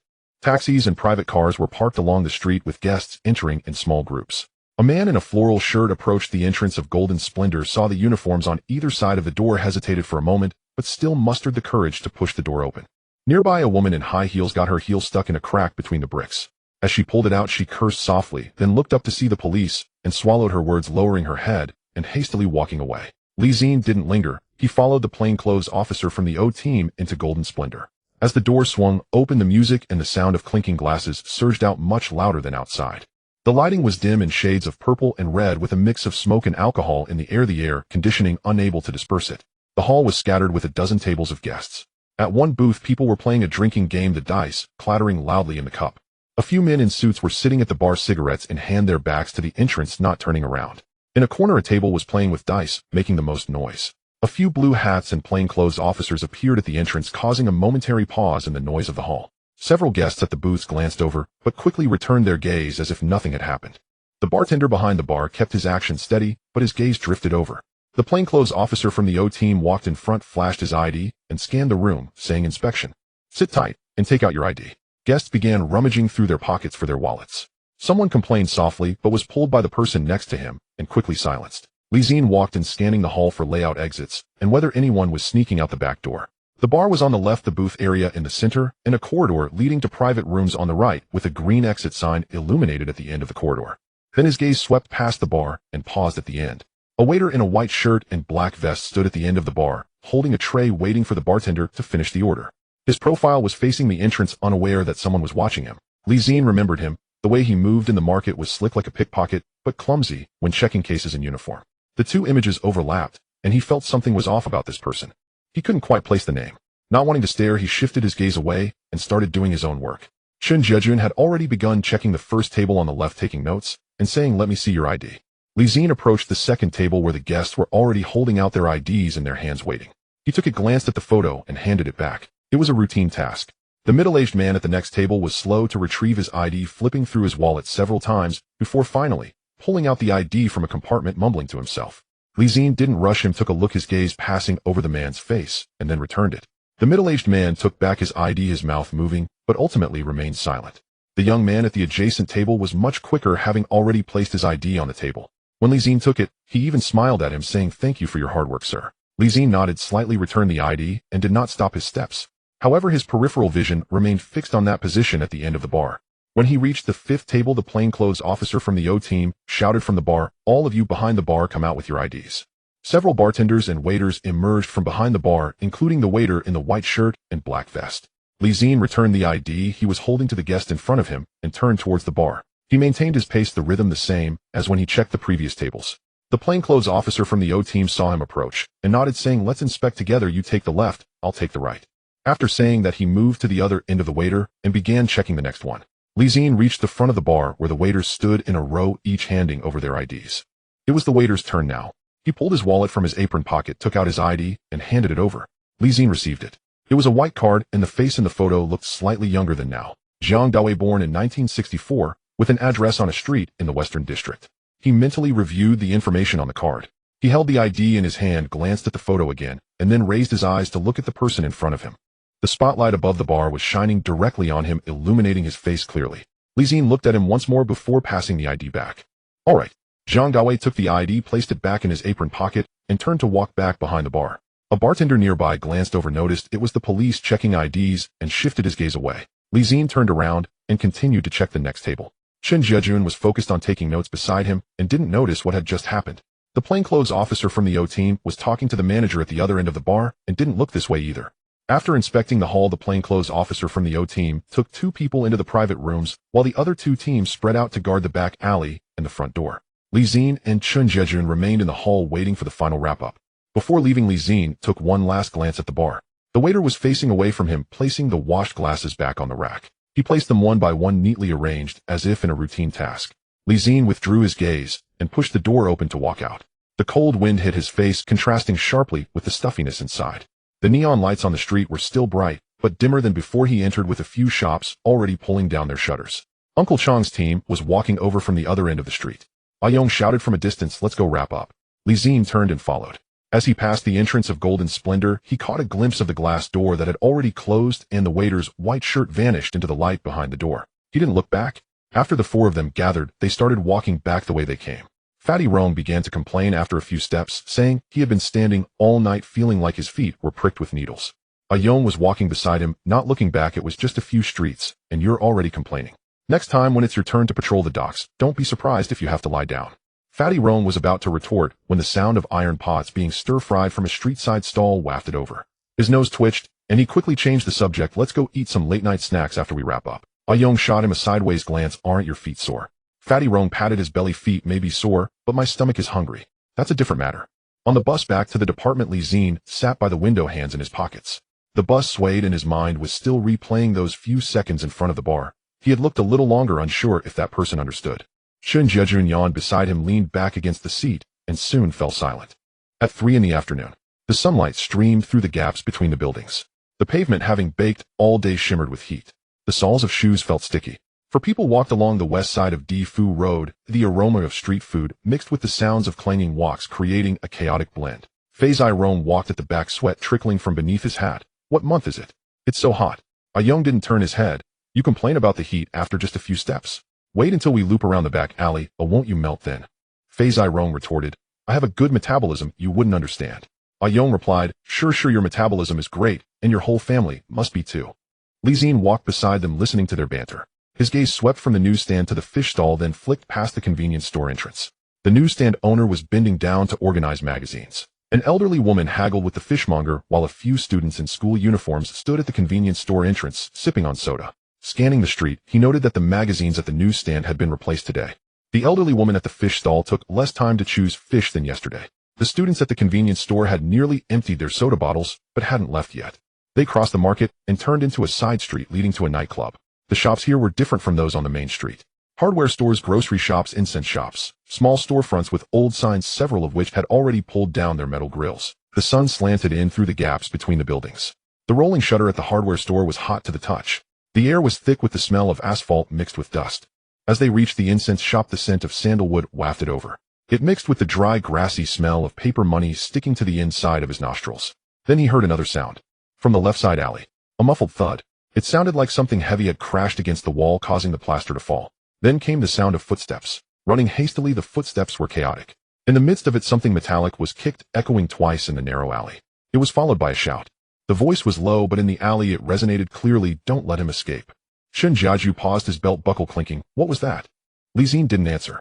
He had already looked over there. The alley's entrance was about 7 to 8 meters wide. The old buildings on both sides cast the sunlight into a narrow strip. An old rusted air conditioning unit hung on the wall, dripping water that formed a dark stain on the ground. The air was laced with the metallic smell of rust mingled with the earthy scent of falling dust. Looking inside, the light was dim and steep. The brightness was cut off at some boundary, and nothing could be discerned in the shadows. The footsteps grew closer in that darkness. Clomp, clomp, clomp. Each step landed solidly, the echo bouncing off the cement floor. Then a figure burst forth from that dimness. In a white shirt and black pants. The shirt was stained with dust. The left sleeve had a tear, revealing a bloody mark on the forearm, the blood still fresh and glistening under the sunlight. The footsteps were hurried but steady. As he reached the threshold of light, his entire being shifted from darkness to brightness, momentarily dazzling his eyes. The instant Li Xin recognized that face, his breath hitched. Zhang Dawei. Across a distance of 3 to 4 meters, their eyes met. It was brief. Those eyes momentarily sparkled at the light's edge before dimming. Zi-Jie's fingers tightened around the gun holster. For an instant his body had already moved. He took a side step. It wasn't a big movement, he just shifted right slightly, clearing the alleyway. His hand naturally lifted, brushing against his belt buckle. Zi-Jie couldn't stop in time, and bumped into his back. Zi-Jie hesitated. Hey. Zi-Jie didn't turn back, his eyes still fixed on the alley's entrance. Zhang Dawei dashed past him. The distance was very close. The scent of sweat mingled with sandalwood, underscored by a hint of rusty blood. 2 buttons on the collar of his shirt had fallen off. A red mark was visible beneath the collar. A shallow cut on his chin had blood droplets which were drawn into a thin line by the rushing wind. In that fleeting moment of passing, Zi-Jie's lips barely moved. Only 2 people could hear the words, "Be careful." His shoulder shifted slightly as he ran past. His right hand hung down. As he passed, the back of his hand brushed against Zi-Jie's. A crumpled piece of paper slid between Zi-Jie's fingers, warm to the touch. The paper was soaked with sweat, its edges frayed. It wasn't freshly written, but had been clenched in a palm for a long time. Zi-Jie didn't look down. His fingers curled, the paper crumple tucked into his palm, pressed tightly against his skin. His hand fell back to his side. Zhang Dawei didn't look back. He turned the corner ahead, the last tip of his white shirt obscured by the wall disappearing. Just as the footsteps faded away, 4 people burst out of the alley. The leader wore a black vest with a dragon tattoo on his arm. As they emerged from the alley, their pace quickened. Seeing 4 people in blue hats standing at the alley's mouth, he paused, his foot scraping against the cement ground. His gaze swept from Zi-Jie's face to Zi-Jie, then to Wei Yong and Fei Zirong. 3 people. No 4th. He tilted his head and gestured into the alley, then turned and walked back. The 3 beside him moved as well. No one spoke. Stop. Zi-Jie's voice wasn't loud. In the narrow alley, the 2 words echoed off the walls. The footsteps of the man in the black vest came to a halt. After a 2-second pause, he slowly turned back. A smile hung on his face, devoid of warmth. Sir, we took a wrong turn. What about the person you just chased? Chased? Who are we chasing? The man in the black. He glanced at the people beside him, who also shook their heads. Sir, we were just passing by. Is it a crime to pass by? Is it wrong to run by fast? Fast. The corner of the black vest's mouth twitched before he controlled it. Sir, when someone runs, how fast can they be? Can't one hurry to have a meal? Zi-Jie didn't respond. The scent of sandalwood still lingered in the alley, mingling with the earthy smell of wall dust, making the air feel heavy. The few people behind the man in the black vest stood in place, shifting their feet. Their pockets bulged with something, the outlines pushing against the fabric. ID cards. The smile on the black vest's face froze for half a second. Sir, we haven't committed any crimes. What reason is required to check ID? Zi-Jie interjected, his tone more assertive than Zi-Jie's. Zi-Jie's tone remained unchanged. Just check and leave. The man in the black vest stood still. His gaze lingered on Zi-Jie's face for a moment, then scanned Zi-Jie and Yong beside him. The 4 blue hats blocked the alley's mouth. He had no choice. He reached into his back pocket, pulled out his wallet, and took out his ID, handing it over. All 4 are needed.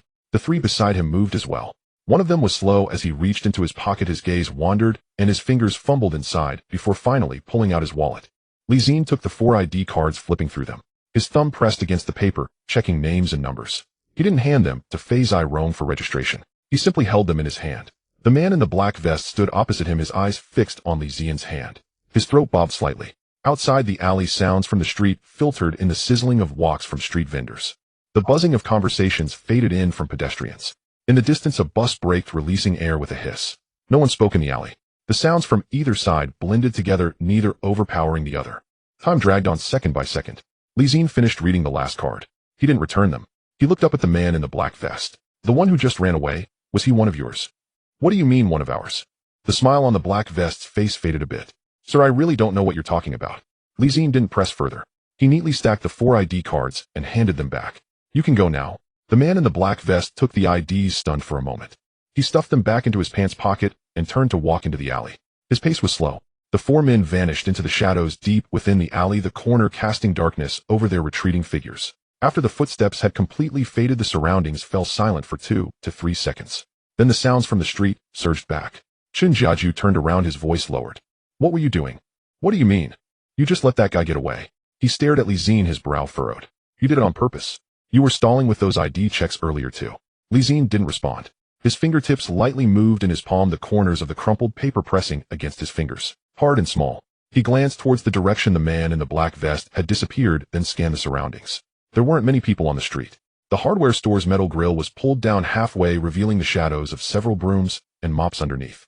The incense shop was empty. The scent of sandalwood still lingered in the air, but it had faded somewhat. That person is connected to the docks, he said, his voice low. He didn't turn to look at Zi-Jie. He'll explain later, it's not convenient to talk here. Zi-Jie paused for a moment, his lips moving slightly, but he held back. He looked at Zi-Jie, the confusion in his eyes unrelenting, but he didn't press further. Zi-Jie patted his shoulder, applying a bit of force. Let's go. The four of them continued on their original path. After walking a few steps, Ayong quietly remarked, those guys were suspicious. Zi-Jie rarely didn't retort. He simply responded with an mm. Zi-Jie walked in front, not engaging further. His right hand hung at his side, fingers loosely gripping. The crumpled paper pressed against his palm, warmed by body heat, its edges slightly curled, rubbing against the lines of his palm. It was a tiny piece of something. His pace remained unchanged. The gun holster lightly bumped against his side. Ahead at the alley entrance, someone was moving goods, the cardboard boxes stacking with a clattering sound. The sizzling from the woks at the street stalls wafted over, carrying the scent of scallions and garlic. He pushed his right hand deeper into his pants pocket and continued walking. The sun was tilting to the west. Light streamed through the gaps in the buildings, casting dark shadows on the ground stretching from one side of the street to the other. For people continued walking along the alley of the nightclub street. Zi-Jie walked at the front, his pace steady and unhurried in rhythm as usual. His right hand hung by his side, the crumpled paper in his palm pressed against his skin, the edges softened by sweat, slightly curling and rubbing against the lines of his palm. His hand remained still, unmoving. Behind him, Fat Boy Rome was still grumbling about earlier, saying that those few people clearly weren't good folks with tattoos all the way up to their necks, yet they dared to act so arrogantly. Zi-Jie walked beside him silent, but Zi-Jie could sense his gaze occasionally sweeping over his brows, slightly furrowed. He didn't ask, and Zi-Jie didn't pick up on it. Turning around the corner, they reached the main street of the nightclub. By day, this street was a completely different world from at night. The neon lights were off, the iron shutters pulled down halfway, with only a few snack shops and herbal tea shops still open. The ground was littered with cigarette butts and torn pieces of paper left from last night, blown into a pile in the corner. Zi-Jie slowed his pace slightly. Across the street, a gray van parked in front of the Golden Splendor entrance. It had no markings, and the windshield reflected the bright sky, making it impossible to see inside. The van was positioned in the middle of the road, neither moving forward nor backward, not close to the curb nor near the store entrance. He glanced at it, but didn't stare. His eyes shifted away, scanning elsewhere as he kept walking. A gray van in front of Golden Splendor around 4 in the afternoon.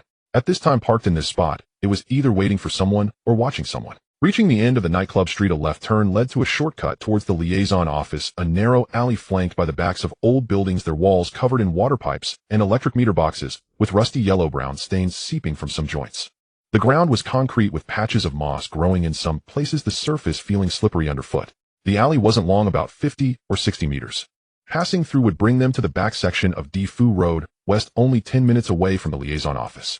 When he reached the middle of the alley, Zi-Jie stopped. Wait a moment, I need to use the restroom. There was a public toilet with a half-open door at the side of the alley, located on the ground floor of an old building, the green paint on the door peeling away, revealing the rusted metal underneath, with a bulb above the door casting a dim yellow light. Ayong nodded.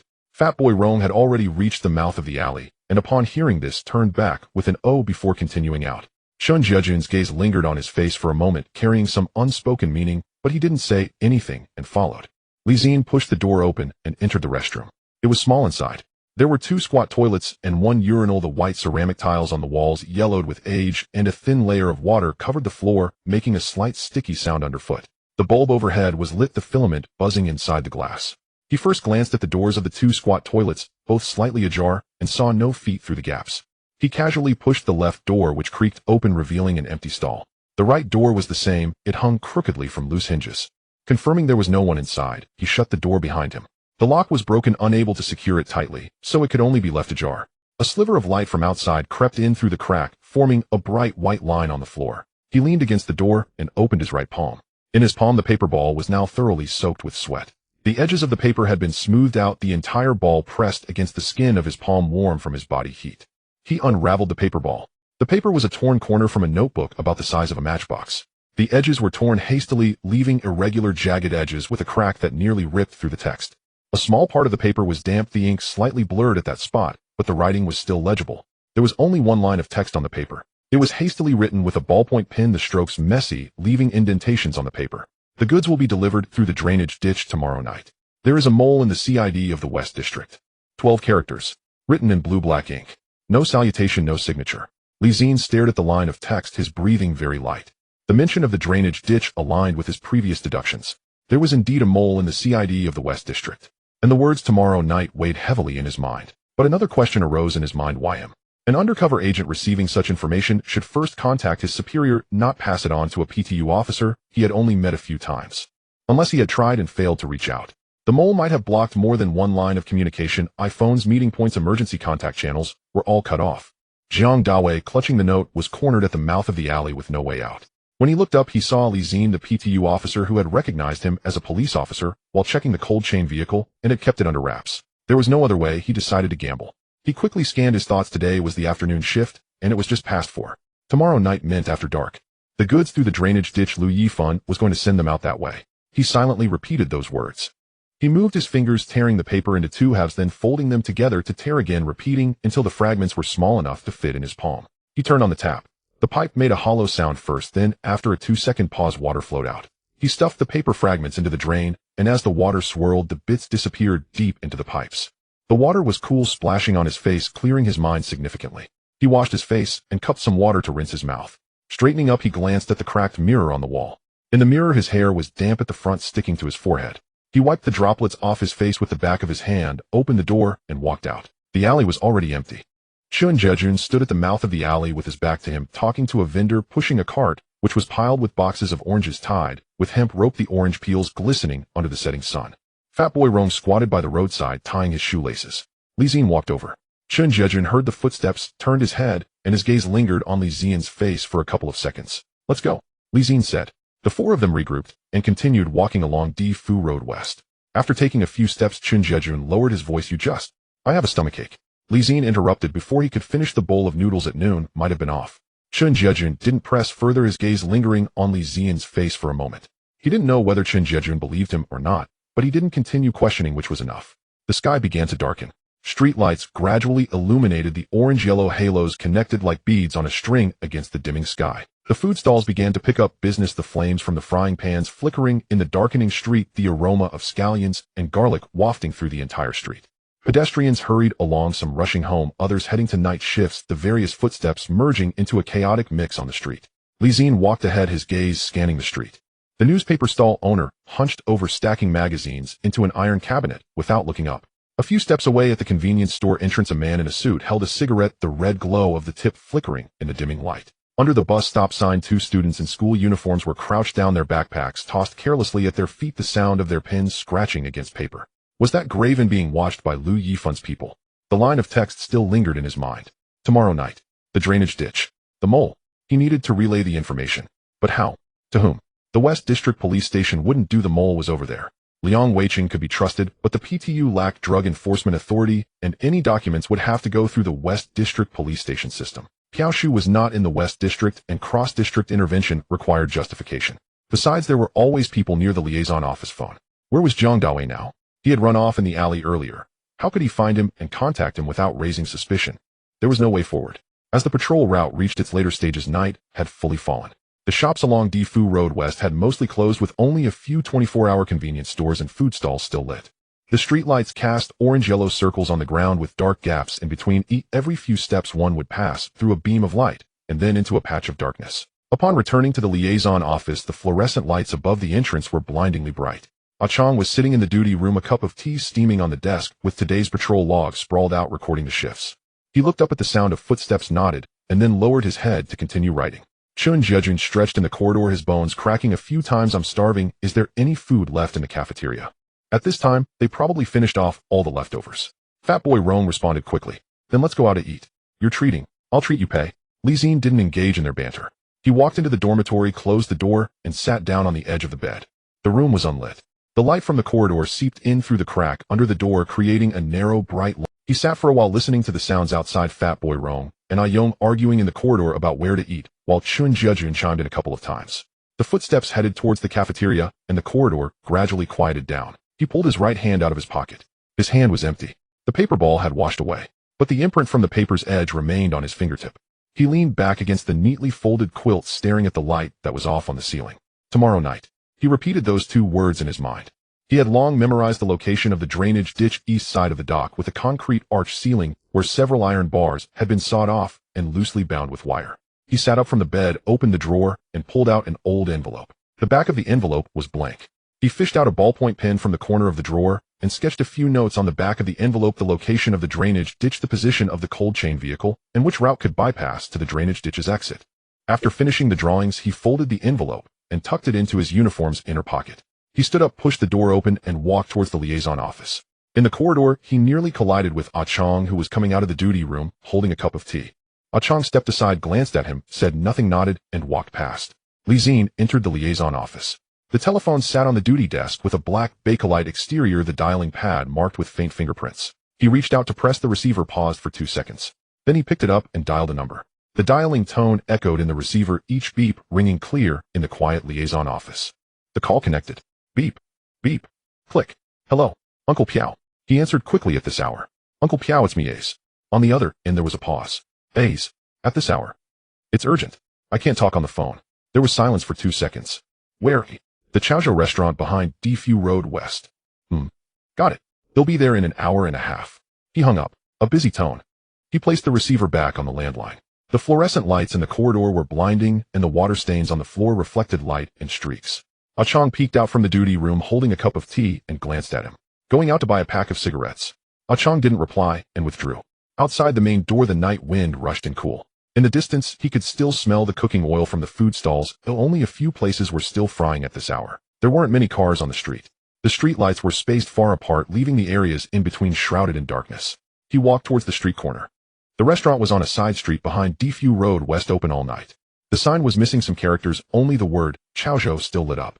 Inside there were 7 or 8 round tables, plastic tablecloths, and the teacups and bowls bore indelible tea stains. At this hour there were only 2 tables occupied.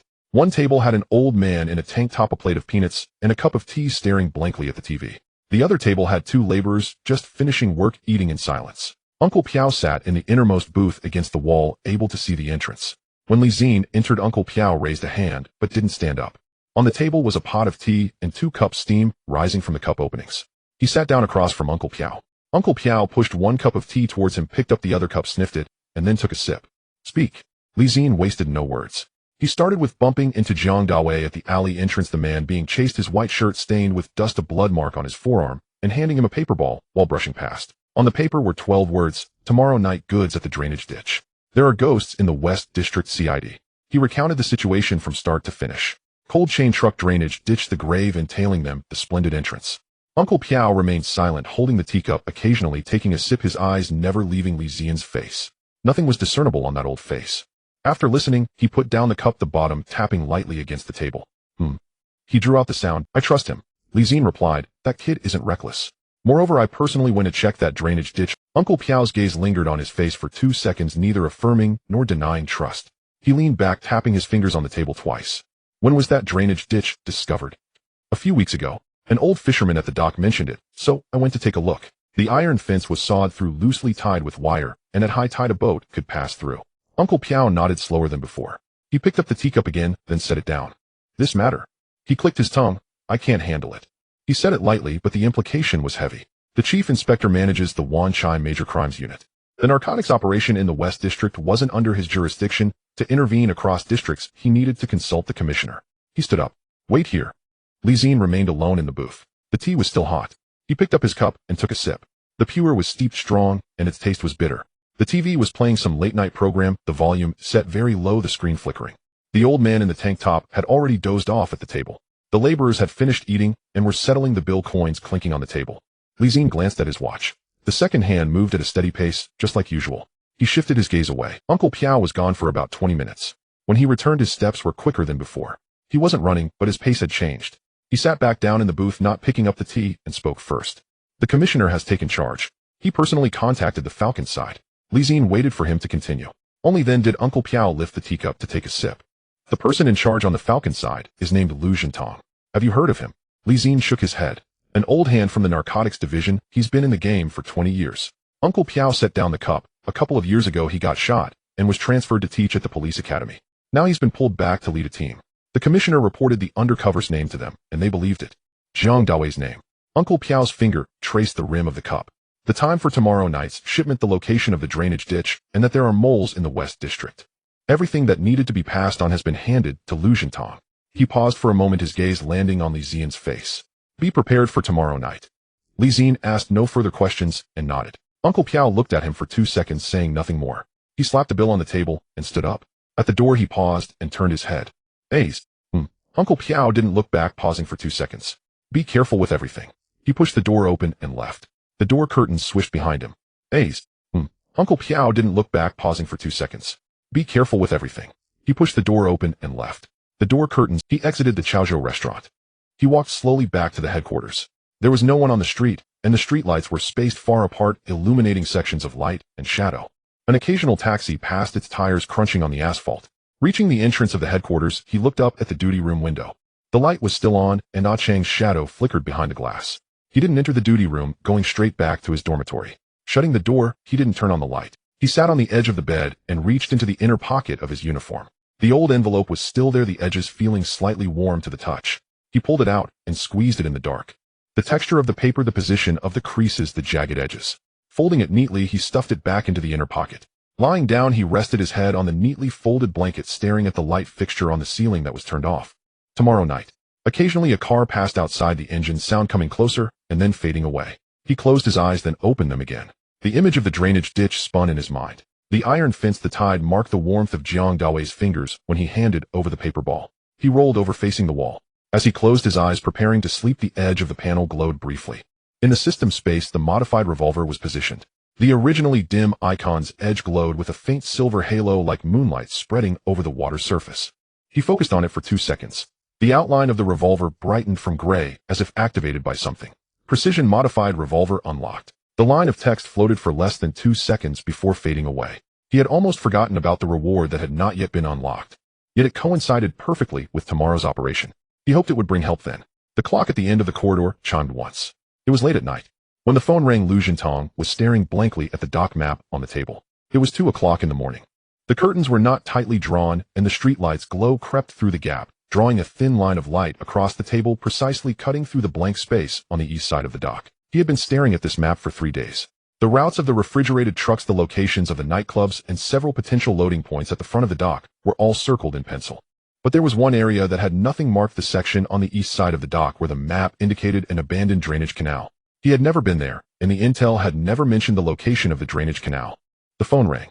He reached out to answer it without saying a word. There was a pause of 2 seconds on the other end of the line. Jintong. It's me, Lin Lamong. At this hour. This number.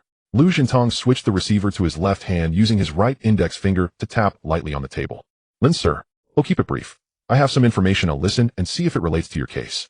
There was a moment of silence on the other end. There's an abandoned drainage canal on the east side of the dock that can bypass the main sluice and go directly out to sea. The batch of goods you're watching may not go through the front. They might directly ship out from there tomorrow night. Moreover, your CID in the West District might have a mole. Lu Jintong remained silent. His finger hovered in the air, not tapping down. The drainage canal. He had been pursuing Lu Yifan for 2 months, tracking refrigerated trucks, nightclubs, the front of the dock, and fishing boat numbers. He had no idea there was another water route on the east side of the dock. What's the source of this information? The source is reliable. Lin Limong's voice lowered slightly. The tip-off came from a PTU officer named Li Xin. He said the information was given to him by someone named Jiang Daowei. Lu Jintong tightened his grip on the receiver. Jiang Daowei. Only 3 people in the core of the Falcon operation knew this name. If Lin Lamong knew this name, it had to be credible. All right, I understand. After hanging up, he sat in the darkness for a long time. Then he made 3 calls. The first was to his deputy: adjust the plan, keep the front of the dock as it is, and add a route through the East Drainage Canal. Get there before dawn. The second call was to PTU E-Company. Hello, this is Lu Jintong from the Narcotics Division. Tomorrow night, E-Company needs to send personnel to support the Drainage Canal exit. Just 1 squad will do.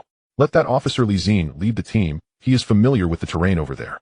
The third call, he picked up the receiver, but set it back down, repeating this twice. He initially wanted to call Jiang Daowei's emergency contact number, but after thinking it over, since the mole had not been uncovered, yet any communication could be intercepted. Jiang Daowei was already in there. He could only rely on himself until the operation began. Lu Jintong put the receiver back down. He had not known about the drainage canal before. But how did Li Xin find out? This young officer had traced the refrigerated trucks and discovered the drainage canal, uncovering information that Lu Jintong had been unable to find for 2 months. He would address this matter after the operation concluded. In the afternoon, the sun had begun to set in the west, and light streamed through the window at the end of the company corridor, cutting out a patch of yellow light on the floor. The shift had just finished. Roll call. Li Xin adjusted his belt and was about to head out when a Chong poked his head out from the duty room, a cigarette he had yet to light clamped in his mouth. Sir Liang is calling for you. Li Xin turned around. A Chong had already retreated and a teacup beside him was steaming, but he did not look up again. The door to Liang Weiqing's office was half ajar. After knocking twice, someone inside responded. He pushed the door open. Liang Weiqing was sitting behind his desk with 2 cigarette butts in the ashtray. He usually did not smoke much, at least not in the office. Close the door. Zi-Jie shut the door. Liang Weiqing didn't look up, turning a pen in his hand, lightly tapping the tip against the table. There's an operation tonight. A notice came from above. On the West Ring dock, there's a drainage canal on the east side. The narcotics division will take action tonight, and we and E Company are responsible for the outer perimeter. Zi-Jie stood silently, not responding. Liang Weiqing looked up and glanced at him. Someone specifically requested you to lead the team, saying you are familiar with the terrain there. You are indeed familiar with it. Zi-Jie replied yes. At 6 o'clock in the evening, gather at the company entrance and head over early to scout the area. I'll go with you. He put down the pen and stood up. Regarding this request, keep it low-key. Zi-Jie pulled the door open. The sunlight in the corridor had shifted and the patch of yellow light had shrunk by half. A Chong was still sitting in the duty room, holding a teacup, his gaze fixed on a newspaper. As he passed, a Chong did not look up, but his lips moved slightly before he closed them again. At the same time, in the West District at the resplendent Golden Splendor nightclub, the afternoon sunlight filtered through the partially drawn curtains on the second floor, casting slanted stripes on the table. The hall was dim, the smell of smoke and alcohol from the previous night still lingering, mixed with the chemical scent of carpet cleaner heavy in the air.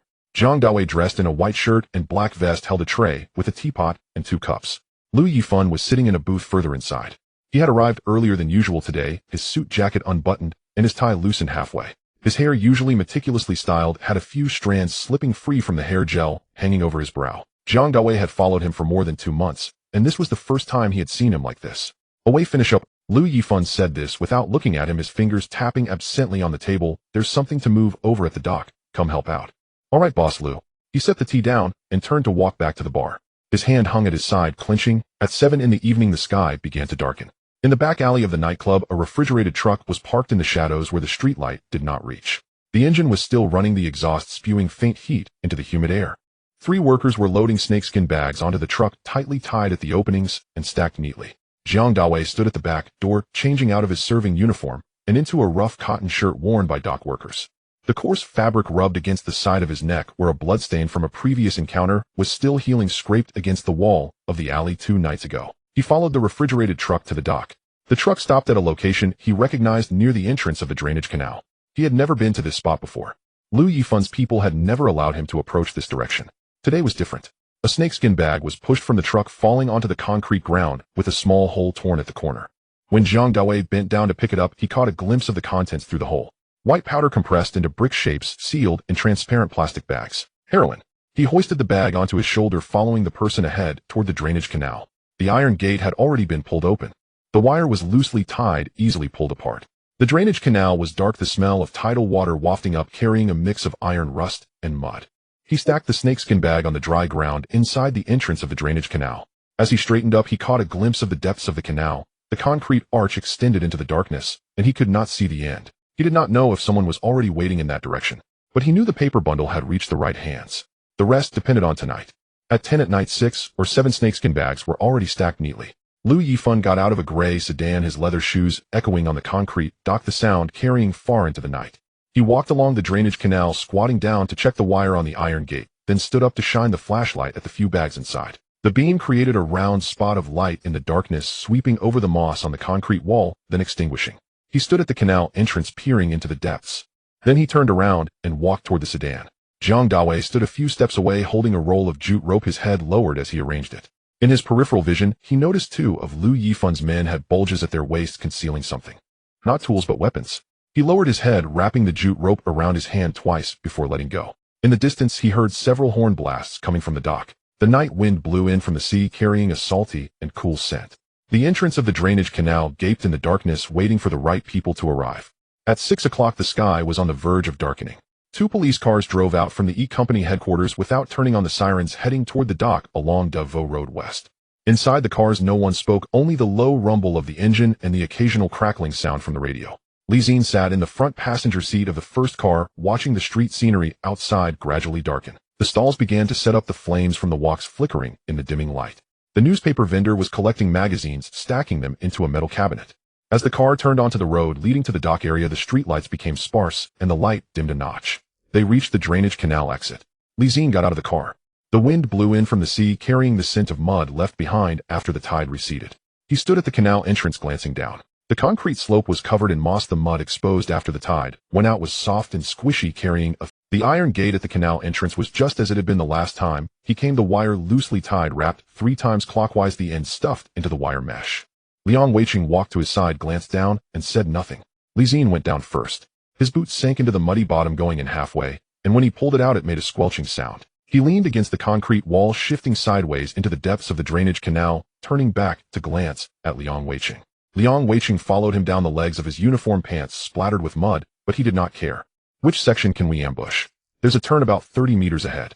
After the turn there's a straight path, and at the end of the straight path is the entrance on the inner side of the dock. Liang Weiqing nodded. The two of them walked along the drainage canal with mud and shallow puddles underfoot, and a low concrete arch overhead barely 2 meters high. Every few meters along the canal wall there was a horizontal crack, seeping water droplets reflecting fragmented light in the dimness. Upon reaching the corner, Li Xin stopped.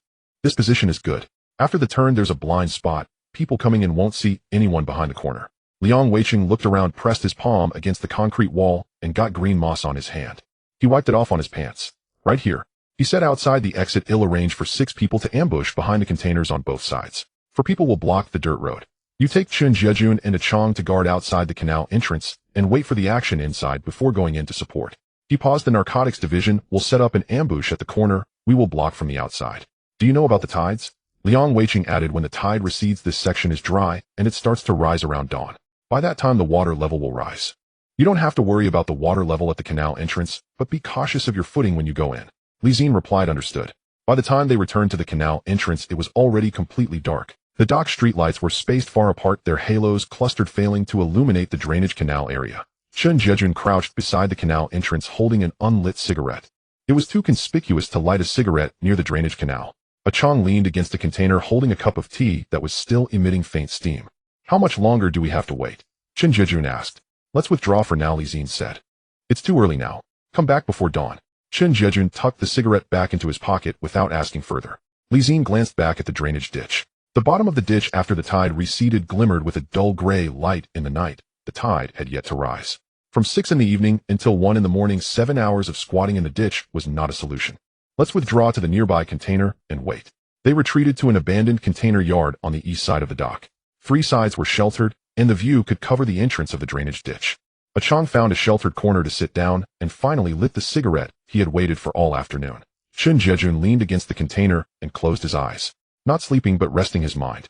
Li Xin sat down against the iron sheet. The wall of the ditch was cool, but the iron sheet of the container still retained a bit of warmth from the sun. He reached into his inner pocket and touched the old envelope warmed by body heat, its creases already softened. No need to pull it out to look, he remembered every stroke. He withdrew his hand and dusted off the dirt. In the distance a few barks of a dog echoed.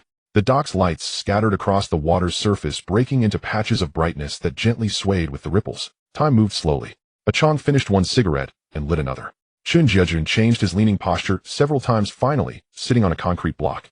Footsteps of the night shift workers occasionally passed overhead, thumping a few times before fading away. A crackling sound came from the walkie-talkie. At 12:40 Li Xin stood up. Let's go. The 3 of them made their way back to the entrance of the drainage ditch. The tide had already begun to rise. The mud that was just exposed was covered by a thin layer of tide about ankle deep. Stepping down no longer felt like sinking into soft mud, but rather the sensation of the boot's sole hitting a hard bottom with water creeping over the shoe's surface. They felt their way along the ditch wall to the corner. Li Xin pressed against the wall, his right hand reaching into his left trouser pocket, gripping the body of the tactical flashlight. The water below him gently swayed, sending fine ripples deeper.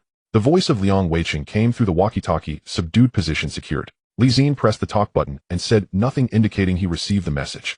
In the depths of the drainage ditch, footsteps were heard. The footsteps were not from a single person.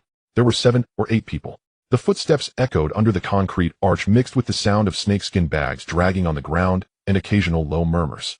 The sounds were confined within the drainage ditch, muffled between the concrete walls, buzzing. Outside the ditch, Li Xin stood against the concrete wall, gripping the tactical flashlight in his right hand, with his left hand resting on the grip of his revolver at his waist. A precisely modified .38 6-round chamber, fully loaded. The footsteps grew closer. A few steps behind him, Chen Jiejun leaned against the side of the container, holding his breath. A Chong holding a Remington stood on the other side of the ditch with the barrel pointed toward the ground. At the corner, the leading person began to turn around. First a hand holding a flashlight, the beam flickered against the ditch. Then half a figure emerged, a man short and stout wearing a dark coat, shouldering a snakeskin bag, while looking down at the ground. The second, the third, go, past. A faint crackling sound came from the walkie-talkie, followed by Lu Sir's voice again, subdued. Is the drainage ditch secured? The walkie-talkie echoed with two brief responses. Secured. Secured. Zi-Jie stood outside the ditch and quietly said into the walkie-talkie, secured. There was a 1-second pause on the other end. Make your move. As soon as the words fell, a shout exploded from the drainage ditch. It wasn't from Zi-Jie's direction, it came from the corner. Police. Don't move. Immediately followed by the sound of a gunshot. The warning shot echoed beneath the concrete arch, vibrating the walls of the ditch. Then came chaotic footsteps, someone shouting, don't shoot, some were running, splashing water as they hurried past. Zi-Jie stood still outside the ditch. His task was to seal the exit, not to go in. Someone inside was running towards the exit. The footsteps grew closer, splashing in the water, frantic and disordered. The first person to burst out of the ditch was forced to squat down, with a Chang's Remington barrel pressed against his chest, raising his hands. The second was subdued by the PTU officer lying in ambush outside. In the chaos, someone did not rush forward with the crowd. It was a slightly stout figure shrinking back against the ditch wall, taking the opportunity to retreat deeper into the drainage ditch, while his subordinates tangled with the anti-drug team. Zi-Jie saw it. Looking inside from outside the ditch, the slightly stout silhouette was stumbling deeper into the water on that side had risen to his thighs, and his leather shoes struggled to maintain footing in the water, running unsteadily. Lu Yifan. He was not among the group rushing out. He was running back. Zi-Jie yanked down the walkie-talkie and pressed the talk button. Lu Sir, the target is running towards the sea direction from the drainage ditch. I'm going into chase. Lu Zhentang's voice came through the walkie-talkie. Chase. Zi-Jie clipped the walkie-talkie back to his waist and walked into the drainage ditch, gun in hand. The tide had already risen past his knees. Below the water was a hard concrete bottom, not slippery, but the water pressure pushed against his legs, adding resistance to each step. He chased around the corner, past the straight stretch, and to nearly the end. The figure ahead could no longer run, propped up on his knees, gasping in the water. Not tall, slightly stout, wearing a dark suit. The silhouette looked disheveled, his slicked back hair was undone, the gel dissolved by seawater strands sticking to his scalp. Lu Yifan. He glanced back and saw someone catching up, struggling to take 2 steps forward. But he couldn't run anymore. His leather shoes slipped in the mud, and he stumbled forward, one hand plunging into the water to avoid falling. Zi-Jie quickly caught up, leaned forward, and grabbed the nape of Lu Yifan's collar. The fabric clenched in his hand. He pulled hard backward. Lu Yifan fell backward, his hands flailing in the air, grabbing nothing, plunging into the water, splashing. Zi-Jie didn't let him fully submerge. One hand clutched the collar while the other secured his right wrist, twisting it behind his back. His knee pressed against Lu Yifan's waist, pinning him in waist-deep water. Handcuffs. A click sounded as they locked around his right wrist. The other hand was pulled over. Click. Done. Zi-Jie gasped for breath, his knee still pressing on Lu Yifan's waist. His lungs felt as if gripped by something. He lowered his head and steadied his breath for a few seconds. The voice of Lu Sir came through the walkie-talkie, slightly distorted by the static. The front of the dock has been secured. Zi-Jie yanked down the walkie-talkie and pressed the talk button. After catching his breath, he steadied his voice. The drainage ditch has been secured. Target apprehended. There was a 2-second silence on the other end. Received. Then there was a busy tone. Zi-Jie clipped the walkie-talkie back to his waist. He glanced down at Lu Yifan, still submerged in the water. The collar of his suit had been tugged out of shape, hair, disheveled, gel-dissolved strands clinging to his scalp, looking miserable. He pulled him up from the water. Handcuffed at the back, Lu Yifan lowered his head, panting heavily, not saying a word. In the distance, the beam of a flashlight flickered against the ditch wall as someone approached. After Lu Yifan was taken away, the drainage ditch became much quieter. The forensic team arrived. Snakeskin bags were pulled from the water, stacked on a waterproof cloth. Someone was counting over the walkie-talkie, the voice echoing back and forth between the walls of the ditch. The flashlights flickered beneath the concrete arch, each flash stretching and shortening everyone's shadows. Zi-Jie leaned against the ditch wall. His legs trembled. The sprint of 300 meters earlier had been intense, and his heart and lungs were still tense, unable to relax. He leaned his head back, the back of his skull pressed against the cool concrete wall, closing his eyes for a few seconds. A buzzing filled his ears, a ringing from the sudden exertion. Hey! He opened his eyes. Zhang Dawei was standing 2 steps away. The dock worker's coarse shirt was replaced with a gray old jacket. The zipper was not fully zipped, revealing the collar of a white shirt from the nightclub underneath, with a stubborn tea stain that hadn't washed out. A thin scab covered the blood mark on his face from the wire scratch, glinting dark red under the light that seeped in from the ditch entrance. He walked over and squatted down next to Zi-Jie. Neither of them spoke, watching the forensic team busily work ahead. The flashlight flickered again. Zhang Dawei pulled out a pack of cigarettes from his pocket. Marlboro Red boxed the pack, crumpled with worn edges. He pulled out one and handed it over. Zi-Jie took it and placed it in his mouth. Zhang Dawei took one for himself, struck a match. The flame flickered in the wind of the drainage ditch before stabilizing. He first handed it over, cupping the flame with his hand to light Zi-Jie's cigarette. Then he lit his own. The two leaned against the concrete wall and took a puff. The smoke dissipated quickly in the humid air. That drainage ditch. Zhang Dawei spoke first, his voice a bit hoarse. He took a puff of smoke, and when he spoke, smoke spilled from the corner of his mouth, blown away by the wind. How did you trace it to the drainage ditch from the cold chain truck? Cold chain truck, Zi-Jie replied. The parking position was off, and there were oil stains under the vehicle.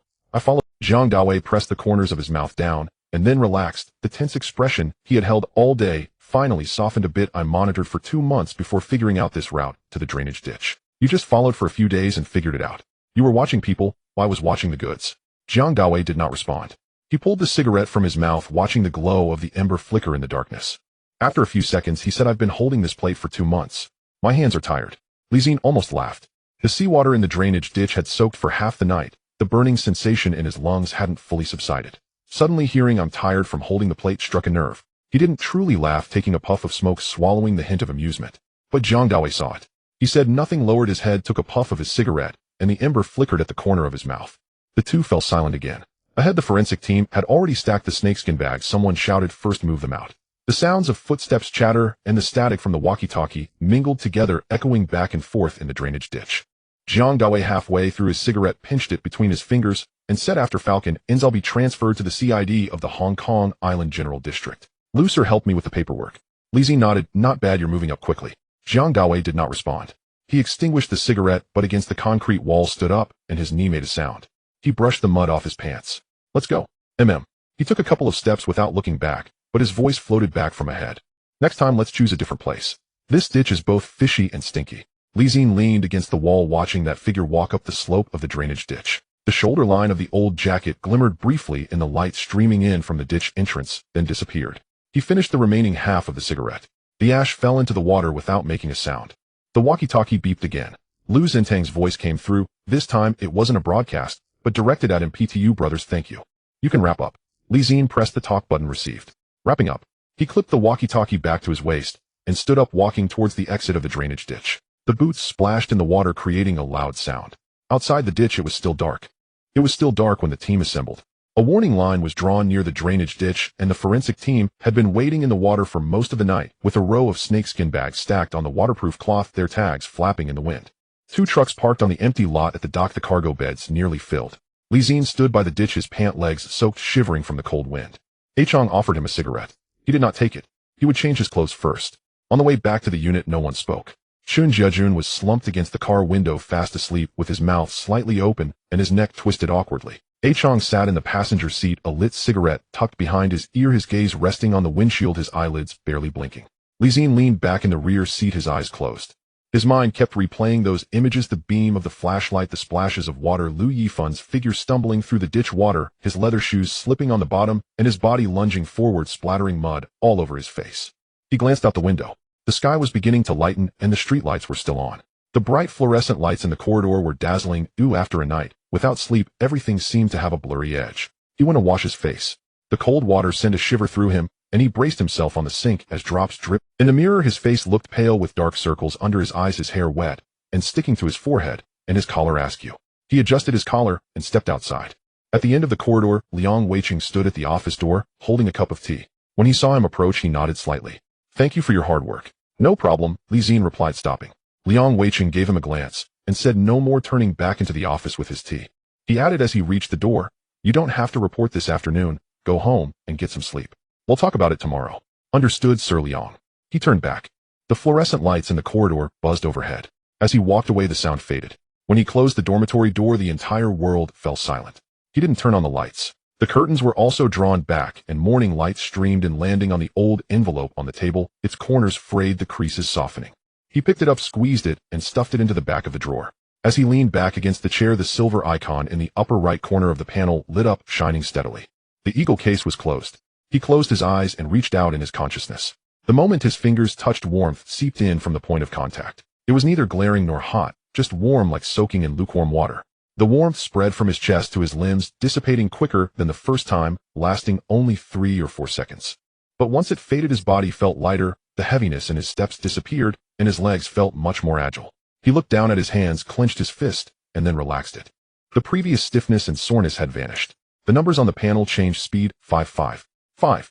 Immediately he felt a fine tremor on both sides of his temples. Certain things he had vaguely understood before suddenly became clear: how to twist his waist when exerting force, how to shift his center of gravity, and the trajectory of his punches. What the instructor had shouted countless times his body now remembered. Combat LV. 1 LV. 2. He looked down at his palm, turning it over repeatedly. During his training at the police academy, the instructor always said the movements were correct, but the force was not. You're pushing someone, not grabbing them. Pushing uses force from the chest, grabbing uses force from the waist. Where's your waist? Now he finally understood where his waist was. His mind swept through the system space, finding an additional item inside. He took it out. It was light and folded to about the size of 2 palms. Black, the fabric felt somewhat coarse. Kevlar, a stab-resistant vest. He unfolded it to take a look. It was an innerwear model, surprisingly thin. The black nylon fabric had a Kevlar lining embedded inside with neat edges. He weighed it in his hand. It was just over 2 pounds, nearly unnoticeable under his uniform. He placed it by his pillow and took a few steps. His speed had indeed increased. His stride was steadier, and his reactions kept up with his mind. When he thought about exerting force, his legs could follow.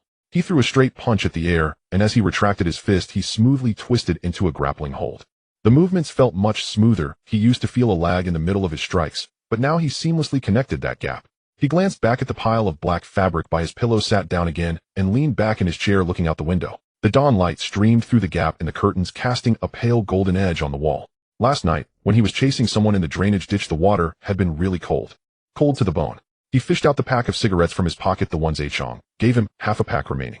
He pulled one out, placed it in his mouth, but did not light it, leaning back in the chair. It was 8 in the morning. He woke up.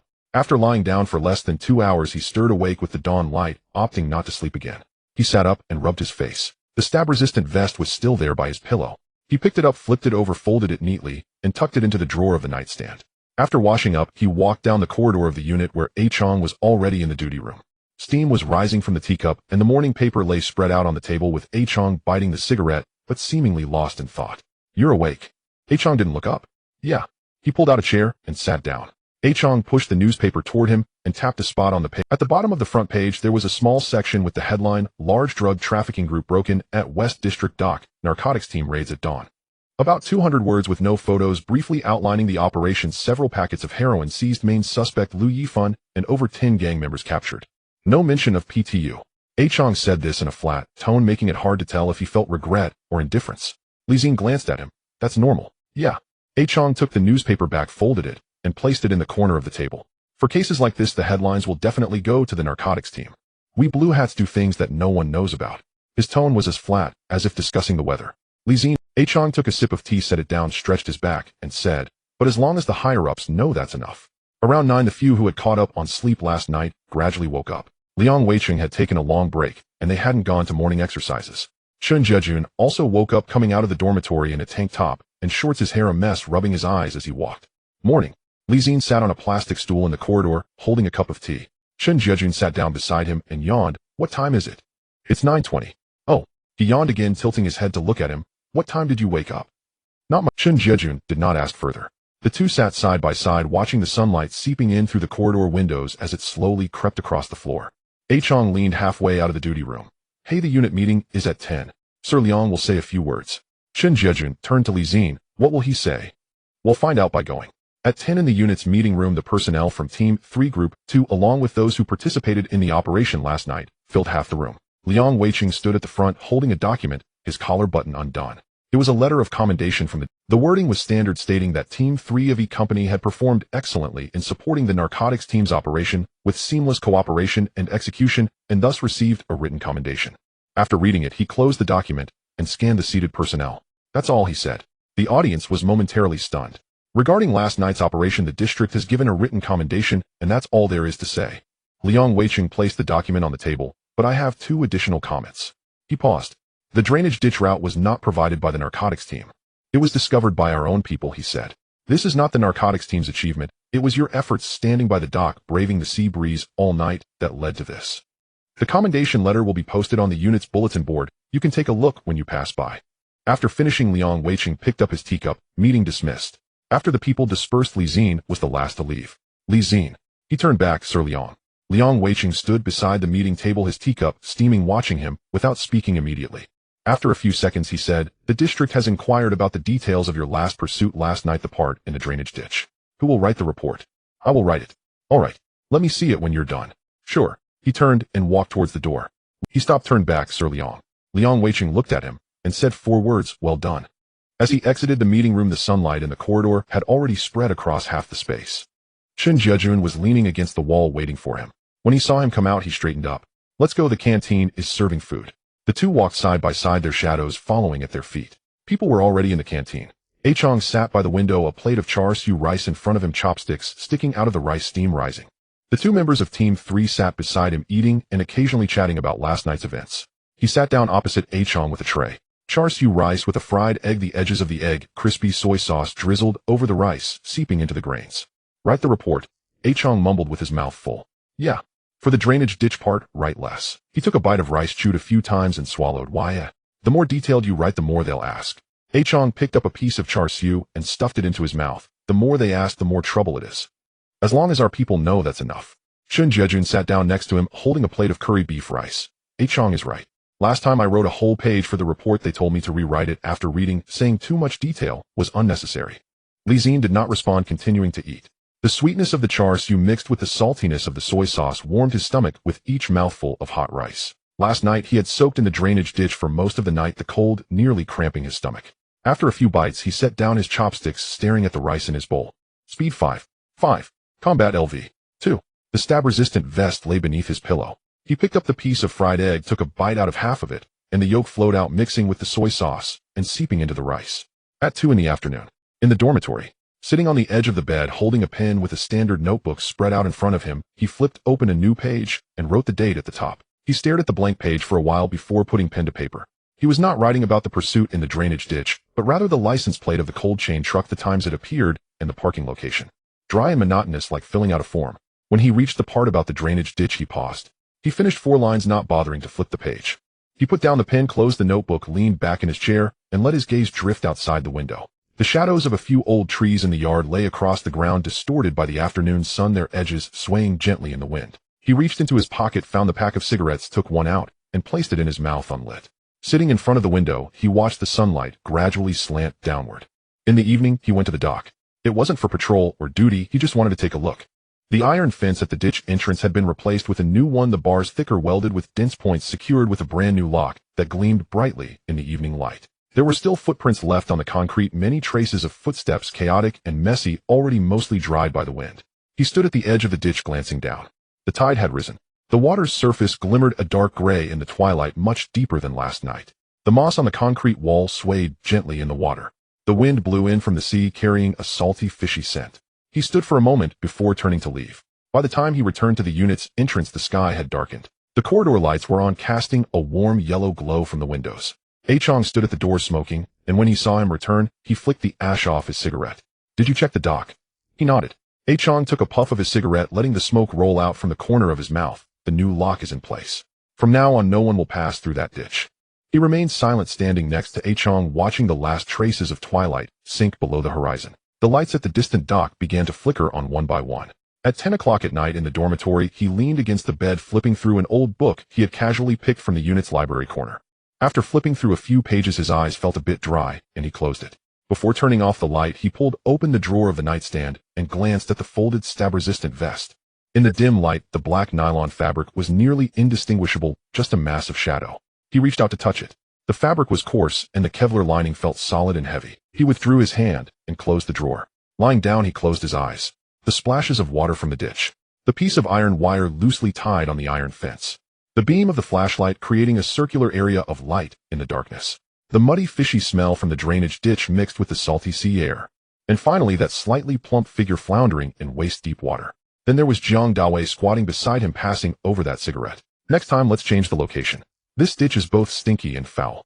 Li Xin opened his eyes in the darkness, exhaling a long breath. He rolled over, pulled the blanket up, and closed his eyes. 2 weeks have passed since the Eagle case. The weather has turned cold. The streets are bustling with people in cotton jackets, and those buying vegetables are exhaling white breaths, hurrying along. The trees on Defu Dao West have shed most of their leaves, their branches poking against the gray-white sky. Dried goods are hanging at the entrance of the shop, with a row of bright red sausages swaying in the wind. At the seafood shop, fish maw and dried scallops are displayed outside, bags stacked neatly on a wooden rack. Housewives squat in front of the stall, picking and choosing, mumbling about how expensive the dried mushrooms are this year. The festive spirit is emerging from these little details. Even the bulletin board at the unit has posted a red notice listing the schedule for the spring festival. Liang Weicheng indicated that there would be shifts from New Year's Eve to the second day of the new year. Those on duty would go home, while those not on duty would stay back. Normal operations would resume on the third day. He has spent every new year at the unit for many years not returning to Yuan Long. The usual question arises: there's no one to return to, so it's quieter at the unit. This means he can still go out for a meal on New Year's Eve at noon. He happens to have a day off on the 28th of the lunar month. He sleeps in until naturally waking. Outside the window it's gray and white. The sunlight can't break through the clouds, but it isn't raining. After freshening up, he puts on casual clothes, a dark jacket, jeans, and sneakers. He checks his collar in the mirror, satisfied. When he steps out, Zi-Jie is already waiting in the hallway, dressed in a black leather jacket, his hair still wet, as if just washed. The two walk out together. A Chong is smoking at the entrance of the duty room. Seeing them come out in casual clothes, he greets them vaguely with a cigarette in his mouth. Out. Yeah, just going to Wan Chai to have dinner with some old classmates. A Chong nods and doesn't ask further. With the cigarette dangling at the corner of his mouth, he squints and takes a puff, the white breath mixing with the smoke indistinguishable. They walk towards the street corner, and a fragrant whiff of fried dried goods drifts over. A stall selling fried melon seeds is around the corner, the cast iron pot clattering with the sound of black sand as steam rises. A few housewives are waiting around, clutching their change as they anticipate the food being ready. The tram arrives at the station packed with people. It's the end of the year, and everyone is rushing to buy New Year goods. Zi-Jie is holding onto the overhead ring, standing in the aisle. The tram jolts, and a box held by a nearby aunt reveals a tail of sausage. The tram rattles as it passes through Central and turns into Wan Chai. They arrive at a side street in Wan Chai. The sign is small with a red background and white letters, the corners sun-bleached. A handwritten notice is posted at the door, crookedly announcing open as usual on the 28th. He pushes open the glass door. The warmth and aroma of the food envelop him. The two choose a booth towards the back. Zi-Jie takes off his jacket and drapes it over the back of his chair, his hair cut noticeably shorter and his sideburns neatly trimmed. He picks up the tattered menu from the table and glances at it. The laminated edges are worn, the writing faded. He then pushes it towards Zi-Jie. Take a look at what to eat. Zi-Jie pulls out a chair and sits down, glancing at the menu.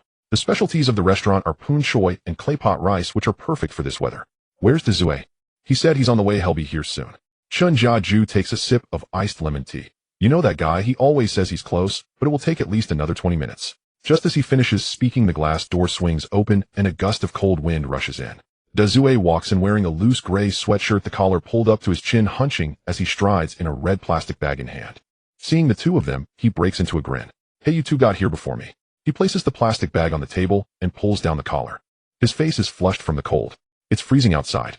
I saw someone selling kumquats at the street corner, so I bought a small pot to liven up the dormitory. A Chong leans over to take a look. It's a small potted plant about the size of a palm with shiny leaves and 3 or 4 little kumquats hanging from it. Can your dormitory fit it? Fitting it in is one thing, having it is another. Zi-Jie sits down while shouting towards the counter, boss, hot milk, tea, more milk, less sugar. He turns around and sizes up Zi-Jie. Zi, you've lost weight. I haven't. If I say you've lost weight, Zi-Jie lowers his voice. I've heard about the eagle case.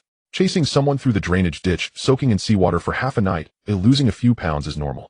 Liang Sir mentioned you at the unit, praising you for handling it efficiently. Chasing someone through the drainage ditch. Zi-Jie lifts his teacup. The water that night was indeed cold. Where's Zi-Jie? Not here yet. Zi-Jie asks again. Coming from Simsha Sui takes time, says Zi-Jie. He's been busy lately, hardly has time to breathe. Zi-Jie taps the edge of the table with his chopsticks. Things aren't stable over there in Simsha Sui. They are fighting with Lian Sheng and Dong Xing for territory on Nathan Road. Oh, and last week there was a knife incident. I heard they injured 5 or 6 people, and some even had their tendons severed. Zi-Jie and the others have been following it for several days, and they haven't had enough sleep. Zi-Jie doesn't respond, lowering his head to sip his tea. The water has cooled, the tea taste dulled, slightly bitter. After about 10 minutes, the glass door swings open again. Zi-Jie walks in, not in a hurry, and looking a bit weary. He wears a deep blue coat, the collar standing up, his face slightly pale, with a faint greenish hue under his eyes. I'm here, Zi-Jie waves. Zi-Jie nods at them, walks over, and takes a seat, exhaling a breath as he settles down. I was stuck in traffic. He takes off one glove and warms his teacup in his hands. Coming from Simsha Sui, how could it not be congested? Zi-Jie pours him a cup of tea. Have some hot tea first. Zi-Jie nods, lowers his head to sip, puts down the cup, and scans the table. Is Xing still not here? Not yet, replies Zi-Jie. That guy is definitely late again. Zi-Jie shakes his head. Isn't the Flying Tiger team supposed to be punctual? Don't bother with him, the Poon Choi hasn't come yet. Zi-Jie adds. They wait for over 10 minutes. Zi-Jie finishes a cup of milk tea and starts chatting with Zi-Jie about recent happenings in Wan Chai. Zi-Jie mentions that this year's flower market on New Year's Eve is set up near the stadium, bigger than in previous years. Many personnel have been drawn from army and auxiliary police. How does your e-company schedule for the new year? Zi-Jie turns to ask Zi-Jie. From New Year's Eve afternoon to the morning of the first day. That's all right. At least you can go out for a meal on New Year's Eve at noon. New Year's Eve lunch is expensive, Zi-Jie interjects. The New Year menu has been completely revised and prices have jumped. Why are you saving so much money all year? Zi-Jie rolls his eyes at him. Saving money to get married, of course, Zi-Jie responds earnestly. The glass door swings open again. This time it makes quite a noise as it's pushed open forcefully, the door curtain flapping. As the cold wind rushes and a figure slips in.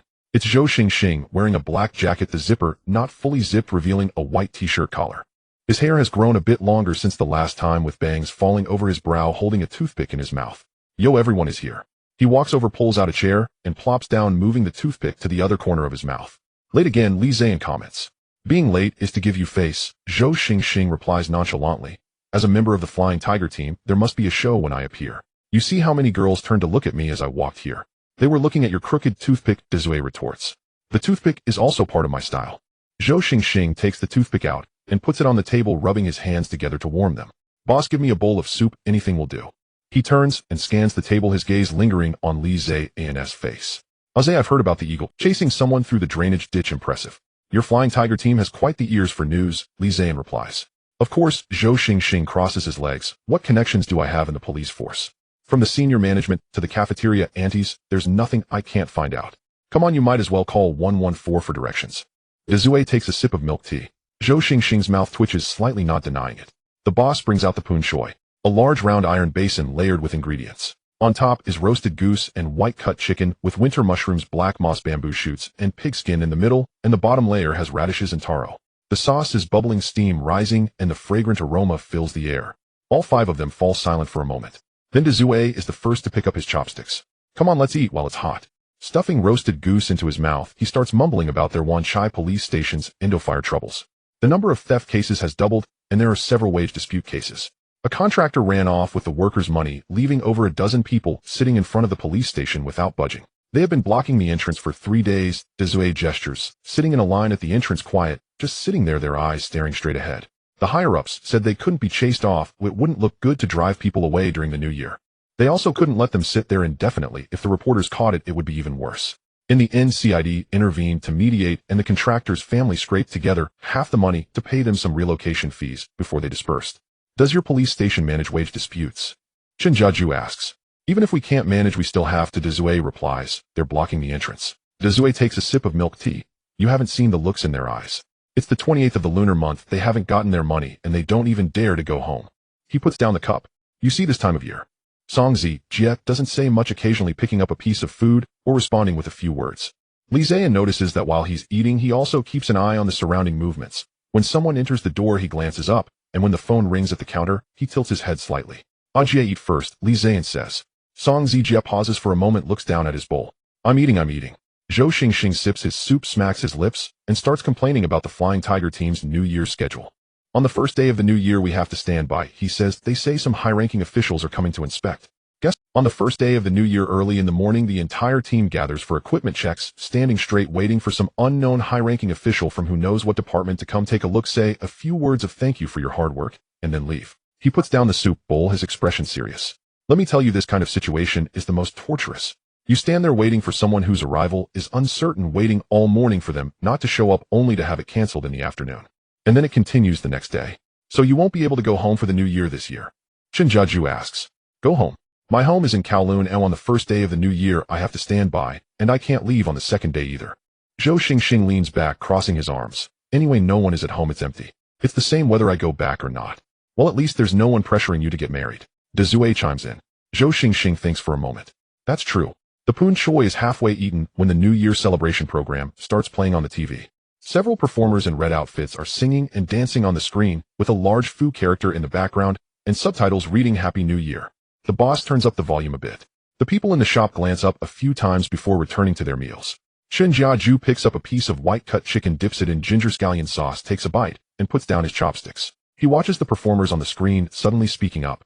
Zi, moi, have you ever thought about where you'll go after PTU training? Back to Guling, Zi-Jie replies. Guling.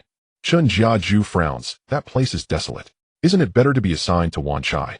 There are more cases here, promotions come faster, and he pauses. Everyone is here, which is great. Zi-Jie nods in agreement.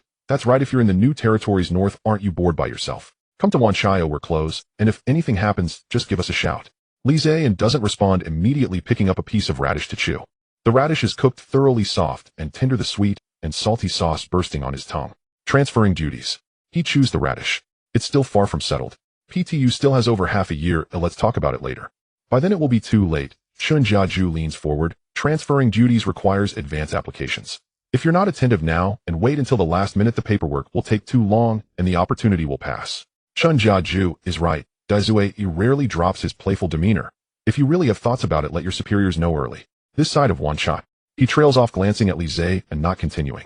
Zi-Jie doesn't respond, picking up another piece of radish. We'll talk about it later. He repeats, his tone slightly more indifferent than before. Zi-Jie looks at him, but doesn't. He lifts his iced lemon tea to his lips, stirring the straw in the ice, making a clinking sound. Zi-Jie hasn't spoken much. With his head down, he stirs his chopsticks in the bowl, picking up a piece of taro. There's also a shortage of personnel over in Simsha-Sui, he says, his voice low, as if speaking to himself. The table falls silent for 2 seconds. Zi-Jie is the first to react. Are you trying to recruit someone? Not recruiting. Just mentioning it. Zi-Jie puts down his chopsticks. Zhou Xingxing watches from the side, a knowing smile on his lips, but says nothing. As they reach the end of the poon, Choi, the 5 of them slow their pace. The New Year celebration program on TV has changed, featuring a group of children performing the lion dance with drums and gongs ringing loudly. An elderly couple walks in, dressed in thick coats, with the old lady carrying a bag of New Year goods. The old man enters and takes a breath. It's warmer inside. Zi-Jie leans back in his chair, rubbing his belly with a satisfied look. This meal is on me. Are you sure? Zi-Jie looks up at him. Sure. Zi-Jie pats his chest. This year's year-end bonus is a bit more than last year. I can afford to treat you all to Poon Choi. Then you should have said so earlier. Zhou Xingxing immediately chimes in. Boss, add an abalone. Get lost. Zi-Jie rolls his eyes at him. Zhou Xingxing grins. Zi-Jie watches from the side, a hint of a smile forming at the corners of his mouth, but remains silent. Zi-Jie stands up, putting on his jacket. The jingling of the keychain in his pocket rings out as he presses down on it. The 5 of them gradually stand up and walk out. The boss calls out from behind the counter, "Take care, Happy New Year." Zi-Jie turns around and responds, "Boss, may you prosper in the new year." Pushing open the glass door, a gust of cold wind hits their faces. The sky has darkened. The streetlights have turned on. There are fewer people on the street. The red lanterns on both sides are lit up, swaying gently in the wind. Zhou Xingxing zips up his jacket. We're off each to our own homes, he says. Let's get together again on the first day of the new year. Don't call me unless it's urgent. The Flying Tiger team is strict about attendance. Stop it. Who would call you on the first day of the new year? I'll call Aze, Zi-Jie responds, and Zi-Jie chuckles. All right. The 5 of them disperse at the street corner. Zi-Jie walks towards the tram station, carrying the small pot of kumquats, the plastic bag sticking to his leg in the wind. Zhou Xingxing walks a few steps in the opposite direction, then turns back and shouts, "Next time let's change the place, it's my treat." Really? Zi-Jie waves his hand without looking back. Zi-Jie stands still. He takes out a pack of cigarettes, pulls one out, puts it in his mouth, and strikes a match. The flame flickers on his face, illuminating half of it before fading. He lights the cigarette and takes a puff. "Ajia." Zi-Jie turns his head. Zi-Jie stands 2 steps away. "If you need any help, just say so." Zi-Jie doesn't respond immediately. The cigarette is pinched between his fingers, neither smoked nor put down. After 2 seconds, he nods slightly. Got it. Zi-Jie doesn't say more and turns towards the tram station. After walking 7 or 8 steps, a voice calls out behind him. "Aze." He stops and turns back. Zi-Jie is still standing under the street light, the glow of the cigarette tip brightening for a moment at the corner of his mouth. "On New Year's Day, if you have time, come over to Simsha-Sui for some tea." Zi-Jie smiles. "Okay." The street quiets down. In the distance, the sound of firecrackers goes off sporadically, not knowing which child started celebrating early. On the 29th day of the year, the sky was overcast.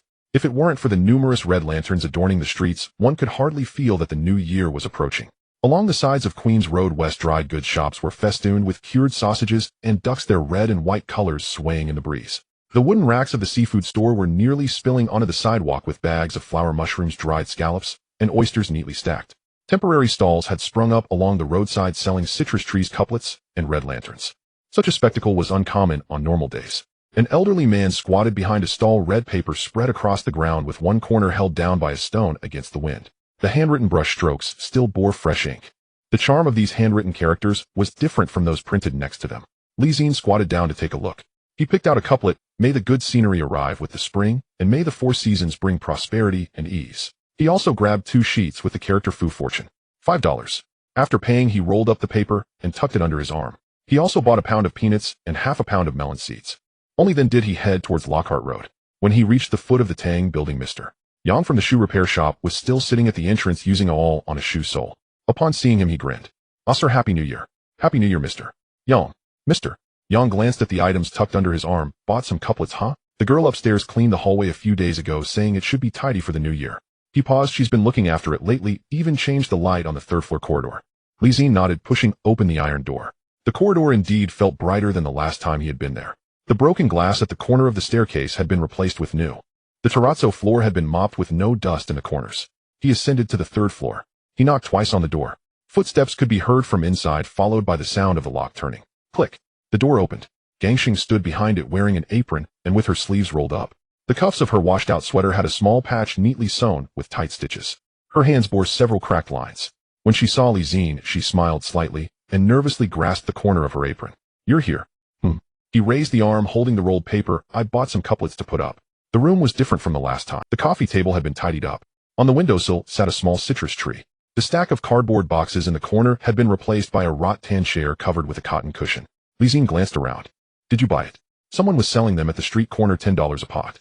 Gangxing wiped her hands, her tone casual, but her gaze fell on the small citrus tree. "It's the new year, so a bit of green in the house makes it feel more homely." After she spoke, she lowered her eyes.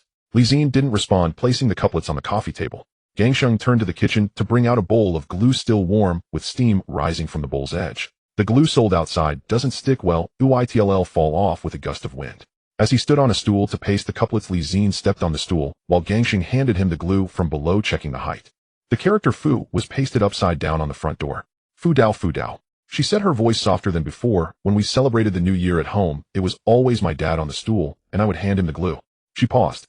The corners of her mouth moved, but she didn't continue. Zi-Jie didn't press for more. Gangxing finished cooking. Stir-fried preserved meat with kale, pan-fried fish cakes, and a pot of old fire soup. The soup was perfectly simmered, warming him from the inside with each sip. It was better than the last time. The two sat on opposite sides of the coffee table, eating quietly. Outside the window, the sound of firecrackers crackled sporadically. After finishing the meal, Zi-Jie put on his outer coat. "Are you coming by tomorrow?" Gangxing asked. He turned back to glance at her. She stood at the kitchen door, wiping her hands on her apron, her gaze fixed on the freshly pasted couplets. "I have a shift tomorrow and afternoon duty. Not sure if I'll have time." "Oh." Zi-Jie walked to the door, opened it, and turned back to say, "I'm leaving. Be careful on the way." The corridor was dim. He didn't turn on the lights and descended the stairs along the handrail. As he passed the corner on the second floor, he heard sounds coming from upstairs. The door closed softly. The lock slid into place with a click. Stepping out into the street, the red lanterns lit up, all at once swinging in the breeze. The light filtered through the red silk fabric, casting a warm red glow on the ground. He walked back along Lockhart Road. Not far along, a white van was parked by the roadside. Squatting by the van was a person in a deep blue PTU uniform, bent over a box of stir-fried noodles. It was Zi-Jie. He looked up upon seeing Zi-Jie with chopsticks still in his mouth. "Back already? What are you doing here?" Zi-Jie swallowed the stir-fried noodles, stood up, and brushed the dust off his pants. "We have a gathering at the unit. Liang sir asked me to stop by and call you. Someone from O Division came by and said there's a task." "What task?" "It's the new year. What else could it be?" Zi-Jie crumpled the empty food box into a ball and tossed it towards the trash can. It missed and rolled to the roadside. "TSK." He cursed softly, bent down to pick it up, and threw it in again. "Anti-organized crime, checking licenses, working overtime. Let's go, we can talk more back at the unit." As he spoke, he had already turned away towards the unit direction. Zi-Jie followed him. The two walked side by side for a while, neither saying a word. Zi-Jie walked faster than usual, his leather shoes making a solid sound on the pavement. Zi-Jie glanced at the gun holster at his waist. The button was loose. Tonight the button was indeed loose. The unit was livelier than usual. The door to the second-floor conference room was open, and all the lights were on. A few plainclothes officers stood in the hallway. One of them was smoking at the door, around 40, with short hair and sharp eyes. His thumb and index finger holding the cigarette bore thin calluses. Upon seeing Zi-Jie and Zi-Jie approach, he nodded, but said nothing. "That's from O Division." Zi-Jie whispered. "His surname is Zhang, Officer Zhang. He arrived this afternoon and spent an hour locked in a room with Liang sir." Zi-Jie glanced into the conference room. Liang Weiqing was sitting at the end of a long table, a map spread out before him, pointing at it, while talking to Ah Chong, who was taking notes with a pen. "Let's go in." Zi-Jie nudged him. The two sat at the empty seats near the door. Gradually a few more people entered, and most of the second group from Team 3 had arrived. Liang Weiqing raised his eyes and scanned the room. Standing up, he leaned on the table with both hands. To keep it brief. His voice was not loud, but everyone in the room could hear clearly. O Division has received intelligence that a group of gangsters has infiltrated Hong Kong from the north. The leader, nicknamed Ah, who is surnamed Huang, in his early 30s, a Hunan native, has been a soldier and is quite skilled. At the end of last year, he committed 2 robberies in Kowloon. one at a watch shop and another at a gold shop. After robbing, they left without leaving a trace. He paused. O Division predicts they will strike again during the new year. Their targets may be jewelry stores in Wanchai or Tsimsha Sui. The conference room fell silent for a few seconds. So what? Someone asked. Liang Weiqing glanced at the plainclothes officer standing at the door. Officer Zhang stubbed out his cigarette and walked in standing next to Liang Weiqing. During the new year, PTUE Division will cooperate with us to conduct anti-crime checks. Focus on 3 areas: Wanchai Causeway Bay and Tsimsha Sui. He scanned the people present. Pay special attention to nightclubs, bars, and mahjong parlors. These are the places where people are most likely to hide. The checks are just a pretext. What we really want to do is to force that group out into the open. He took out a black and white photo and pinned it to the whiteboard in front of him. The photo showed a frontal view of a man. A square face. There was a scar from his left eyebrow bone to his cheekbone. His gaze was fierce. Ahu. His real name is Huang Jiqiang, a native of Changsha, Hunan. He served as a reconnaissance soldier for 3 years, and after retiring gathered a group of people to engage in smuggling. He paused after committing crimes in Kowloon at the end of last year. He disappeared for a while. O Division believes he is already in Hong Kong. Li Xin stared at the photo silently. He said nothing. Officer Zhang continued. From the 30th to the 7th of the new year, E Division will be divided into 3 teams, each paired with a member from O Division. If you notice anything unusual, report it directly. He scanned the room. Raise your hand if you have any questions. No one raised their hand. Then that's it. Liang Weiqing picked up the conversation. The duty roster for each group will be sent down tonight. Tomorrow is the 30th. The first shift starts in the afternoon. Meeting adjourned. Li Xin walked out of the conference room and stood in the hallway. Chen Jiaju followed him out, reaching into his pocket to pull out a mint candy, offering one to Li Xin. So what were you thinking just now? Chen Jiaju bit into the candy. Nothing. Just spaced out. Spaced out.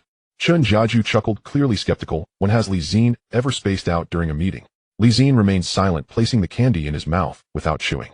Chen Jiaju chewed on the candy. Tomorrow afternoon shift, so you still have half a day to rest in the morning. It's New Year's Eve. I thought this year I'd get to spend a quiet holiday. Not a chance. Chen Jiaju glanced at him, not probing further. He bit the candy, swallowed it, and said, let's go. We need to check the duty roster. The two walked side by side towards the dormitory. The streetlights were spaced a few steps apart. Their shadows stretched and shrank as they walked. The iron shutter of the seafood store at the corner was half-drawn, warm yellow light spilling from beneath it, illuminating the wooden rack piled with flower mushrooms. The next morning, when Li Xin woke up, the sky was not fully bright yet. Outside, a few firecrackers sounded sporadically before quieting down. He turned over, glancing at the duty roster on the bedside table. Assembly at 2 in the afternoon. A shift from 4 o'clock until 1 in the morning. It's New Year's Eve. While others are having their reunion dinner at home, he will be checking licenses on the street. Just thinking about it made this new year feel meaningful. Another few firecrackers sounded outside, distant and muffled. He turned over, closed his eyes, and decided to rest a little longer.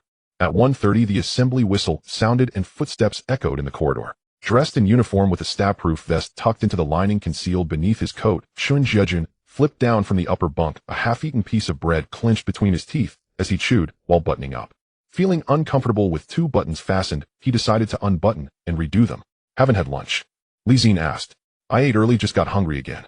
Chen Jiajun stuffed the whole piece of bread into his mouth, brushed off the crumbs from his hands, and said, let's go, we need to get to work. He opened the door and headed out. On the first floor, the conference room door was open. Everyone had arrived. The entire second group of the 3rd squad, along with 2 other groups, was gathered around a long table. Ah Chong leaned against the window, notebook in hand, nodding at them. Liang Weiqing stood in front of the whiteboard, which displayed a map of the Wanchai district with several points circled in red ink. Officer Zhang from the O department stood beside him, holding an unlit cigarette. Everyone's here. Liang Weiqing scanned the room and said, let's say a few words. He picked up the red pen and pointed at the map. From the 30th to the 7th, the E team would split into 3 groups, working alongside the O department to conduct anti-crime patrols. They would send someone with each group. The areas to be inspected included Wanchai Causeway Bay and Tsimsha Sui. He paused for a moment. Checking licenses was just a superficial task. What truly needed to be done was to unsettle that group of people. When people are anxious, they must act, and movement creates vulnerabilities. They needed to get things done before the new year, scouting locations, hiding people, and delivering goods, all of which couldn't be avoided. With more blue hats on the streets, they wouldn't dare to show their faces. Officer Zhang took over, his voice low and firm. A Hus group pulled off 2 clean jobs in Kowloon at the end. The O department assessed that they had already moved to Hong Kong Island, possibly hiding in some corner of Wanchai or Tsimsha Sui. He scanned the people present. Keep a close watch during the license checks. If you see unfamiliar faces, take note. There are many people during the new year, but some people's demeanor doesn't fit the surroundings. Pay attention to accents. A Hus group is from Hunan, and even if they speak Cantonese fluently, their tone will still carry the Hunan dialect. And he didn't finish, and the room fell silent for a few seconds.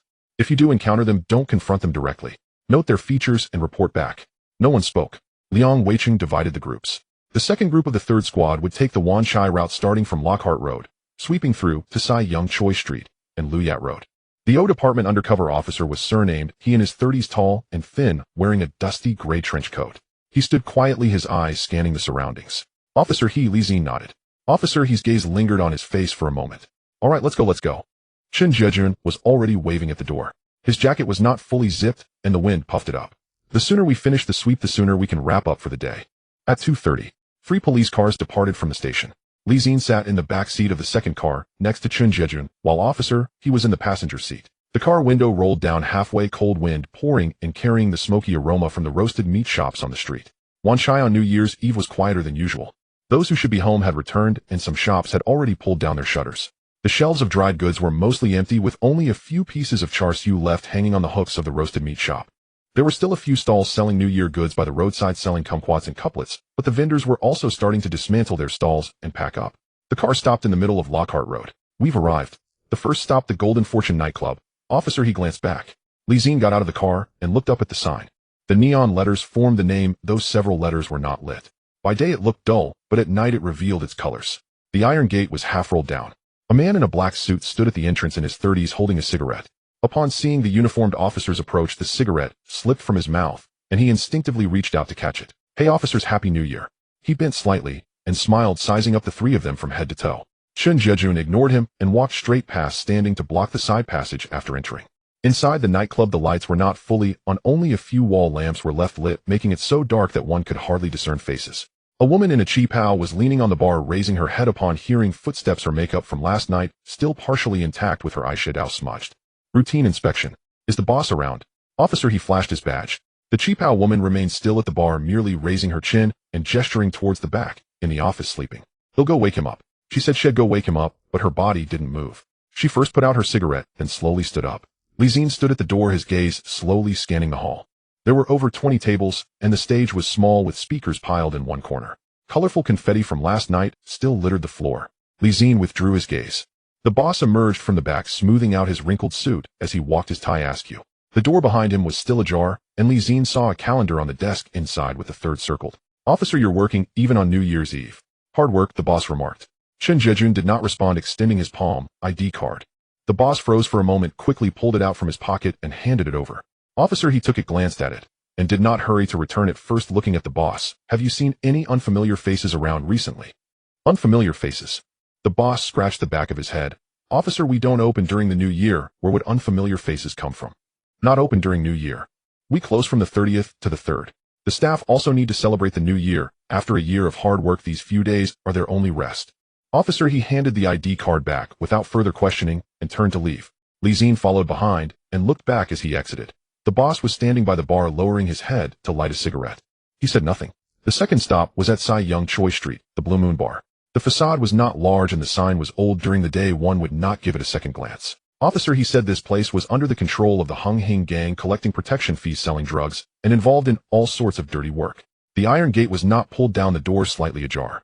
Chen Jiejun pushed the door open, stepping aside to let Officer He enter first. Inside, the air was thick with smoke. 6 or 7 people were gathered around a table, playing cards with coins and beer bottles piled high. The moment the door creaked open, everyone simultaneously looked up. Someone nearly dropped their cards. After entering Officer, he took a step to the right, the hem of his trench coat lifting slightly, revealing the grip of a gun at his waist. While Officer still working on New Year's Eve. Truly dedicated, a bald man leaned back against the chair, grinning widely. ID card. Routine inspection. The bald man took his time pulling out his ID, as if testing the waters. Officer He stood. The bald man slapped his ID down on the table. Officer He picked it up, took a look, and handed it back, then scanned the rest of the people in the room. You all ID cards. The few people exchanged glances, some pulled out their wallets, while others rummaged through their pockets for a long time before withdrawing their hands. One hand lingered in a pocket for an extra couple of seconds. Li Xin stood at the door, scrutinizing each person's face, his gaze pausing on the 3rd person on the left for a moment. The ID was fine. Officer He did not ask further questions and turned to leave. As they stepped outside, Li Xin walked at the back, taking 7 or 8 steps before lowering his voice. The 3rd one from the left has calluses on his hand. Officer He paused for a moment and turned to look at him. Chen Jiejun also turned his head. They exchanged a glance. Noted. Officer He said. The car was en route to the next stop. Officer He flipped through his notebook without looking up, casually remarking, You have a good memory. Not bad. Zi-Jie raised his eyes from the back seat. Not just not bad. Officer, he closed his notebook and turned around. You zeroed in on the third person from the left at the Blue Moon as soon as you walked in. In the passenger seat, Zi-Jie turned to look at Officer. He then turned back to Zi-Jie, tapping his fingers twice. Zi-Jie remained silent. Did you learn that in the police academy? No. Then who taught you? Zi-Jie thought for a moment. No one taught me. Just accustomed to it. Officer, he did not press further, turning back and glancing at him in the rearview mirror as they turned into the side street of Zi-Young Choi. At the corner, a roasted meat shop had a small facade, an old sign, and a handwritten note on the glass door stating, "Open, as usual, on New Year's Eve." Officer, he pushed the door open and exchanged a few words with the boss. A plump auntie in an apron was wiping the stove. She glanced at the uniformed officers outside and turned to head into the kitchen. After a while, she brought out several lunchboxes. Roasted meat rice. The rice was topped with sausages and cured meat, with several pieces of greens drizzled in soy sauce. The fragrant oil mixed with steam rose up, sending out white smoke in the cold air. Have a seat. Officer, he sat down first. Once we finish eating, we can sweep the remaining streets. The four of them gathered around a folding table. Zi-Jie opened his chopsticks and took a big mouthful, mumbling, "I thought I would be starving on the streets on New Year's Eve." The plump auntie brought out a bowl of soup from the kitchen and placed it in the middle of the table. It's free, it's New Year after all. Lotus root and pork rib soup cooked until the meat was tender, and the lotus root soft, the meat on the ribs falling apart with a touch. Zi-Jie took a sip, the warmth rushing to his head. He thought of Gangsheng. He wondered if the boss wife had saved her dinner for her. Officer, he was quiet while eating. Zi-Jie slurped loudly. Zi-Jie slowly drank the soup. Only the sounds of chopsticks clinking against the bowl could be heard. Once they finished eating, Officer, he set down his chopsticks, lit a cigarette, and took a puff. Let's discuss the two places tonight. Zi-Jie wiped his mouth. Those people at the Blue Moon seem off. What's off? The bald man is from Hung Hing. He hangs around Wan Chai. Oh, I recognize him. Zi-Jie pointed at the table. But the two beside him I've never seen before. You recognize people at... Officer, he glanced at him. I've been around Wan Chai for over half a year. I've seen most of the familiar faces on this street. Those two faces do not belong to this street. Officer, he nodded and turned to Zi-Jie. Zi-Jie set down his chopsticks. The boss at the Golden Fortune said they are closed from the 30th to the 3rd, but on his desk there was a calendar with the 3rd circled. Officer, he's motion to smoke, didn't pause, but the cigarette lingered for a moment at his lips. The 3rd. All other dates are blank, only the 3rd has a circle, Zi-Jie said. It could have been a random doodle, it's the new year after all. Zi-Jie interjected while rotating his chopsticks. Who doesn't have a habit of doodling on calendars? It might not be. Officer, he didn't respond. After finishing the cigarette, he flicked the ash onto the empty lunchbox lid.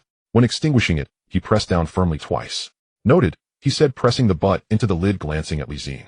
After finishing the lunch, they continued to sweep the streets. The last few establishments showed no abnormalities. In a mahjong parlor, an old man was playing cards, and upon seeing the police enter, he remained unbothered. One even waved, "Officer, Happy New Year." The sauna had already closed with a sign posted reopening on the 5th. Officer, he crossed off a few places in his notebook and circled 2 others. Tomorrow compile a list of key establishments for the 3rd and beyond, and we will do another round of checks at 8 tonight. Zi-Jie glanced at the 2 places he circled. Golden Fortune Nightclub, Blue Moon Bar. At 10 o'clock, Lockhart Road was almost deserted.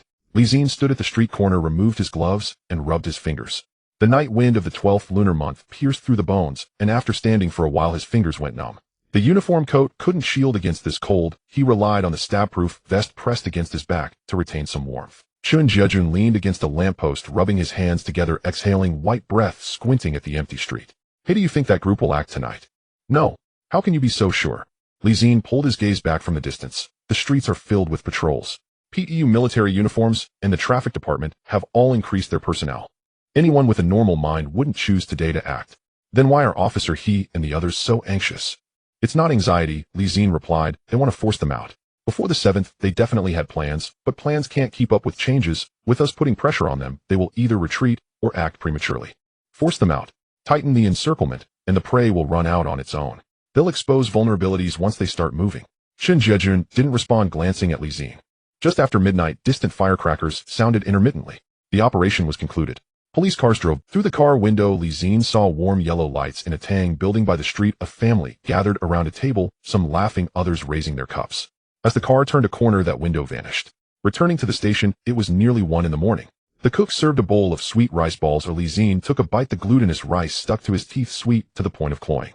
Returning to the dormitory, he took off his uniform and cleaned his gun.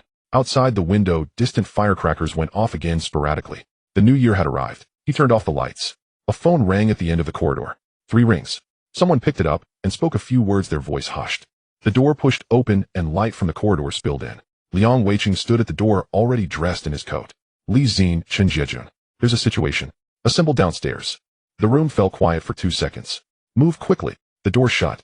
Li Xin fumbled in the dark to put on his pants, his stab-proof vest uniform coat, and then secured the gun back to his right side. His movements were much quicker than before. Chen Jiejun flipped down from the upper bunk silent. The sound of him tying his shoelaces could be heard in the foyer. Li Xin secured his gun strap and glanced out the window. It wasn't yet the 3rd day of the new year. They had already moved. Tying the gun strap. Pulling down the hem of the stab-proof vest. The fabric still warm the moment it clung to the skin. That warmth dissipated the material pressed against the skin, carrying an unremovable scent of sweat mixed with nylon. Chen Jiejun walked to the door and turned back, urging, "Hurry up, we're waiting for you." The corridor was dimly lit. Footsteps echoed from the end, thudding against the wooden floor. The door next door was open. Someone was bending down to fasten their belt, while another was buttoning their coat from top to bottom. Chong dashed by, holding a notebook, whispering as he passed the door downstairs, "Sir Liang is waiting." The footsteps in the stairwell were chaotic. A flashlight beam flickered against the wall as someone descended in the dark without turning on the corridor light. Cold air surged up from below. In the early hours of the first day of the Lunar New Year, even the camp was silent. Downstairs, 3 cars started. The engines roared low in the cold night, exhaust pipes exhaling white mist dissipating beneath the streetlights. The headlights swept across the yard, illuminating several scraps of paper on the ground. The Fu character posted by the cafeteria last night, torn down by someone. Liang Weiqing stood at the door, his coat zipper pulled all the way up, collar upright, hands in his pockets. He spoke with white vapor escaping from his mouth. "Sir," he leaned against the car door collar of his gray trench coat, turned up, smoking. The ember of the cigarette flared and dimmed in the darkness. Seeing someone come down, he tossed the cigarette, but crushing it underfoot. The leather shoe's sole turned slightly on the concrete. Everyone had arrived. Liang Weiqing scanned the surroundings. No one spoke. The wind rushed in from the corridor entrance, carrying the gunpowder scent from New Year's Eve. Someone had set off firecrackers outside, remnants still lingering in the air. On Jin Yunlai's side, Sir He's men spotted that calloused hand entering through the back door. He paused. No need to rush to act. First ascertain how many people are inside and what their intentions are. The calloused hand entered. It didn't come out. Li Xin and Chen Jiejun exchanged glances. They had seen a calendar yesterday afternoon marking the 3rd day of the Lunar New Year. It was drawn in pencil, 2 circles sketched. At the time it fell off, but they didn't have time to think deeply. Now this person had snuck into the closed restaurant's back door on the 1st day of the Lunar New Year and had been inside for an unknown amount of time, yet had not come out. The boss said they closed from New Year's Eve to the 3rd day of the Lunar New Year. Sir, he continued, his tone calm. Someone entered through the back door and didn't come out. Either there's something fishy inside, or we can't trust everything the boss says. Chen Jiejun scoffed. Now we don't know if the boss is lying, or if the person who went in isn't one of his. Sir, he glanced at Liang Weiqing. Liang Weiqing nodded, turning to the others.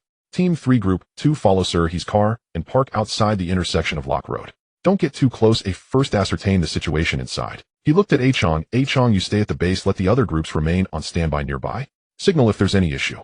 In less than 3 minutes the assignments were completed. They got into the car. It was still the same one in the same position. Sir, he sat in the passenger seat while Chen Jiejun sat beside him. Once the door closed, the cold wind was kept outside, but it didn't warm up much inside. Chen Jiejun rubbed his hands together and then breathed into his palms, just warmed them up, and now I have to go back out. The car drove out of the base and turned onto the main road. There wasn't a soul on the street. In the early hours of the 1st day of the Lunar New Year, not even wildcats roamed. The corner's New Year goods stall had just closed, bamboo poles leaning against the wall, plastic sheets, half folded and weighed down by bricks. The ground was littered with firecracker paper, red and torn, scattered across the pavement, crunching under the car's tires. The scent of gunpowder hadn't dissipated, mingling with the ash of burnt paper money left on the street. Occasionally a firecracker could be heard in the distance, intermittent. It was unclear who was still keeping vigil at this hour, setting off a few to stay alert. Chen Jiejun leaned back in his seat, gazing out the window. The streetlights passed one by one, casting light on his face, darkening and brightening again. Others are at home, eating New Year's Eve dinner, while we're stuck here battling the north wind. Haven't you eaten already? Li Xin replied. Is it the same? That was a boxed meal. A boxed meal is still... Chen Jiejun clicked his tongue, not responding further. The car stopped outside the intersection of Lock Road. Sir, he rolled down the window a crack. Cold wind seeped in through the gap, carrying the dampness from the street. Over there. He pointed with his chin. The neon sign of Jin Yunlai had gone dark. The 5 characters of Jin Yunlai restaurant, which had shown red during the day, now only a gray skeleton embedded in the wall. The entire building was shrouded in darkness, resembling a stone squatting by the street. Only one window on the 2nd floor emitted light. A thin line of dim yellow leak through the curtain seemed sharp as a knife's edge. The back door is in the alley. Oh, our people are watching from the rooftop. Sir, he said in a very low voice. The person who went in hasn't come out yet. They stared at the window for a few seconds. No one. Just one person went in. Zi-Jie asked in a lowered voice. Just one. Sir, he turned around, but we can't be sure if there were originally others inside. Zi-Jie leaned forward, bracing himself on the front seat's backrest, his knuckles turning white. Should we sneak over? No rush, sir, he said. Let's wait and see. Wait for what? Wait for people to run away. Wait for him to come out on. Sir, he didn't turn around, his gaze fixed on the building. The collar of his trench coat obscured half his face, leaving only the side of his eyes visible, unblinking. Zi-Jie clicked his tongue, leaning back against the seat. He shifted his legs, the soles of his boots rubbing against the foot mat, producing a rough scratching sound. The car fell silent. The driver turned off the engine. The engine trembled once, then fell completely silent. The temperature dropped even faster. The metal car body seemed to be sucking the heat from inside. He put his hands in his pockets, fingertips brushing against the gun handle. That window, the line of light, remained motionless. Occasionally a shadow would flit by, a fleeting glimpse too quick to discern how many there were. Just one light. Zi-Jie whispered. Sir, he hummed in acknowledgement. The second floor is lit. The first floor is completely dark. Sir, he did not respond further. His gaze shifted from the window, glancing at the storefront on the first floor. The iron shutter was pulled down tight, the padlock hanging at the corner. The sidewalk in front of the storefront was clean, not even a scrap of firecracker paper had blown over, as if someone had swept it. No one in the car spoke. Sir, he stared at the building, his eyes hardly blinking. Zi-Jie could no longer sit still, shifting positions multiple times in the back seat, the leather seat creaking each time, leaning left and right, unable to find a comfortable spot. How much longer do we have to wait? If we wait any longer, it will be dawn. Just hold on, sir, he replied. Zi-Jie rolled his eyes, choosing silence thereafter. He fished out a piece of candy from his pocket, unwrapped it. The crinkling sound of the candy wrapper was followed by him crumpling it into a ball in his hand. After 15 minutes, the light in that window went out. His hand reached for the car door handle. Don't move. No one spoke. The three of them, 6 ears, all focused on that building. The car felt frozen, even the sound of breathing was subdued. The iron shutter at Jin Yunlai remained still. The small iron door beside it creaked open from the inside, the door hinges rusty, making a sharp metallic screech that pierced the night. A figure flashed out. He stood at the entrance, scanning the surroundings, then turned and slipped into the alley. Sir, he grabbed the walkie-talkie, his voice hushed to the lowest volume. Alley behind the door. Target is moving. Did you see clearly? The walkie-talkie crackled in response. Saw clearly. It's not the one who... A different person. The car went silent for 2 seconds. In those 2 seconds, Zi-Jie's back tensed. The clue connected. Zi-Jie stopped tapping his knee. Damn it. He slapped his palm on his knee. So there are indeed more people inside. Sir, he didn't respond, grabbing the walkie-talkie. Is there anyone at the alley entrance to assist? No one. They turned onto CFA Road. They left. Sir, he put down the walkie-talkie. He tapped the dashboard twice with his fingers, the knuckles hitting the plastic surface, producing 2 dull sounds. No one spoke. They switched personnel. Zi-Jie said one went in and a different one came out. At least there are more. Sir, he didn't turn around him. He didn't look up at the top. The light shone on his face, but he didn't squint. Sir, the remaining glow of the street light illuminated his face, his brow slightly furrowed, as if he were pondering something. Either this street is too familiar to him, Zi-Jie said, or he knows someone is watching from above. The car fell silent for a few seconds. Sir, he stared at him. Noted. 1 minute later, the light on the second floor, the entire window lit up. Unlike before, when only a thin line leaked through the curtain seam, this time the whole window was illuminated. Even the curtain fabric was lit up, revealing a dim yellow pattern. It was as if someone inside had turned all the lights on.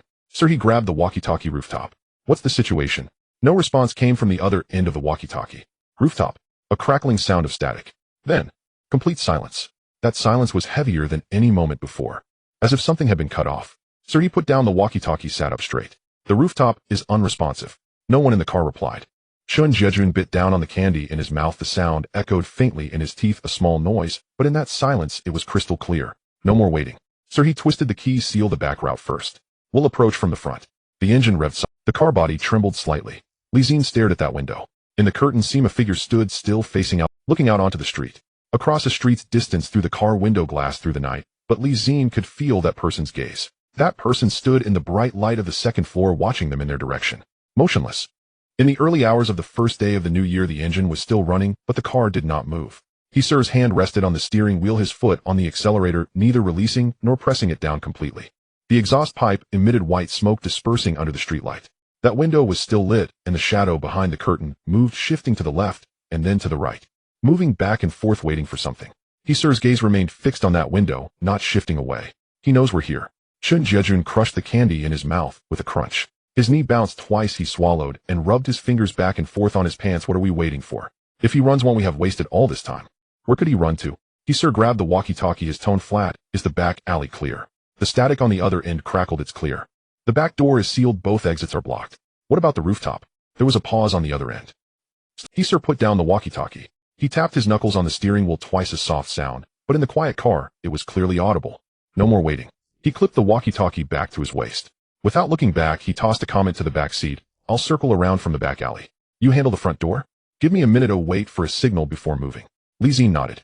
Zi-Jie still had candy remnants in his mouth, his hand resting on the car door handle, his knuckles knocking gently on the metal. He pushed open the car door. The hem of his gray trench coat flapped in the wind, revealing the grip of the gun at his waist. Bending down, he walked quickly along the edge of the street, his steps light and silent against the concrete ground. He turned into the alley, clean and sharp, disappearing in an instant. Only 2 people remained in the car. Cold wind rushed in through the door crack, and the engine idled on the street, muffled. Zi-Jie's boot thudded against the ground once, then again. Are we waiting for him to come out, or for us to go in? Zi-Jie stared at that window. Behind the curtain seam, it was empty. The figure had disappeared. The light was still on, but the space behind the window was already vacant.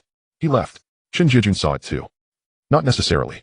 The iron gate on Jin Yunlai's side clanged loudly, a brief sound, the metallic clash echoing sharply in the early morning street. The iron gate was pushed from inside. It rattled slightly before getting stuck, then shook again and was pushed up. The gate rose halfway from the bottom, revealing a partial doorway. Behind the doorway was pitch black. No one came out. Zi-Jie had already pulled the door handle open, a couple of fingers with, leaning forward slightly. Don't move. Zi-Jie's voice was not loud, but Zi-Jie stopped. In the darkness of the doorway, a hand extended, wearing a white glove. It was followed by a gun barrel. A black star. 7.62 millimeters. Under the streetlight, it gleamed coldly, aimed straight at the car. Zi-Jie's breath caught. The hand did not move. The gun barrel remained still. The person holding the gun was as steady as if nailed to the ground.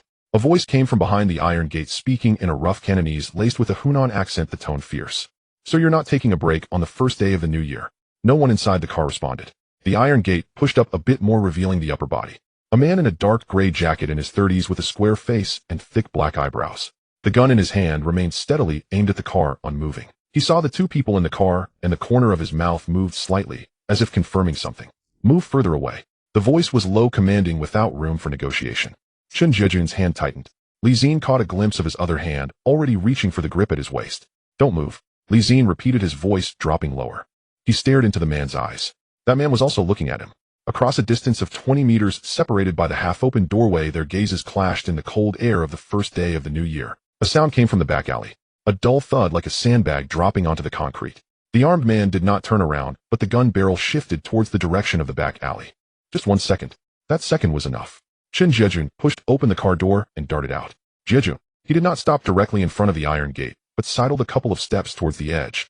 The man's gun barrel swung back instantly, but Zi-Jie did not stop. He kicked the iron gate, which sprang up half a foot. The man stepped back half a step, lowering the gun barrel. The gunfire erupted. The narrow streets, buildings trapped the sound, ricocheting it back and forth. Zi-Jie's ears rang. He saw Zi-Jie freeze at the iron gate, as if pushed by a shockwave. Seeing that the man did not fall, he pushed open the car door, crouching close to the car body, his hand already touching the gun grip. After the gunshot, there was a moment of silence. The window on the second floor shattered, and a figure tumbled out, landing on the awning of the first floor. The metal awning buckled, and the figure rolled and fell onto the sidewalk. It was the person from the rooftop.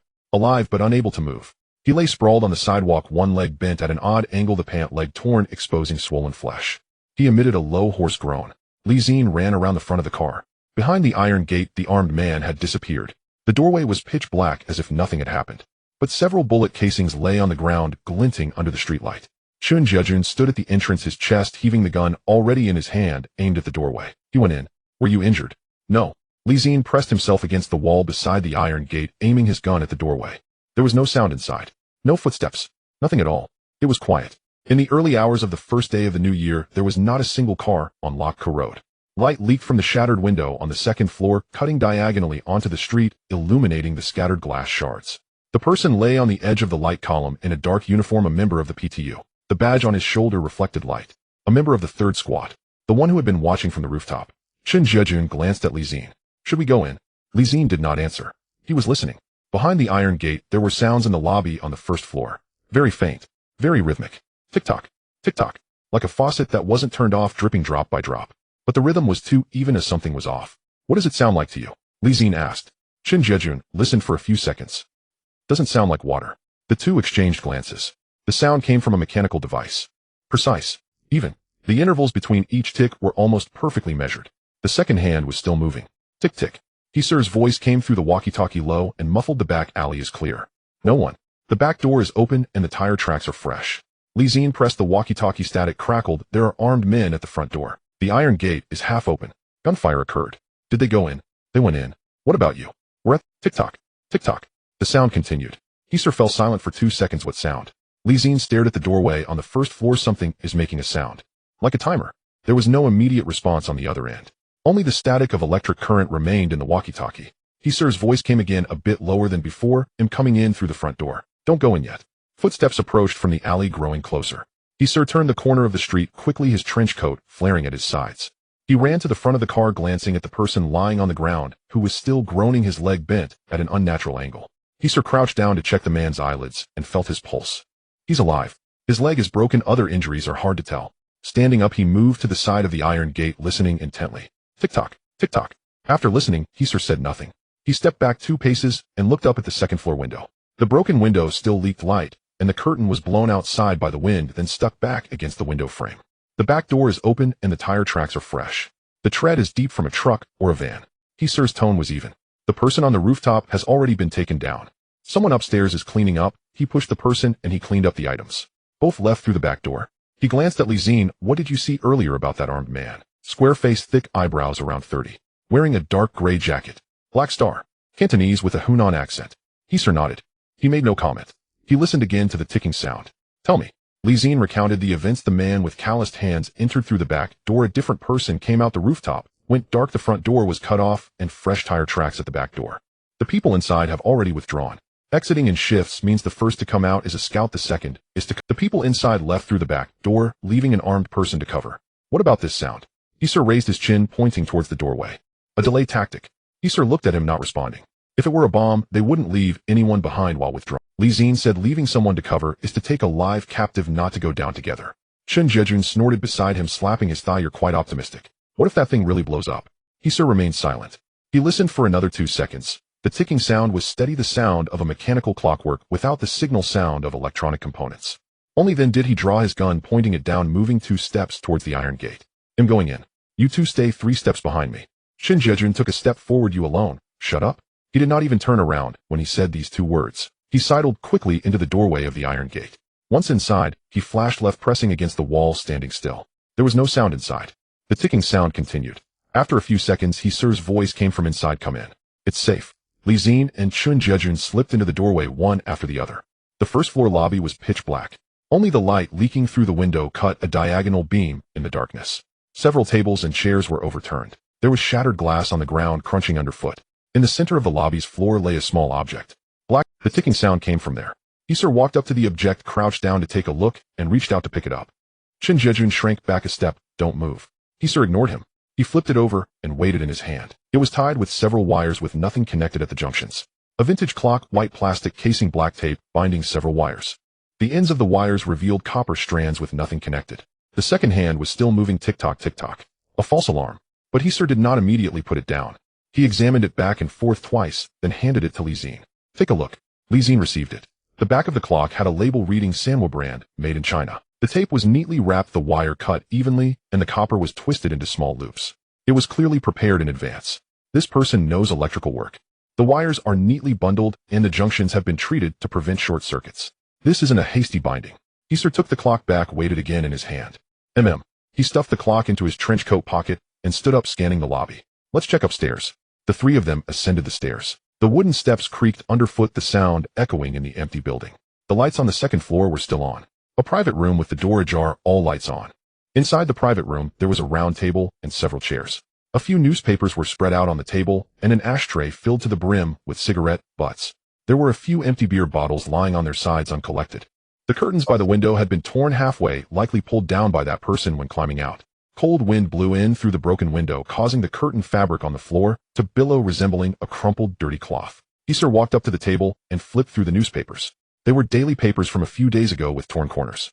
Zi-Jie crouched down to examine the beer bottles, counting them with his fingers, 3 brands different. A table full of people couldn't agree on a single drink. Sir didn't even look back. He picked up the ashtray, tipped out the cigarette butts, and poked at them. Red Double Happiness Marlboro, and another by Shaw. Inland cigarettes. Hunan cigarettes.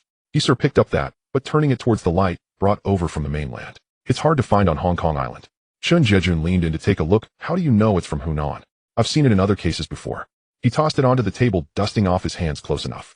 Zi-Jie walked to the window and glanced down. On the street, the person who had fallen lay there, but someone was already crouching beside him. Other PTU teams had arrived. The sound of an ambulance siren approached from afar, growing closer. As he withdrew his gaze, his peripheral vision swept across the floor, where the curtained fabric was billowing. The edge revealed a corner of paper, as if something were pressed underneath. He feigned disinterest, averting his gaze and scanning the private room. In the corner, a briefcase had been turned over. The zipper was open and its contents had been dumped out. Several documents were scattered on the ground. Zi-Jie was crouching down to pick them up, examining them page by page. When he flipped to the third page, his hand paused. He pulled out that sheet of paper, holding it up to the light for 2 seconds. The third day of the new year. Zi-Jie approached. The paper bore a hastily drawn map, a part of Wanshai, with several circles drawn on it. One of the circles was at the intersection of Ka-Kui Road and CFA Road, circled twice in red ink. Next to it was a single word, goods. Zi-Jie folded the paper neatly and put it in his pocket. The third day of the new year is when the delivery takes place at Jin Yunlai. His voice was half a tone lower than before. He glanced outside. A faint gray-white light appeared at the edge of the horizon. He tapped his fingers on the windowsill twice and turned to walk towards the door. We're leaving. Disband the team. Zi-Jie stood by the table, picking up a cigarette, but from the ashtray to glance at it before tossing it back and clapping his hands. Why does this guy always leave halfway through his sentences? Zi-Jie did not respond. He memorized the location of the map in his mind, crouching down by the window to lift the curtain fabric. Underneath was a photograph. A man in profile wearing a leather jacket, standing on the street smoking. The back of the photo had pencil writing mostly erased, leaving only a radical. A single radical. He flipped the photo over, holding it up to the light outside. There was another line of text at the corner, erased even more faintly, but the pencil indentations remained. 1. January 1st.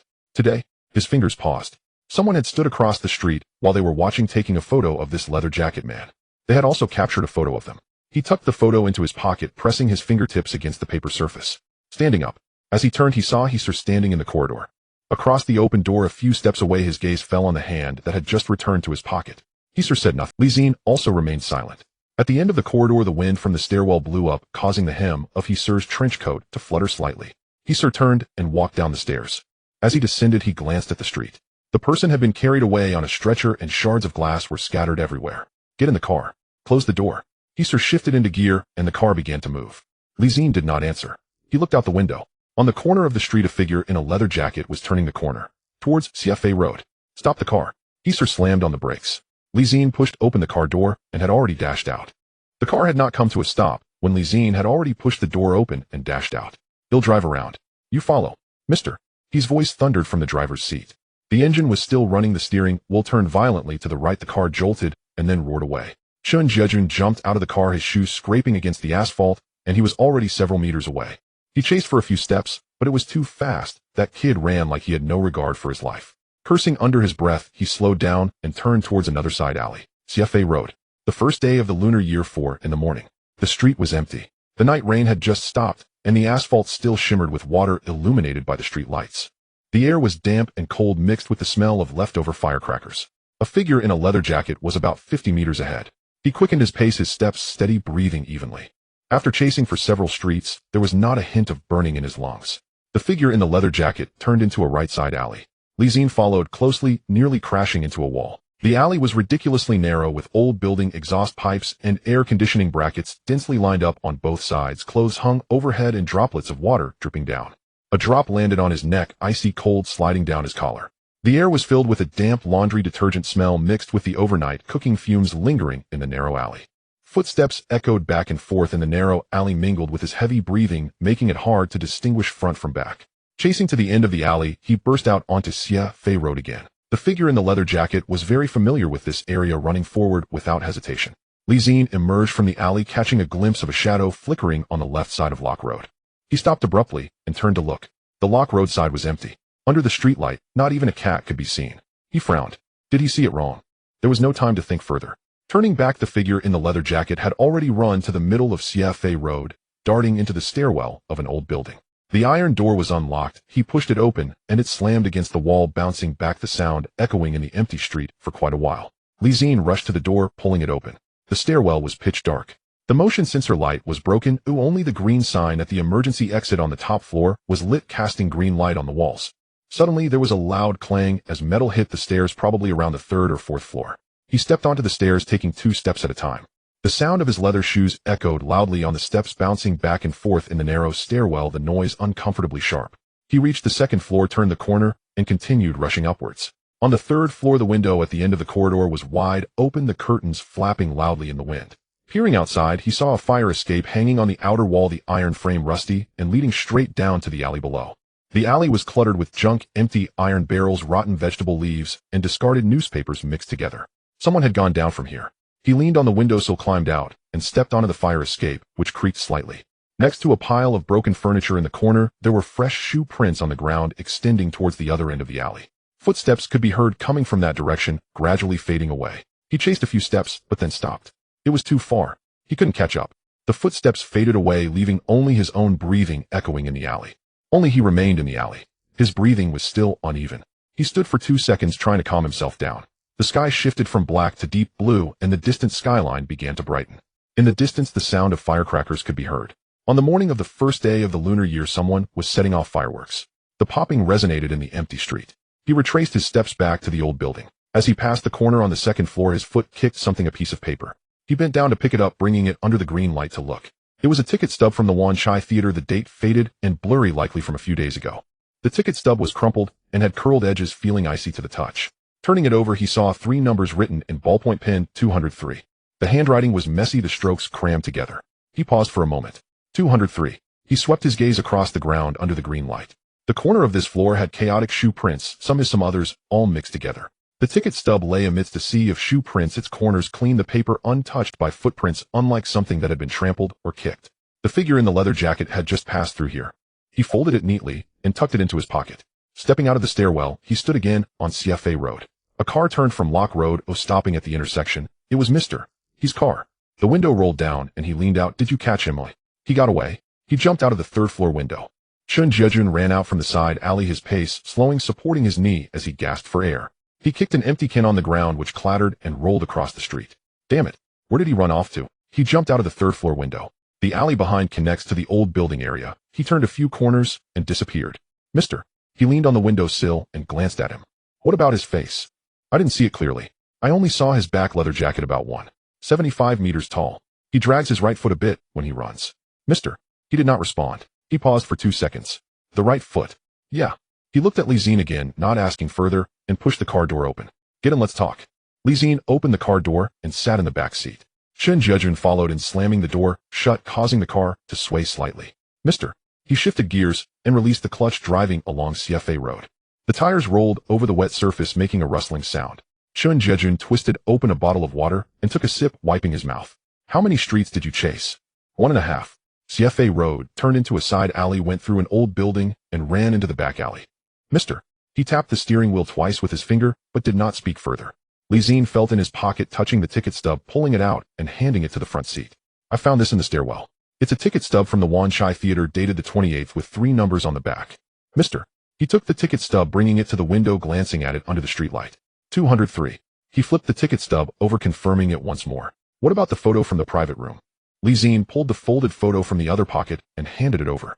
Mister. He took it, examined it against the light for 2 seconds, his brow slightly furrowing. The leather jacket one. It should be. There's pencil writing on the back, mostly erased, leaving just a single character on the left side, looking like the beginning of a surname. There were also numbers in the corner, 1, but he didn't know if it was a date or a code. Mister. He flipped the photo back and forth, pausing his fingers on the steering wheel. Zi-Jie leaned over from the front seat. Is it from today, Yeah. Zi-Jie leaned back into his seat, his lips moving slightly. Someone was taking pictures of us from the opposite side. Mister. He did not reply, putting the photo and ticket stub into his pocket. The 3rd day of the lunar year. Mister. His voice dropped a notch. Only 2 days left. At the intersection of Lock Road and CFA Road, outside the entrance of Jingyun Lot, Zi-Jie mentally repeated the location. The 3 numbers on the ticket stub were still turning in his mind. 203. A thought suddenly flashed through his mind. The figure in the leather jacket was not running fast, and was very familiar with the terrain. If he truly wanted to shake them off, he could have escaped long ago. The sound from the 3rd floor seemed to be a reminder of where to chase. That ticket stub was deliberately left for him to find.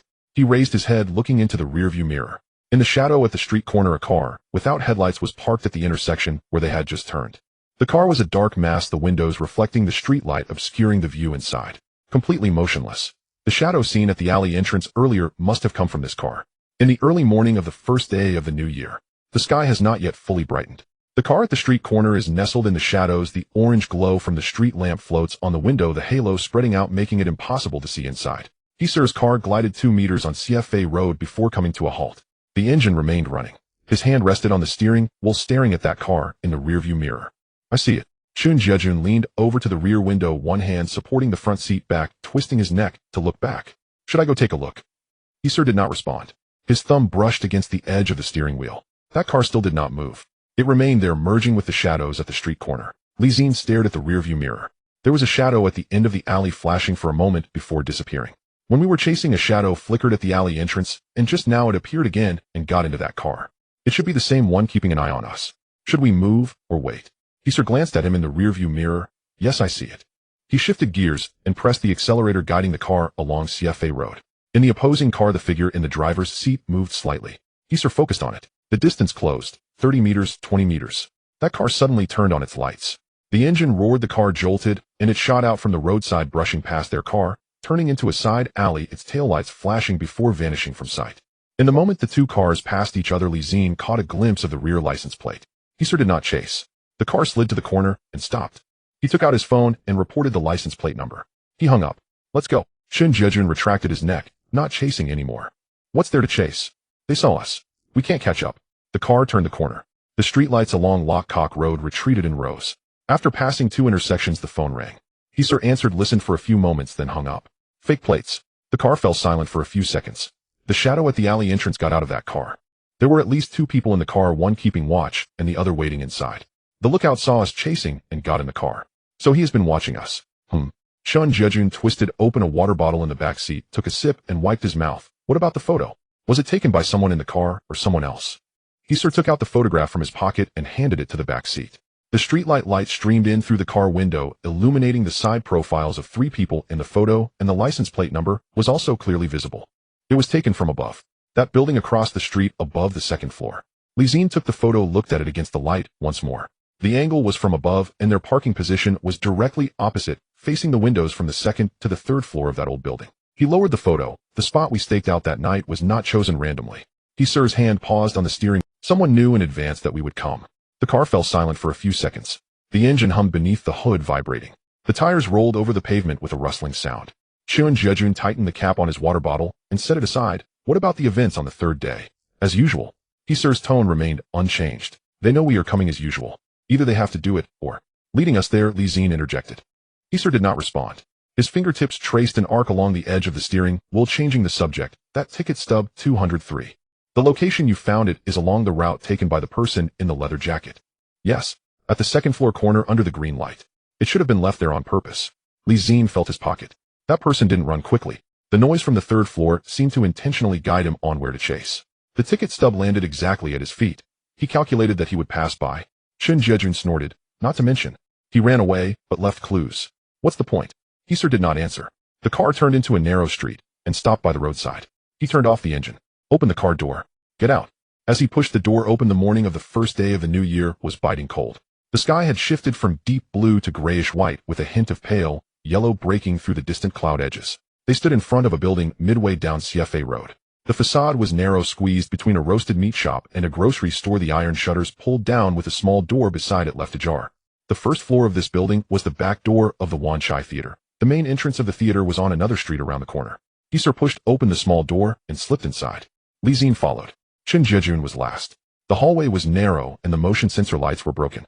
Only a bit of gray-white light filtered in through the window at the end. Ka-Kui did not stop and went straight to the 2nd floor. At the end of the corridor, room 207. The door was closed. The paint on the door was peeling green, paint flaking off in patches. The door plate was crooked and dust had gathered evenly, as if intentionally left uncleaned. Ka-Kui reached out to push it. It was locked. He took out a bunch of keys from his pocket, selected one, inserted it. The lock clicked open. Zi-Jie widened his eyes behind him. Wow, you even have the key to this door. I know the owner of this building. He went back to his hometown for the new year, and the key is with me. He pushed the door open. The room was small. A bed, a table, and a wardrobe. The curtains were drawn, and the light was heavy and stifling. There was a damp smell in the air mixed with cigarette smoke and the odor of sweat from the previous night. Ka-Kui walked in without turning on the light. Standing by the window, he opened a gap in the curtains and glanced outside. Lock Road. Zi-Jie walked over and looked outside through the gap in the curtains. This window faced the direction of Jin Yunlai.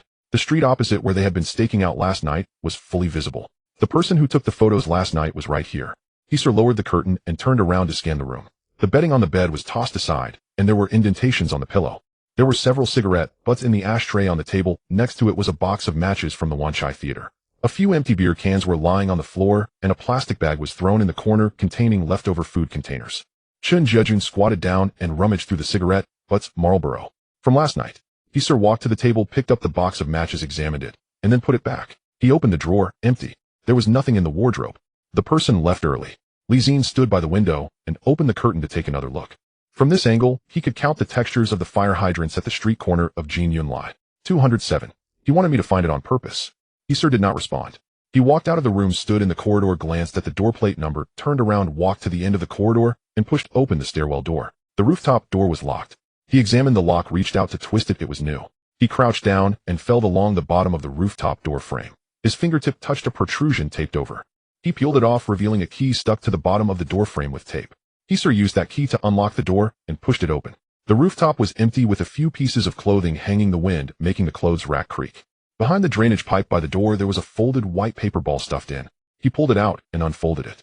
A line written in pencil was scrawled on it. On the third day at Jin-Yun-Lai at 10 o'clock in the evening. The goods are in the car, no one gets out. There was no signature. Hisar read it twice, folded the paper neatly, and put it in his pocket. Let's go. While going downstairs, Zi-Jie walked behind him. On the first day of the new year morning, the streets were empty. In the distance, firecrackers went off, crackling in bursts. The air was filled with the smell of gunpowder. Hisar stood beside the car and lit a cigarette. He took a puff and exhaled. The white smoke dispersed in the cold air. Before the third day, help me with something. Zi-Jie scratched the back of his head. The third day? Isn't the license check scheduled for the 7th? They want to delay the license check. Hisar took a drag from his cigarette and extinguished the butt. On New Year's Eve, when you went through several streets in Wanchai, did you notice whose turf it was? Zi-Jie thought for a moment. On Lok-Kok Road, there are many from Hunghing. Lan Yuliang is managed by Hunghing. What about Siefei Road? Zi-Jie paused for a moment. I didn't pay attention. Hisar looked at Zi-Jie. Zi-Jie recounted it. On New Year's Eve afternoon, they checked the licenses while passing through 3 streets. Lok-Kok Road, Siefei Road, and Luya Road. Jin-Yun-Lai is on Lok-Kok Road. Lan Yuliang is on Siefei Road. Each street has its own people standing guard, watching and collecting debts, each with their own ways. Near the end of Siefei Road, there was a tea restaurant with a few people sitting out front, not looking like Hunghing's. Hisar replied with an, that's from Dongxing. He opened the car door, get in the car, and let's talk while driving. The car drove forward along Siefei Road. Hisar rested one arm on the steering wheel, and with the other hand pointed out the window. This area between Lok-Kok Road and Siefei Road used to be Hunghing's. Jin-Yun-Lai was run by Hunghing before last year it changed owners, and the new owner is close to Dongxing. Zi-Jie leaned forward. So Jin-Yun-Lai is now Dongxing's. It's hard to say. It's clearly written in the accounts. But things that happen below the surface can't be documented in the accounts. Hisar turned a corner, driving into a narrow street. Both sides of the road were lined with old buildings, and several shops were open on the first floor, but all the iron shutters were pulled down. On the first day of the new year, no one was opening the door. A Hus group are drifters with no roots on Hong Kong Island. If they can settle at Jin-Yun-Lai, it means someone built a bridge for them. Who built the bridge? Who is behind this matter? The car stopped at an intersection. Hisar pointed to a closed mahjong parlor at the street corner. Hunghing's. The owner is close friends with the leader of Hunghing in Wanchai. At the end of last year, someone came to collect protection fees. After 3 months, this shop never opened again in the 4th month. Zi-Jie clicked his tongue. Was it done by someone? Yes. Who did it? We don't know. But to snatch food from Hunghing's mouth is not something ordinary people can do. Zi-Jie looked at the sign of that mahjong parlor. Red background with white characters. The paint had faded to a grayish pink, and a notice of unpaid fees was posted on the iron shutter at the entrance. To be able to take Hunghing's turf without leaving a name. Zi-Jie always felt that this matter was closely related to that leather jacket from last night. Could that leather jacket not belong to a Hus people? Hisar glanced at him through the rearview mirror. The person we chased last night. He didn't run fast, and was familiar with the terrain. The noise from the 3rd floor seemed to be reminding me where to chase. The ticket stub was also deliberately dropped. He didn't want to run. He wanted to be seen. Hisar did not respond. He looked at him for a moment. Continue talking. If he is one of a Hus people, why leave clues? The transaction on the 3rd day, goods in the car, no one gets out. The time, place, method, all written on that note. Hisar stared ahead, remaining silent. He is telling us not to chase him anymore, but to go after the goods on the 3rd day. The car was silent for a moment. Zi-Jie scratched his head in the back seat. So whose person is that leather jacket? Hisar did not answer. He shifted gears, and the car moved forward. Let's return to the station. Rest for a bit. At 2 o'clock, meet at the intersection of Lok-Kok Road. The car stopped at the street corner outside Team ES station. Li Xin opened the car door, and the night wind carrying humidity hit him. He remained in the car, engine still running. That leather jacket might indeed not be from a Hus people. After saying this, he closed the car window. The car turned around and drove back along the route. On the first day of the new year, the station was quieter than usual. There were not many people in the corridor, and the radio in the duty room was playing Cantonese opera softly humming. Ah Chong sat in the duty room holding a cup of tea. When he saw them come in, he did not ask much, only looked up at them. There's still kanji in the canteen. Zi-Jie went to take a shower first. Li Xin did not rush, standing at the end of the hallway, opening the window for some fresh air. The sounds of firecrackers were sporadic outside, occasionally going off. The leather jacket room 207, the photos, the note, the car without headlights, he Sir's words, Ahu Jin Yun, lie the third day. Whose leather jacket is it? Whose car is it? And that person who took the photos standing at the window of 207 captured the picture of the three of them in the early morning of the first day of the new year. After taking the photos, he left without tidying up the room. Was it because he didn't have time to tidy up? Or did he not need to tidy up at all? Zi-Jie's voice came from down the hallway. His hair was still wet, and he had changed into a clean uniform. Let's go have a bowl of kanji. Standing here in the wind won't yield any results. Li Xin closed the window. He followed Zi-Jie towards the canteen. Passing through the corridor, they walked past the bulletin board, which had the scheduling chart during the new year. From New Year's Eve to the 7th day, Team ES 3rd Squad collaborated with O Records to conduct anti-crime patrols. On the third day, a circle was drawn around that block marked by Sir. There weren't many people in the canteen. The chef was sitting at the door smoking. When he saw them enter, he extinguished his cigarette and stood up. The kanji is still hot. Serve yourself. White kanji with century egg and lean meat added. Li Xin served himself a bowl and sat by the window. The hot kanji went down his throat and drowsiness surged along with the warmth. After a few bites, he set the bowl down and stared outside in a daze. Zi-Jie finished a bowl in 2 to 3 gulps and asked for another half bowl, mumbling as he drank. You said that leather jacket. If he wants to help us, why not just say it directly? Why go through so much trouble? Because he can't say it directly. Why, oi? Someone is watching him. Zi-Jie set down his spoon and glanced at him. One of us. Li Xin neither nodded nor shook his head. But Zi-Jie understood his expression. Damn. He threw the spoon into the bowl, leaned back against the chair. This water is getting murkier and murkier. Li Xin picked up the bowl and finished the remaining kanji. Zi-Jie shook his head at the sight of him drinking kanji silently. You sure know how to keep your cool. Otherwise, should I jump up and curse? Zi-Jie choked for a moment, thought about it, and then lifted his bowl to finish the remaining kanji. The bowl was empty. Drowsiness could no longer be suppressed. Li Xin set down the bowl, greeted Zi-Jie, and returned to the dormitory. He intended to sort through the remaining clues. His head barely touched the pillow, and his eyelids felt heavy. When he woke up, it was already a bit late.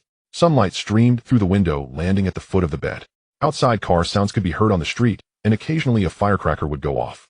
On the afternoon of the first day of the new year, the streets were bustling with people. When he reached the entrance of the station, Zi-Jie was already waiting there, chewing gum, leaning against the wall, while flipping through a newspaper. Let's go. He Sir is waiting at the intersection of Lock-Cock Road at 2 o'clock. The two walked along Lock-Cock Road towards the streets. On the first day of the new year were quieter than usual, but not completely devoid of life.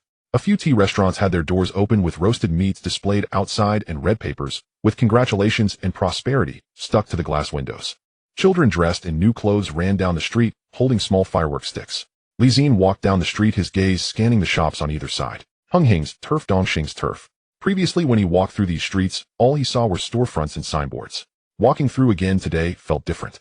In front of the tea restaurant on this street, a few young men in leather jackets sat smoking, chatting, their eyes moving. In front of the mahjong parlor on that street, a middle-aged man in a suit stood with a walkie-talkie in his hand. When he saw them pass by, he followed them with his gaze for a moment before looking away. Did you notice that? Zi-Jie whispered beside him. I didn't pay much attention to these before. After what he Sir said today, looking at this street does feel different. When they reached the intersection of Lock-Cock Road, he Sir's car was already there. The window rolled down, he nodded to them. Get in the car. The car did not head towards Jinyun Lai, but turned into Luya Road, driving towards the north of Wanchai. As soon as Zi-Jie got in the car, he leaned forward. Where to? Just looking around. He Sir kept the speed steady, slowly cruising along the streets of Wanchai. Occasionally he would raise his chin. That tea restaurant often gathers with the people from Liansheng. He raised his hand to point again. That parking lot, Dongxing's goods often go through there. Li Xin sat in the passenger seat taking notes. When the car reached the end of Xie Road, he Sir slowed down. There was a mahjong parlor at the street corner open even on the first day of the new year, with several men standing out front smoking and talking. He Sir directed his chin towards that side. That one, did you see it? Li Xin followed his gaze. In front of the mahjong parlor stood 3 or 4 people, one of whom had his back to the street, wearing a brown leather jacket, laughing and chatting with someone next to him. While talking, his gestures were large, and he was laughing so hard his shoulders shook. That person, Li Zi looked over.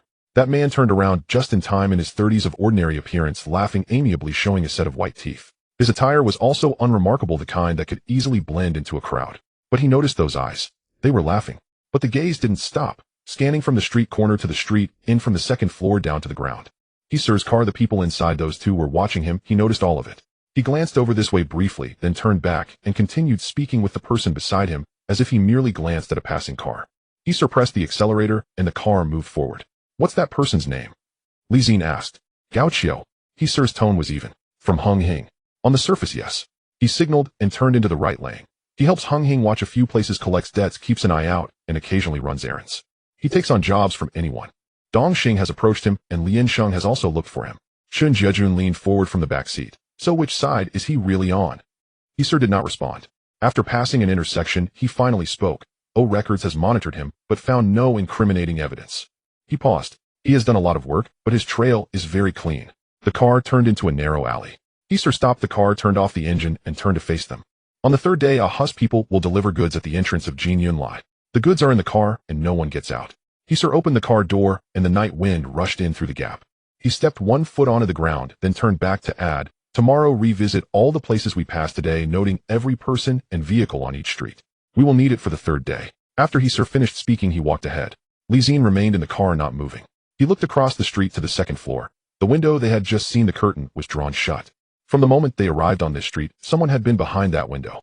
The curtain had just moved slightly. He recalled the angle of the photo from 207, taken from above, clear, even capturing the license plate.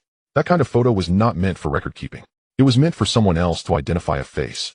The sunlight of the first day of the new year shone down on the road, glaringly bright. He looked towards the mahjong parlor in the distance. Gao Qiu was still there, talking to someone, laughing loudly. Li Zi retracted his gaze, pushed open the car door, and stepped out to follow Sir. The air was filled with the smell of gunpowder, sharp and pungent. There are still 2 days left. On the third day, it won't just be that batch of goods coming. He opened his eyes, light spilling across half of the window. He reached for the alarm clock and glanced at it, 9:15. After 6 hours, his eyelids were not heavy anymore. He lay for 2 seconds before sitting up. Outside the window, firecrackers were popping. The morning of the second day of the new year was livelier than yesterday.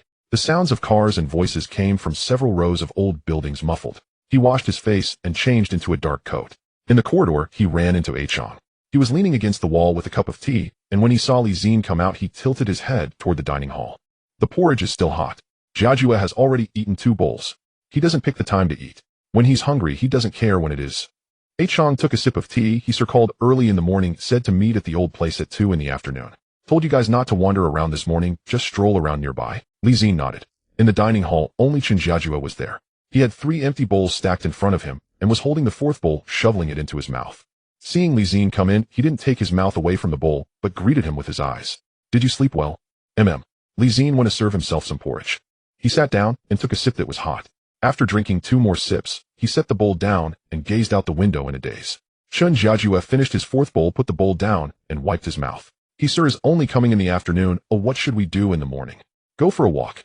Where? The nearby streets. Li Zi picked up the bowl and took another sip. The road we walked yesterday, we will walk it again today. Zi-Jie glanced at him. Haven't we walked it once already? Sir said, tread once, not take a look. Zi-Jie thought for a moment and didn't say anything more. The 2 of them left the quarters. At the door, there was a layer of firecracker debris crunching underfoot, like stepping on coarse sandpaper. They walked along Lock Road toward Chefei Road. The streets on the second day of the new year were much less empty than on the first day.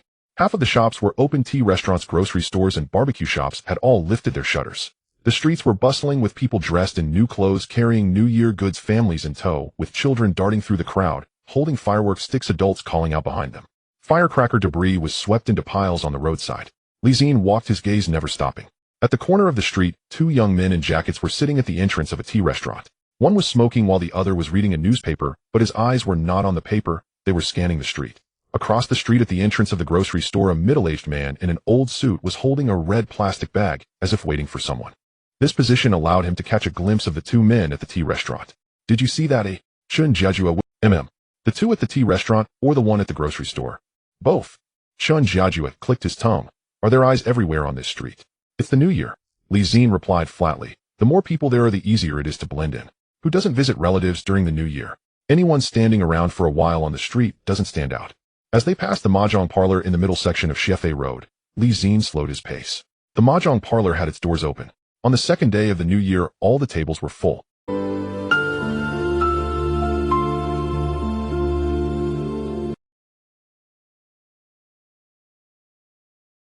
The sound of shuffling tiles spilled out from the entrance, mingled with shouts and laughter.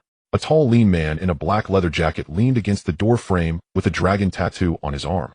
He was smoking, his gaze sweeping across the street. When he saw Zi-Jie and Zi-Jie approach, his gaze paused for a moment before moving away. "Let's go," Zi-Jie said quietly, not stopping his steps. After they passed, Zi-Jie spoke up. "There are so many people on this street. How can you tell who's keeping watch and who's just passing by?" "You can tell." "How?" Zi-Jie thought for a moment. "By their eyes." Zi-Jie waited for him to continue. "Those who are just passing through." He paused as if searching for words. "Their eyes won't stay fixed on one spot. They look at signs, the road, the cars. Their attention is scattered. But those standing on the street are different. Their eyes are always searching for someone. Who enters which door, who lingers across the street, who steals an extra glance." He slowed his pace slightly. "They don't look at you. They look at the people behind you." After saying this, he fell silent for 2 seconds. These thoughts had never crossed his mind before. Zi-Jie clicked his tongue, walking a few steps before speaking. "I never thought about these things while patrolling the streets before. Before there was no need to think. What about now?" "Now." Zi-Jie looked ahead. "I can't afford not to think anymore." They reached the end of Shefe Road. The mahjong parlor that he pointed out yesterday appeared at the corner of the territory of Hongxing, where Chow stood yesterday. The person at the entrance had changed. A man in a brown leather jacket squatted at the entrance, talking to a vendor selling oranges. His voice was loud and his laughter was equally bright, echoing across half the street. Chow, still the same cheerful demeanor. One hand rested on his knee, the other pointing at the oranges on the stall, his mouth moving quickly. "These oranges look nice. I bought a pound yesterday, and 3 out of 7 were sour. Do I dare buy from you again today?" The vendor replied quickly. "That was just your bad luck. He'll guarantee these oranges are sweet today. If any are sour, you can exchange them." "Exchange? I've already eaten them. How can I exchange?" "Then just spit them out." The two laughed heartily. Zi-Jie walked past them, not stopping. Out of the corner of his eye, he swept over Chow, who hadn't looked at them, still joking with the vendor, his shoulders shaking with laughter. But the angle of his eyes was off. It was as if he was bantering with someone, but his peripheral vision remained on the street. Just like yesterday. After passing by, Zi-Jie lowered his voice. "He seems not to be looking at us. He is watching." "Where?" "From the corner of his eye." Zi-Jie looked back once more. Chow was still bantering with the vendor, not turning his head. "Don't look anymore," Zi-Jie said softly. "If you keep looking, he will truly see us." Zi-Jie withdrew his gaze, clicked his tongue. "Your eyes."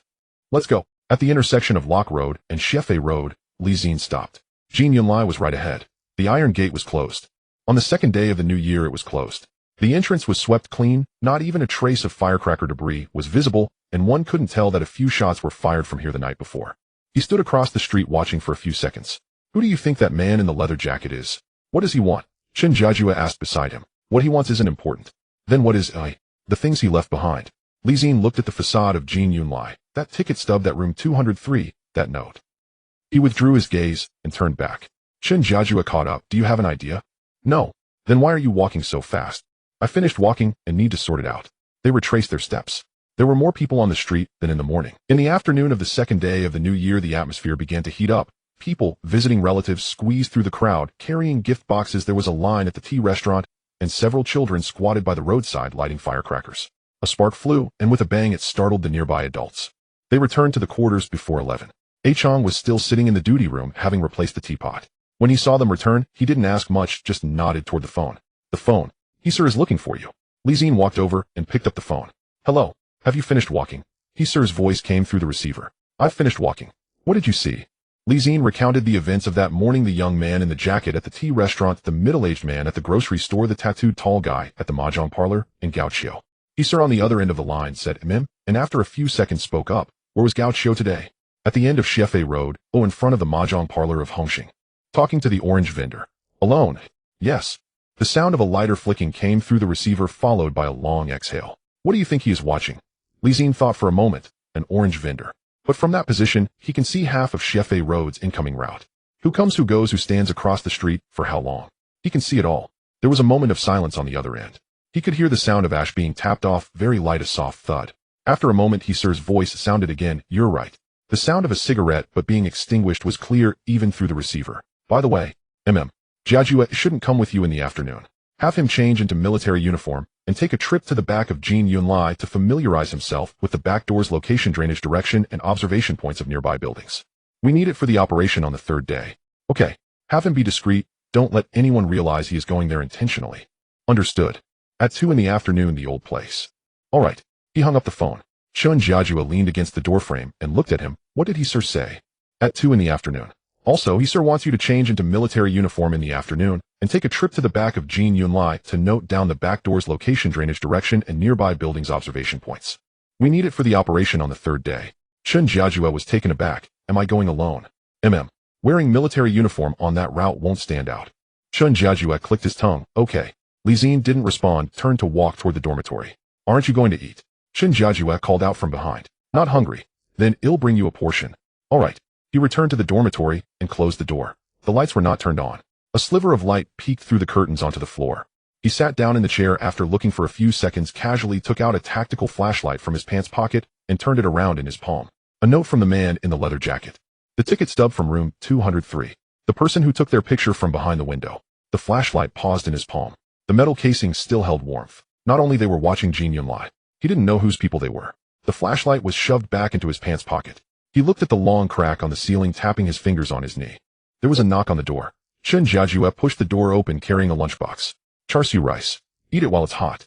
He placed the lunchbox on the table, pulled a chair beside him, took out a pair of disposable chopsticks, and handed a pair over. Zi-Jie took the chopsticks and picked up a piece of char siu to put in his mouth. What were you thinking just now? Zi-Jie also opened a pair of chopsticks and picked a piece of meat from his lunchbox. Thinking about the third day. What did you come up with? I haven't figured it out yet. Zi-Jie chewed his rice, his cheeks bulging as he chewed for a while before swallowing and saying, You're a stable person in speech and action, but you have a flaw. What flaw?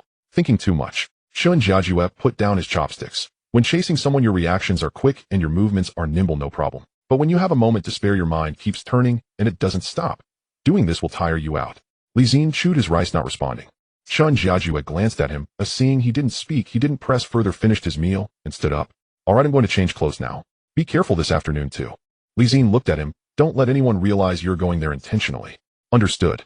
Zi-Jie clicked his tongue. He'll just squat down to tie my shoelaces when I get clothes, and he'll see everything. He said no more and opened the door to leave. Zi-Jie continued eating that char siu rice. The rice had cooled down, and the char siu oil had coagulated on the grains, forming a layer of white. He quickly finished it off, cleaned up the lunchbox. The light outside changed angles, and the bright spot on the floor tilted by more than half. He glanced at the time. It was 1:45. He came out of the quarters, walking toward the intersection of Lock Road. The street was busier than in the morning. On the afternoon of the second day of the new year, people visiting relatives began to head out, carrying rice cakes, fruits, and gift boxes dressed freshly. Children ran behind adults, clutching small firework sticks. When they reached the intersection, Sir's car was already parked there. The car window rolled down, and Sir glanced at him. Get in the car. Zi-Jie opened the door and sat in the passenger seat. There was no one else in the car. Sir shifted into gear, and the car drove west along Lock Road. The speed was not fast, cruising slowly. Where is Zi-Jie?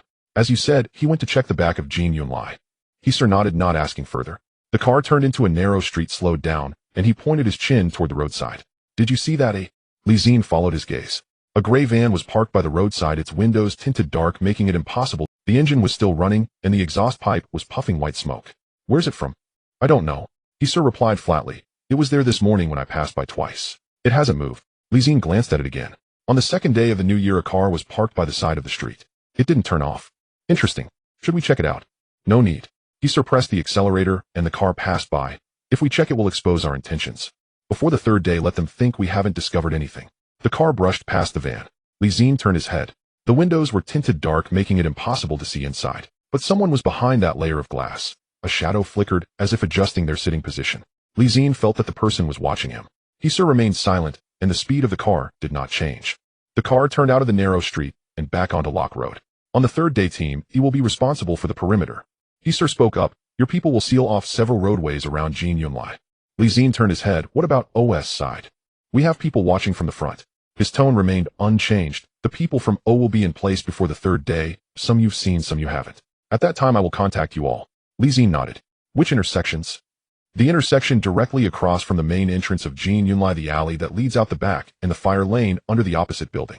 Sir tapped a few times on the steering wheel. The car stops, the goods are handed over, and the people leave. It won't exceed 3 minutes. You don't need to check who is coming. Just seal the road, don't let the car escape. The note said the goods are in the car, but the people don't get out. Zi-Jie added.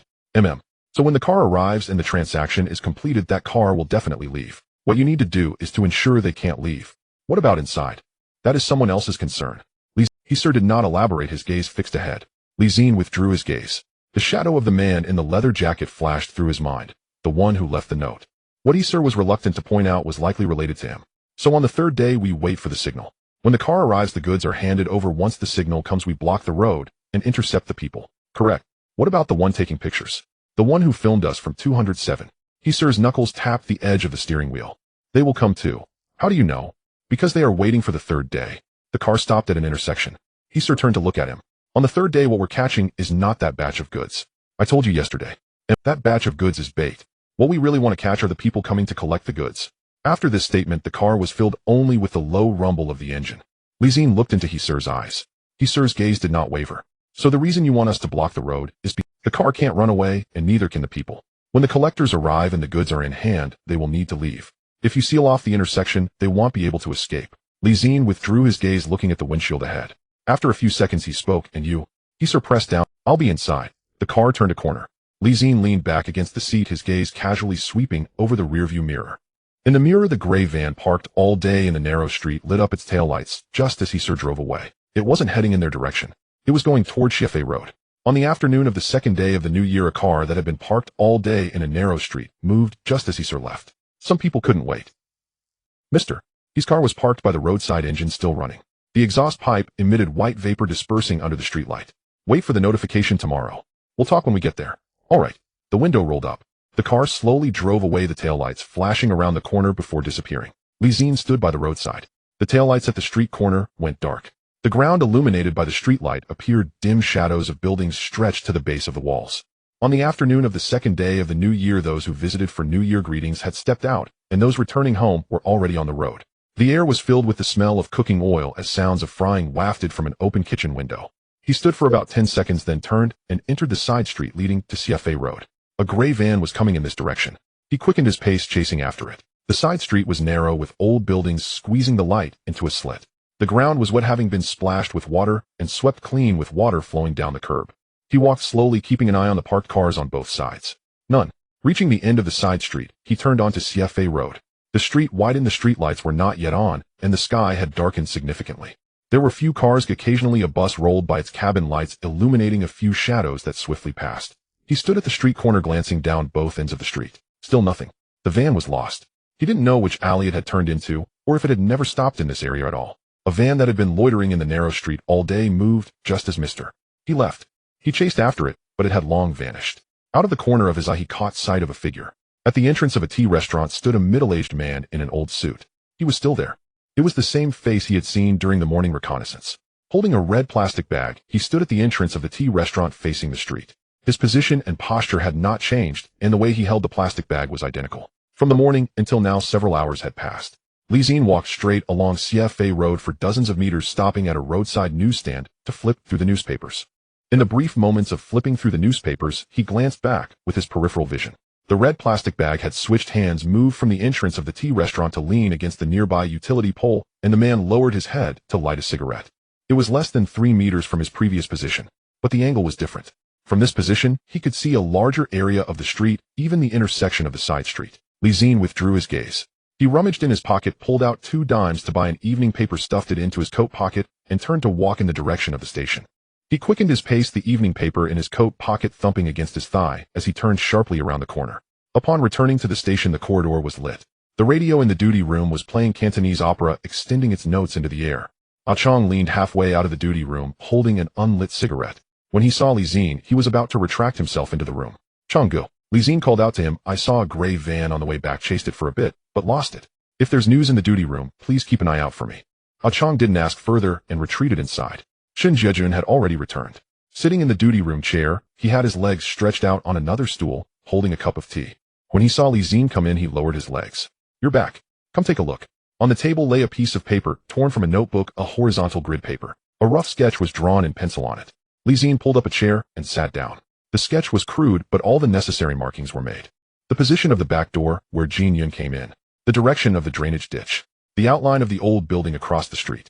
A few numbers were noted beside it, likely indicating steps, distance, and angles. Zi-Jie pointed to several spots on the map with his finger. The iron door at the back was locked from the inside. A latch outside had a lock on it, and it can be opened with a kick. He traced his finger over the map. There's a drainage ditch in the middle of the alley covered with a concrete slab. I lifted it to take a look. It was dry underneath. Nothing was hidden there. Zi-Jie didn't ask further. What about the building across the street? Zi-Jie tapped 2 times on the 3rd floor position on the map. There's a window on the 3rd floor directly facing the back alley. The curtain was half drawn and no one was inside. The window was open. I stood in the alley and glanced up a few times from that window. You could see both the back door and the drainage ditch. Zi-Jie folded the sketch paper and put it in his pocket. We'll be in position at 9 o'clock tomorrow night. All right. The duty room fell silent. The radio changed to another Cantonese song, the airless long notes drifting from the end of the corridor. Zi-Jie leaned back in his chair silent. Zi-Jie stood up. Let's go eat first. The cafeteria has added dishes tonight. Ah-Chong said they made braised beef brisket with radishes. You go ahead, I'll wait a bit. Don't overthink it. Tomorrow's matters will naturally find a way. After speaking, he took his teacup and left the duty room. The corridor fell silent. Zi-Jie sat alone for a while. The fluorescent light in the duty room buzzed, illuminating the table in a stark white. He fished out Zi-Jie's sketch from his pocket, spreading it open on his lap. The pencil lines on the paper shimmered gray under the light, clearly marking the back door, the drainage ditch, and the window on the 3rd floor across the street. Mister, he said that batch of goods was bait, and they were actually after the person receiving it. Hey, if you don't come soon, the beef brisket will be gone. A shout from Zi-Jie at the end of the corridor. Zi-Jie stood up. After dark, the station was a bit livelier than during the day. It was New Year, and not many from the department remained. Those who stayed were on duty. The cafeteria had set up a few tables with soy sauce and steam mingling together. Several uniformed personnel gathered around the table, chopsticks flying. Zi-Jie sat at the table, near the door, a bowl of beef brisket rice in front of him, a cigarette hanging from his mouth that was still unlit. When he saw Zi-Jie come in, he gestured with his chopsticks to the empty seat across from him. There's a seat here. Zi-Jie went to serve himself some rice, scooping up a bowl of beef brisket, and sat down next to Zi-Jie. After finishing the last 2 bites of rice in his bowl, he placed the empty bowl on the table. The clock on the wall pointed to 7:15. He stood up, taking the bowl and chopsticks to the sink, not returning to the dormitory, and walked directly toward the station's main gate. On the evening of the 2nd day of the new year, the streets of Wanchai were quieter than during the day. All the shops were closed with iron grates pulled down. Only a few tea restaurants and convenience stores still had their lights on. There were few people on the street, and occasionally a taxi passed by, its tires crunching over the remnants of firecrackers on the pavement. The air was filled with the smell of gunpowder. The streetlights cast an orange glow on the ground. He walked along Lockhart Road towards CFA Road. On the roadside, piles of swept firecracker remnants awaited collection by the cleaners. A few children squatted at the alley entrance, lighting sparklers, the sparks flickering in the night breeze. A woman in a cotton jacket next to them shouted with hands on her hips, "Light that one and go home, don't dawdle." Zi-Jie walked past them. The firecracker remnants crunched softly underfoot as he moved away. Reaching the end of CFA Road, he slowed down. The light at the entrance of the mahjong parlor was invisible from half a street away. Gaucho squatted next to a pushcart with different people around him. The 2 from the afternoon were gone, replaced by 2 new faces. One in a down vest with a gold chain around his neck. The other was small and shriveled in an old leather jacket, squatting and smoking. He was speaking with those 2. The voices were low and audible from a distance, but there were plenty of gestures, one hand gesturing in the air. The chubby one laughed, the thin one took a drag of his cigarette, remaining silent. Zi-Jie paused across the street, then turned and entered a nearby convenience store. After buying a bottle of water, he leaned against the door to open it. From this angle, he could just see the entrance of the mahjong parlor. Gaucho stood up, dusting off his knees, and said something to the 2. The chubby one nodded. The thin one still didn't speak, crushed the cigarette, and stood up. Gaucho turned around, facing the street. He lowered his arms and patted his clothes. He turned and pushed open the door to the mahjong parlor, stepping inside. One of the lights at the entrance went out. The chubby one also turned and walked away, heading towards Luya Road. The thin one followed behind him, dragging his feet. The entrance of the mahjong parlor fell silent. Only the pushcart selling oranges remained, covered with a plastic sheet, parked under the streetlight. Zi-Jie turned back to walk. The night wind had picked up more than before, rattling the iron grates along the roadside. He huddled his collar and quickened his pace. Returning to the station, the corridor was already quiet. The cafeteria lights were off. The radio in the duty room was also turned off.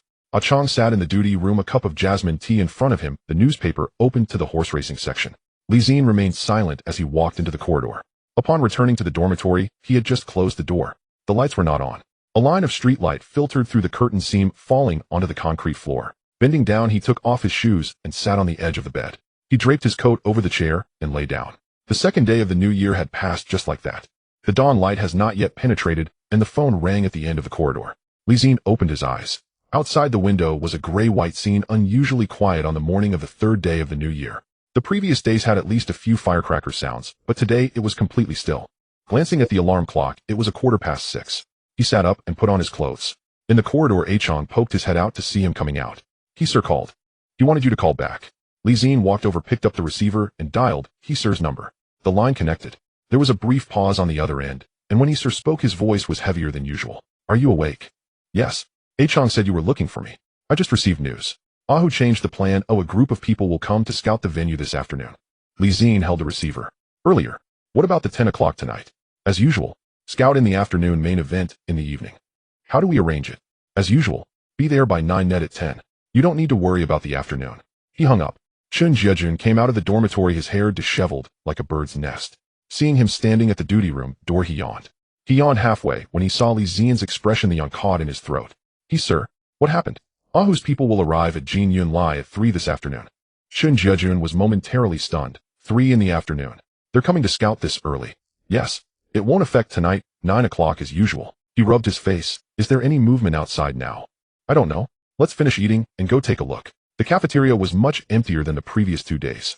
The chef was sitting at the door smoking, and when he saw them come in, he said, "The porridge is still hot. White porridge with a few slices of lean meat fragrant with ginger." Li Xin filled a bowl and sat by the window. He took a few sips and then set it down. The porridge was hot, but he didn't think it was the porridge's fault. His stomach felt tight, and he had no appetite. Chun Jiejun finished a bowl in 3 bites, then added half a bowl more, speaking with his mouth full. "Do you think that kid Gao Qiu has anything to do with that batch of people coming this afternoon?" Li Xin did not respond. After finishing his porridge, he returned to the dormitory to change into a darker coat. The stab-proof vest had been clinging to him since morning, and the edges had rubbed his sides raw. A tactical flashlight pressed against his thigh in his pants pocket. He shifted his position. Coming out of the base, the streets on the 3rd day of the new year were eerily empty. With the red day, those paying New Year visits stayed indoors, while those who went out did not pay visits. The busy street from the previous days now seemed to have its energy drained. Only 1 or 2 shops were open, and there were few with signs saying market opens on the 3rd day. Iron shutters were all pulled down, and piles of firecracker debris were swept to the roadside. The sky was overcast, the clouds thick, and the light was gray and dim. The air was damp and cold, and the wind stung his face. Li Xin walked along Lock Road. There were only a few passers-by on the street. An elderly woman was crossing the road with groceries, a young woman was pushing a stroller, and a child was squatting by the road playing with firecrackers. Those who had stood at the street corners, sat at the tea restaurant doors, or leaned against the telephone poles, all vanished. As he reached the end of Xie Road, he slowed his pace. The mahjong parlor was closed today. The iron shutter was pulled down, and the entrance was swept clean. The orange vendor was also absent. Gao Qiu was not there. He withdrew his gaze and continued walking. Chun Jiejun followed beside him, lowering his voice. "The mahjong parlor is closed." I haven't seen Gao Qiu either. That kid had been hanging around there every day for the past 2 days, and now there was no sign of him. Do you think something happened to him? Or was he called away by someone? I don't know." He fell silent, his gaze sweeping across the street. The spot where Gao Qiu had squatted for 2 days was empty. His gaze fell to the bottom of a telephone pole where someone was crouching. In a gray jacket with short hair and a square face, he was holding a cigarette, looking down at a newspaper. The ash had accumulated long enough that it hadn't been tapped off. He had seen him in Jin Yunlai's lobby on New Year's Eve. He kept walking across the street and kept his gaze level. As he walked past, Chun Jiejun whispered, "Is that Ahu's man?" What time did they arrive?" "Not sure. They were already here by 9. Chun Jiejun swallowed hard, not saying anything further. The two walked for a while longer. Li Xin stopped at a newsstand, flipped through a newspaper, tossed 2 dimes for a copy, and tilted his gaze towards Jin Yunlai. The man in the gray jacket was still squatting there. Another person came out from the alley, tall and wearing a black leather jacket with a faded green dragon tattoo on his right arm. He crouched down next to the man in the gray jacket and said something. The gray jacket didn't look up, only grunted in response. The tall, thin man stood up and walked across the street to lean against the wall to light a cigarette. From where he stood, he could see the entire route down Lock Road. It was a lookout position. Li Xin folded the newspaper and put it in his pocket. "Let's go." Turning the corner, Chun Jiejun finally spoke. "Just 2 of them. Is that all?" "Not just that." A gray old-style Toyota was parked at the end of Lock Road, its windows tinted, making it impossible to see inside. The engine was still running, and the exhaust pipe puffed out white smoke intermittently. Glancing at the license plate, he didn't stop. Chun Jiejun wanted to turn back, but Li Xin grabbed his arm. "Don't look back." Chun Jiejun's neck stiffened, and he swallowed hard. Back at the base, it was just past 10. Achong saw them come in. "He sir wants you to return a call." Li Xin picked up the receiver and dialed. "What happened this morning?" The other end picked up and asked immediately. "The gray jacket and the tall, thin guy are here, and the Toyota is parked at the end, 3 of them." "Has Jin Yunlai opened?" "Not yet. The iron shutter is down, but there are people inside. There's light coming from under the door." He sir responded with a sound. "What about Gao Qiu?" "I haven't seen him. The mahjong parlor is closed, and he's not on the street either." There was only the sound of breathing on the other end along with the faint sound of ash being tapped off a cigarette. Don't go out this afternoon. Stay at the base until dark. I've informed Liang Sir on my end. What about tonight? As usual. He hung up. Zi-Jie leaned against the doorframe. What did he sir say? Don't go out this afternoon. Wait. Zi-Jie wanted to ask who would be monitoring the afternoon situation, but the words caught in his throat. Zi-Jie returned to his dormitory and closed the door. The curtains were drawn, and the room was dim and stuffy. He didn't turn on the light, sitting down at the edge of the bed. There was wind outside that made the window frame hum. He looked at the sliver of light coming through the gap in the curtains. He leaned against the head of the bed and closed his eyes. His temples throbbed painfully. He turned over, and the bed creaked. Footsteps and the clattering of dishes came from the corridor. The cafeteria was serving food. He checked his watch. It was 11:30. The light from the gap in the curtains had dimmed significantly.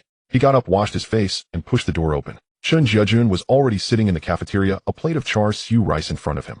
When he saw Zi-Jie come in, he pushed the plate of char siu rice across the table. I saved you a portion. He sat down and picked up the rice box. The char siu was still warm and shiny with oil. The two of them ate. The sky outside grew increasingly overcast, and the wind blew in through the window gaps, bringing a dampness. Zi-Jie looked outside. With this weather, it looks like it's going to rain tonight. Zi-Jie followed his gaze outside. The clouds were low gray and heavy. After finishing their meal, Zi-Jie returned to the dormitory to take a nap. Zi-Jie sat in the duty room, his fingers sliding unconsciously across the table. Gao was not on the street. He hadn't been there in the morning, and he wouldn't be in the afternoon either. So where could he be? Chong entered with a teacup, glanced at him, and returned to his spot. The sky outside grew even darker. The wind blew in through the window gaps, bringing the dampness before the rain. Zi-Jie stood up. I'm going out for a bit. Chong looked up. The teacup paused at his lips. Liang Sir said not to go out this afternoon. I'm just walking around. Chong looked at him, then stepped aside.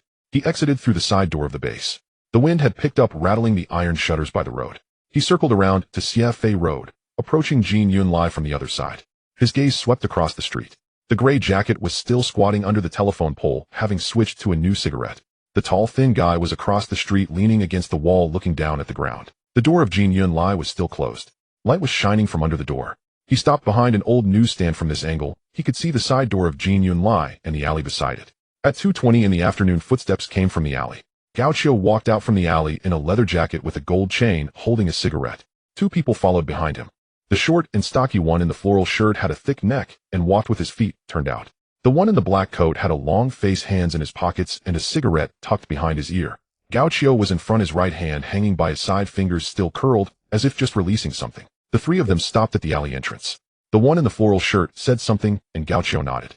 Zi-Jie remained still behind the newsstand. Then he saw the second group of people.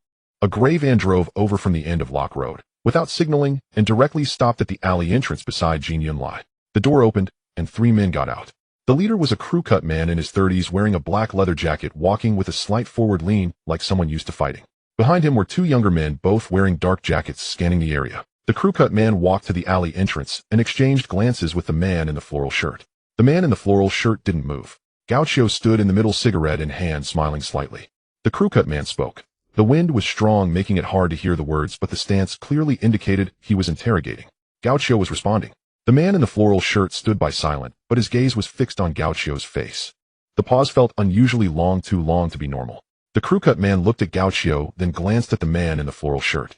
The man in the floral shirt did not respond. Gao took a puff of his cigarette, slowly exhaled, and reached into his pocket for a pack of cigarettes, pulling out two and handing them over. The crew-cut man did not take them. The man in the floral shirt accepted them. Gao took back the cigarette he had offered to the crew-cut man and held it between his fingers. The crew-cut man finally accepted that cigarette. Gao struck a match. The wind was strong, and the flame flickered a few times before stabilizing. He shielded it with his hand. The crew-cut man took a puff and leaned to say something to the man in the floral shirt. The man in the floral shirt nodded. Gao still wore a smile on his face. After 3 or 4 minutes, the crew-cut man threw the cigarette, but to the ground, and extinguished it, then turned to walk back to the van. The two younger men followed him into the vehicle. The man in the floral shirt glanced at Gao and gave some instructions. Gao nodded and walked towards the side door of Jin Yunlai. The man in the floral shirt followed him, and the long-faced man brought up the rear. The three of them entered through the side door. The van remained parked at the alley entrance. Zi-Jie stood behind the newsstand for a moment before turning back. Gao was caught between Ahu and another group. The crew-cut man was not one of Ahu's people. None of the faces he had seen that morning included him. He had mentioned that Ahu had dealings with another group. The way the man in the floral shirt paused didn't seem right. Gao answer raised suspicion. Gangsters don't need evidence to act. Suspicion is enough. He clenched his fist and quickened his pace. Back at the base, Zi-Jie was already awake, tying his shoelaces in the corridor. Seeing him come back from outside, he was taken aback. "Didn't you say you were just walking nearby? Just getting some fresh air?" Zi-Jie looked at him, wanting to say something, but swallowing it back. A muffled thunder rumbled outside. It was about to rain. At 6 in the evening, the cafeteria served dinner. Zi-Jie had little appetite but still filled a bowl with rice, and added a few pieces of pork ribs, sitting in a corner to eat slowly. Zi-Jie sat across from him. Neither of them spoke much. The cafeteria's fluorescent lights shone harshly on the table, and the sky outside had turned completely dark. Zi-Jie lowered his head, eating. Chong entered the cafeteria with a teacup to get food, and as he passed by their table, he glanced at the half-empty box of rice, slowing his pace a bit. Eating so little. Zi-Jie looked up at him. Chong did not sit down, standing by the table. "Young man, when you go out tonight, be sharp. Make sure to act cautiously, don't be reckless." After saying that, he left. Zi-Jie watched his retreating figure, then lowered his head to eat. As he chewed his chopsticks, paused for a moment. After finishing dinner, he returned to his dormitory to change into his uniform. Zi-Jie had also changed into his uniform and was waiting for him in the corridor. When he saw him come out, he spat out his gum and adjusted his belt. "Let's go." A voice called from the end of the corridor. It was Liang Sir. The members of E Squad began to trickle out. Liang Sir scanned the area. "Tonight at Jin Lai, cooperate with the O Squad. Once each group is in position, wait for orders that do not move without instructions." The team exited through the side door. As they reached Lock Road, the groups dispersed. Zi-Jie and Zi-Jie stopped diagonally across from the main entrance of Jin Lai, leaning against a lamppost. From this angle, the main entrance of Jin Lai was perfectly in view. The iron shutter was closed. The light at the entrance was also off. Only a thin line of light shone from beneath the door. It was orange and very thin. Zi-Jie checked his watch. It was 8:25. Zi-Jie also noticed that line of light still there. Zi-Jie leaned against the lamppost, his gaze locked on the main entrance of Jin Lai. Zi-Jie stood slightly behind him, leaning against the wall. The wind swept across the street, stirring up the firecracker debris on the ground, twirling it under the streetlight for a few moments before dropping it back down. It was 8:40. The iron shutter of Jin Lai moved slightly. Zi-Jie's gaze locked onto it. The shutter was raised a bit, and a man in a black coat emerged, bending slightly as he scanned the area. It was the man in the floral shirt. He stood at the entrance, lit a cigarette, took a puff, and scanned the street from one end to the other. Then he turned around and waved into the alley. 2 more people crawled out from under the iron shutter. The long-faced man was the last to emerge. The 3 of them stood at the entrance, finishing a cigarette without exchanging a word. They extinguished their cigarette butts and walked along Lock Road towards CFA Road. Zi-Jie watched them walk away until their figures turned the corner, then withdrew his gaze. The man in the floral shirt had left. The long-faced man had left. But Gao Qiu had not come out. The iron shutter of Jin Lai was pulled back into place, but it was not locked. The light beneath the door was still shining. Zi-Jie whispered, "There's nobody inside, right?" Zi-Jie stared at that line of light. "Gao Qiu hasn't come out." Zi-Jie was stunned. Zi-Jie tilted his head to indicate the back alley. Zi-Jie understood and stepped a few paces towards the back alley, peering in quickly before returning. "There's nobody in the back alley." Zi-Jie did not respond, his gaze returning to the main entrance of Jin Lai. The back alley had grown quiet. The smell of stagnant water and oil mixed heavily in the air. The distant sound of a car engine could be heard approaching and then receding slowly. The second hand on his watch ticked. It was 10 minutes to 9. Finally, a vehicle appeared on Lock Road. A deep blue van sporting a fake New Territories license plate, with a bare body devoid of any markings, parked across from the main entrance of Jin Lai. The engine was still running. The driver in the driver's seat did not get out. Zi-Jie stared at the vehicle for a dozen seconds. The exhaust pipe puffed out white smoke. The engine remained running. He did not move. The truck remained parked there. It was exactly 9 o'clock. The church in the distance struck 9 times, its sound muffled. The street remained quiet. He leaned against the lamppost, his hand resting on the .38 caliber on his waist. Footsteps echoed from the back alley. They were hurried, stepping lightly. Zi-Jie turned his head to listen, took 2 steps towards the back alley, and peered in. When he returned, he could hardly contain his breath. Someone's coming from the back alley. 3 of them armed, blocking the way. Zi-Jie took out his walkie-talkie, pressed the talk button, and lowered his voice. 3 people coming from the back alley, armed. There's a car arriving at the front. A crackle came from the walkie-talkie. Liang Sir's voice came through, low, received. Don't move, wait for orders.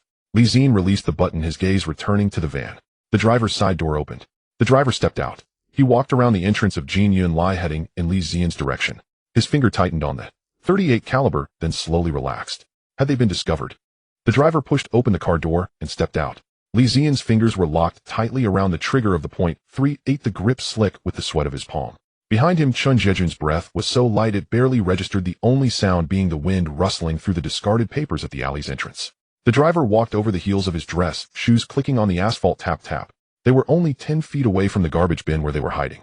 Someone from the truck called out to him. The driver stopped and turned back. He walked past them. Zi-Jie slowly relaxed his fingers, his joints cracking audibly. The sweat-soaked shirt clung to his back, and the night wind blew, chilling him to the bone. Zi-Jie pressed his lips together, forcing out a whisper. Did you find anything? It's hard to say. The driver returned to the car and closed the door. The engine had not turned off. The window slid down halfway, an arm resting on the ledge, fingertips pinching a half-lit cigarette. The walkie-talkie crackled, the electric sound grating against his ears.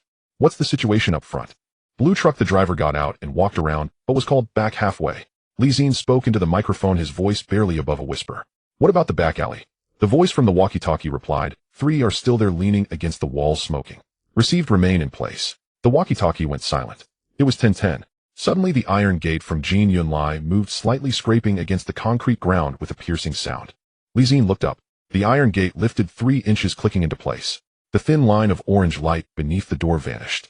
The entire building was plunged into darkness. Zi-Jie nudged him with his elbow and pointed toward Jin Yunlai's direction. The iron gate moved again, this time much faster, crashing to the top and hitting the wall with a muffled sound. The inside was unlit. The dark doorway stood empty for 4 or 5 seconds. A figure flashed past the side alley, leaning against the brick wall, lowering their head to light a cigarette. The flicker of the match illuminated the face in the wind. Ka-Kui. He stood at the alley entrance with a cigarette in his mouth, took a puff, and glanced toward Jin Yunlai's doorway. Behind him, a figure walked out from Jin Yunlai's entrance. Dressed in a black coat with a buzz-cut, broad shoulders and a forward-leaning gait. He had seen him earlier in the side alley, the one in the lead. The buzz-cut stood at the entrance, the unlit cigarette dangling from his mouth, his gaze fixed directly on the blue truck across the street. The truck driver opened the door and leaned against the front of the truck to light a cigarette. The firelight reflected half of his face, high cheekbones and deep-set eyes. The 2 men stood 10 meters apart, each firmly planted in place. Ka-Kui snuffed out his cigarette and stepped out from the alley, standing between the 2 groups. He glanced at the buzz cut, then looked at the truck driver. Boss, is everyone here? His voice was not loud, but the night breeze carried the words, making them intermittent. The truck driver took a puff of his cigarette. The buzz cut remained in place, his gaze fixed on him. Ka-Kui lit another cigarette, his fingers gesturing to either side. What's going on? Are we just waiting for the other side to speak first? Standing around in the street? Or should we go inside and discuss it slowly? The buzz cut finally moved. He looked at the truck driver.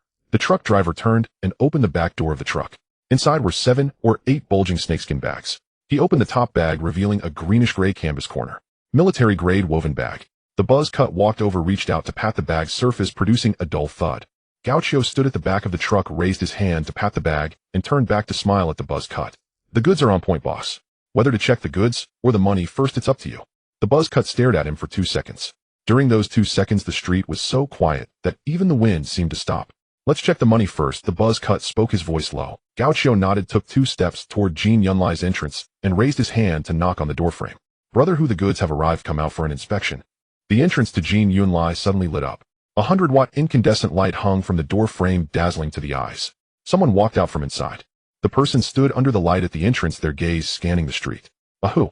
He had been mentioned by Hisur, a former reconnaissance soldier from Hunan. Ahu stood firmly on the threshold. His right hand was tucked in his black leather jacket pocket, while his left hung naturally at his side, now looking at the pile of goods. Open it. The truck driver opened the second snakeskin bag, revealing neatly stacked green metal boxes inside. Ahu walked over, squatted down, and pulled out a black star from the top box. The new gun oil reflected a cold light under the illumination. He pulled the bolt back with a click, then pushed it back. Nodding. Just then the sound of a car engine came from the end of the street. A gray Toyota Camry without its headlights on silently glided from the direction of Lock Road. It stopped 50 meters away from Jin Yunlai. The engine idled, the car doors tightly shut. The buzz cut's expression changed instantly. His hand shot to his waist. Ka-Kui's fingers holding the cigarette paused momentarily in the air. He tossed the cigarette, but to the ground, crushing it with his shoe. Looking up, he glanced toward the alley where Zi-Jie was hiding. That brief moment of eye contact was enough for Zi-Jie to catch it. He pressed the walkie-talkie. Liang-Sir, gray Camry at the end of the street, no lights on, has stopped. Got it. The walkie-talkie was silent for 2 seconds. Then Hisar's voice came through, tightening weight. The buzz cut withdrew his hand from his waist, now holding a black star. The gun was lowered to his side, the safety already off. Ahu stood up, still holding the gun he had just inspected. The voice was low, but everyone on the street could hear it clearly. The buzz cut's gaze locked onto the gray Camry, his gun barrel raised slightly. The car door opened. A person stepped out. Tall and thin in a gray suit, no tie, the collar of the shirt unbuttoned. Standing by the car, he leisurely adjusted his sleeves. From half a street away, he called out, Ahu, the goods have arrived, why didn't you notify me? His voice was not loud, but steady as if nailed to the ground. Ahu raised his gun barrel half an inch. Aquan, let's discuss our matters after the new year. After the new year. Ka-Kui laughed. Your goods cross my line to Saigon, and you want to talk after the new year. What about my hundreds of men? Will they just starve? Gaucho stood between the two groups, his fingers clasping the cigarette, now white with tension. Zi-Jie's peripheral vision caught sight of the three smoking men leaning against the wall, slowly shifting their positions. They fanned out in a semicircle, blocking the two exits of the back alley. He pressed the walkie-talkie. Liang, sir, the people in the back alley are moving. They've blocked the exits. I see it. On the street, A, who raised his gun barrel, completely pointing it toward Ka-Kui. Your line. Until the goods reach international waters, it has nothing to do with you. Nothing to do with me. Ka-Kui stepped forward. Do you know why your batch of goods was able to smoothly pass through customs? Who helped you with the water police? Ah's gun remained steady, locked on Ka-Kui. Ka-Kui took another step forward, his hand reaching into his suit's inner pocket. The street fell silent for a moment. Gunfire erupted from inside Jin Yunlai. Bam! A muffled sound followed by the sound of shattering glass. Everyone on the street froze momentarily. Ahu glanced back. The buzz cut seized that moment to raise his gun. Gaucho moved. He suddenly darted aside, crashing into the side of the truck, shouting, "There's a police officer." That shout drew everyone's attention. Ah's gun barrel instantly swung toward Gaucho. Gaucho stood beside the truck, cigarette in hand, slapped the side of the truck, and backed up a step. He shifted from between the two groups to the back of the truck. Ka-Kui stood still, his hand withdrawing empty from his pocket. He smiled slightly. Ahu, your little henchman has some guts. Ahu glared at Gaucho, his grip on the gun tightening. Who are you? Gaucho held the cigarette, smiling. Just a helper for Sango, brother. Who? Sango said he was short-staffed tonight, and called me to help keep watch. Sango never mentioned it to me. The time was set just this morning of the third day, too rushed. Gaucho's tone was casual. Sango said, brother, who you can trust him. Where is Sango? Inside. That gunshot earlier was his. He saw a car coming and thought it was the police. Ahu stood still, his gun barrel pointed to the ground. In that quiet moment, only the buzzing of the incandescent light hummed. Then footsteps echoed from inside Jin Yunlai. Someone walked in, clapping their hands. The sound of dress shoes on the concrete was crisp. Stepping into the light at the doorway revealed a long, thin face in their 30s, a cigarette dangling from the corner of his mouth. Sango. He stood at the entrance, surveying the street situation, then scoffed. What is this? Everyone's on edge. It's the new year. Let's keep things cordial for business. This was directed at both Ahu and Ka-Kui. Gaucho's smile faltered for a moment before returning. Liang Sir's voice crackled through the walkie-talkie. Everyone be alert, prepare to act. Sango walked over to Gaucho, placing a hand on his shoulder. His fingers tightened, turning pale. Young one, you react quickly. He smiled, revealing yellowed teeth. That shout about the police was quite convincing. Gaucho's shoulder tensed. Sango's fingers gradually tightened, digging into his shoulder.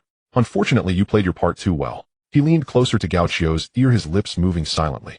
Gaucho's breath hitched noticeably, his fingers holding the cigarette froze in midair. Sango's smile remained, but his eyes turned cold. He whispered a few more words, released his grip, and patted Gaucho's shoulder. Zi-Jie's fingers tightened around the gun. He pressed the walkie-talkie, lowering his voice. Liang Sir, Sango is about to act. The walkie-talkie fell silent for a second. Receive. Liang Sir's voice was heavy as iron. Everyone act. Just then Sango's hand had already moved to his waist. Gaucho suddenly rolled to the side, diving under the truck. Gunfire erupted. Ah's gun spat fire bullets, striking the truck's body, sparks flying. The buzz cut fired 2 shots in the direction where Gaucho had rolled, while Sango drew his gun, shooting as he chased the bullets, tearing through the ground, sending debris flying. Ka-Kui at the end of the street turned and fled. Just as he opened the car door, 2 police PTU cars burst out from the side alley, blocking his car in. As Ka-Kui's hand reached for his waist, he was pressed against the car hood by an oncoming officer. Blinding white lights flared up at both ends of the street. Police, drop your weapons. Both hands on your heads. The blue uniforms surged in like a tide, riot shields forming a wall, gun barrels aimed at everyone on the street. The back alley erupted into chaos. The 3 lookout men, hearing the noise, jumped over the wall and fled. The truck driver slammed on the gas, the engine roaring as it surged forward. Suddenly, a roadblock rose up at the street entrance. The truck collided violently with the barrier, crumpling the front end, and the airbags deployed. The driver was trapped in his seat, unable to move. Sango seized the confusion to turn and dash into Jin Yunlai. Gaucho rolled out from beneath the truck, lifting his hand to fire. The bullet grazed Sango's arm, striking the wall and spraying lime dust. Ahu turned and fled toward the back alley, firing a shot backward without looking. The bullet hit the truck, sending sparks. Zi-Jie dashed out, pursuing Ahu. They'll block him from the other side. Zi-Jie shouted, veering into the side alley. Gunfire erupted behind them as Zi-Jie plunged into the back alley without hesitation. The back alley was very dark, with only a sliver of light overhead. The ground was slippery, and stepping into puddles produced a splashing sound. After running for a dozen meters, he turned a corner. Ahu was still running. The end of the alley was a brick wall. No escape. He abruptly halted, spun around, and Zi-Jie had lunged forward, grabbing the gun and pushing it aside. Ahu sidestepped, his elbow crashing into the back of Zi-Jie's neck. Li Xian's cervical vertebrae cracked from the impact, loosening his grip for a moment. The gun but swung back, smashing into his cheekbone, a metallic taste filling his mouth. Li Xian did not retreat. He tightly grasped Ahas's wrist, driving his knee into Ahas's waist. The two men grappled, their backs slamming against the slick brick wall. Ahas's elbow struck his ribs repeatedly, each hit solid and forceful. Li Xian's chest felt heavy, as if his ribs might shatter. But he did not let go. Ahas's third elbow strike slowed just slightly. Close combat was exhausting, and his breathing was noticeably heavier. Li Xian seized that moment, exerting all his strength to twist Ahas's arm toward the wall. The gun barrel slammed into the brick wall. Bang! The bullet misfired, hitting the ground. The handcuffs clicked shut. Ahas's face pressed against the wall, gasping for air. He spat a mouthful of blood-tinged saliva onto the ground. Li Xian secured Ahas's hands behind his back, pulling him toward the back alley entrance. Footsteps echoed from the other end of the alley. Zi-Jie rushed over, panting heavily. The back alley is sealed off. I cuffed one trying to climb over a drain. Li Xian nodded. Zi-Jie glanced at the handcuffed Ahu. Quick and efficient work. He can't escape now. Li Xian pushed Ahu forward. By the time they returned to the street, the situation was fully under control. The truck driver lay on the ground, hands clasped behind his head. The buzz cut was crouched by the wall, his forehead bloody, blood streaming down half his face. Quan was pressed against the car hood, his face against the cold metal. The street was covered with shards of glass and shell casings crunching underfoot. Li Xian handed Ahu over to the approaching plainclothes officer, turning back to the street. Zi-Jie crouched beside the truck, picking up a black star and inspecting it. Hearing footsteps, he turned his head. He sir is inside. Li Xian looked toward the entrance of Jin Yunlai. The incandescent light at the entrance was still bright. Under the light, he sir emerged from inside the hem of his gray coat, stained with blood. He stood at the entrance and shouted, "Call for a white car. Hurry." Li Xian stood at the street edge, glancing into Jin Yunlai. The incandescent light at the entrance still shone, and a mix of smoke and gunpowder wafted in as he entered. An Eight Immortals table lay on the ground, shards of glass and broken teacups scattered everywhere. Against the wall, a person sat holding their left chest, blood seeping through their fingers. Gauchio. He sir turned and walked back, crouching in front of Gauchio, saying something. His voice was low, barely audible. Outside, the sound of an ambulance's siren approached, growing louder.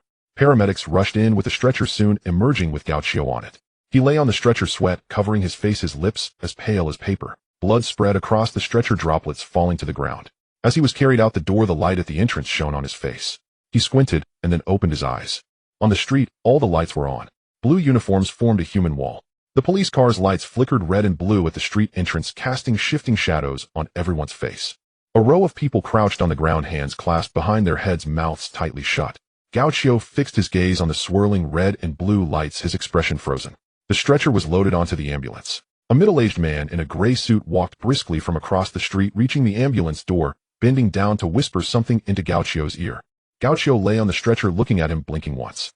The middle-aged man pressed his hand on Gauchio's shoulder, standing straight and nodding at the paramedics. The ambulance doors closed, sirens blaring as it rolled toward the street entrance. Li Xian stood at the entrance of Jin Yunlai, watching the tail lights of the ambulance vanish around the corner. He sir approached the middle-aged man, whispering two sentences. The middle-aged man nodded and turned to enter a car parked across the street. He sir turned back, walking towards Li Xian. "That was Deputy Liu," he sir lowered his voice, "Gauchio's superior." Li Xian glanced at the taillights of the car, remaining silent. The wind swept the burnt yellow paper toward him, sticking. On the third day of the new year, the street was littered with remnants of firecrackers, the air still tinged with the scent of gunpowder and smoke from the new year. Faint firecracker sounds echoed in the distance. He looked down at the shards of glass under his feet, then up at the incandescent light, still shining at Jin Yunlai's entrance. The light flickered. The night of the third day of the new year was drawing to a close. The duty room's light remained on. Outside, the sporadic sound of firecrackers continued, close and far, like foam left behind after the tide recedes. He looked down at his shoes, which were smeared with shards of glass and gunpowder residue. He brushed them off. Then he turned off the light, and the corridor fell dark. The sky had already brightened. Li Xian turned over, feeling a sharp pain in his right rib, where the bruise was pressed, causing him to gasp coldly. The area shimmered a purplish hue, slightly swollen, and felt taut when pressed. He put on his uniform, his fingers stiff as he buttoned it. From his neck to his shoulder, the area remained rigid. The strain from climbing over the wall last night had left his muscles tense even now. The corridor was quiet, only the buzzing of the fluorescent lights remained. It was the fourth day of the new year, and most of the department was still catching up on sleep. The team had returned late last night, almost 2 in the morning, and Liang sir had surprisingly said, "No roll call this morning, everyone can rest." The cafeteria lights were on. Li Xian walked into the cafeteria. Zi-Jie was already sitting by the window, a bowl of white porridge in front of him, his left elbow wrapped in a bandage resting on the table. "I thought you wouldn't get up." Zi-Jie looked up at him. "What happened to your hand?" "I scraped it climbing over the wall, lost a bit." Zi-Jie moved his left wrist. And you? I bumped my rib. Do you want to go to the infirmary to have a look? Zi-Jie asked. No need, it's just a bruise, Zi-Jie replied. The chef at the window glanced over. White porridge fried dough sticks. The sound of steam hissing came from the kitchen. The light outside the window was grayish-white. Occasionally 1 or 2 firecrackers could be heard on the street, sporadic and not in sequence. A bowl of white porridge and a plate of fried dough sticks were placed on the windowsill.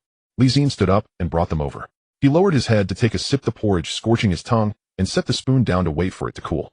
Zi-Jie scooped a spoonful of porridge, brought it to his mouth, then set it back into the bowl. That undercover from last night, he said, is the Liu aide that he sir mentioned, the superior of Gao. How long has he been undercover? Quite a while, Zi-Jie said. He sir mentioned it once. The undercover has been in for some time. Zi-Jie set his spoon on the edge of the bowl. The dog that was killed shot at him, Zi-Jie said. I couldn't see inside from my side, just heard the gunfire. Zi-Jie lifted the bowl of porridge to take a sip. It was still somewhat hot. The Liu aide Gao's superior was present last night, spoke a few words with the ambulance, and then the vehicle left, he continued. In that situation with people getting shot, what more could be said? We still have to write reports this afternoon, he said. He sir said to come over at 9. Zi-Jie put down the porridge bowl and glanced at him. Did he tell you? He mentioned it when the team returned last night. He asked me to let you know that we have a meeting at 9 in the department conference room. Zi-Jie acknowledged. The clock on the wall pointed to 8:50.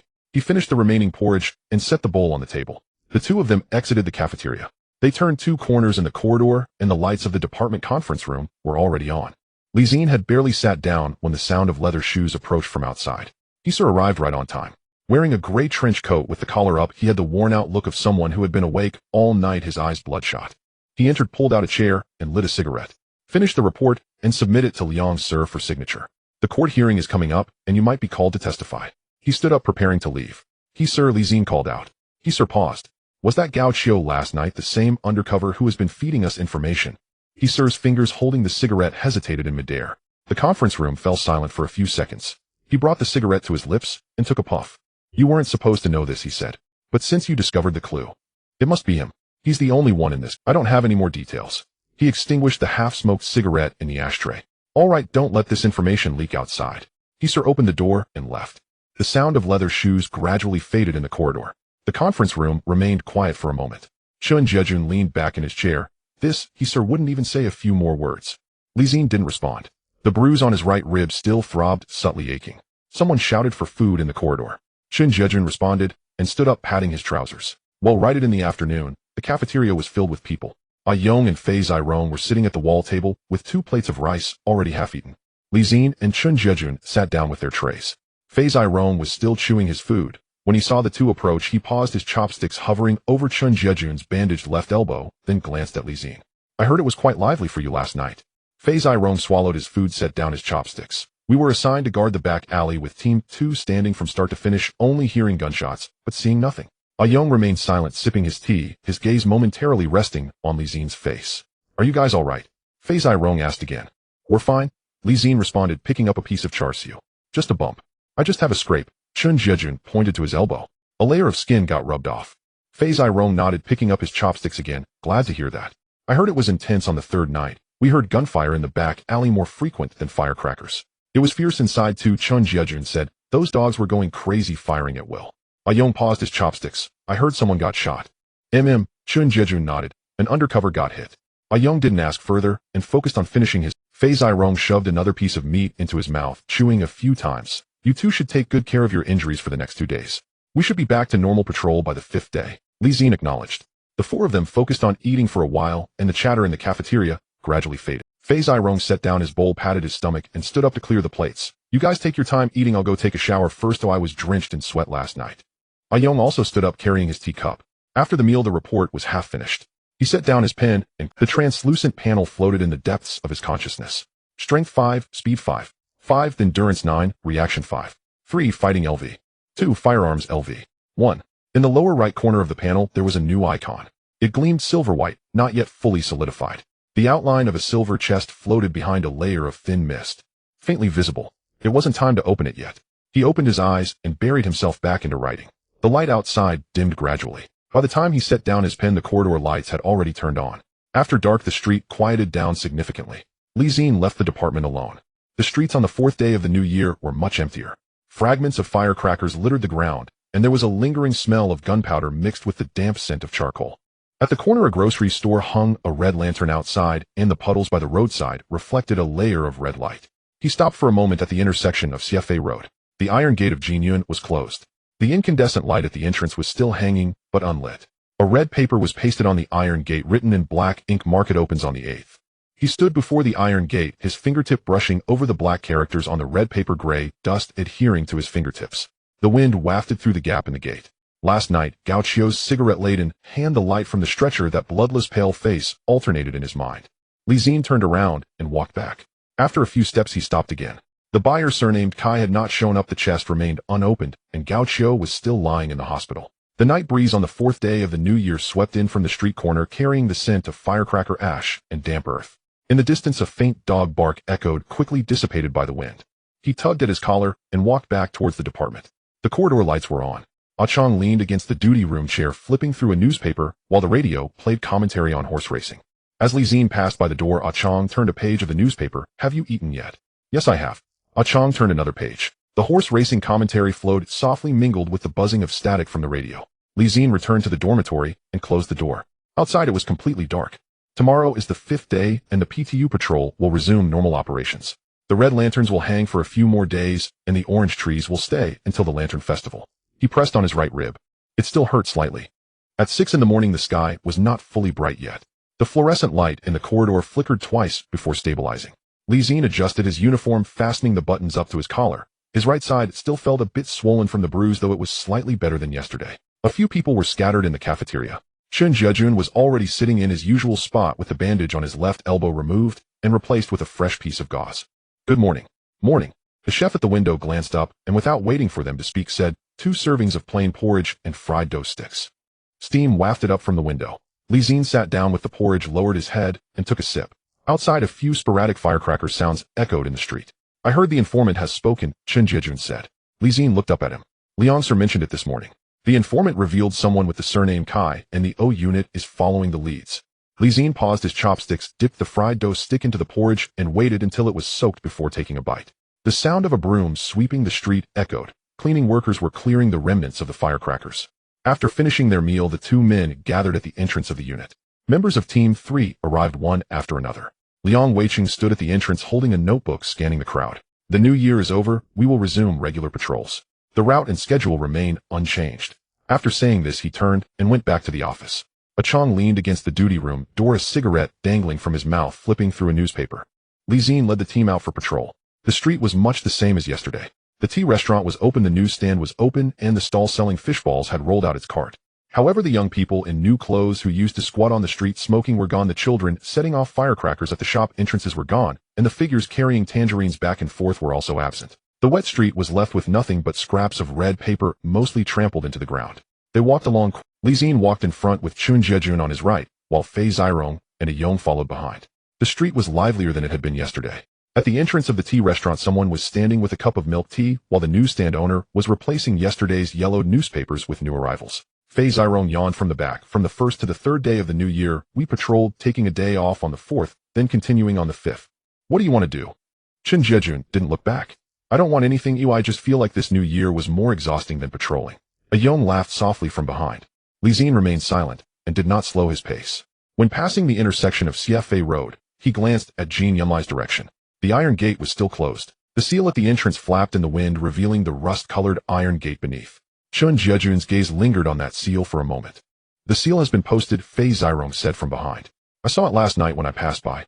"It was sealed on the night of the 3rd day," Li Xin replied. "Given how things turned out that night, it would be strange if it weren't sealed." Fei Zirong clicked his tongue. "This shop is done for." A Yong didn't respond. After walking a few steps, Fei Zirong asked again, "How long has the O unit been on this case?" "It's been a while," Li Xin said. Fei Zirong clicked his tongue. "No wonder." A Yong chimed in from behind. "As long as the net is cleanly cast, it's good enough." Fei Zirong replied, "That's true."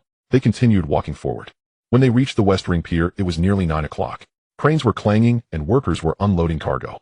A few cargo ships were docked with smokestacks emitting gray smoke. Everything was as usual. Li Xin stood at the entrance of the pier, glancing inside. The newly replaced chains still hung on the iron fence, and the padlock gleamed. The iron fence of the drainage channel had also been replaced. The newly welded steel joints gleamed with a silvery light. Someone was squatting by the dock, dressed in a dark coat, smoking with their head down. The dock workers wore waterproof clothing and rubber boots, while that person wore leather shoes. What are you looking at? Zi-Jie approached. Nothing. Zi-Jie didn't walk away, standing beside him and also glancing into the pier. That section of the drainage channel has been replaced. Did you go out to take a look last night? Just went for a walk. Zi-Jie didn't press further. His gaze shifted to the person squatting and smoking by the dock. The one in leather shoes, he whispered. He's been there for a while. Dock workers don't wear those shoes. Zi-Jie didn't respond. That person finished the last puff through the cigarette, but to the ground, crushed it underfoot, stood up, brushed off his pants, and walked deeper into the pier. Zi-Jie watched that figure leave. Do you know him? Never seen him before. Then let's go. Zi-Jie retracted his gaze and turned to lead the team further along the seaside road. The sea breeze rushed in, filling his nostrils with a salty, fishy scent mixed with diesel and rust. Zi-Jie shrank his neck. The wind at the pier is really strong. You'll know in summer it bakes here all day, Zi-Jie said. Winter is better. A Yong added from behind. Winter is damp, it chills you to the bone. Zi-Jie replied. You have so many demands. The group laughed lightly. Zi-Jie walked ahead without looking back, but his pace was a bit more relaxed than in the morning. They returned to the unit for lunch. The cafeteria was filled with people. A Chong sat in a wall-side seat with a bowl of white rice, a plate of char siu, and a cup of jasmine tea in front of him. Zi-Jie sat down with his meal tray, lowering his head to eat. A ship's horn sounded outside, echoing for a while. The afternoon patrol would start at 2. The sun had come out and most of the water spots on the street had dried up. The humidity in the air had decreased significantly. Zi-Jie walked behind, patting his pocket. It's the 5th day of the new year. We should be able to wrap up on time today. What are you thinking? Zi-Jie looked back at him. Now that the new year is over, just patrol, honestly. Zi-Jie chuckled. The water spots on the road had already dried. People returning to work on the 5th day were gradually coming back, and the tea restaurant was packed with people having lunch. As Zi-Jie's team walked past Devo Road West, they saw Boss Yang sitting at the door of the Yong Fa ice room smoking. Sir, Happy New Year. Boss Yang nodded at them. Happy New Year, Boss Yang. I heard things were lively on the pier a few days ago. Zi-Jie kept walking, smiling. Business is booming. Boss Yang didn't press for more details, chewing on his cigarette and squinting as they passed by. By the time they returned to the unit, it was almost 5. A Chong poked his head out from the duty room. Sir called. He said, oh, unit wants you to go in for a statement the day after tomorrow. Okay. The lights in the corridor were on. Zi-Jie returned to his dormitory and closed the door. He didn't turn on the light, but sat by the bed for a while. The sound of Zi-Jie grinding his teeth came from next door, intermittent grinding a few times after a while. Zi-Jie's snoring fluctuated like a bellows. Outside it was pitch black. The sound of the iron gate downstairs had ceased. In his consciousness, a panel floated up. The silver icon in the lower right corner had solidified, its silvery luster no longer flickering. It could be opened. He stared at those 3 words.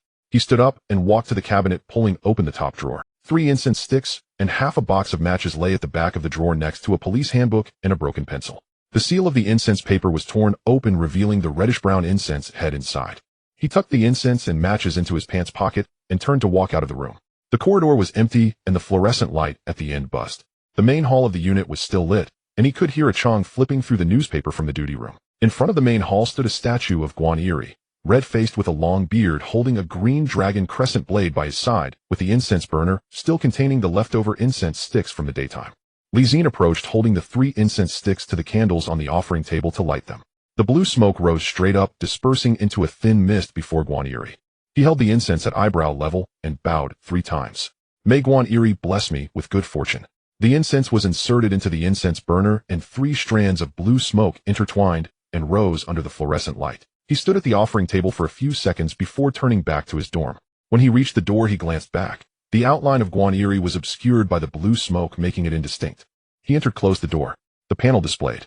The silver icon was lit, and the 3 words "can be opened" floated there. He stared for a few seconds before decisively choosing to open it. His fingertips touched the silver icon, and with a crack it shattered. Silver spilled out, covering his face. He blinked, and the light dispersed. A torrent of familiar, yet oddly strange memories surged in his mind. System prompt. Skill firearms, LV. 1 beginner, LV. 2 qualified. The line of text hung for about 3 seconds before dissipating. He pulled out the modified revolver, raised the gun, aimed as skilled as an old gunslinger immersed in this craft for years. After placing the gun back in its holster, he took out another item from the system space. Silver gray metal casing the size of a matchbox. A row of small buttons on the front, 2 levers on the side for recording and playback. A small hole on the top. A tape recorder. A Japanese brand. The edges polished to a shine. He flicked the switch, the gears meshed smoothly. The tape compartment was empty. He closed it, weighed it light and insubstantial. He set it aside, leaning against the wall. He summoned the panel. Name Zi-Jie. Physical attributes: strength 5, speed 5. 5 stamina 9, reaction 5. 3. Skills Firearms LV. 2 Qualified Combat LV. 2 Qualified Languages Cantonese LV. 5 Native Mandarin LV. 5 Fluent English LV. 1 Basic. Special None. Equipment: Leather Patrol Gloves, Black Patrol Boots, Precision Modified, Revolver, Multifunctional Police, Folding Knife, Thick Cotton Patrol Socks, Tactical Flashlight, Stab Resistant, Vest to be worn under Kevlar Pocket Tape Recorder. He stared at the panel for a few seconds before shutting it down. He returned the tape recorder to the system space. He lay down. The ceiling glimmered faintly white in the darkness. On the night of the 5th day of the new year, the PTU had 11 months left. He closed his eyes to sleep. The light turned on. He opened his eyes. It was still dark outside. He sat up, put on his uniform, and buttoned it. He donned the stab-resistant vest, zipped it up, and brushed off the hem of his clothes. The collar fit snugly. It was unnoticeable. Someone moved in the corridor. The cafeteria lights were on. Steam from the window wafted with the aroma of rice porridge. Zi-Jie sat in his usual spot, a plate of char siu bao, and a cup of hot milk tea in front of him. He dipped the bao into the soy sauce with his chopsticks. Good morning. Good morning. He ladled a bowl of rice porridge, brought it back, and sat down. The porridge was still hot with a layer of rice oil floating on the surface. He blew on it before sending it to his mouth. There were dark circles under his eyes. Fatty Rong and Ah Yong were also nearby. Ah Yong looked half asleep, blowing gently on the surface of his porridge without even opening his eyes. I heard that he sir's side is almost wrapped up, Fatty Rong said as he bit into a youtiao, his words muffled. Zi-Jie looked up at him. What do you mean? Uncle Chong said he heard it from someone in the department. That line with the surname Kai is still ongoing. Whether it can be followed depends on luck. Fatty Rong swallowed, lifted his bowl, and took a sip. Anyway, it has nothing to do with our East Squad. Why bother with it? Ah Yong muttered next to him. As long as it's resolved, who cares who follows it? True. Zi-Jie chewed on his char siu bao and glanced at him, his gaze lingering on the dark circles under his eyes. Did you sleep well last night? It was okay. You don't look like it. Just a bit of insomnia. Zi-Jie looked at him for 2 seconds, didn't ask further, and picked up another bao. Steam rose from the bowl. The clinking of bowls and chopsticks, footsteps dragging. Someone yawned and chatted with the neighbor. Zi-Jie lowered his head to drink porridge, the rice grains melting on his tongue. After finishing the meal, they assembled at the door of the squadron. It wasn't fully light, yet the street lights were still on. The sea breeze blew in from the docks, salty and fishy, piercing his nose. The members of Team 3 arrived one after another. Ah Chong leaned against the duty room door with a cup of jasmine tea, nodding at Zi-Jie as he came out, leading the patrol. The streets were much quieter than in the previous days. From the 1st to the 3rd day of the new year, one could still hear firecrackers. By the 6th day, it had completely calmed down. The tea restaurant had opened, the newspaper stand was up, and the fishball vendor was pushing his cart out. Young people in new clothes squatting on the street corner smoking were nowhere to be seen, and faded spring couplets were posted at the entrance, their corners lifting and falling in the wind. The new year had passed. It was always like this. He walked along Queens Road West. He walked ahead, Zi-Jie followed on the right. As they passed Yongfa Ice Room, Boss Yang was sitting at the door smoking. His white apron was stained with overlapping old and new grease. Ah, sir, good morning. Good morning, Boss Yang. Business is good for the new year? Zi-Jie asked from behind. Boss Yang, with a cigarette in his mouth, nodded at them. It's manageable. And you know, rest during the new year. I took a day off. Zi-Jie had already passed by the door. Being a police officer is tough. He flicked the ash from his cigarette and said no more. He continued walking. As he passed the intersection of Siefei Road, he glanced at Jin Yunlai. The iron gate was closed, the seal neatly attached, and the corners of the paper were lifted and fell back in the wind. Zi-Jie remained silent. The traffic light cycled through, and the cars behind them surged again. The two retracted their gazes and headed towards the dock. They arrived at the West Ring dock. Cranes roared, and workers were unloading cargo. Several cargo ships were docked, chimneys puffing gray smoke. The newly replaced chains hung on the iron fence, the locks gleaming in the morning light. Everything was as usual. Turning the corner, the sounds of the market rushed at them. The vegetable, meat, and fish stalls were all open. The ground was damp, mixed with trampled vegetable leaves and fish scales. Housewives walked between the stalls with cloth bags, haggling, voices rising and falling. A few people slowed down, squeezing through the crowd with Zi-Jie leading the way and shouting, excuse me, excuse me." The crowd parted to create a path. Walking at the back, he glanced at the crowd. Workers, vegetable buyers, students squatting on the roadside eating rice rolls, each busy with their own. A man in a gray jacket squatted on the steps beside the vegetable stall, smoking with his head down. His fingers holding the cigarette were rough, thick calluses covering the joints. His gaze lingered on him for a moment, then moved away. Not a target. He emerged from the other end of the market, the sunlight already flooding the road. The weather is nice. Zi-Jie glanced up. Yeah. He also glanced up at the sky. On the 6th day of the new year, the sky had cleared. By the time they returned to the squadron, it was almost 11 o'clock. Ah Chong was in the duty room, flipping through a newspaper, looking up at the sound of footsteps. Back already. Yeah. A few of them returned to the equipment room to return their firearms. The fluorescent lights buzzed. The members of Team 3 were all inside. Fatty Rong squatted on the floor, tying the laces of his patrol boots. Ah Yong was hanging his belt in the locker, and 2 others from the same team were also packing their gear. Brother Zine, what are you doing later? Fatty Rong looked up at him. Going to the shooting range to practice shooting. Li Zine walked to his equipment locker and pulled open the door. The holster hung on the inner wall, the revolver lying quietly there. He pulled out the gun to check the magazine, which was empty, and the chamber was clean. He closed it, took it off along with the belt, and put it back in the locker. He hung up the stab-resistant vest. He took off his patrol boots and placed them at the bottom of the locker, changing into his usual shoes. He closed the locker door and locked it. You're still going to practice shooting at this hour? Ah Yong asked from the side. Idleness is also idleness. Fatty Rong grinned. Then we'll head out first. Yeah. A few of them gradually exited the equipment room, their footsteps fading in the corridor. Li Zine passed through the back door of the squadron and walked for 2 minutes along a narrow alley. The shooting range was on the ground floor of the building behind the squadron. He pushed open the iron door, and the fluorescent lights flickered twice before illuminating. 6 lanes at the end stood human-shaped targets with several empty shell casings scattered on the ground. The ventilation fan buzzed, and a faint smell of gunpowder lingered in the air. He chose the innermost lane. He hung the target paper and stepped back to the shooting line. He drew the revolver from its holster. The barrel gave a slight, chills seeping into his palm through the pads of his fingers. He loaded the bullets. Pulled the trigger. Bang. The first shot went out. The recoil was less than expected. His wrist naturally pressed down. The front sight automatically returned to the aiming line. The second shot followed closely. Bang. The impact point grazed the edge of the first shot with a distance of no more than 2 fingers between the 2 shots. He didn't stop firing the remaining 4 shots. Bang. Bang. Bang. Bang. After firing 6 shots, a wisp of blue smoke rose from the barrel. He lowered the gun, pressed the button, and the target paper slid back along the track. All 6 bullet holes were within the 7 ring, with 3 shots concentrated on the edge of the 9 to 10 rings, forming a triangle the size of a fist. He looked down at the gun in his hand. With LV-1 hitting half of the 10 shots outside the 7 ring was considered a normal performance. Being on target, not missing, was already passing for freshly graduated recruits. But those 6 shots, just now he had a rough idea of where each would land. Even before pulling the trigger, it wasn't random. He knew approximately where it would go at the moment the gun was aimed. He reloaded this time, without pausing, firing 6 shots in a row. The target paper slid back, 3 shots in the 8 ring, 3 shots in the 9 ring. LV-2 firearms were indeed superior to LV-1. He lowered the gun, flexed his fingers. He ejected the spent casings, placing the empty shells back into the box. He looked at the target paper for a moment. As he exited the shooting range, the sunlight had already filled the open space behind the squadron. The Spring Festival couplet had been softened by the rain from the past few days, hanging limply from the door frame. The pair of red lanterns at the entrance of the tea restaurant were taken down, their paper surfaces faded from the sun, and a ring of water stains spread against the wall. Life returned to its normal rhythm.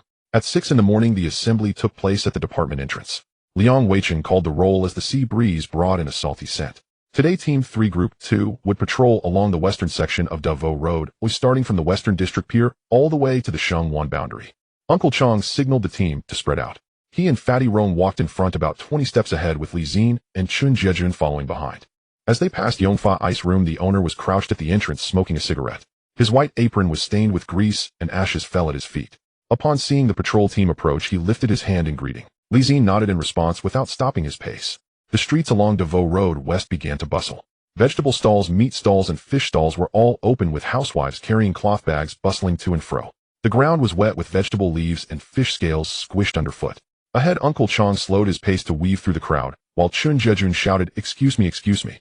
When they emerged from the other end of the market, it was nearly 10 o'clock. Sunlight flooded the street, the sea breeze had stopped, and the air was thick with humidity, with a dampness rising from the corners of the walls. It was about to rain again. "This damn weather," Fatty Rong muttered ahead, wiping his neck with his hand. "Let's finish this section and regroup." Uncle Chong didn't turn his head. They walked east along Davao Road West, passing several gold shops. The iron shutters were partially pulled down, with shop assistants inside wiping the counters. The glass windows reflected the street's light, dazzling to the eyes. Li Zine glanced at the entrance of the gold shop, noticing nothing unusual, and withdrew his gaze. Just after crossing the intersection, a muffled sound came from behind. Li Zine paused for a moment. The second sound followed closely after. When he turned back to look, the street was already in chaos. Screams layered upon screams as the crowd surged out from the direction of the gold shop. Some crouched on the roadside holding their heads, while others dropped their vegetable baskets and ran. A gray-blue sedan was parked by the roadside with steam rising from its hood. The iron shutter at the entrance of the gold shop was kicked open from the inside, and 2 people burst out. They both wore motorcycle helmets with visors down, obscuring their faces. The one in front held a sawed-off pump-action shotgun, its barrel reduced to a stub, while the one behind carried a canvas bag, its opening bulging. As the two rushed towards the gray-blue sedan, before they could even pull open the car door, the lead one had already spotted the patrol team. Uncle Chang's shout of police hadn't even left his lips when the shotgun wielder peering through the visor fired a shot. The sound exploded on the street. The shotgun blast shattered the terrazzo pavement, debris and shrapnel exploding against the ground, clattering against the nearby car shell. Instantly a whiff of gunpowder filled the air, choking the throat. Scatter! Fatty Rome was standing too far ahead and reacted a moment too late. As the shrapnel burst beneath his feet, he had just taken a step back, and the shrapnel tore a gash in the outer side of his right calf, blood gushing out and soaking through his trousers. He let out a muffled groan, his knee buckling as he fell to the ground. Rome's been shot, Uncle Chang shouted. At the same time, Zi-Jie drew his gun and charged forward. A buzzing filled his ears, and the smell of gunpowder drilled into his nose. He moved alongside a private car, keeping his gun trained in that direction. He searched for a stable foothold among the shattered glass and squashed tangerines. Zi-Jie, to the left. As Zi-Jie heard the shout, he quickly retreated to the right, taking cover behind another car and firing twice towards the shotgun wielder. The sound of the .38 caliber erupted in the street. The bullets struck the edge of the column where the assailant was hiding, sending fragments of concrete flying. The shotgunner took a step back, deterred from showing himself. Zi-Jie peered out from the side. His gun was aimed at the man's chest without much aiming. Bang! Bang! 2 shots fired directly. The first hit him, causing his body to sway, followed closely by the second shot. The shotgunner staggered back 2 steps, the gun slipping at an angle from his hand, and he fell backward onto the steps at the entrance of the gold shop. The inside of the visor was splattered with a thin mist. The one holding the canvas bag saw his partner go down, dropped the bag onto the ground, drew a second gun from his waistband, and aimed it at Zi-Jie. Bullets hit the car shell, creating several holes. Zi-Jie crouched down, shrinking to the back of the car. The man continued firing while retreating towards the gray-blue sedan. After emptying a magazine, he reached for the spare magazine at his waist. His fingers brushed against it, pulling it out to insert into the gun. It went in, but wasn't secured, and the magazine fell out, clattering to the ground. As he prepared to retrieve the magazine, Zi-Jie leaned out from the other side and fired 2 shots in the direction of the man. The bullets zipped past him, hitting the rolling shutter door behind, forcing him to duck back behind the car. Zi-Jie leaned out from the opposite side of the car, half kneeling on the ground. The man was crouched beside the car, hurriedly picking up the magazine to insert into his gun, exposing his entire right side. The first shot hit him in the abdomen. He bent over the gun, pointing downward. The second shot struck his left chest. He fell sideways, the gun slipping from his hand and landing on the ground, rolling to the roadside. He twitched a few times before becoming still. The street fell silent for a few seconds. The smell of gunpowder mingled with the stench of blood, slowly spreading along the street. The buzzing in his ears continued. Sunlight illuminated the steps at the entrance of the gold shop, where a body lay sprawled backward and another sprawled at the roadside, one leg draped over the curb. The blood on the ground slowly spread out. Zi-Jie stood up, the barrel of his revolver still smoking. He glanced down, 4 rounds fired, leaving 2 remaining. He pressed the shell ejector with his thumb, the magazine tilting to the left. Shaking the gun upward, 4 empty shells clattered to the ground. He shook it again, and the last 2 unfired rounds also fell out. His left hand fished a new round from his belt, loading them one by one into the magazine. He pushed the magazine back into place. The action was a bit rushed, and he almost failed to secure the last round. He shook his wrist and tucked the gun back into its holster. In the distance, the sound of police sirens grew closer as the assault team's vehicle turned into the street, all within 3 minutes. How's Fatty Rome? He's lucky no arteries were hit, but he's lost a lot of blood. Uncle Chang crouched beside him, pulling out a first aid bandage from his waist pouch and wrapping it around the wound. Fatty Rome gritted his teeth, his face pale and gray, sweat dripping from his forehead, his lips trembling. Where's the ambulance? Called for it. Members of the assault team got out of the vehicle and quickly set up white tape for the perimeter. Zi-Jie personnel also arrived, and forensic experts crouched on the ground, taking photos, the flash going off several times. Zi-Jie leaned against the rear of the car, his gun hanging at his side. He glanced at the body on the ground, swallowed hard, and tucked his gun back into its holster. His fingers brushed along the edge of the holster, unsure where to direct his gaze. On the second floor of the tea restaurant across the street, a silhouette stood by the window. Through the glass and reflections, only a dark outline could be seen. The figure stood for a few seconds before turning and disappearing behind the window frame. A plainclothes officer approached, asking for his name and badge number, then asked Zi-Jie to recount the events. Zi-Jie stood on the steps, detailing the part where he moved to the side, his fingers scraping the edge of the holster. Why did you go that way? The angle was right over there. The officer didn't ask further and wrote down a few notes. Zi-Jie stood on the steps in front of the gold shop. Several bloodstains on the ground had dried, turning a dark brown. The forensic team was packing up their equipment, and the flashlights had stopped flashing. 2 black body bags were zipped up and loaded onto the vehicle. He glanced down at his right hand, slipping it into his pants pocket. Uncle Chang walked over from the cordoned-off area and stood in front of him. Rome called from the hospital. The bullet fragments have been removed, and his calf bone is fractured. The doctor says he needs 2 months of recovery. As long as he's fine, that's all that matters.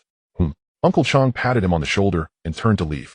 A plainclothes officer approached holding a notebook and read back the recorded statement for him to confirm and sign. Zi-Jie took the pen and signed. The officer closed the notebook and tucked it under his arm. Nothing else for now, we'll contact you if needed. Zi-Jie nodded. Zi-Jie walked around from behind another vehicle, having already holstered his gun. He approached and stood side by side with Zi-Jie, watching as the white tape on the street was collected. Finished writing. Done. Same here. Zi-Jie wiped his face. Let's go, the team is wrapping up. The two walked side by side toward the headquarters. On the western side of Devoe Road in the afternoon, the shops with half-drawn iron shutters were gradually resuming business. As they passed the gold shop, the iron shutter was pulled down, sealed with police tape. The bloodstains on the ground had been washed away, leaving a light brown watermark. Zi-Jie glanced at it and looked away. No one spoke on the way back to headquarters. By the time they arrived at headquarters, the sky had darkened. The cafeteria was lit with a few people scattered inside. Ah-Chong was sitting in the duty room. Upon seeing the two enter, he looked up at them, moved his lips, but said nothing, then lowered his head to read his newspaper. Someone in the cafeteria glanced over, their gaze lingering for 2 seconds before returning to their meal. No one spoke up to ask. Liang Weiqing encountered them in the hallway, first looking at Zi-Jie before asking, "Is the report finished?" "Finished." Liang Weiqing nodded. "Thank you for your hard work. As long as everyone is okay. We'll gather as usual tomorrow morning, get some rest tonight." "Understood. Thanks, Liang, sir." The two first went to the armory. The duty officer and old sergeant looked up upon hearing their footsteps. Zi-Jie ejected the magazine from his service weapon, confirmed it was empty, and handed it through the window. The old sergeant accepted it, inspected it, opened the logbook to sign, and slid it back. Zi-Jie took the pen and signed. Zi-Jie did the same. After signing, the two turned and walked toward the cafeteria. They entered the cafeteria. Dinner time was almost over, and there were not many dishes left. Zi-Jie took a plate of rice and sat down while Zi-Jie sat opposite him. The two focused on eating, the sound of chopsticks hitting the edges of the bowls echoing distinctly in the quiet cafeteria.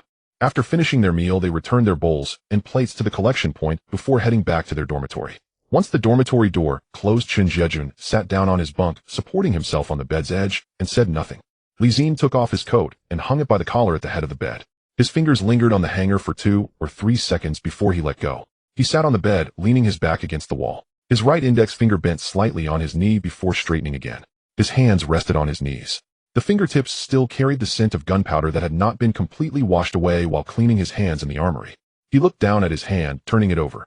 Embedded in the palm lines was a stubborn light, gray stain. Gun oil seeped into the skin's texture, leaving traces accumulated over time. The room remained quiet for a moment. Zi-Jie's voice came from across. "Shall we go to the rooftop for a bit?"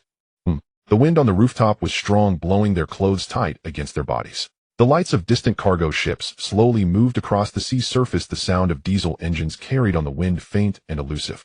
The two leaned against the concrete railing. Zi-Jie pulled out a pack of cigarettes from his pocket, took one out, and held it, then offered it to Zi-Jie. Zi-Jie accepted the cigarette. "Aren't you the one who doesn't smoke?" "I got it from Uncle Chong." Zi-Jie struck a match, struggling against the wind a couple of times before it steadied, leaning over to light Zi-Jie's cigarette, then lighting one for himself. The two took a puff each, the smoke slowly dissipating from their mouths. Zi-Jie spoke first, his voice lower than usual. Aron woke up, and the first thing he asked was about compensation for being shot. Zi-Jie chuckled. "That mouth of his." Zi-Jie also laughed, but after smiling he fell silent. "When you fired that shot," Zi-Jie asked, "what were you thinking?" Zi-Jie flicked the ashes off his cigarette. "I didn't think much. My body moved faster than my mind." "My." Zi-Jie glanced at him, pausing for a moment. "What if you had killed someone? Don't you have any feelings about it?" Zi-Jie did not respond. Taking a puff of smoke, the wind swept in from the sea, dispersing the smoke. Neither of them was in a hurry to move. The sparks of the cigarette but flickered in the wind, dimming and then brightening again. After a long while, Zi-Jie stubbed out the cigarette, but on the concrete railing, and put it back in his pocket. "Time to head down." The two walked downstairs. At the same time, in the office of the superintendent of the Wanchai police station, Lin Lamon had not turned on the main lights. A vintage desk lamp illuminated a small area. On the desk lay a preliminary report, which he had specifically requested from the superintendent of the Western District Police Station, documenting the scene of today's gold shop robbery on Devoe Road West. His gaze lingered on the last line for a moment before he closed the file. He took out an old phone directory from the drawer, flipped to a page, paused his finger over a line of numbers, and then picked up the phone to dial. After a few rings, the other end picked up. "Uncle Piao, it's Lin Lamon. You're still awake, right?" "I am. Today there was a gold shop robbery on Devoe Road West. 2 armed robbers wearing motorcycle helmets with a sawn-off shotgun and a Black Star pistol." "I've heard the team mention it," Uncle Piao replied. "I heard one of the guys got injured. A bullet fragment hit his calf. He was sent to the hospital, but it's not serious." Uncle Piao on the other end responded with an hum. Lin Lamon paused. I happened to be having lunch at a nearby tea restaurant, and I saw everything from start to finish. Oh, so you were on Vo Road West. Yeah, I sat by the window, had a clear view of the whole street. Two robbers worked together seamlessly. One approached from the side to take down the one with the shotgun, while the other suppressed from the front. From the first shot to the end it took less than a minute, directly killing both robbers. There was a moment of silence on the other end of the phone.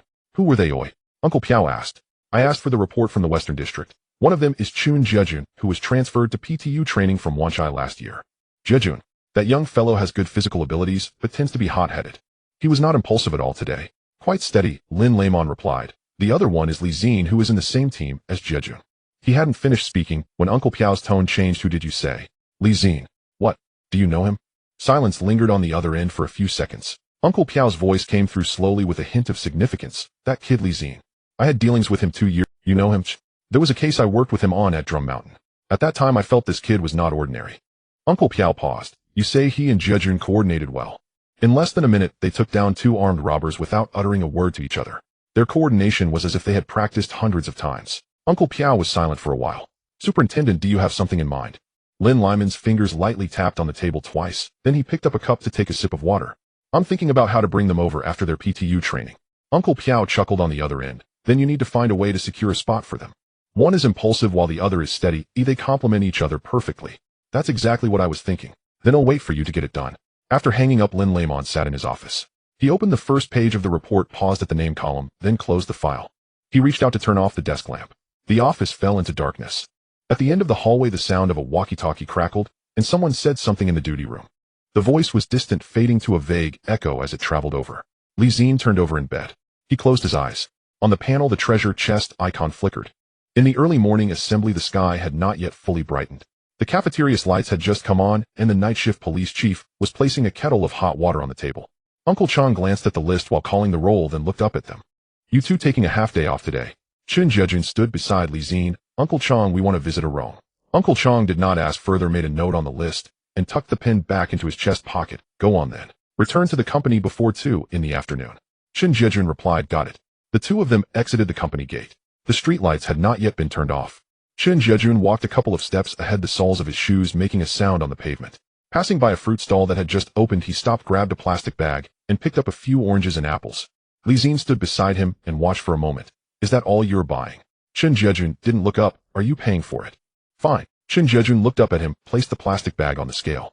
The vendor quoted a price, and Zi-Jie handed over the money. The plastic bag swayed in Zi-Jie's hand, the oranges bumping against each other inside, making a dull sound. The corridor of the public hospital was filled with the smell of disinfectant. A nurse pushed a medicine cart down the corridor, the wheels squeaking against the tiled floor. Fatty Rong's bed was by the window. His right calf was wrapped in plaster, elevated with a bandage, half leaning and half sitting on the bed.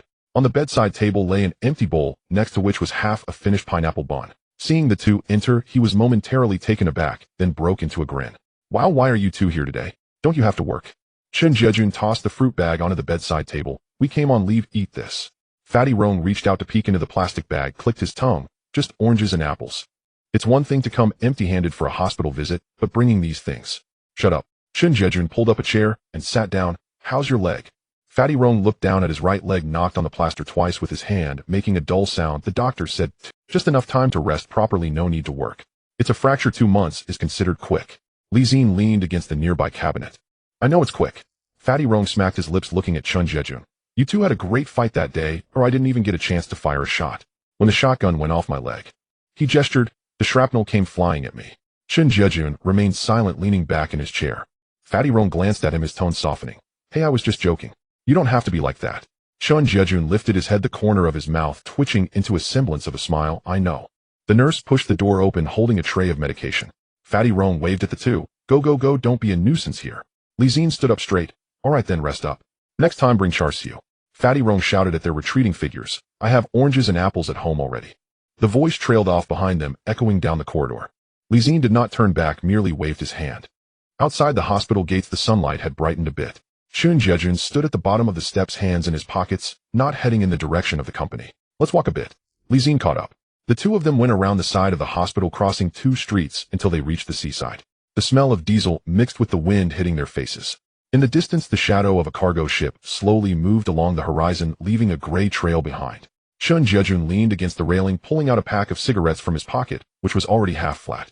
He took one out and held it in his mouth, offering the pack to Zi-Jie. Zi-Jie opened it and took one out.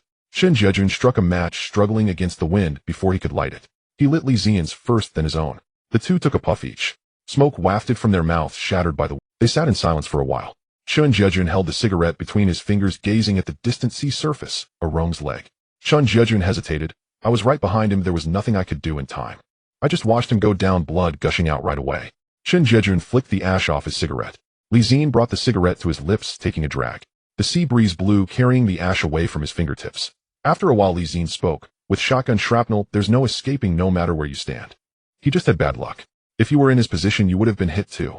Zi-Jie brought the cigarette to his lips. Shrapnel doesn't choose its target. Zi-Jie remained silent for a moment, extinguishing the cigarette, but against the railing, and putting it back in his pocket. He turned around, leaning against the railing, exhaling a long breath toward the sea. After a while, he stood up straight, brushed off his clothes. Let's go. The smell of food wafted from the cafeteria.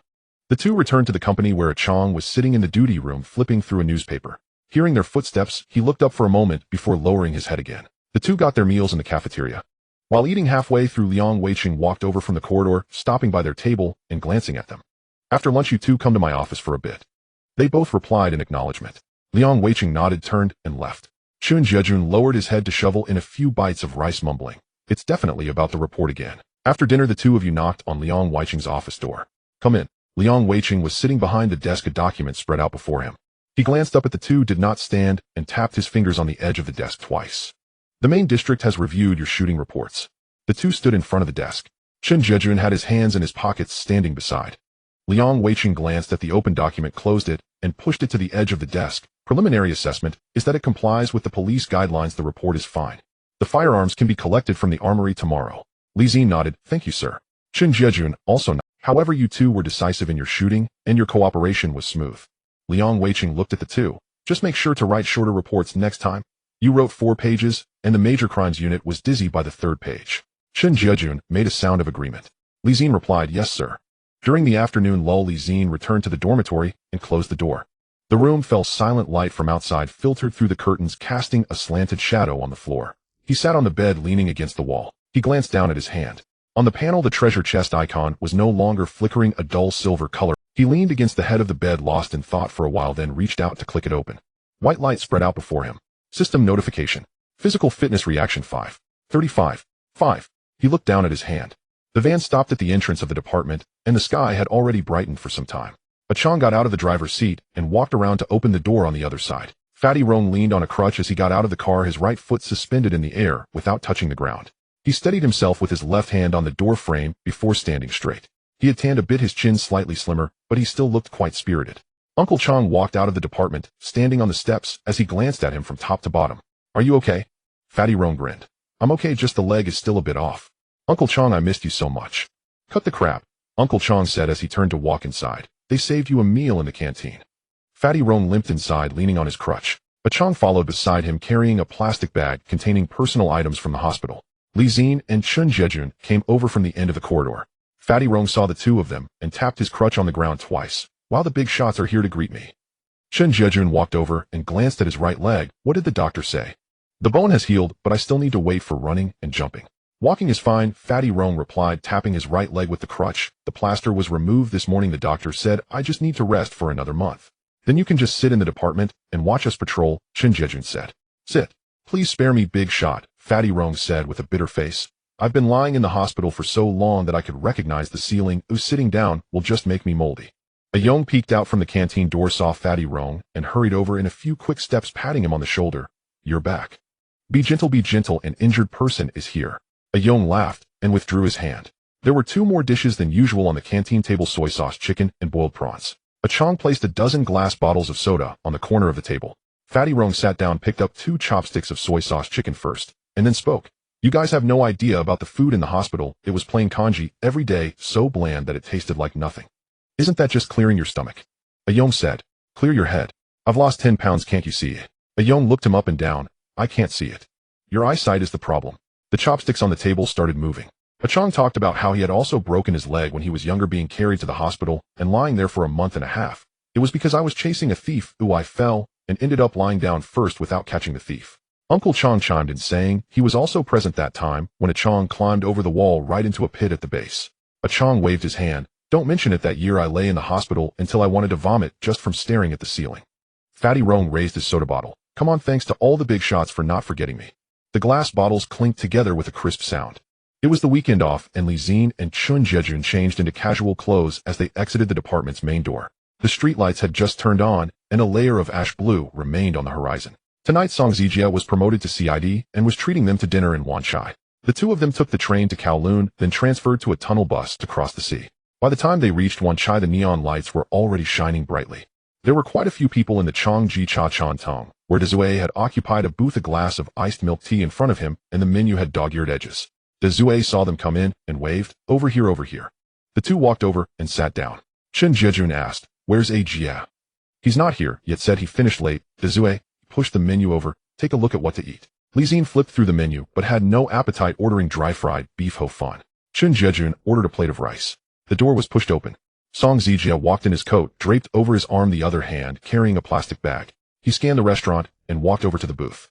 Sorry for being late. Zi-Jie hung his coat on the back of a chair and placed the plastic bag by his feet. There's been a lot going on in Simsha Sui lately. Oh, I just transferred over, and am still not familiar with many things, so I finished late. Zi-Jie said, no worries, we just got here. Zi-Jie waited for Zi-Jie to sit down before he spoke. Zhou Xingxing can't make it tonight. I just received his pager. The Flying Tigers have a mission tonight. Another drill. Zi-Jie leaned back against the chair. Last time, he was the last one to arrive on the 28th. The Flying Tigers are busy after all. Zi-Jie said while laughing to himself. During the new year they are on standby. After the new year they go into the mountains for tactical training and get as dark as charcoal. Zi-Jie picked up the conversation. Then he should treat us next time. He said he would treat us last time. It can only be like that. Zi-Jie took a sip of tea and changed the topic. Jie, you've made it now, CID, so we have to call you Song Sir from now. Zi-Jie was pouring tea, heard this, and smiled, putting down the teapot. Don't joke around, it's only been a week since I transferred. I'm still not familiar with anything. How did you suddenly get transferred to CID? Zi-Jie asked. I applied after 2 years, and to my surprise it was approved right away. Zi-Jie lifted his teacup, still stationed in Simsha Sui. Zi-Jie said. Then you'll be in plain clothes from now on, no need to patrol the streets every day. But plain clothes still means working. Zi-Jie took a sip of tea. But indeed, I don't have to stand on the streets anymore. He set the teacup down. The dishes were served. Zi-Jie picked up a piece of meat and said while eating, a few days ago we were chasing a case of theft, followed it for 2 days, and upon investigation, we found that someone had illegally connected the power supply from a nightclub. We had all the evidence, but the higher-ups set another arrangement and called it a day. Zi-Jie picked up a piece of food with his chopsticks. So that's it. Zi-Jie was eating. What else? They set another arrangement after all. Zi-Jie said, whatever the higher-ups say, we just do it. Zi-Jie put down his chopsticks. It's the same in Simsha Sui. Recently 2 gangs have been fighting for territory. Hung Hing and Wuxing were clashing on the streets every dawn. So you were busy right after you arrived? Zi-Jie said. Busy, yes, but it's frustrating work. Zi-Jie picked up his teacup, looking down at the tea. Every time we're just sent to clean up, never arresting anyone. After saying this, there was a moment of silence at the table. Zi-Jie clicked his tongue. It's all the same. Zi-Jie added, I heard that you encountered robbers during patrol and shot them directly. Yeah, I've already submitted the report. Zi-Jie put down his chopsticks. He wrote 4 pages. Zi-Jie added, his mouth twitching slightly. Sir Liang thinks it's too long. 4 pages? I find it too much to write just 1 page. What did you even write? Zi-Jie laughed when he heard this. Nothing, just the normal process, Zi-Jie replied. A 4-page account of a gunfight. Zi-Jie shook his head. With your writing style, you'll be writing reports until you clock out every day. Zi-Jie laughed a little, not continuing on that topic. The atmosphere at the table relaxed. Zi-Jie returned to the topic of Zhou Xingxing. Last time we spoke on the phone, he said they were practicing new tactics in the mountains, getting as dark as charcoal like they were in Africa. I told him you're a flying tiger, not a field unit, why go into the mountains? He said you wouldn't understand, this is called urban warfare extended training.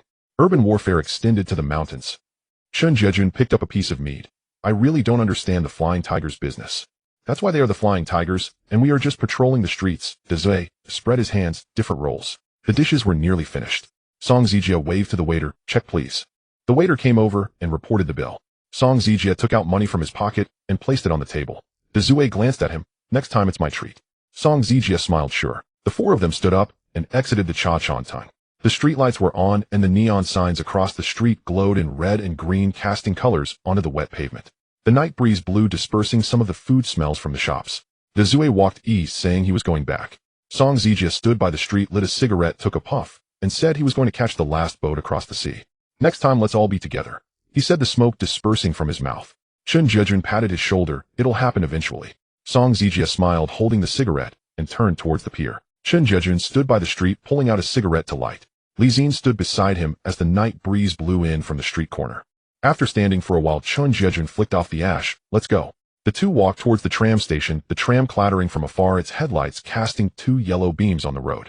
When they returned to the department, the corridor lights were still on. The dormitory door was half open, and they could hear Fatty Rong and a Yong talking mixed with the sounds of the radio broadcasting horse racing. Zi-Jie pushed the door open, and Fatty Rong looked over from the bed. You're back. Yeah, Zi-Jie replied. Chen Jejun followed him in and casually closed the door. The night outside was mostly blocked by the curtains, leaving a gap through which a streetlight shone in. He took off his coat and hung it up, sitting on the bed with his back against the wall. The faint sound of the ship's whistle from the pier could be heard from outside, low, as if it traveled through several streets.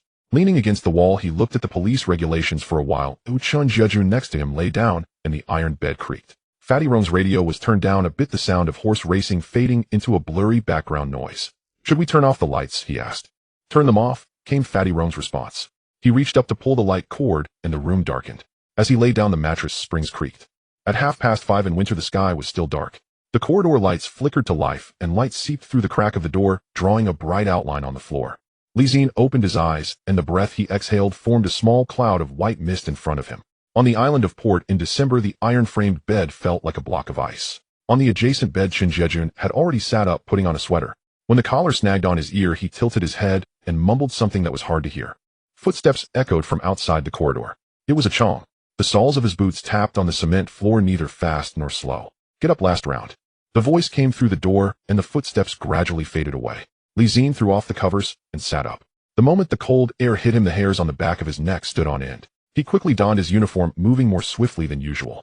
The blue cap hung on the iron frame at the head of the bed. After this round, it would have to be returned. The cafeteria was quieter than usual. Liang Weiqing stood at the department's entrance, checking the time, and only spoke when everyone had arrived. His voice was soft, but in the silence of the cafeteria, every word was clear. Team 3 Group 2, last routine patrol. Same route as usual, be careful on the way back. After returning, finish the handover and return the equipment to storage. There were no unnecessary words. After finishing, he turned and returned to his office.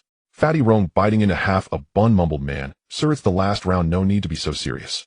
Before he could finish, Uncle Chong shot him a glance. Fatty Rong stuffed the remaining half of the bun into his mouth, swallowing the rest of his sentence.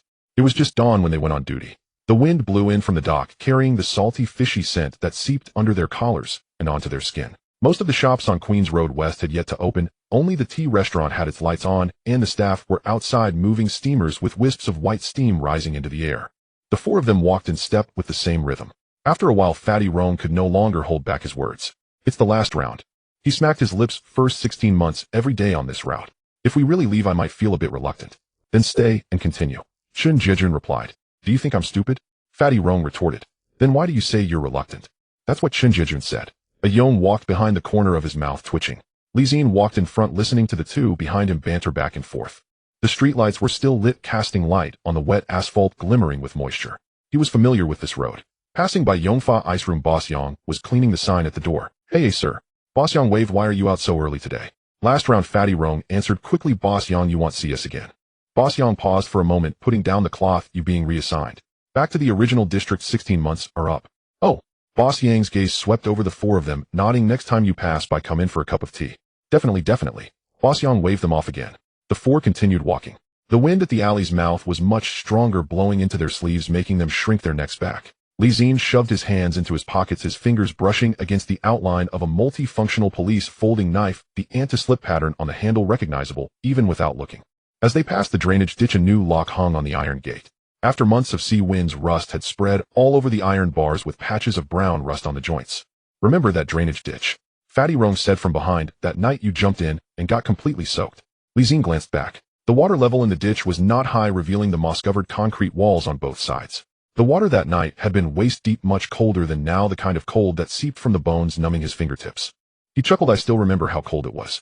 He continued walking forward. As they passed by Jin Yunlai, the facade had already changed its sign.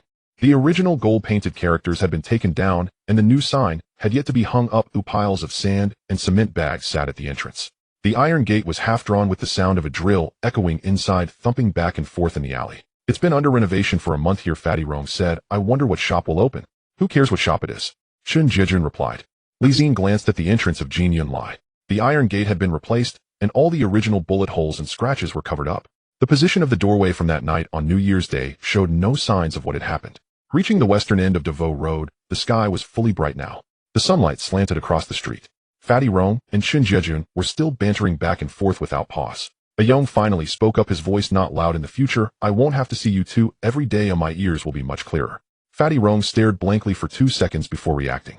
He suddenly turned his head. A young, are you talking? Is that all you have to say? It's our last round, aren't you supposed to say something touching? No time. You. Zi-Jie laughed out loud, a direct laugh that echoed on the quiet street for a moment before falling silent again. Zi-Jie did not look back, turning into the road leading to the Western District Pier. The wind was even stronger. Several small fishing boats were docked at the berth, their bows piled high, with fishing nets and plastic crates. The air was filled with a mix of diesel and the briny scent of the sea, not pleasant, but something one had gotten used to.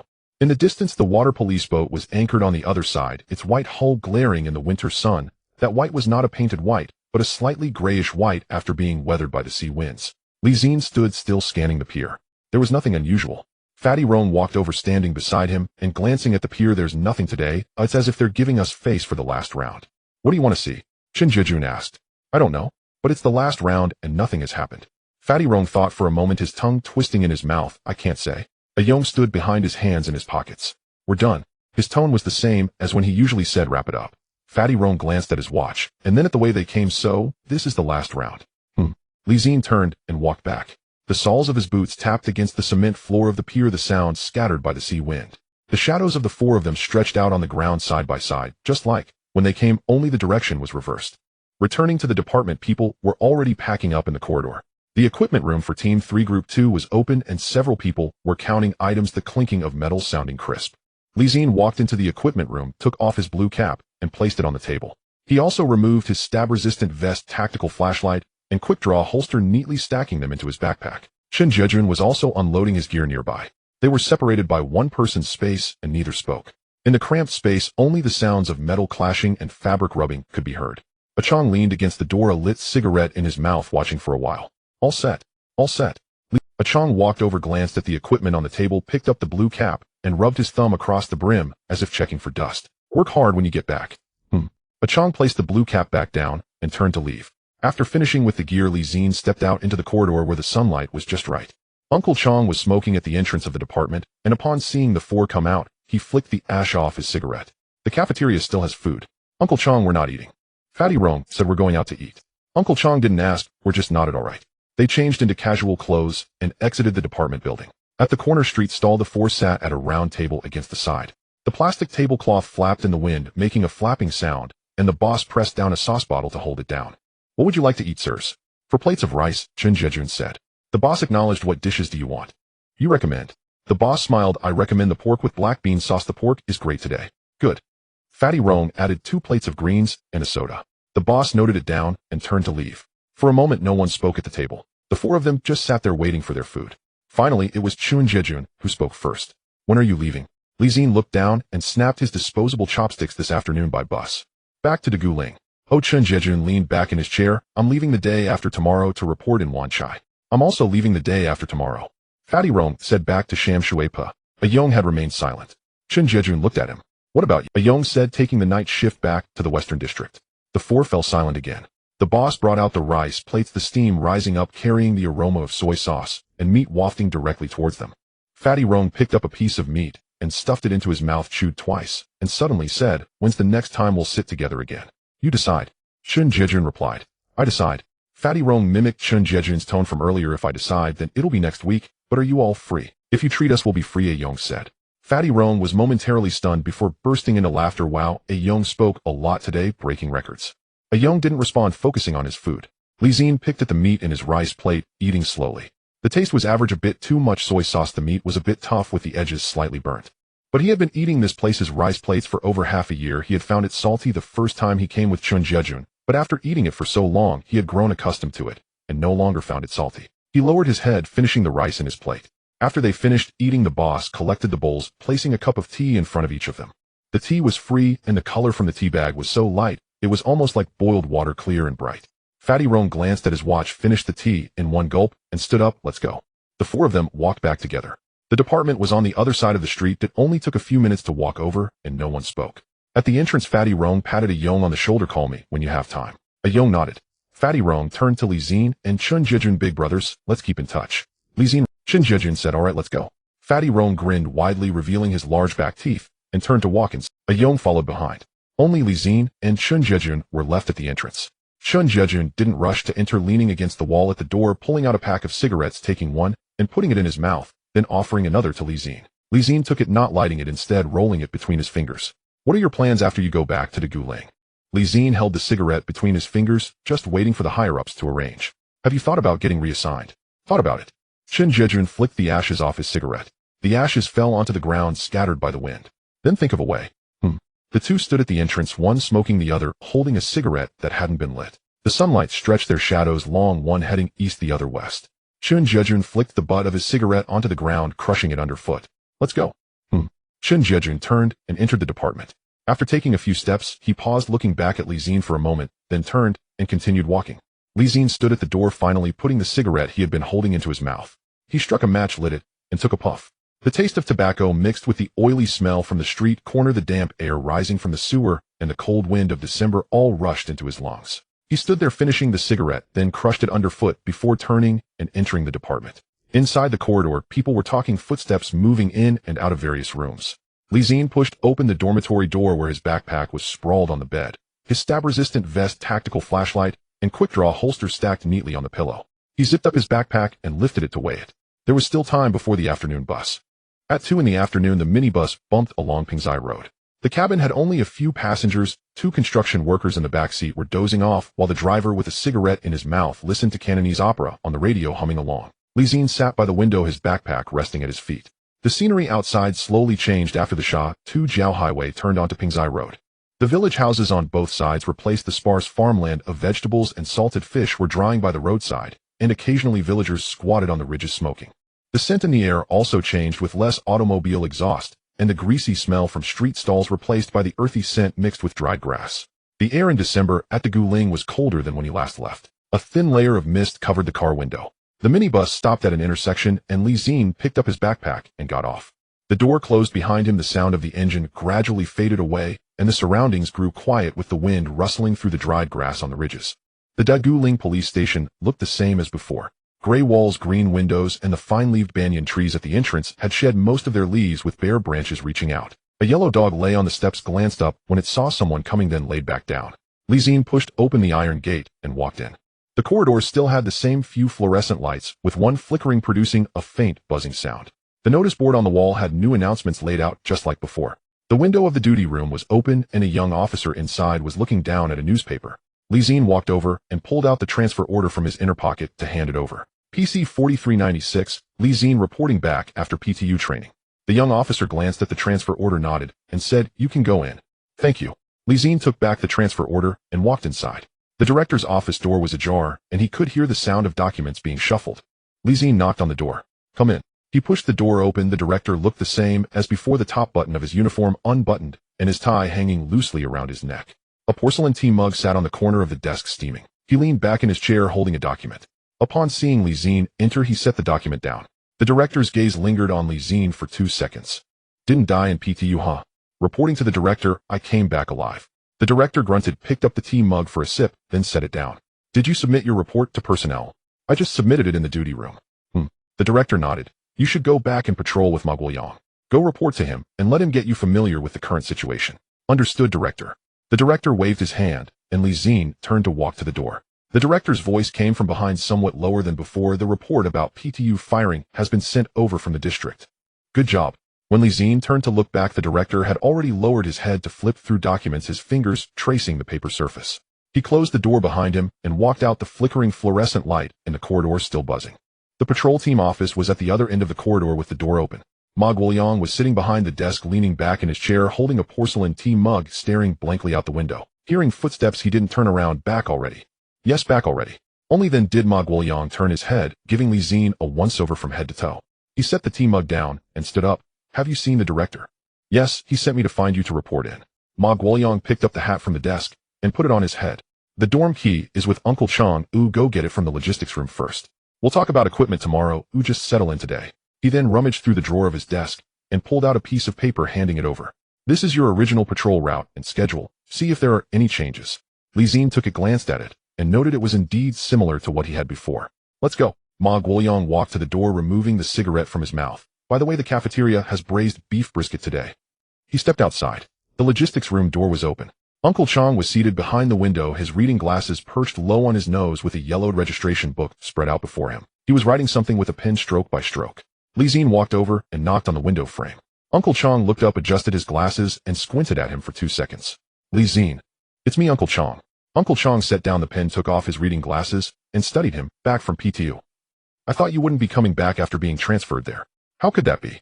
I definitely had to come back. Tisk.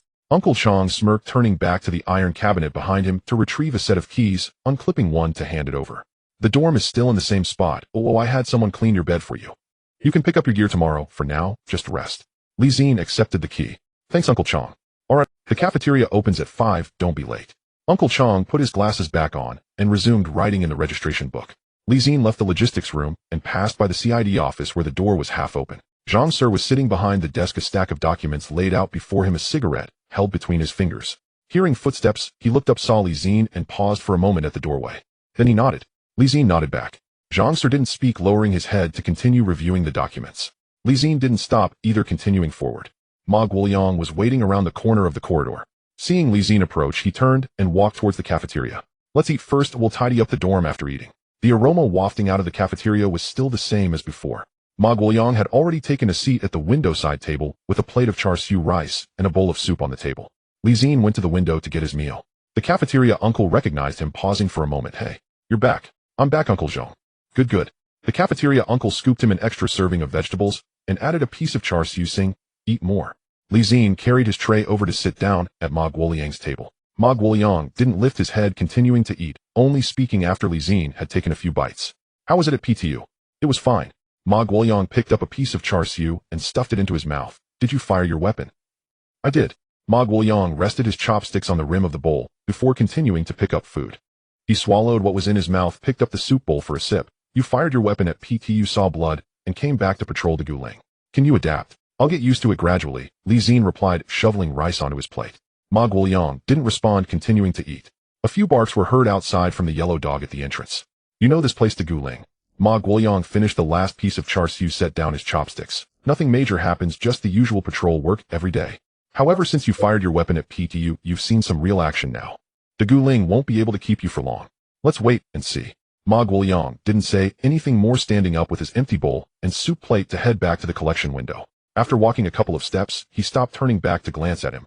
Tomorrow morning at 7, report to the patrol team office. Got it. Ma Guoyang nodded and turned to leave. In the evening, Li Xin returned to the dormitory. The row of bungalows behind the police station looked the same as before, with gray walls and green windows mirroring the police station building. A dim yellow light illuminated the corridor, with several doors closed and one ajar with no one inside. His room was the one at the far end. Pushing the door open, it still had the same few items as before: an iron-framed bed against the wall, a desk and chair squeezed under the window, and an iron cabinet standing in the corner. He placed his backpack on the bed, unzipped it, and took out a few change of clothes to fold neatly. With the backpack emptied, he zipped it up and pushed it to the corner of the bed. Then he stood up, closed the door, and secured the bolt. He sat down on the edge of the bed. Reaching into the inner side of his coat, he came out with a revolver in his palm. It was a precision-modified model that had been kept in the system space since his return from PTU, and he had just taken it out now. He rotated the cylinder, the mechanical clicking sound echoing clearly in the quiet little room. Confirming there were no issues, he placed the gun under his pillow. He then took out a stab-proof vest, tactical flashlight, and quick-draw holster from his backpack, checking each item before neatly folding them and placing them in the iron cabinet in the corner, locking it. Outside, the sky was getting dark. The second cold front after winter arrived in Hong Kong swiftly. 2 days later, in the evening, the streets of Wan Chai were quieter than usual. The wind swept in from the dock, brushing close to the ground, stirring up a few fallen leaves and scraps of paper. Zi-Jie reported back to the Wan Chai police station's uniformed patrol team, completing the paperwork and collecting his gear. Fa Shu was sitting in the duty room, legs crossed, while reading a newspaper. Upon seeing him enter, he put down the paper. Back from PTU. When did you arrive? Just arrived. Paperwork is done. Fa Shu's gaze swept over his face. Did anyone bully you over there? No. Fa Shu nodded. Normal patrol starts tomorrow. Get some rest tonight. Zi-Jie acknowledged and turned to leave. Fa Shu called him back. By the way, Uncle Piao came looking for the newspaper again, not raising his head. Since he called you, Uncle Piao, what does he want with me? Fa Shu picked up the newspaper again, not raising his head. Since he called you, you'll know when you go.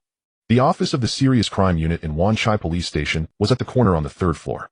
Chen Jiajue knocked on the door. Come in. He pushed the door open. Uncle Piao was sitting behind the desk flipping through a document.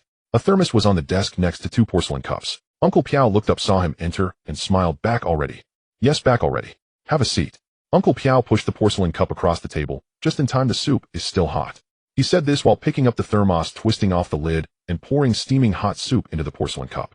The aroma of American ginseng and bamboo chicken immediately wafted through the air.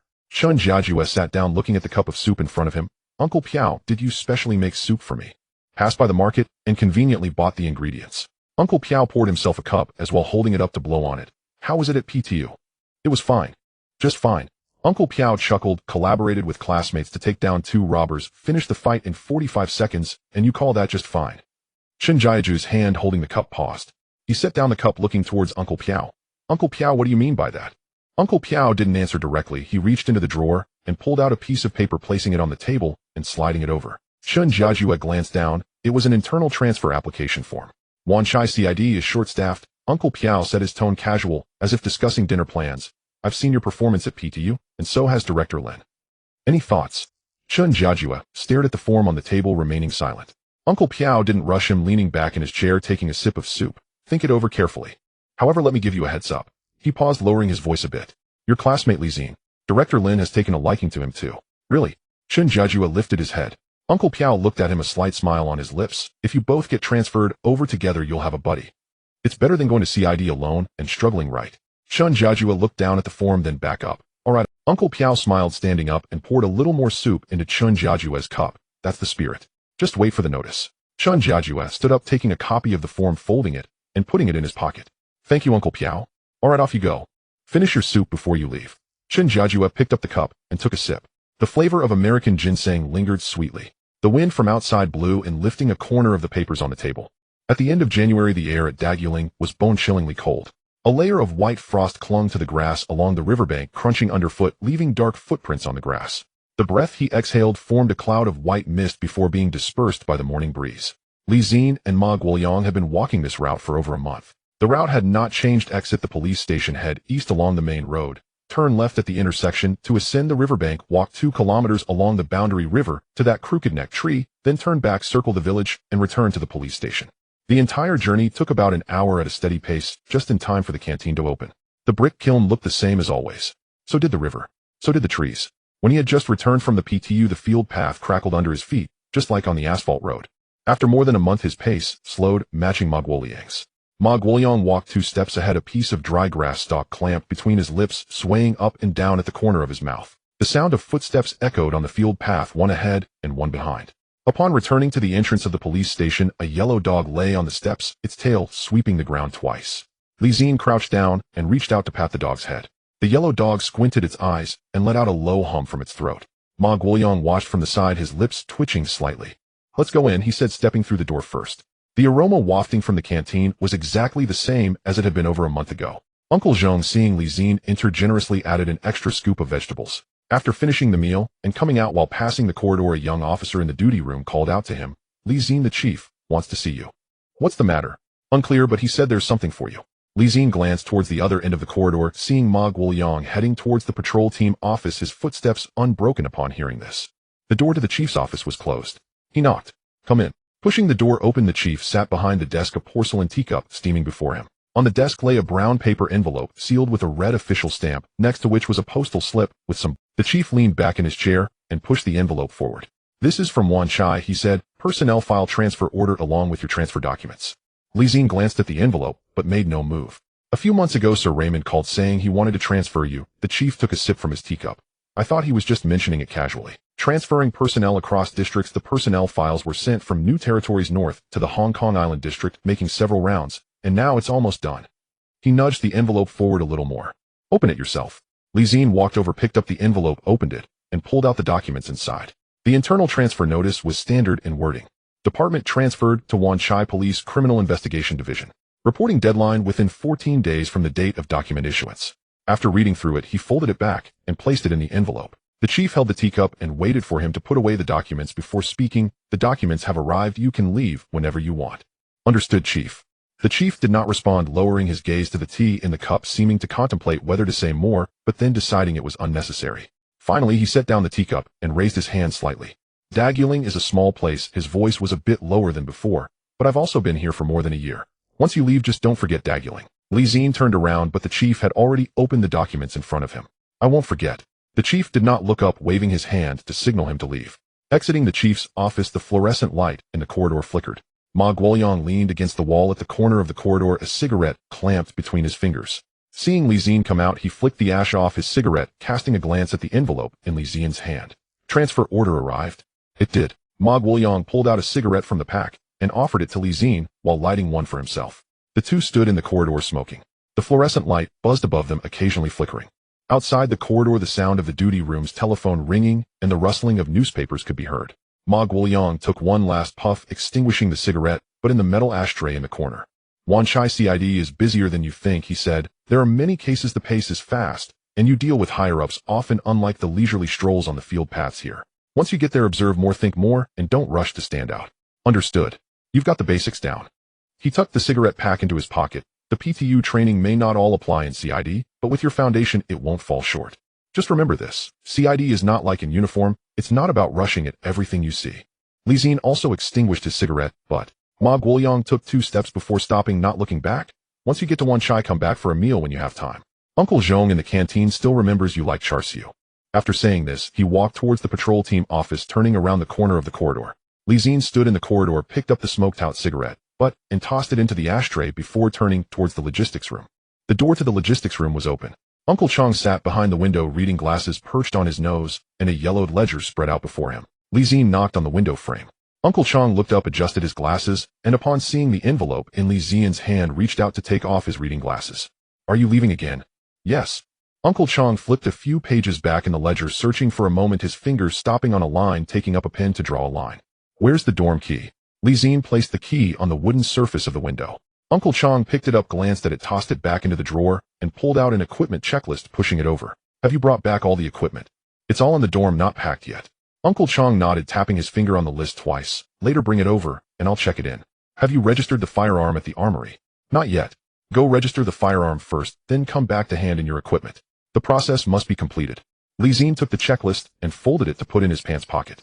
Uncle Chong put his reading glasses back on, found the corresponding line in the ledger, crossed it out, and closed the book. Last time I cleaned the bunk too early. This time I won't clean it, let the next person do it themselves. Thank you, Uncle Chong. Uncle Chong hummed in response, already flipping open another book. Exiting the logistics room, he passed by the CID office where the door was half open. Officer Zhang sat behind the desk, a stack of documents spread before him, a cigarette clamped between his fingers.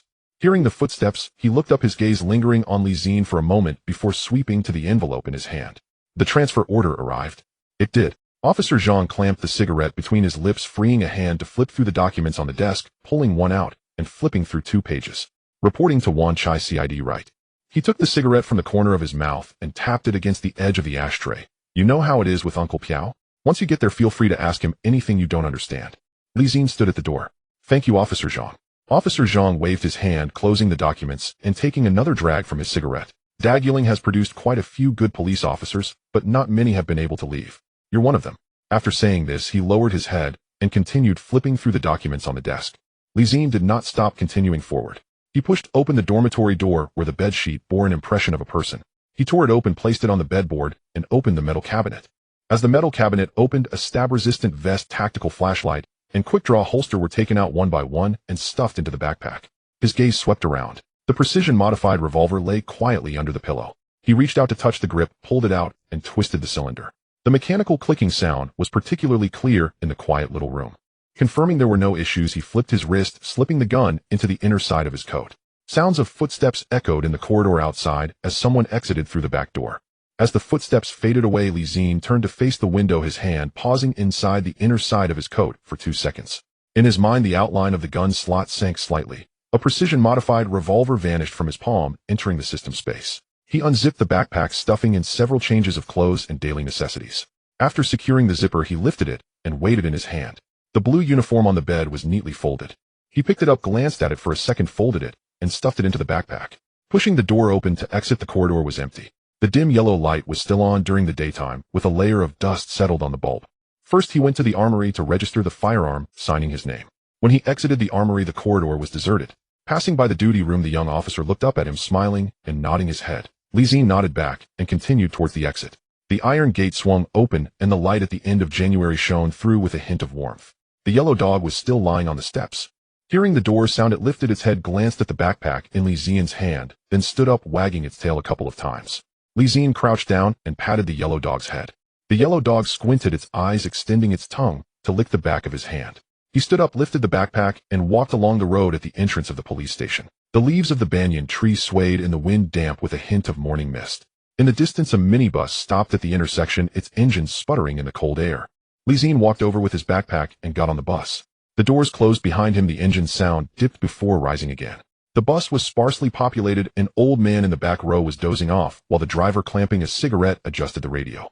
Zi-Jie sat by the window, placing the backpack at his feet. His hand slipped into the inner side of his coat, where the holster pressed firmly against his palm. The minibus jolted along Pingche Road, the gravel crunching under the tires. Outside the window, the field paths and village houses of Daguling slowly receded. The yellow dog on the steps shrank to a small yellow dot. In the distance, the outline of the city unfolded in the mist ahead. The wind at the end of January seeped in through the cracks of the window, carrying a hint of dampness. The scenery outside transformed from village houses and farmlands to sparse factories. The minibus turned at an intersection, the Daguling sign swaying in the rearview mirror, obscured by the branches of trees by the roadside.